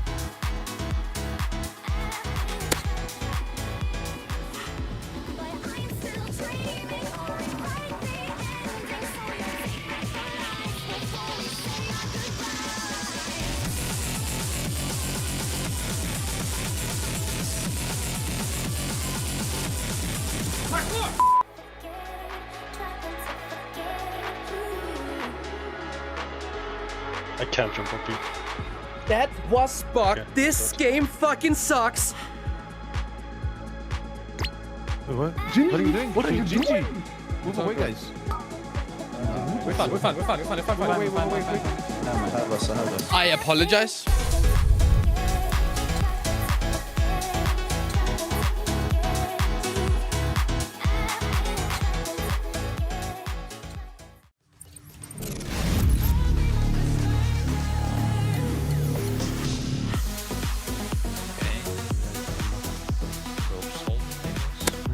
What? Okay.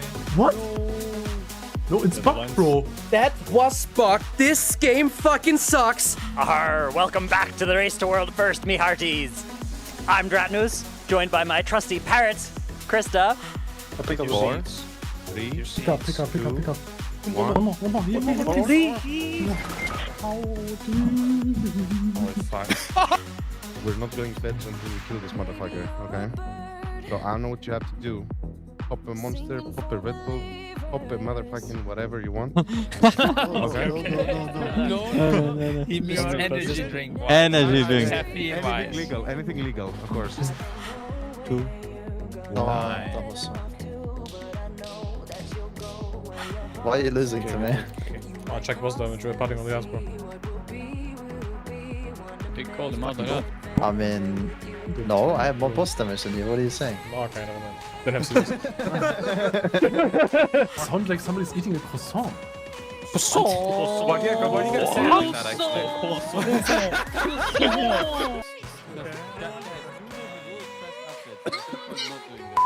Who let the dogs out? Am reset, right? Oh, hold on, we're flying with them. Oh. Oh my goodness. All right. Dratnus experiencing IRL what Razgat was like in phase 1. Yeah. Hang on. Water. Earth. Fire. Air. Long ago. Then one more, bro. Then one more. Just have to not die early with these dispels. Yeah, if don't they let can anybody avoid die. dying early with these dispels, if they can soak all these mushrooms, that damage on the raid from the falling star is phenomenally high. One death is going to come out here. It's Gingy. 2 more deaths now. 17 players live. The boss sub 1% count. Oh my god! Let's go! Fuck this! Fucking hell! Bro, Ashen checking.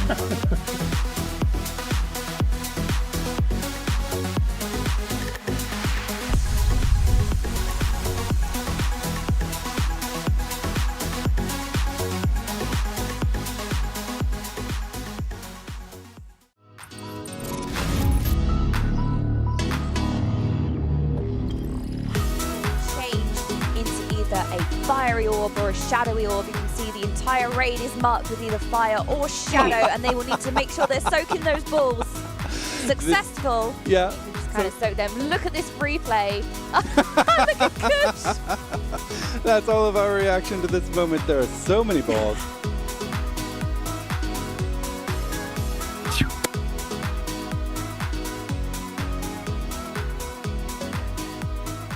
We also got a $1 donation in from the Worm, who says, "Hi Mike, it's me, the rat."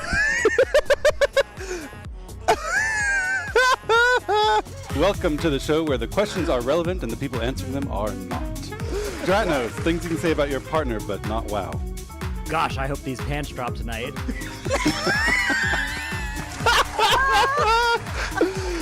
Fire sword to the edge. Tactical nuke incoming! Don't go on the road, cool, perfect go. What? Tighter look. You do want to get away from this. I think it is fall-off damage. Let's see if we have any players die. Alright, so we have one. There we go. We have one. You are Narco and you just finally got in for the 1 boss per tier you get to progress.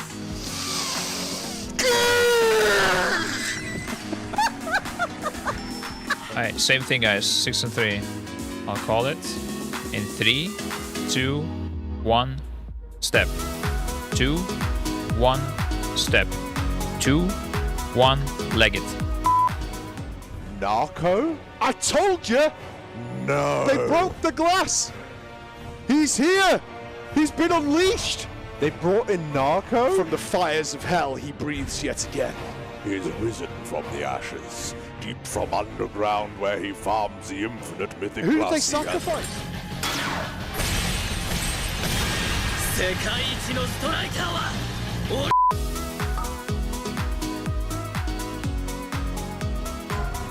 Hello there. Dratnus, you've checked out Wowhead and you've read that Boomkin is still a spec in the game.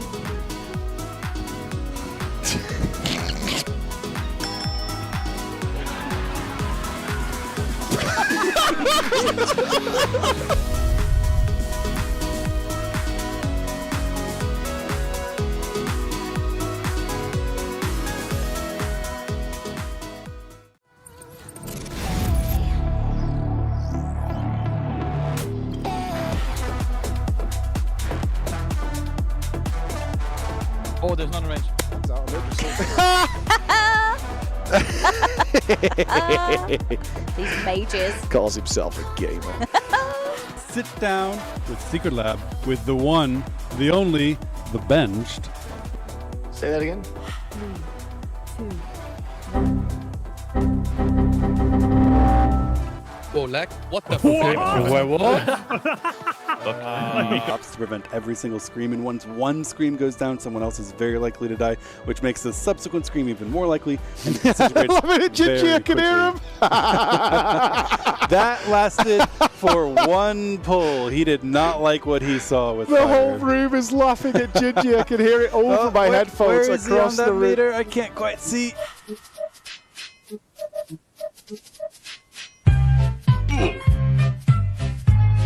Now that you aren't raiding anymore, officially sidelined for younger players, do you think that you can... What, you scared the fuck, man? What the Less than $400. Oh, we did it! We did it! $200,000 raised by Echo and Echo's phenomenal community. $200,000 for Rise Above the Disorder. It's phenomenal. Oh my God, GG's, $200,000 raised by the Echo viewers over the last few raids. A massive milestone. Yeah, because it was dying to them. No? Bin ich to double between? Was that hard, dude? Ryzen just blasted me hard, bro.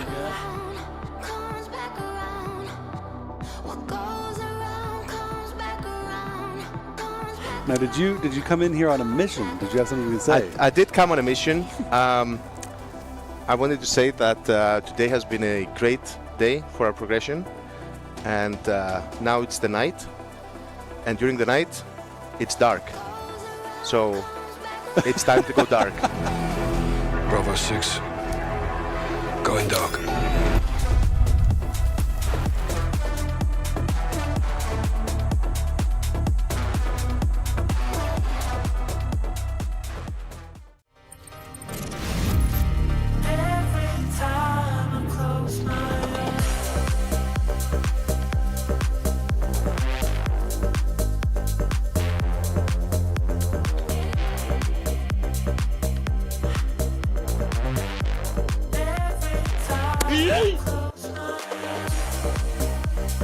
What the dog doing? Whoa, no! Saj. And I'm here to help. Yeah, this is a Watch really this. good play by Gingy as he picks up the seed right before it gets hit by one of these blazes. In just a moment, you can see Show having the seed, dropping it on the blaze, and Gingy instantly blinking out with that one. That was so close. Oh my goodness. That was very That beautifully was done by amazing. Gingy. That was so good. From the burning of Amirdrassil. So are you saying we What the hell did you just say? Did you just say Amirdrassil? Yeah. Burn the witch. We already burned the tree. Burn the witch. Amirdrassil? Not this time. This is getting Time to really stretch the spicy. legs, boys. Get the hammies going. Let's go. But I cannot see, I'm legally blind.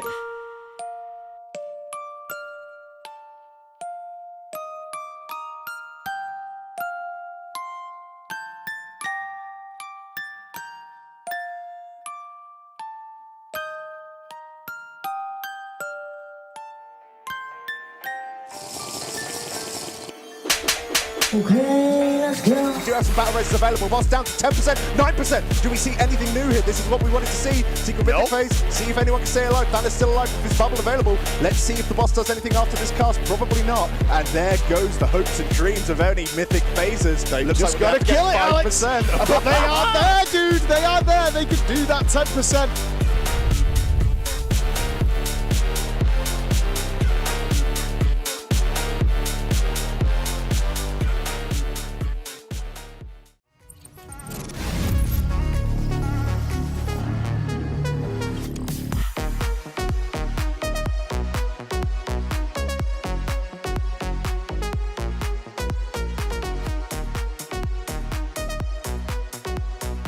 once that Angel does go through. But let's see if they can deal with those blazes. As one of the seeds looks like it's in the blaze, but it did manage to recover. What? So well done by Kush and the other people with the blazes there. So well done.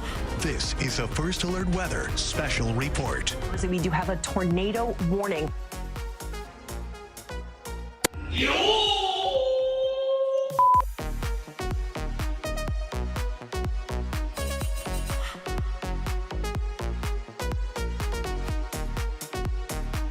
Will you stop following me?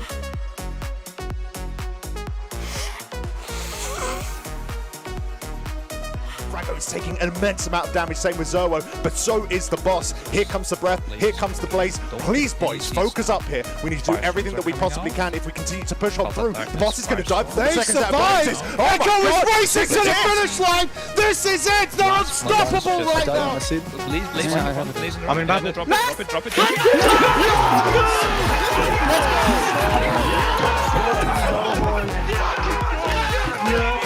Let's go. Good God Almighty! What did I just see? That is incredible. Look at them. Oh, well deserved, boys. Holy God in hell! Hey guys. Oh shit. Oh! What's happening? Oh shit. Who's this? The archive. You lost it. Wait, I lost my. That was a full deplete. Oh my God! Whose is it? Whose is it? Whose? This is production's keyboard. They want to go home. Production. I'm with you. Bro.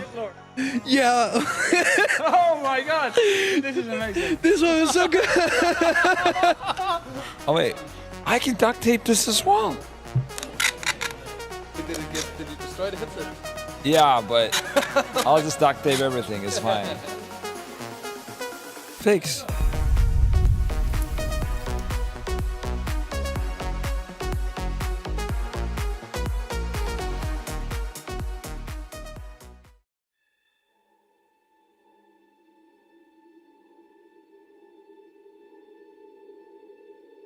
Champions, what lies ahead is a sacred space within the Emerald Dream. Any intruder to the dream will be attacked, no matter the purity of their intentions. With this seed of life, we are one step closer to stopping Farak. The seeds of life are in place. Amirdrassil awaits our defense. And Farak, my wrath. The age of dreaming comes to an end. This seed will be the ember that burns the world. 2% to go for Echo here as they are racing to the finish line. Bear witness to the purity of flame and be consumed. Echo is the new Dragonfly! No way. Move out of the way! Oh my goodness!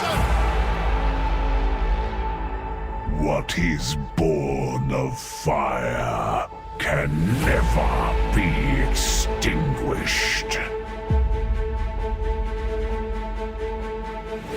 Everything burns, including you.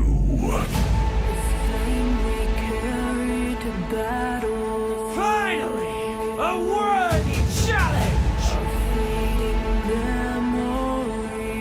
Give in to agony! This light will conquer the darkness, shining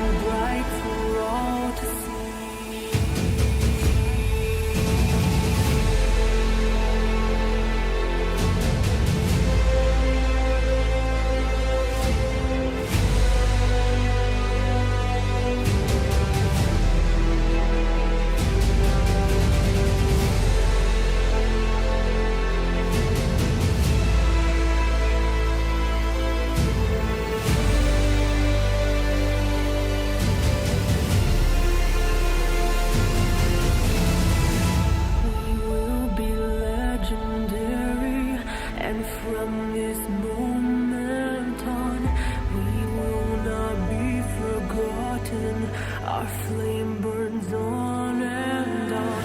We'll fight for all the glory and hope that burns in all. And from the dark of the ashes, we'll rise up and stand tall. We'll ride on like the thunder. We'll strike like lightning. In a storm with like a hurricane. Relentless we'll remain. We will be legendary.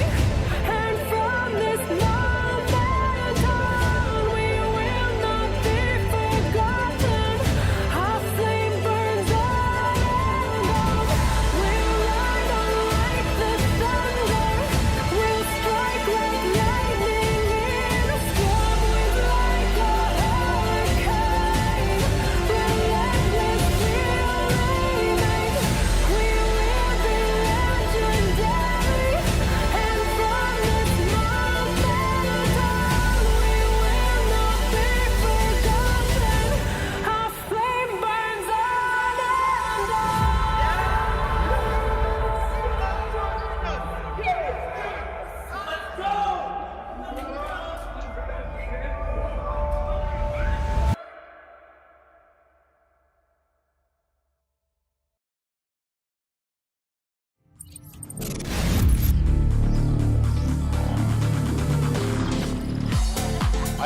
There was a siren came on. We just raised $2,000. All right, so. Oh my god! No. Oh my god, are you sure about this? UK, is there something?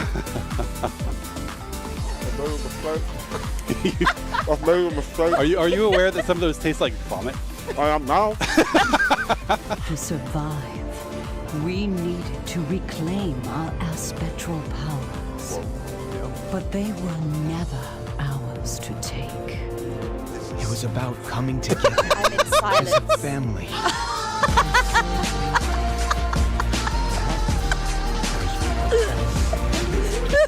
Excellent. The Spells boys were sprinting out. As soon as you see someone out, you go. I am so.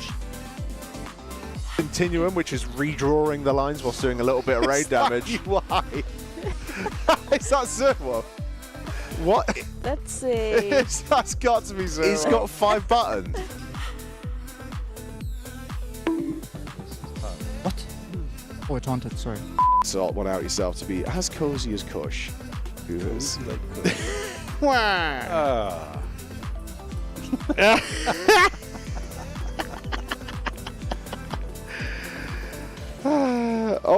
look at that chair. He's a big boy. We're going to talk a lot about healthy sitting in this video series. It's really important to have your hips placed properly, otherwise you're not going to be able to set yourself up for success. Smashed like $2,000. Come on, pal, me and you. Yeah, we have another $50 donation by Valcadia, so I think... 3. 2. Go. Oh, yeah. Oh, tu pelor! Mi amor!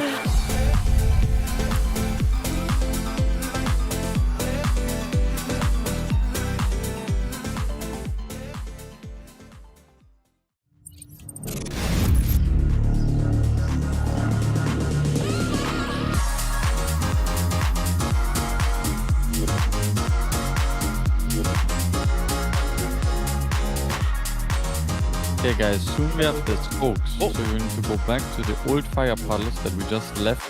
So, Oh no. This is going to be tight as hell, by the way. Mira should be, the tank should be okay for a couple of blasts. We saw Randy survive a couple of them yesterday. Kill it! Kill it! Mira's focus mode. He's good, he's good, he's good. I don't like it. Okay, now everyone will make it, yeah? Everyone make it, guys. Oh, no! Catch me if you can. Someone catch slow falling. Gingy. Yes, Someone please catch catch me. Gingy. Okay, keep going, Dora. We got him. Yeah, we got him. we're good. Go quick now. Go quick. Clip. This is such an interesting boss. I love this boss because you get to beat up a druid. 2, 1. Dodge. And we're baiting in 5 seconds. 2, 1. Baiting. In your mind. They're in my mind. Bombs going out soon. Hell yeah. Get personal. Dude, And now? Is it? Bombs going out. With personal bombs. Bombs, personals.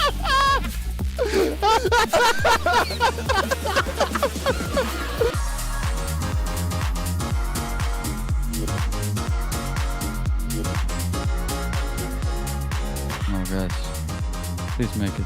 Lizard. Wizard. My daughter, who was at the time 12, I believe, came in and watched. And she said, so you're just clicking on boxes that aren't full until they're full? I was like, well, yeah, I guess. She said, that sounds so stupidly easy. And I'm like, all right, I guess we need to reroll DPS. Verdict issued. Healing is the easy one. All you have to do is click on the boxes that aren't full until they're full, which hard to argue with. That is basically the core of the mechanic. Just heal. Should we have more healers left or right? What do you guys think, healer friends? Well, I need a strong boy on the right. So we get Maestin, yeah? Yeah, I love druids. Okay, that's right.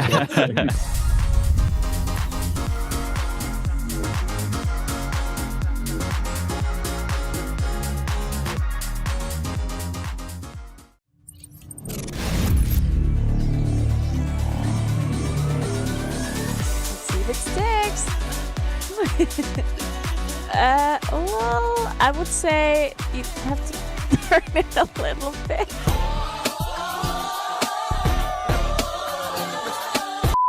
He's a melee player. Yep. He can't be expected to notice anything. And not only that, they were a rogue. A melee playing rogue cannot be expected to notice anything when they push their buttons other than DPS go stonks. Stonks. PTR actually moving like this, yeah. Yeah, I know, PTR, but yesterday I didn't have decision. It depends what race you have as well, how big your model is. Well, I've played troll and... Okay, interesting. Circles going out. Ralsrip, can you trade? You can't, I think. You can! I got my cloak! You can? And I got my branch! 2 in 1! I'm done! Give branch, give branch. Where the question mark? Dyslexia is very common. 1 in 5 people have dyslexia. Nope.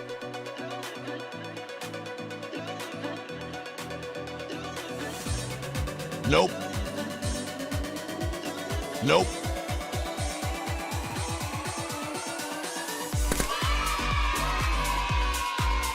I just pump boss.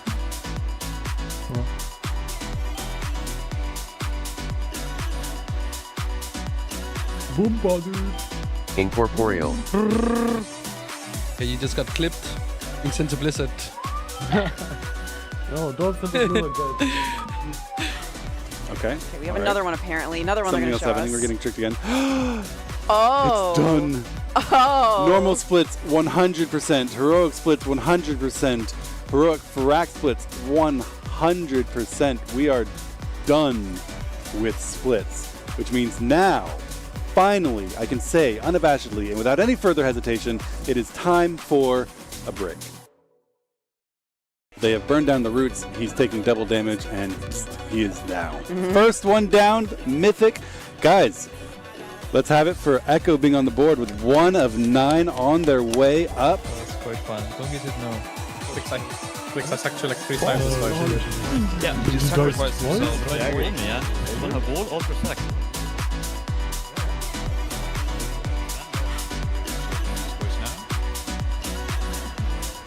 So. Yo. Or I mean, nice, man. Look at the last timing, guys. Look at the last timing. Oh, what did I say? Huh? What is going on?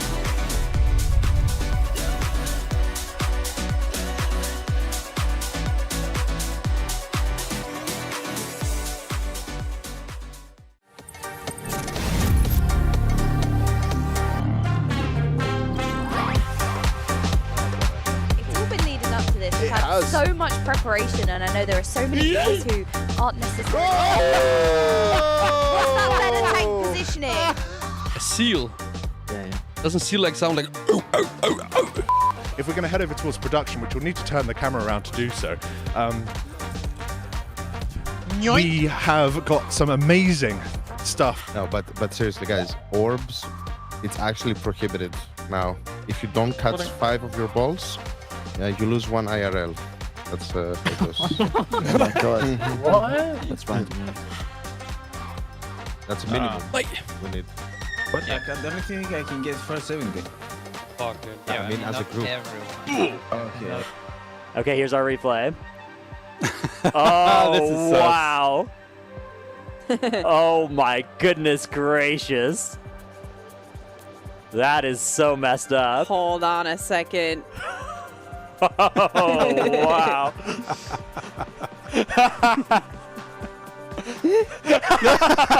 Now he notices. Boom, boom, boom. I want you. I'm so sorry. Dodging in 1. Dodge, dodge, dodge. Probably should have faked this. Okay. Macros. You can see now the whole platform is covered, so this is when you'll start seeing people dropping. Not the pallies, though. No, they're still standing. Okay, Andy's smirking. Kill me, I dare you. I dare you to kill me. Come on, hit me.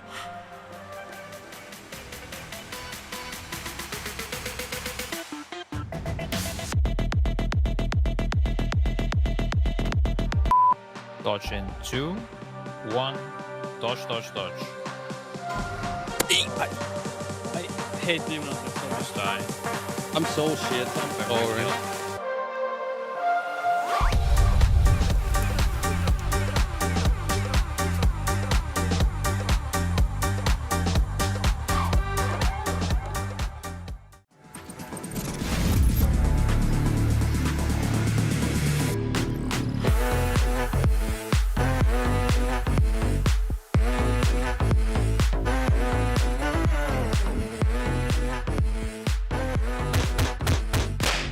Next one. No, I got him. I just... Okay. Well, please someone else in.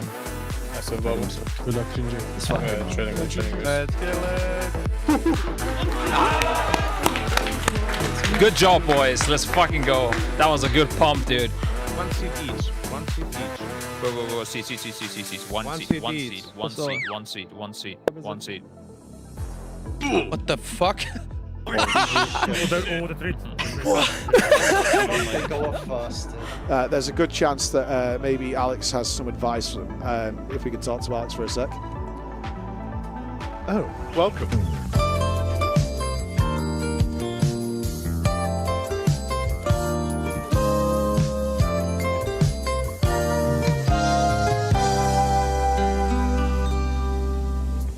They'll grab the seeds, then go up to the orbs in the sky, and then come down to deal with the roots. Nope. It clicks.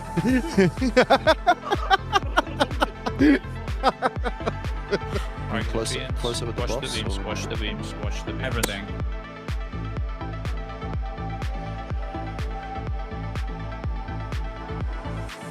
When this boss gets nerfed, whether it happens before or after Liquid and Echo kill it, one of those nerfs will be changing that 3 to a 5. Yep. A few moments later. I do believe they've changed how the seeds work, but in phase 3 only. Okay. You have more time to soak them in phase 3. Was he out of range again, or what happened? No, I spaced out again. Seeds. Into roots. Get it! Oh. Holy fuck. What was that, man? Did you fucking spank Scribe or what was that, dude?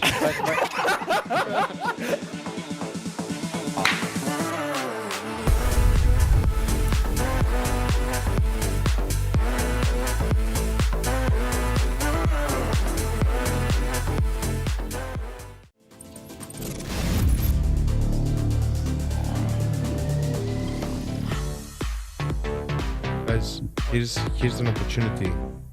Focus up now. Scribe is not here. Let's show him we can do better without him. And you I mean, if we go phase 3 without Hope him, then I can kick him out of the venue, so that's good. Just kick him out of things before he comes in grooves. I mean, I think we got phase 1 down. If we get phase 2 consistent, I think we can kill this guy at the end of the day. Yep. Kush, I will come over there and slap your asshole to oblivion if you don't shut the fuck up and focus up. This is killable, you dumb shit. I hate the augmentation, bro. They just ruin everything. You don't even know what reality is anymore. You're officially one of us. One of us. One of us. Taking a whistle-stop tour of famous heists around the globe, here are some of the fastest thefts in history.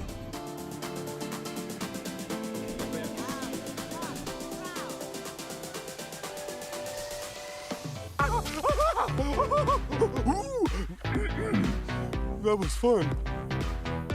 Definitely move this here. It would be way better. And I think it might have been Zalia at the time. Oh, clicks. Hello, darkness, my old friend. Oh. Who let the balls in? Police are treating a bow and arrow attack in Norway that left 5 people dead as an act of terrorism. Guys, we can get to phase 3 every single time now. Fucking got this. One body. Mirror images. Oh my god, I'm so fucked.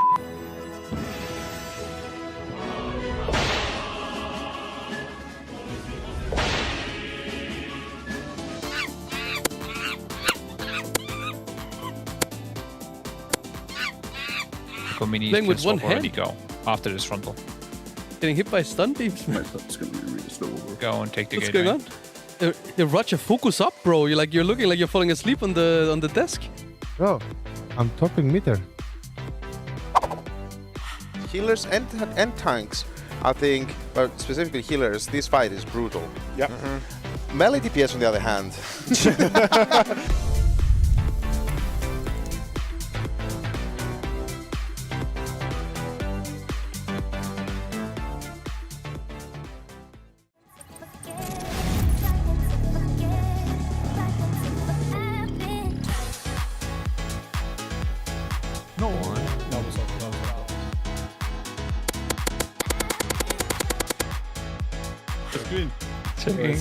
It's a new generation.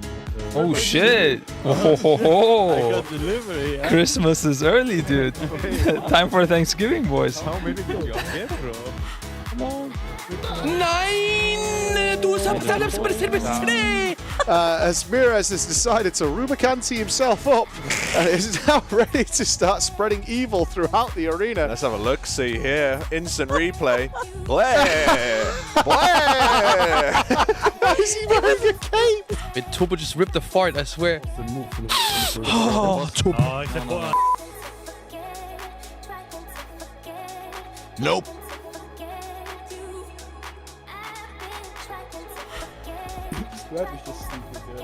Was Skype is just. He just sitting there, has a water bottle next to space. My eye is hurting, but I'm fixing it. Don't worry, guys. I'm a doctor. You're safe here. I'm good in the hook, guys.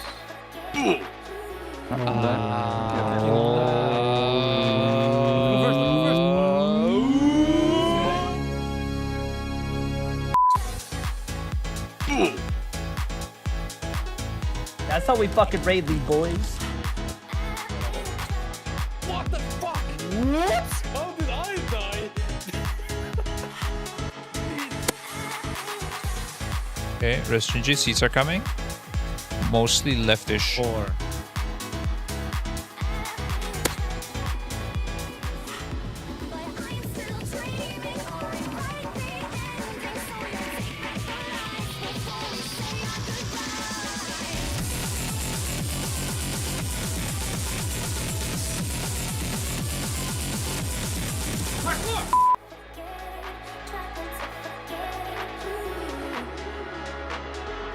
I can't jump up you.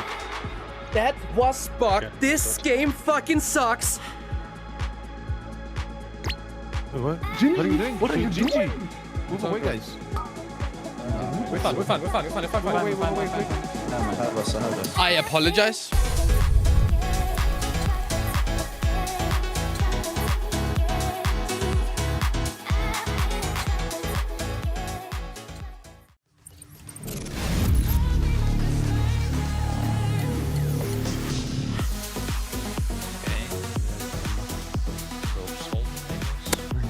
Okay. What? No, it's bugged, bro. That was bugged. This game fucking sucks. Welcome back to the Race to World First, me hearties. I'm Dratnus, joined by my trusty parrots, Krista. Pick up 4, 3, Pick up. 1. One more. Oh, it's fine. We're not going feds until we kill this motherfucker, okay? So I know what you have to do. Pop a monster, pop a Red Bull, pop a motherfucking whatever you want. Okay? No. He means energy drink. Energy drink. Anything legal, of course. 2, 1.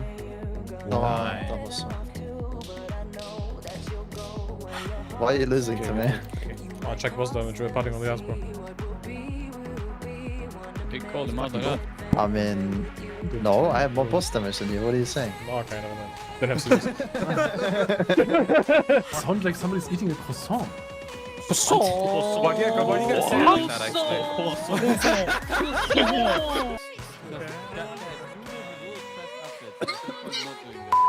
Who let the dogs out? M reset, right? Oh, hold on, we're flying with them. Oh. Oh my goodness. All right. Dratnos experiencing IRL what Razagat was like in phase 1. Yeah. Hang on. Water. Earth. Fire.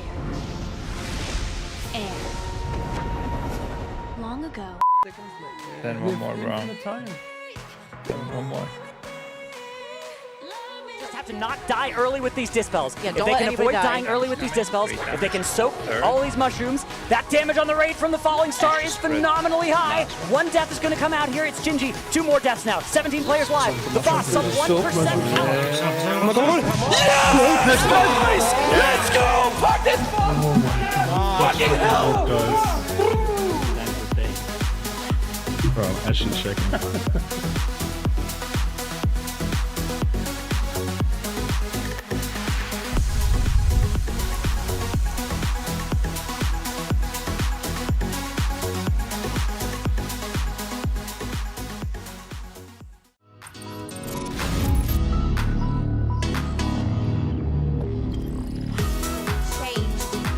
A fiery orb or a shadowy orb. You can see the entire raid is marked with either fire or shadow, and they will need to make sure they're soaking those balls.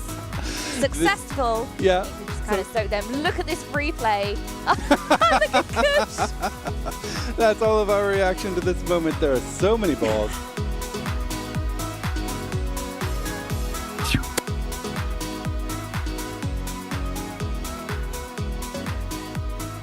We also got a $1 donation in from the Worm, who says, "Hi Mike, it's me, the rat." Welcome to the show where the questions are relevant and the people answering them are not. Dratnos, things you can say about your partner, but not WoW. Gosh, I hope these pants drop tonight.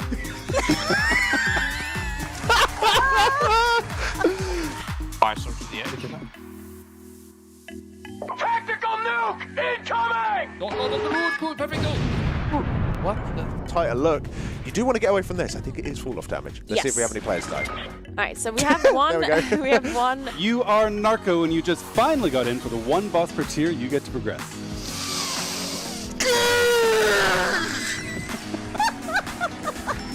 Alright, same thing, guys. 6 and 3. I'll call it in 3, 2, 1, step. 2, 1, step. 2, 1, leg it. Narco? I told you! No. They broke the glass! He's here! He's been unleashed! They brought in Narco? From the fires of hell, he breathes yet again. He is risen from the ashes, deep from underground where he farms the infinite mythic Who did they glass he has. sacrifice?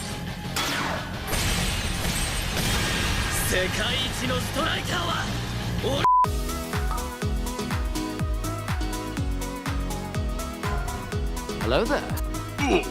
Dratnos, you've checked out Wowhead and you've read that Boomkin is still a spec in the game.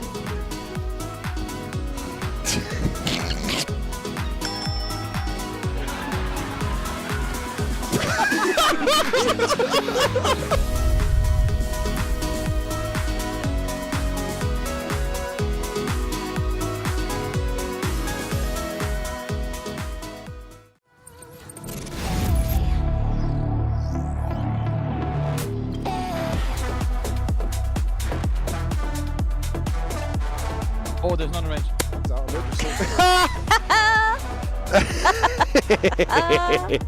These mages. Calls himself a gamer. Sit down with Secret Lab with the one, the only, the benched. Say that again. 3, 2, Whoa, lag. What the fuck? What? Stops to prevent every single scream, and once one scream goes down, someone else is very likely to die, which makes the subsequent scream even more likely. And I love it, Gingy, I can hear him. That lasted for one pull. He did not like what he saw with The fire. whole room is laughing at Gingy. I can hear it over my headphones where is across he on that the room. meter? I can't quite see.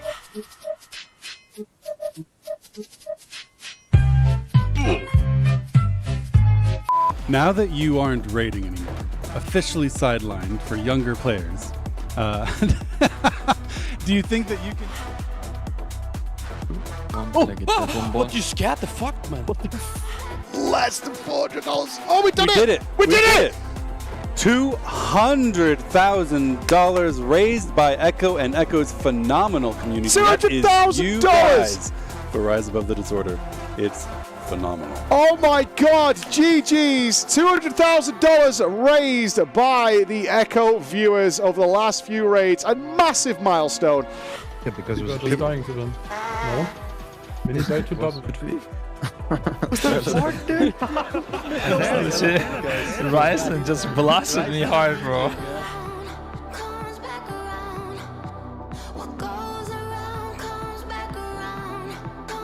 Now, did you come in here on a mission? Did you have something to say? I did come on a mission. I wanted to say that today has been a great day for our progression, and now it's the night, and during the night, it's dark. So it's time to go dark. Bravo 6, going dark.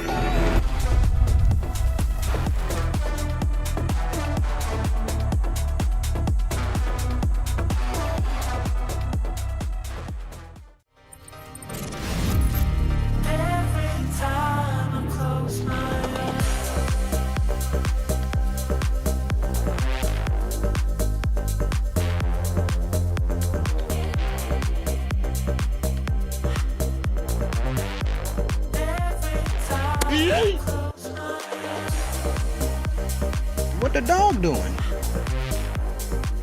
Whoa, no! Saj. And I'm here to help. Yeah, this is a Watch really good this. play by Gingy as he picks up the seed right before it gets hit by one of these blazes. In just a moment, you can see Show having the seed, dropping it on the blaze, and Gingy instantly blinking out with Is that that- one. That was so Oh my close. goodness. That was very That beautifully was done by amazing. Gingy. That was so good.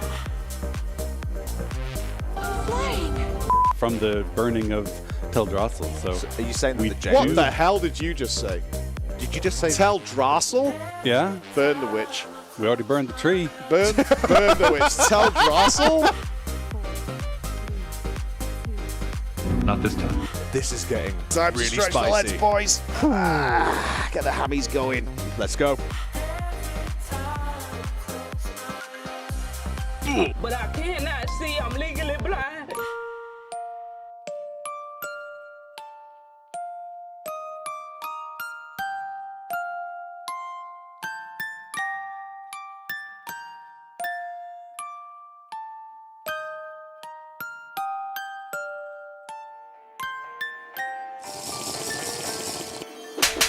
Okay, let's go. We do have some battle races available. Boss down to 10%, 9%. Do we see anything new here? This is what we wanted to see. Secret Mythic phase. See if anyone can stay alive. Banner's still alive with his bubble available. Let's see if the boss does anything after this cast. Probably not. And there goes the hopes and dreams of any Mythic phases. They Looks just like gotta kill it, Alex. 5%. But they are there, dude. They are there. They could do that 10%.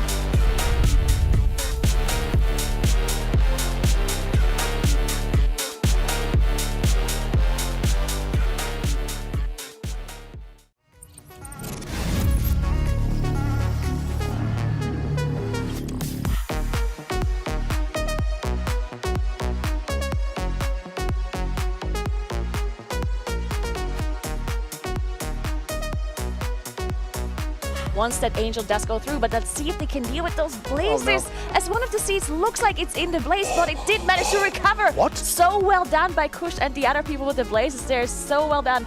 This is a First Alert Weather special report. We do have a tornado warning.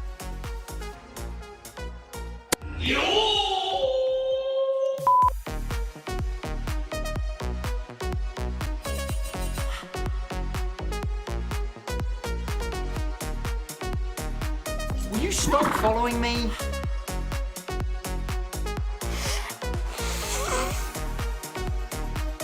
Franco is taking an immense amount of damage, same with Zerwo, but so is the boss. Here comes the breath, here comes the blaze. Please, boys, focus up here. We need to do everything that we possibly can if we continue to push on through. The boss is going to die before the second set of blazes. Echo is racing to the finish line. This is it. They're unstoppable right now.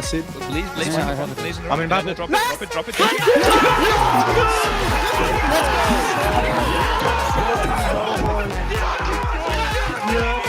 Let's go.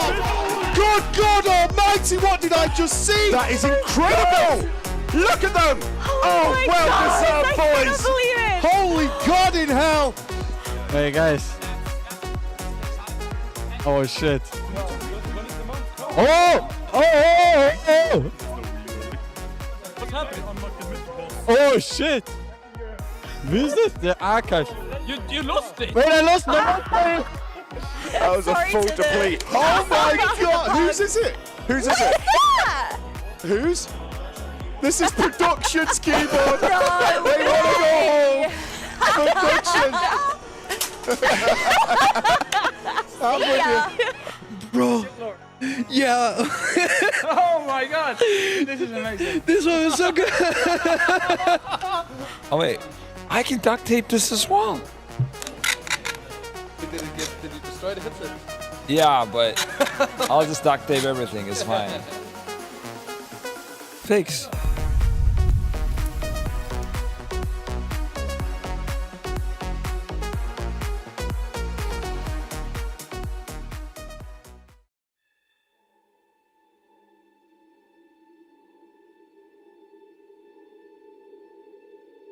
Champions, what lies ahead is a sacred space within the Emerald Dream. Any intruder to the dream will be attacked, no matter the purity of their intentions. With this seed of life, we are one step closer to stopping Farak. The seeds of life are in place. Amirdrassil awaits our defense. And Farak, my wrath. The age of dreaming comes to an end. This seed will be the ember that burns the world. 2% to go for Echo here as they are racing to the finish line. Bear witness to the purity of flame and be consumed. Echo is the new Dragonfly! No way. Move out of the way! Oh my goodness! What is born of fire can never be extinguished. Everything burns, including you.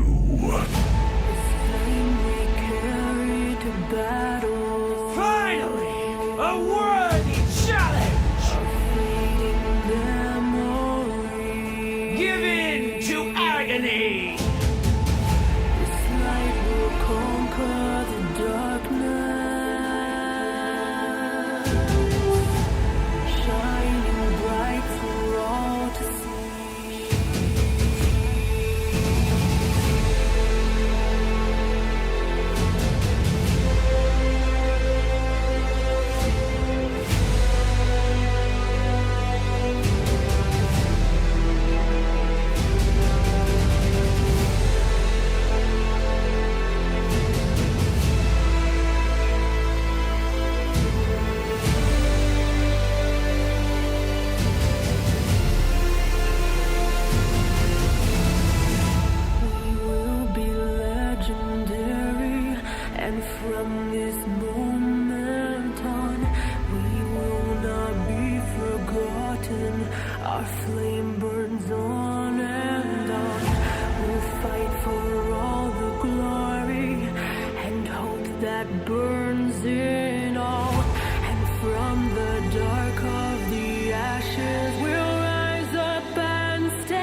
was a siren came on. We just raised $2,000. All right, so. Oh my God!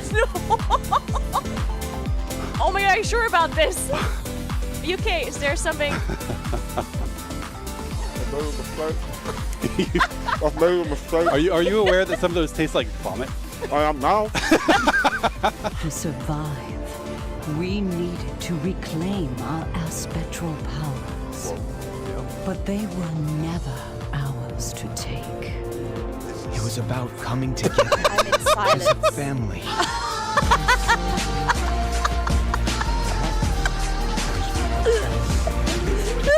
Excellent.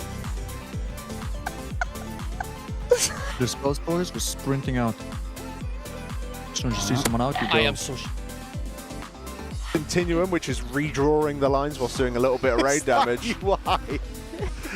Is that Zerwo? What? Let's see. That's got to be Zerwo. He's got 5 buttons. What? Oh, I taunted, sorry. Sort one out yourself to be as cozy as Kush. Who is?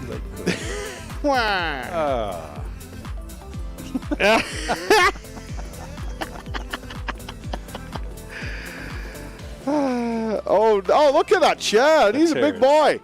We're going to talk a lot about healthy sitting in this video series. It's really important to have your hips placed properly, otherwise you're not going to be able to set yourself up for success. Smashed like $2,000. Come on, pal, me and you. Yeah, we have another $50 donation by Valcadia, so I think... 3. 2. Oh, God. Oh, yeah. Oh, tu pelor! Mi amor!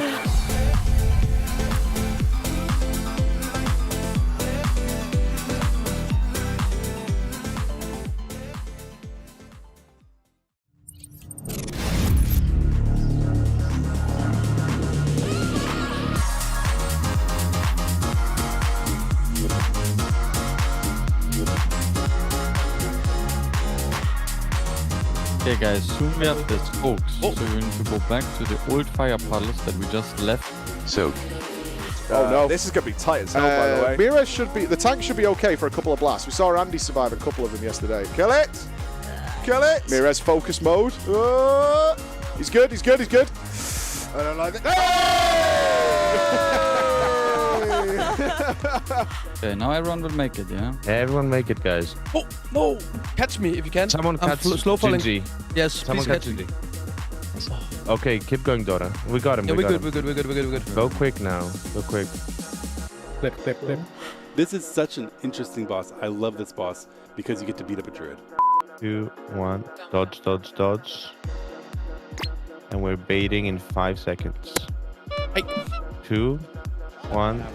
Baiting. In your mind. They're in my mind. Bombs going out soon. Get it. Get personals. And now? Is it bombs going out with personals? Bombs, personals.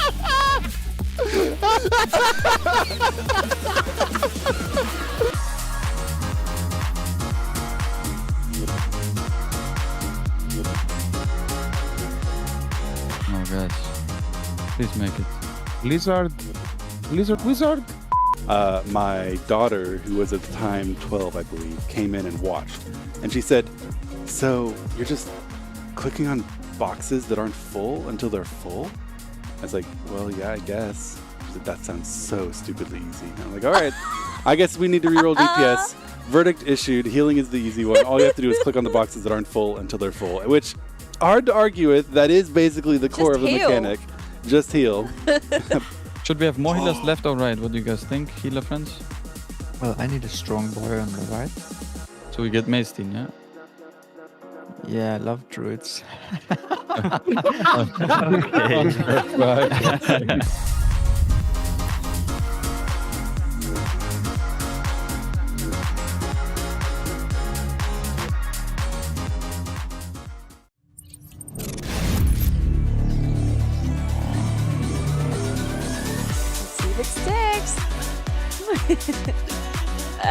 Well, I would say you have to turn it a little bit.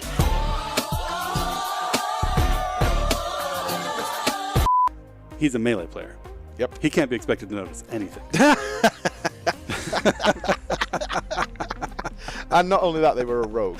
A melee playing rogue cannot be expected to notice anything when they push their buttons other than DPS go stonks. Stonks. PTR actually moving like this, yeah. Yeah, I know, PTR, but yesterday I didn't have this issue. It depends what race you have as well, how big your model is. Well, I've played troll and... Okay, interesting. Circles going out. Ralsrip, can you trade? You can't, I think. You can! I got my cloak! You can? And I got my branch! 2 in 1! I'm done! Give branch, give branch. Where the question mark? Question mark! Dyslexia is very common. 1 in 5 people have dyslexia. Nope.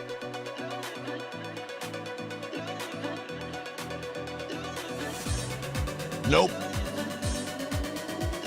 Nope.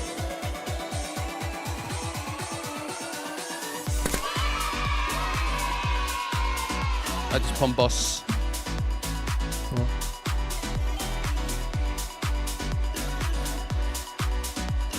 Boom bugger. Incorporeal.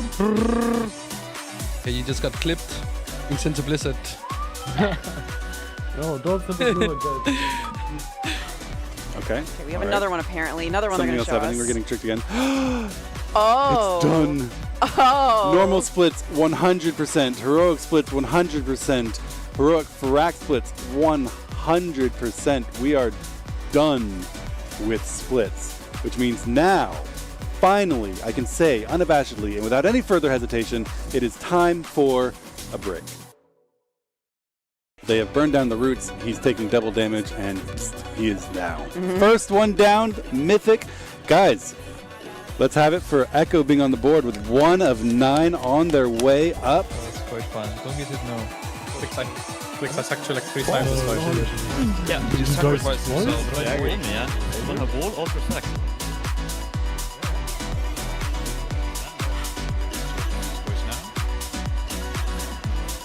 So. Yo. Or I mean, nice, man. Look at the last timing, guys. Look at the last timing. Oh, what did I say? Huh? What is that?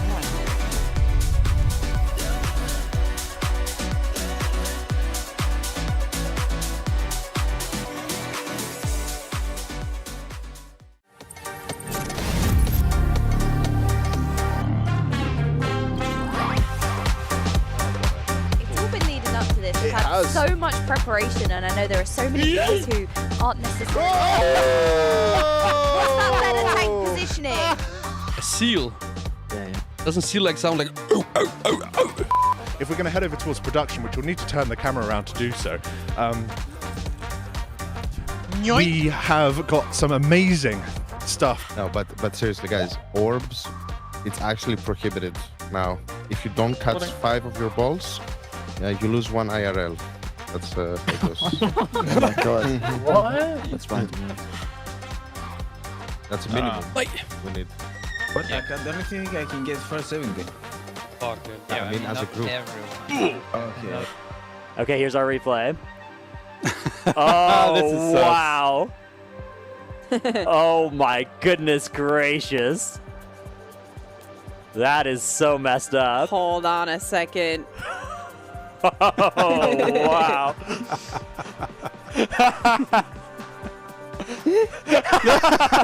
Now he notices. Boom, boom, boom, boom. I want you. I'm so sorry. Dodging in 1. Dodge, dodge, dodge. I'm literally faking this. Okay. Macros. You can see now the whole platform is covered, so this is when you'll start seeing people dropping. Not the pallies, though. No. They're still standing. Okay, Andy's smirking. Kill me, I dare you. I dare you to kill me. Come on, hit me.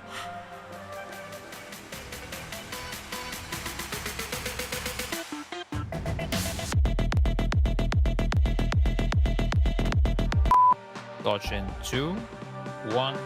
Dodge, dodge, dodge. hate Demon Hunter. Just die. I'm so shit. I'm sorry.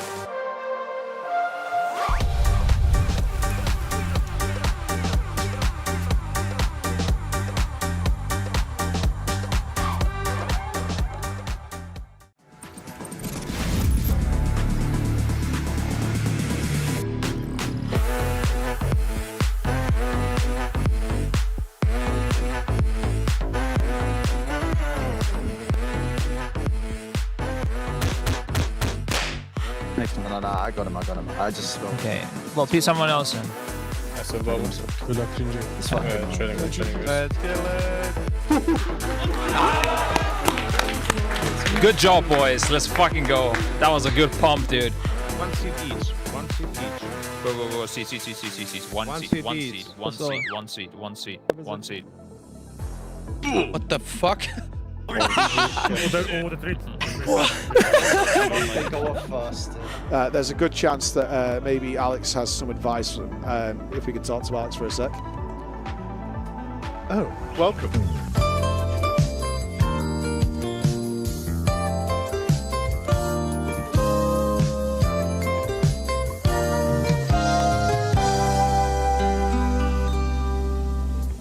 They'll grab the seeds, then go up to the orbs in the sky, and then come down to deal with the roots.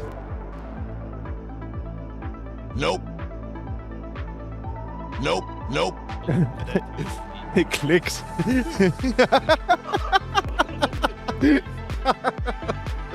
Alright, closer with the watch boss. Watch the beams. Everything.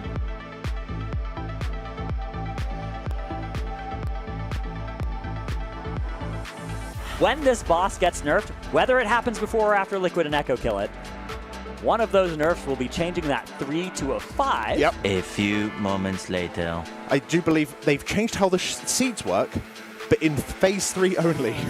Okay. You have more time to soak them in phase 3. Was he out of range again, or what happened? No, I spaced out again.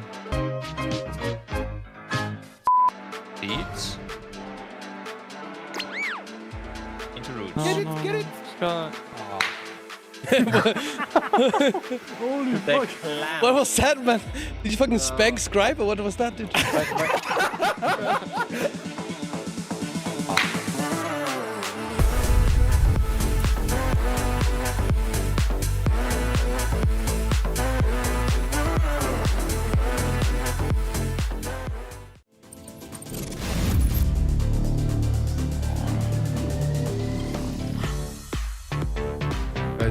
Guys, here's an opportunity.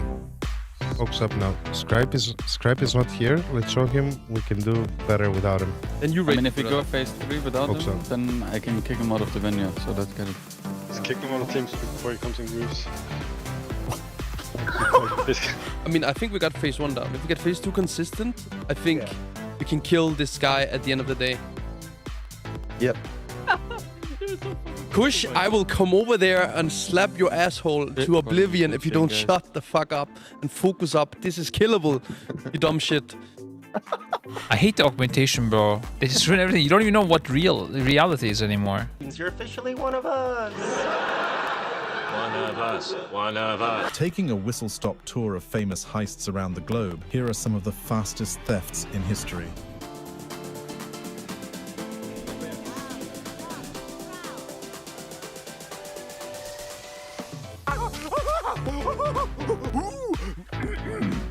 That was fun. Definitely move this here. It would be way better. And I think it might have been Zalia at the time. Oh, clicks. Hello, darkness, my old friend. Oh. Who let the balls in? Police are treating a bow and arrow attack in Norway that left 5 people dead as an act of terrorism. Guys, we can get to phase 3 every single time now. Fucking got this. One body. Mirror images. I'm like, I'm so fuck.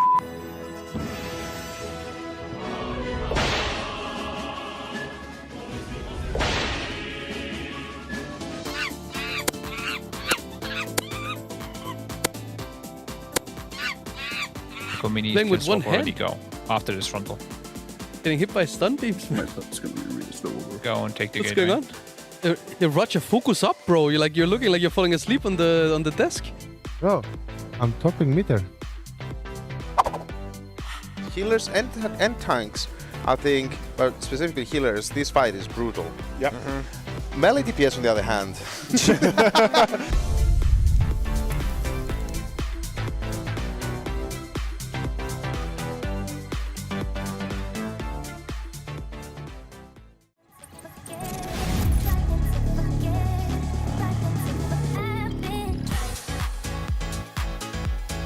No one.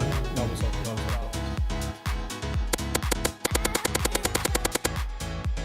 It's green. It's a new generation. Oh shit! I got delivery. Yeah. Christmas is early, dude. Time for Thanksgiving, boys. How many did you get, bro? Come on. Nein! Du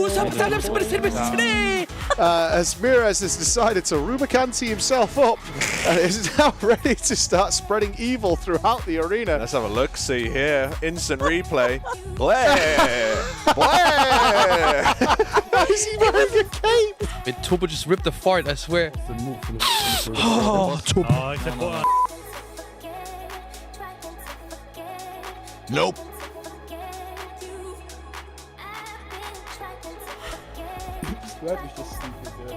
Prescribe ich das. He's just sitting there, has a water bottle next to space guy. My eye is hurting, but I'm fixing it. Don't worry, guys. I'm a doctor. You safe here? I'm good in the hook, guys.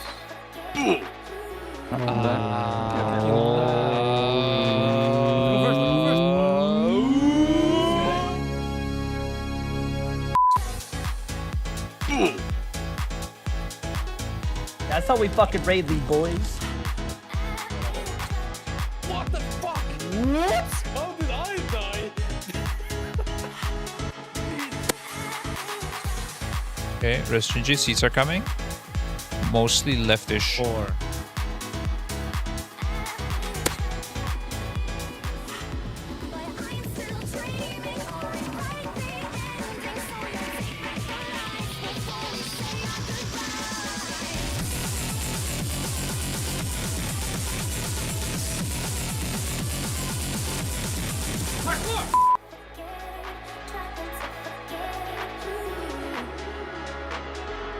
I can't jump up you. That was bug. Okay, This game fucking sucks. Wait, what? Gingy, What are you doing? what are you doing?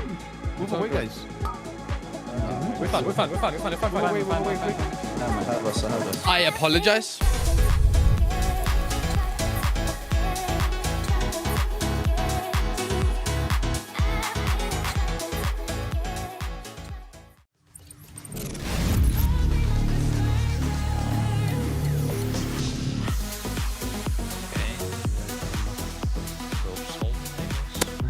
What? Okay.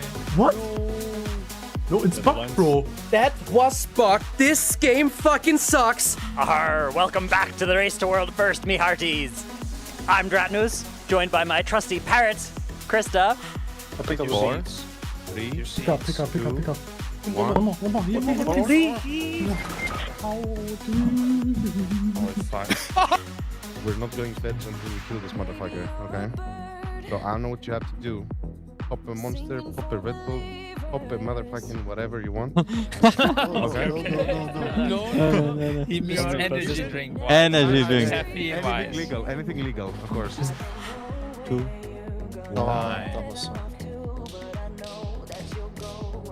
Why are you losing to me? I'll check boss damage. We're padding on the ass, bro. Big call, the mother. I mean, no, I have more boss damage than you. What are you saying? Okay, never mind. Then have scissors. Sounds like somebody's eating a croissant.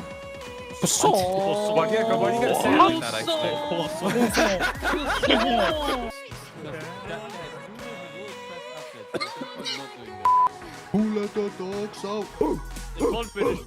M reset, right? Oh, hold on, we're flying with them. Oh. Oh my goodness. All right. Dratnos experiencing IRL what Razageth was like in phase 1. Yeah. Hang on. Water. Earth.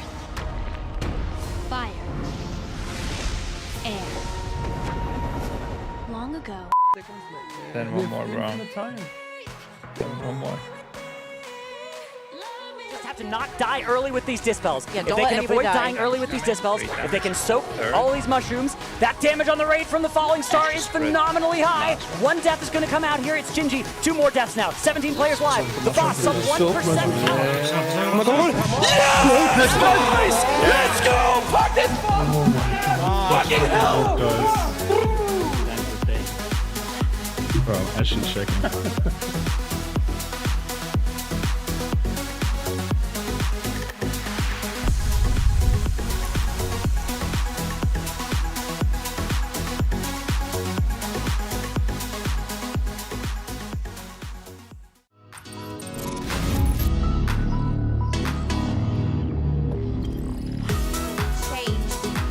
A fiery orb or a shadowy orb. You can see the entire raid is marked with either fire or shadow, and they will need to make sure they're soaking those balls.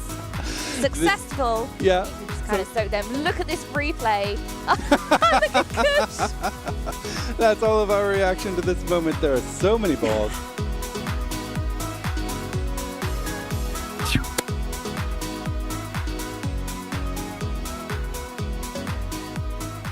We also got a $1 donation in from the Worm, who says, "Hi Mike, it's me, the rat." Welcome to the show where the questions are relevant and the people answering them are not. Dratnos, things you can say about your partner, but not WoW. Gosh, I hope these pants drop tonight.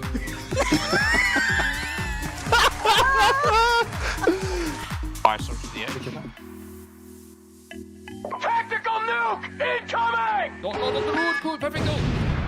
What? Tighter look. You do want to get away from this. I think it is fall-off damage. Let's see if we have any players die. Alright, so we have one. There we go. We have one. You are Narco and you just finally got in for the one boss per tier you get to progress.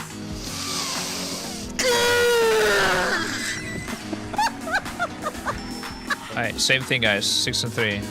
I'll call it in 3, 2, 1, step. 2, 1, step. 2, 1, leg it. Narco? I told you! No. They broke the glass! He's here! He's been unleashed! They brought in Narco? From the fires of hell, he breathes yet again. He is risen from the ashes, deep from underground where he farms the infinite mythic Who did glass they he sacrifice?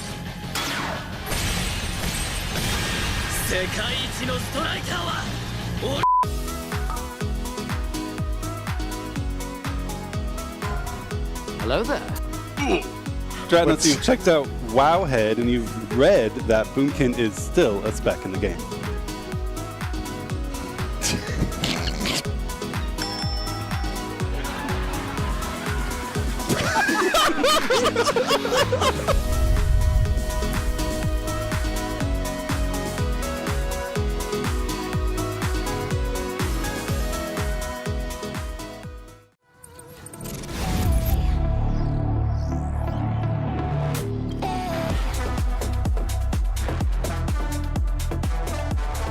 Oh, there's none range.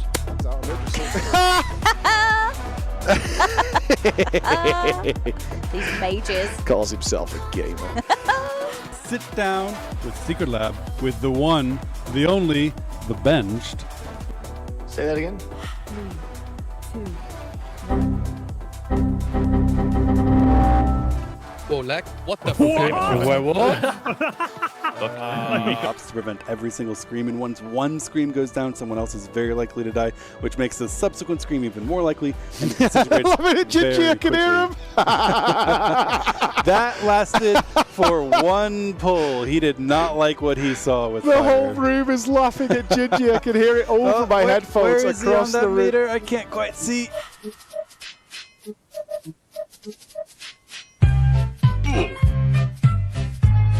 Now that you aren't raiding anymore, officially sidelined for younger players, do you think that you can... What, you scared the fuck, man? What the Less than $400. Oh, we did it! We did it! $200,000 raised by Echo and Echo's phenomenal community. That is you $200,000! guys for Rise Above the Disorder. It's phenomenal. Oh my God, GG's, $200,000 raised by the Echo viewers over the last few raids. A massive milestone. Yeah, because it was dying to them. No? When he died to double. Was that hard, dude? Ryzen just blasted me hard, bro.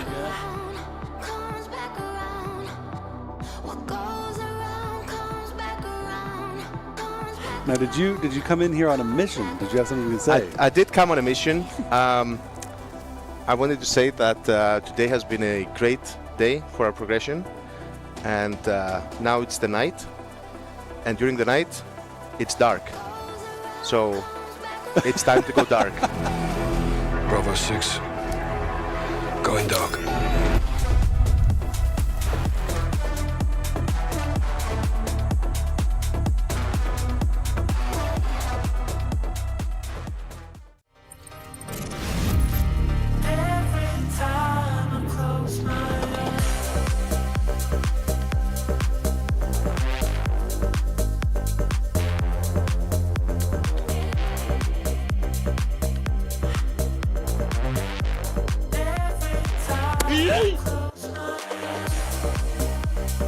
What the dog doing?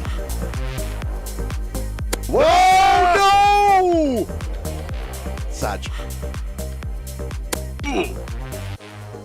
And I'm here to help.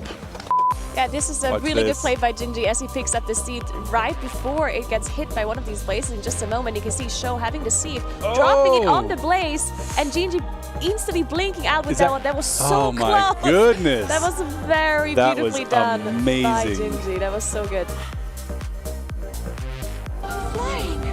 From the burning of Amirdrassil. So are you saying that the James? What the hell did you just say? Did you just say Amirdrassil? Yeah. Burn the witch. We already burned the tree. Burn the witch. Amirdrassil? Not this time. This is getting Time really to stretch spicy. the legs, boys. Get the hammies going. Let's go. But I cannot see. I'm legally blind.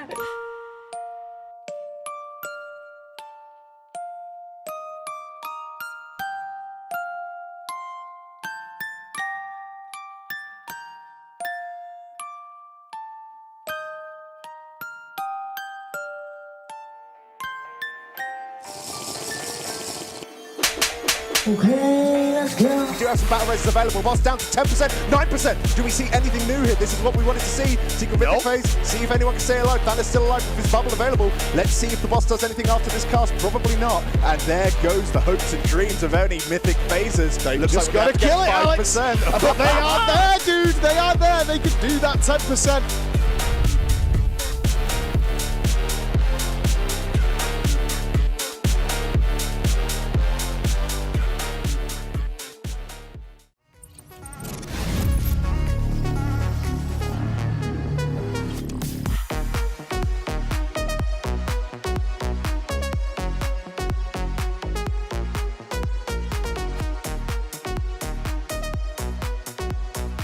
Once that angel does go through, but let's see if they can deal with those blazers. As one of the seeds looks like it's in the blaze, but it did manage to recover. What? So well done by Kush and the other people with the blazes there. So well done.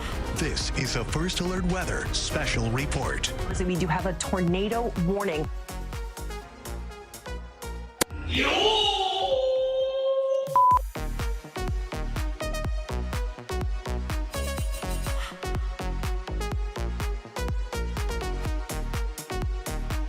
Will you stop following me?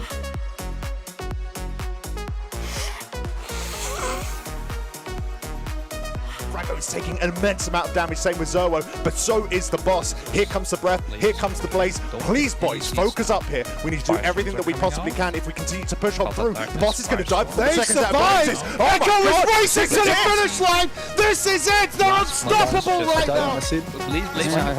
I'm in battle. Drop it.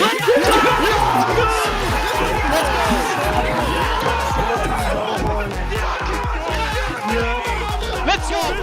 Good God Almighty, what did I just see? That is incredible!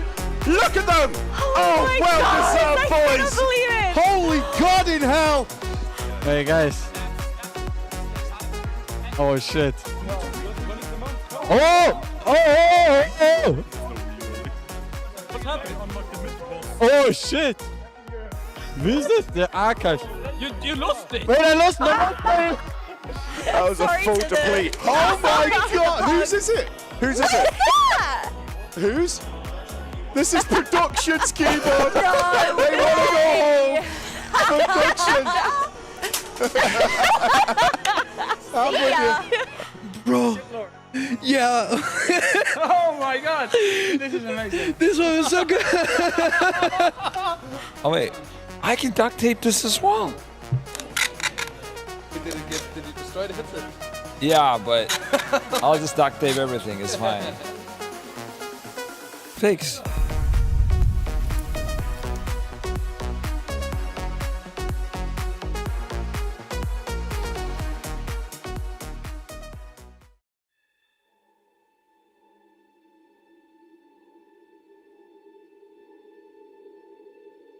Champions, what lies ahead is a sacred space within the Emerald Dream. Any intruder to the dream will be attacked, no matter the purity of their intentions. With this seed of life, we are one step closer to stopping Farak. The seeds of life are in place. Amirdrassil awaits our defense. And Farak, my wrath. The age of dreaming comes to an end. This seed will be the ember that burns the world. 2% to go for Echo here as they are racing to the finish line. Bear witness to the purity of flame and be consumed. Echo is the new Dragonfly! Move out of the way! Oh my goodness! What is born of fire can never be extinguished. Everything burns, including you. Finally, a worthy challenge! Give in to agony! This light will conquer the darkness, shining bright for all to see.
There was a siren came on. We just raised $2,000. All right, so. Oh my God! No. Oh my God, are you sure about this? UK, is there something?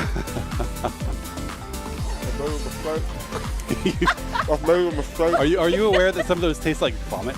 I am now. To survive, we needed to reclaim our aspectral powers. But they were never ours to take. It was about coming together I'm in silence. as a family.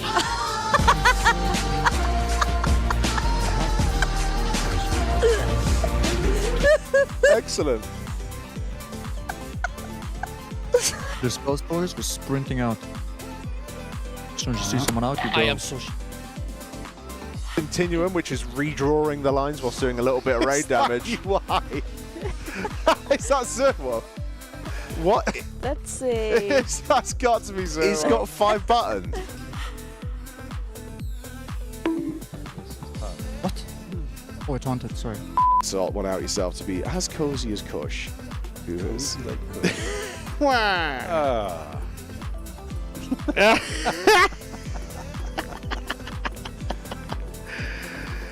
Oh, look at that chair. He's a big boy. We're going to talk a lot about healthy sitting in this video series. It's really important to have your hips placed properly, otherwise you're not going to be able to set yourself up for success. Smashed like $2,000. Come on, pal, me and you. Yeah, we have another $50 donation by Valcadia, so I think. 3. Oh, yeah. Oh, tu pelor! Mi amor!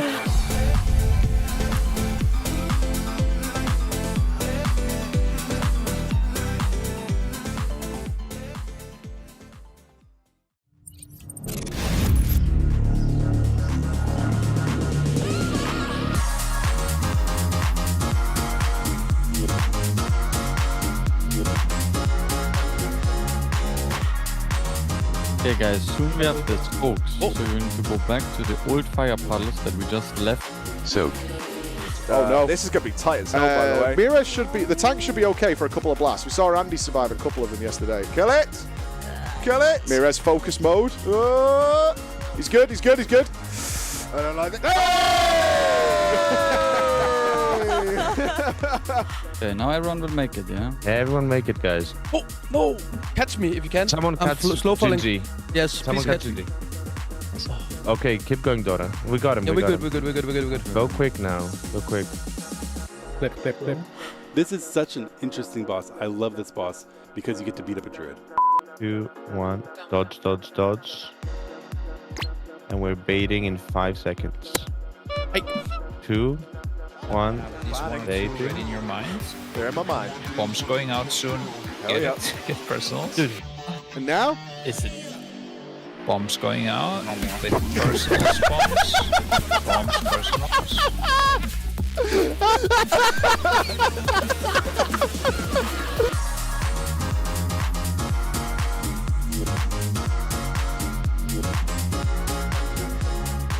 Oh guys, please make it. Wizard. My daughter, who was at the time 12, I believe, came in and watched. And she said, so you're just clicking on boxes that aren't full until they're full? I was like, well, yeah, I guess. She said, that sounds so stupidly easy. And I'm like, all right, I guess we need to reroll DPS. Verdict issued. Healing is the easy one. All you have to do is click on the boxes that aren't full until they're full, which hard to argue with. That is basically the core of the mechanic. Just heal. Should we have more healers left or right? What do you guys think, healer friends? Well, I need a strong boy on the right. So we get Maestin, yeah? Yeah, I love druids. Okay, that's right.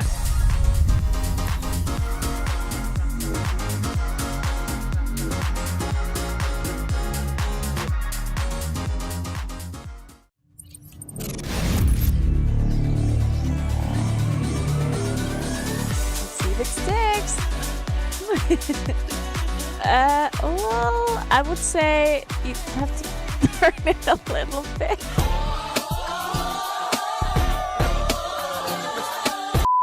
He's a melee player. Yep. He can't be expected to notice anything. And not only that, they were a rogue. A melee playing rogue cannot be expected to notice anything when they push their buttons other than DPS go stonks. PTR actually moving like this, yeah. Yeah, I know, Peter, but yesterday I didn't have this issue. It depends what race you have as well. How big your model is. Well, I've played troll and...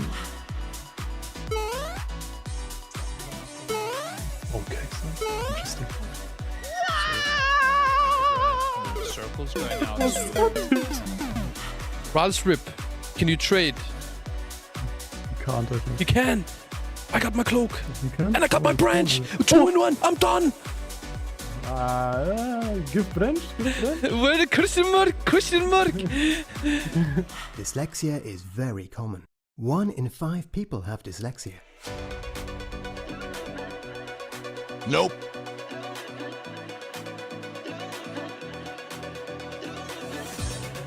Nope. Nope.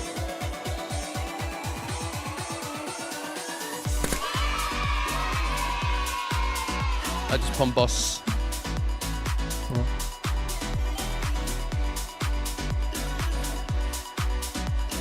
Boom bugger. Incorporeal. Okay, you just got clipped. You sent to Blizzard. No, don't send the blue Okay. We have another one apparently. Another one Something they're else going to show happening. us. We're getting tricked again. Oh. It's done. Oh. Normal splits 100%. Heroic splits 100%. Heroic Farak splits 100%. We are done with splits, which means now, finally, I can say unabashedly and without any further hesitation, it is time for a break. They have burned down the roots. He's taking double damage, and he is down. First one down, Mythic.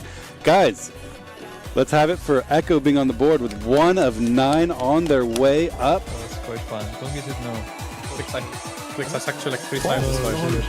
Yeah, you sacrifice yourself. Yeah, we're in, yeah. We have all ultra sack.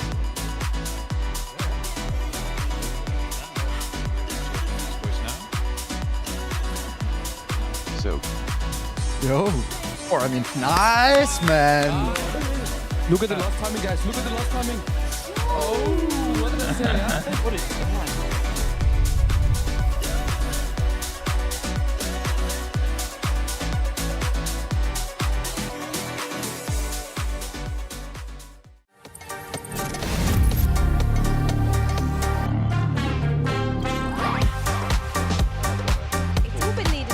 We've had so much preparation, and I know there are so many players who aren't necessarily. What's that better tank positioning? A seal. Yeah. Doesn't seal like sound like. If we're going to head over towards production, which we'll need to turn the camera around to do so, we have got some amazing stuff. No, but seriously, guys, orbs, it's actually prohibited now. If you don't catch 5 of your balls, you lose 1 IRL. That's how it goes. Oh my god. What? That's fine. That's a minimum we need. But I don't think I can get first 70. Okay. Yeah, I mean as a group. Okay. Okay, here's our replay. This is sus. Wow. Oh my goodness gracious. That is so messed up. Hold on a second. Oh, wow.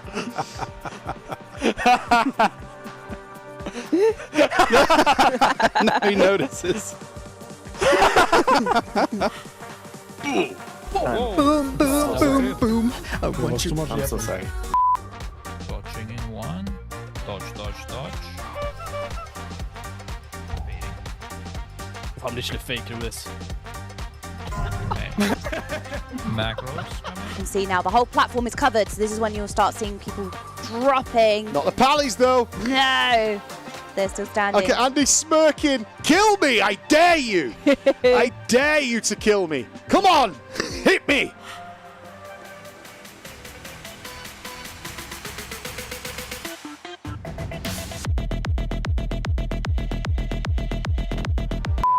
Dodge in 2, 1.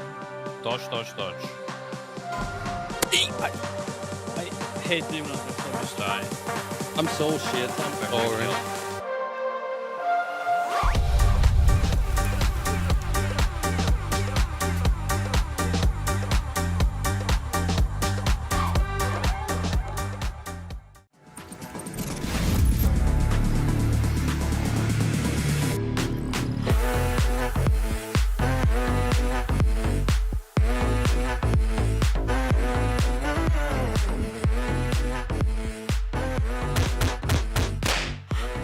No, I got him. I just spilled. Okay. Well, pick someone else in. I said well. Good luck, Ginger. It's fine. Training. Let's kill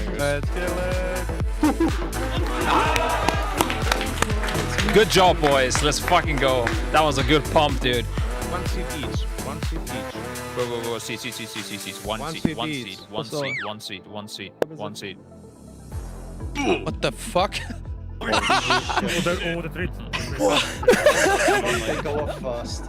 There's a good chance that maybe Alex has some advice. If we could talk to Alex for a sec. Oh, welcome.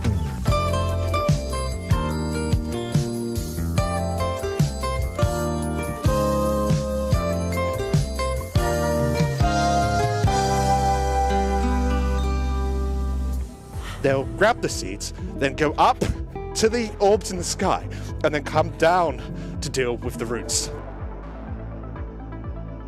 Nope.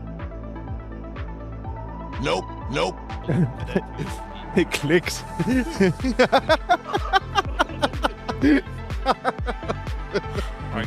Closer with the boss. Watch the beams. Everything.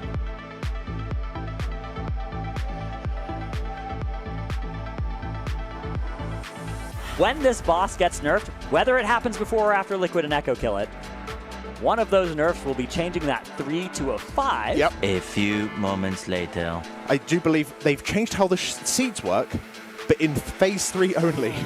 Okay. You have more time to soak them in phase 3. Was he out of range again, or what happened? No, I spaced out again. Seeds. Into roots. Get it! Holy fuck. What was that, man? Did you fucking spag scribe or what was that, dude?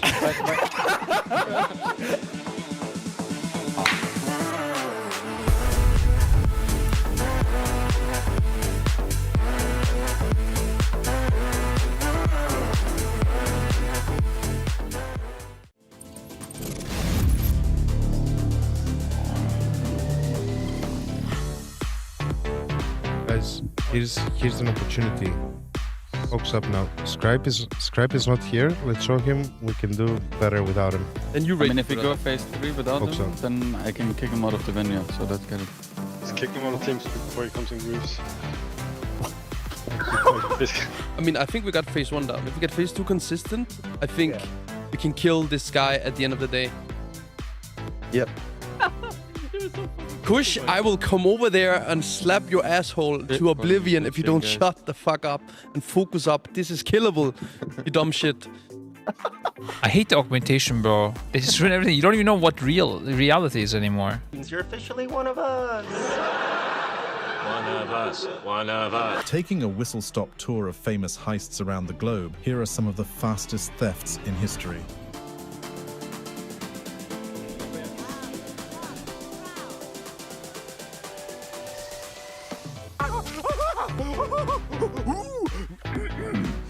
That was fun. Definitely move this here. It would be way better. And I think it might have been Zalia at the time. Oh, clicks. Hello, darkness, my old friend. Oh. We'll let the balls in. Police are treating a bow and arrow attack in Norway that left 5 people dead as an act of terrorism. Guys, we can get to phase 3 every single time now. Fucking got this. One body. Mirror images. Oh my god, I'm so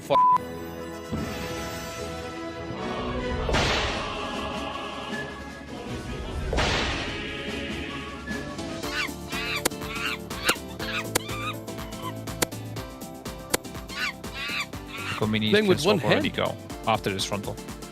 Getting hit by stun beams. Go and take the What's gate. going on? Roger, focus up, bro. You're looking like you're falling asleep on the desk.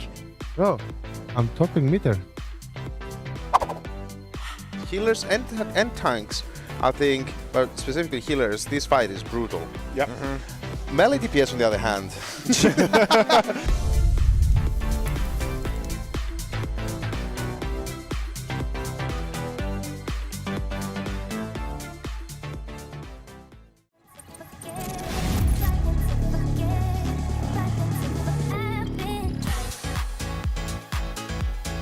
No one. That was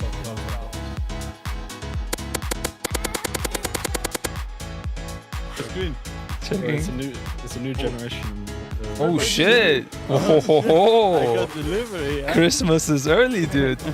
Time for Thanksgiving, boys. How many did you get, bro? Come on.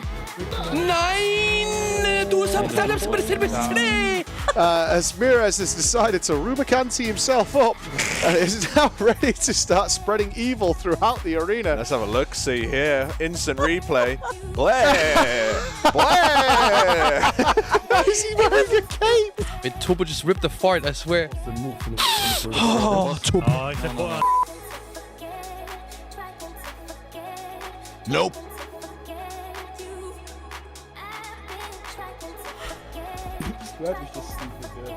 Bro, Skype is just... He's just sitting there, has a water bottle next to his face, guys. My eye is hurting, but I'm fixing it. Don't worry, guys. I'm a doctor. You're safe here. We're good in the hook, guys.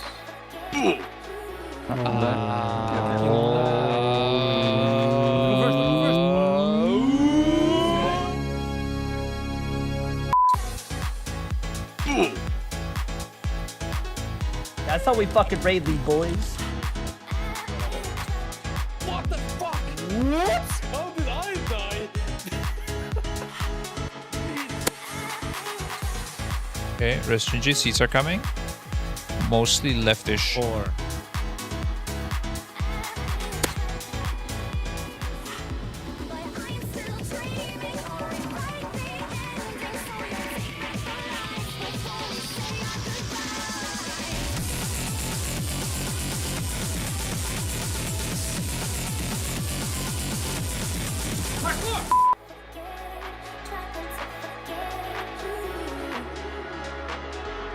I can't jump up you. That was bug. Okay, This game fucking sucks. Wait, what? Gingy, What are you doing? what are you doing? Move away, guys. We're fine. I apologize.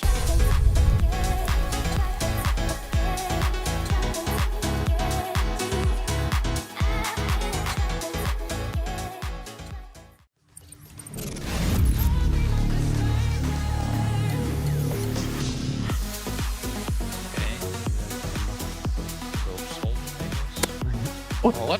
What? No, it's bugged, bro. That was bug. This game fucking sucks. Arr, welcome back to the Race to World First, me hearties. I'm Dratnus, joined by my trusty parrots, Krista. I'll pick up 4, 3, Pick up. One more. Oh, it's fine. We're not going feds until we kill this motherfucker, okay? So I know what you have to do. Pop a monster, pop a Red Bull, pop a motherfucking whatever you want. No. He means energy drink. Energy drink. Caffeine Anything wise. legal, anything legal, of course. 2. That was Why are you losing to me? I'll check boss damage. We're patting on the ass, bro. Big call him out like that. I mean, no, I have more boss damage than you. What are you saying? Okay, never mind. Then have scissors. Sounds like somebody's eating a croissant. Why do you gotta say it like that,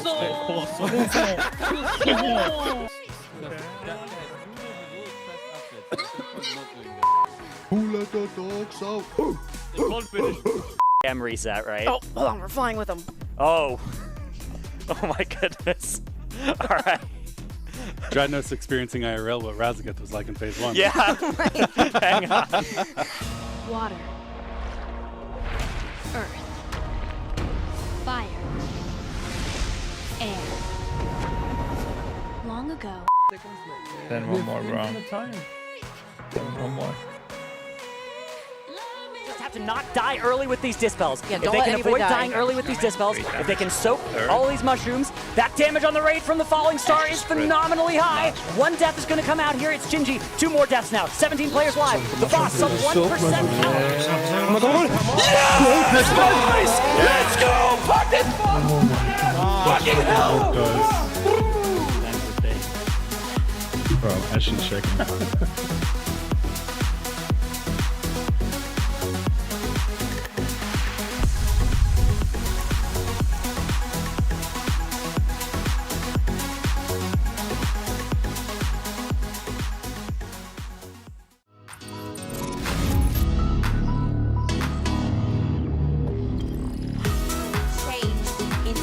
A fiery orb or a shadowy orb. You can see the entire raid is marked with either fire or shadow, and they will need to make sure they're soaking those balls. Successful. Yeah. Just kind of soak them. Look at this replay. Look at Kush. That's all of our reaction to this moment. There are so many balls.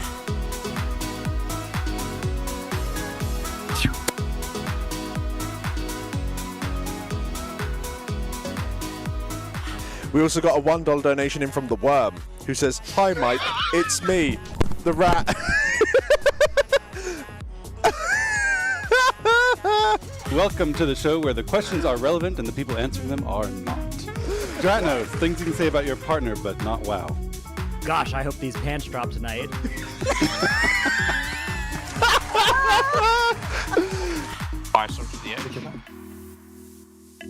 Tactical nuke incoming! What? Tighter look. You do want to get away from this. I think it is fall off damage. Let's see if we have any players die. Alright, so we have one. There we go. We have one. You are Narco and you just finally got in for the 1 boss per tier you get to progress.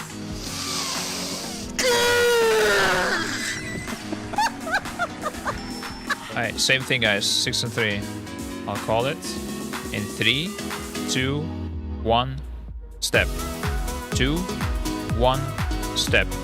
2, 1, leg it. Narco? I told you! No. They broke the glass! He's here! He's been unleashed! They brought in Narco? From the fires of hell, he breathes yet again. He is risen from the ashes, deep from underground where he farms the infinite mythic Who did glass they he sacrifice?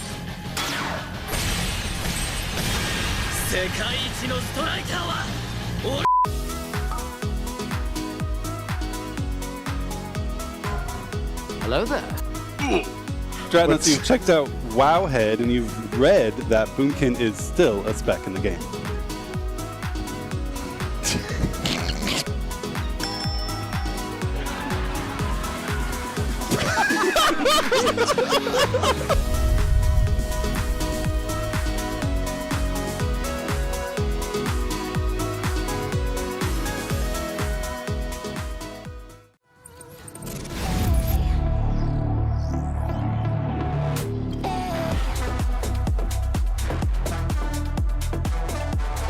Oh, there's none range.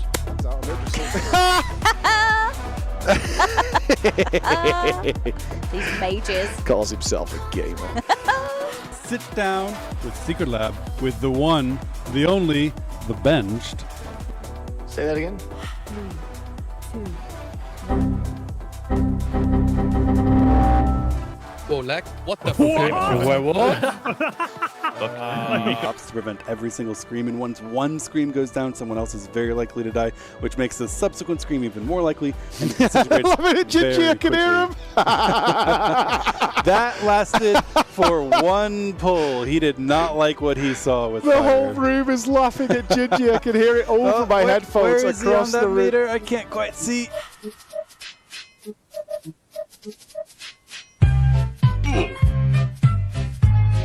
Now that you aren't raiding anymore, officially sidelined for younger players, do you think that you can...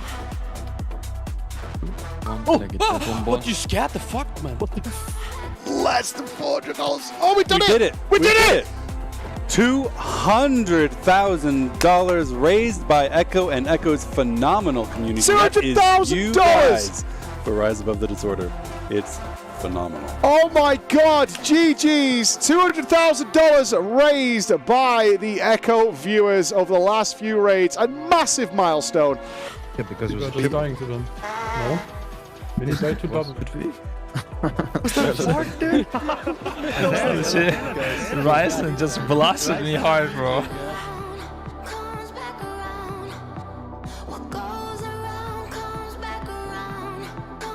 Now, did you come in here on a mission? Did you have something to say? I did come on a mission. I wanted to say that today has been a great day for our progression, and now it's the night, and during the night, it's dark. So it's time to go dark. Bravo 6, going dark.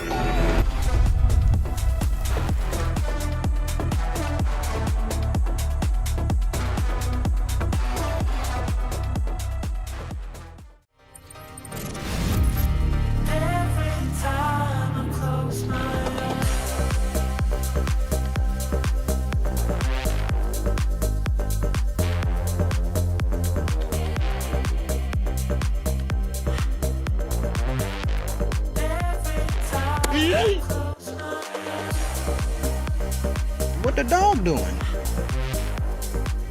Whoa, no! Sag. And I'm here to help. Yeah, this is a Watch really this. good play by Gingy as he picks up the seed right before it gets hit by one of these blazes. In just a moment, you can see Show having the seed, dropping it on the blaze, and Gingy instantly blinking out with that one. That was so Oh close. my goodness. That was very That beautifully was done by amazing. Gingy. That was so good.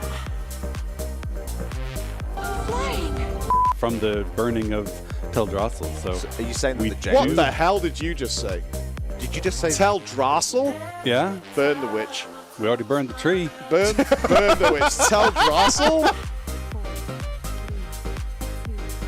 Not this time. This is getting Time to really stretch the spicy. legs, boys. Get the hammies going. Let's go. But I cannot see, I'm legally blind.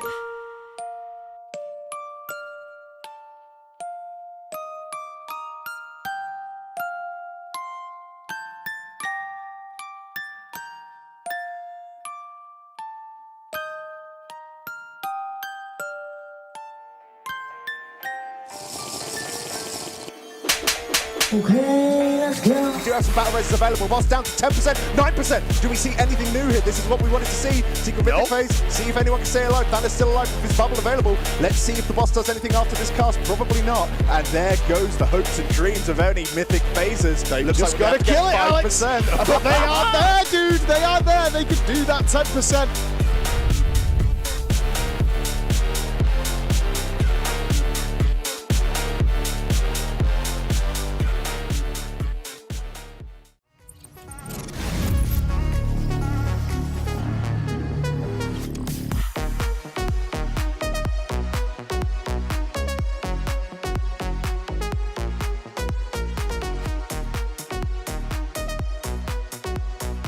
Once that angel does go through, but let's see if they can deal with those blazes. As one of the seeds looks like it's in the blaze, but it did manage to recover. What? So well done by Kush and the other people with the blazes there. So well done. This is a First Alert Weather Special Report. We do have a tornado warning.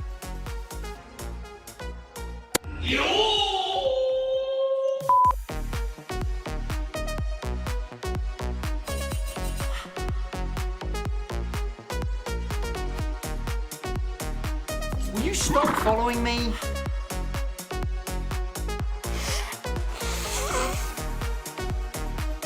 Franco is taking an immense amount of damage, same with Zerwo, but so is the boss. Here comes the breath, here comes the blaze. Please, boys, focus up here. We need to do everything that we possibly can if we continue to push on through. The boss is going to die before the They second set of survived! bonuses. Oh my Echo God, is racing this to is the it! finish line! This is it! They're unstoppable right now!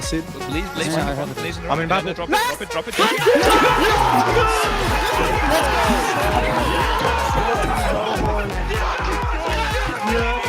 Let's go! Good God almighty, what did I just see? That is incredible! Look at them! Oh, my well God, deserved, I boys! cannot believe it. Holy God in hell! Hey guys. Oh shit. Oh! What's happening? Oh shit! Who's this? The archive. You lost it. Wait, I lost my money. That was a full deplete. Oh my God! Whose is it? Whose is it? Whose? This is production's keyboard. They want to go home. Production. I'm with you. Bro. Yeah. Oh my God. This is amazing. This one was so good.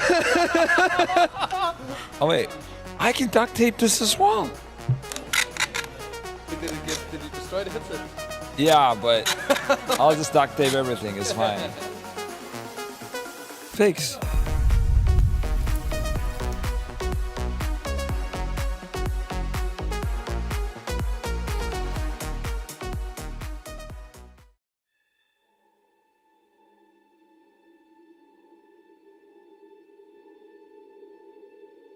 Champions, what lies ahead is a sacred space within the Emerald Dream. Any intruder to the dream will be attacked, no matter the purity of their intentions. With this seed of life, we are one step closer to stopping Farak. The seeds of life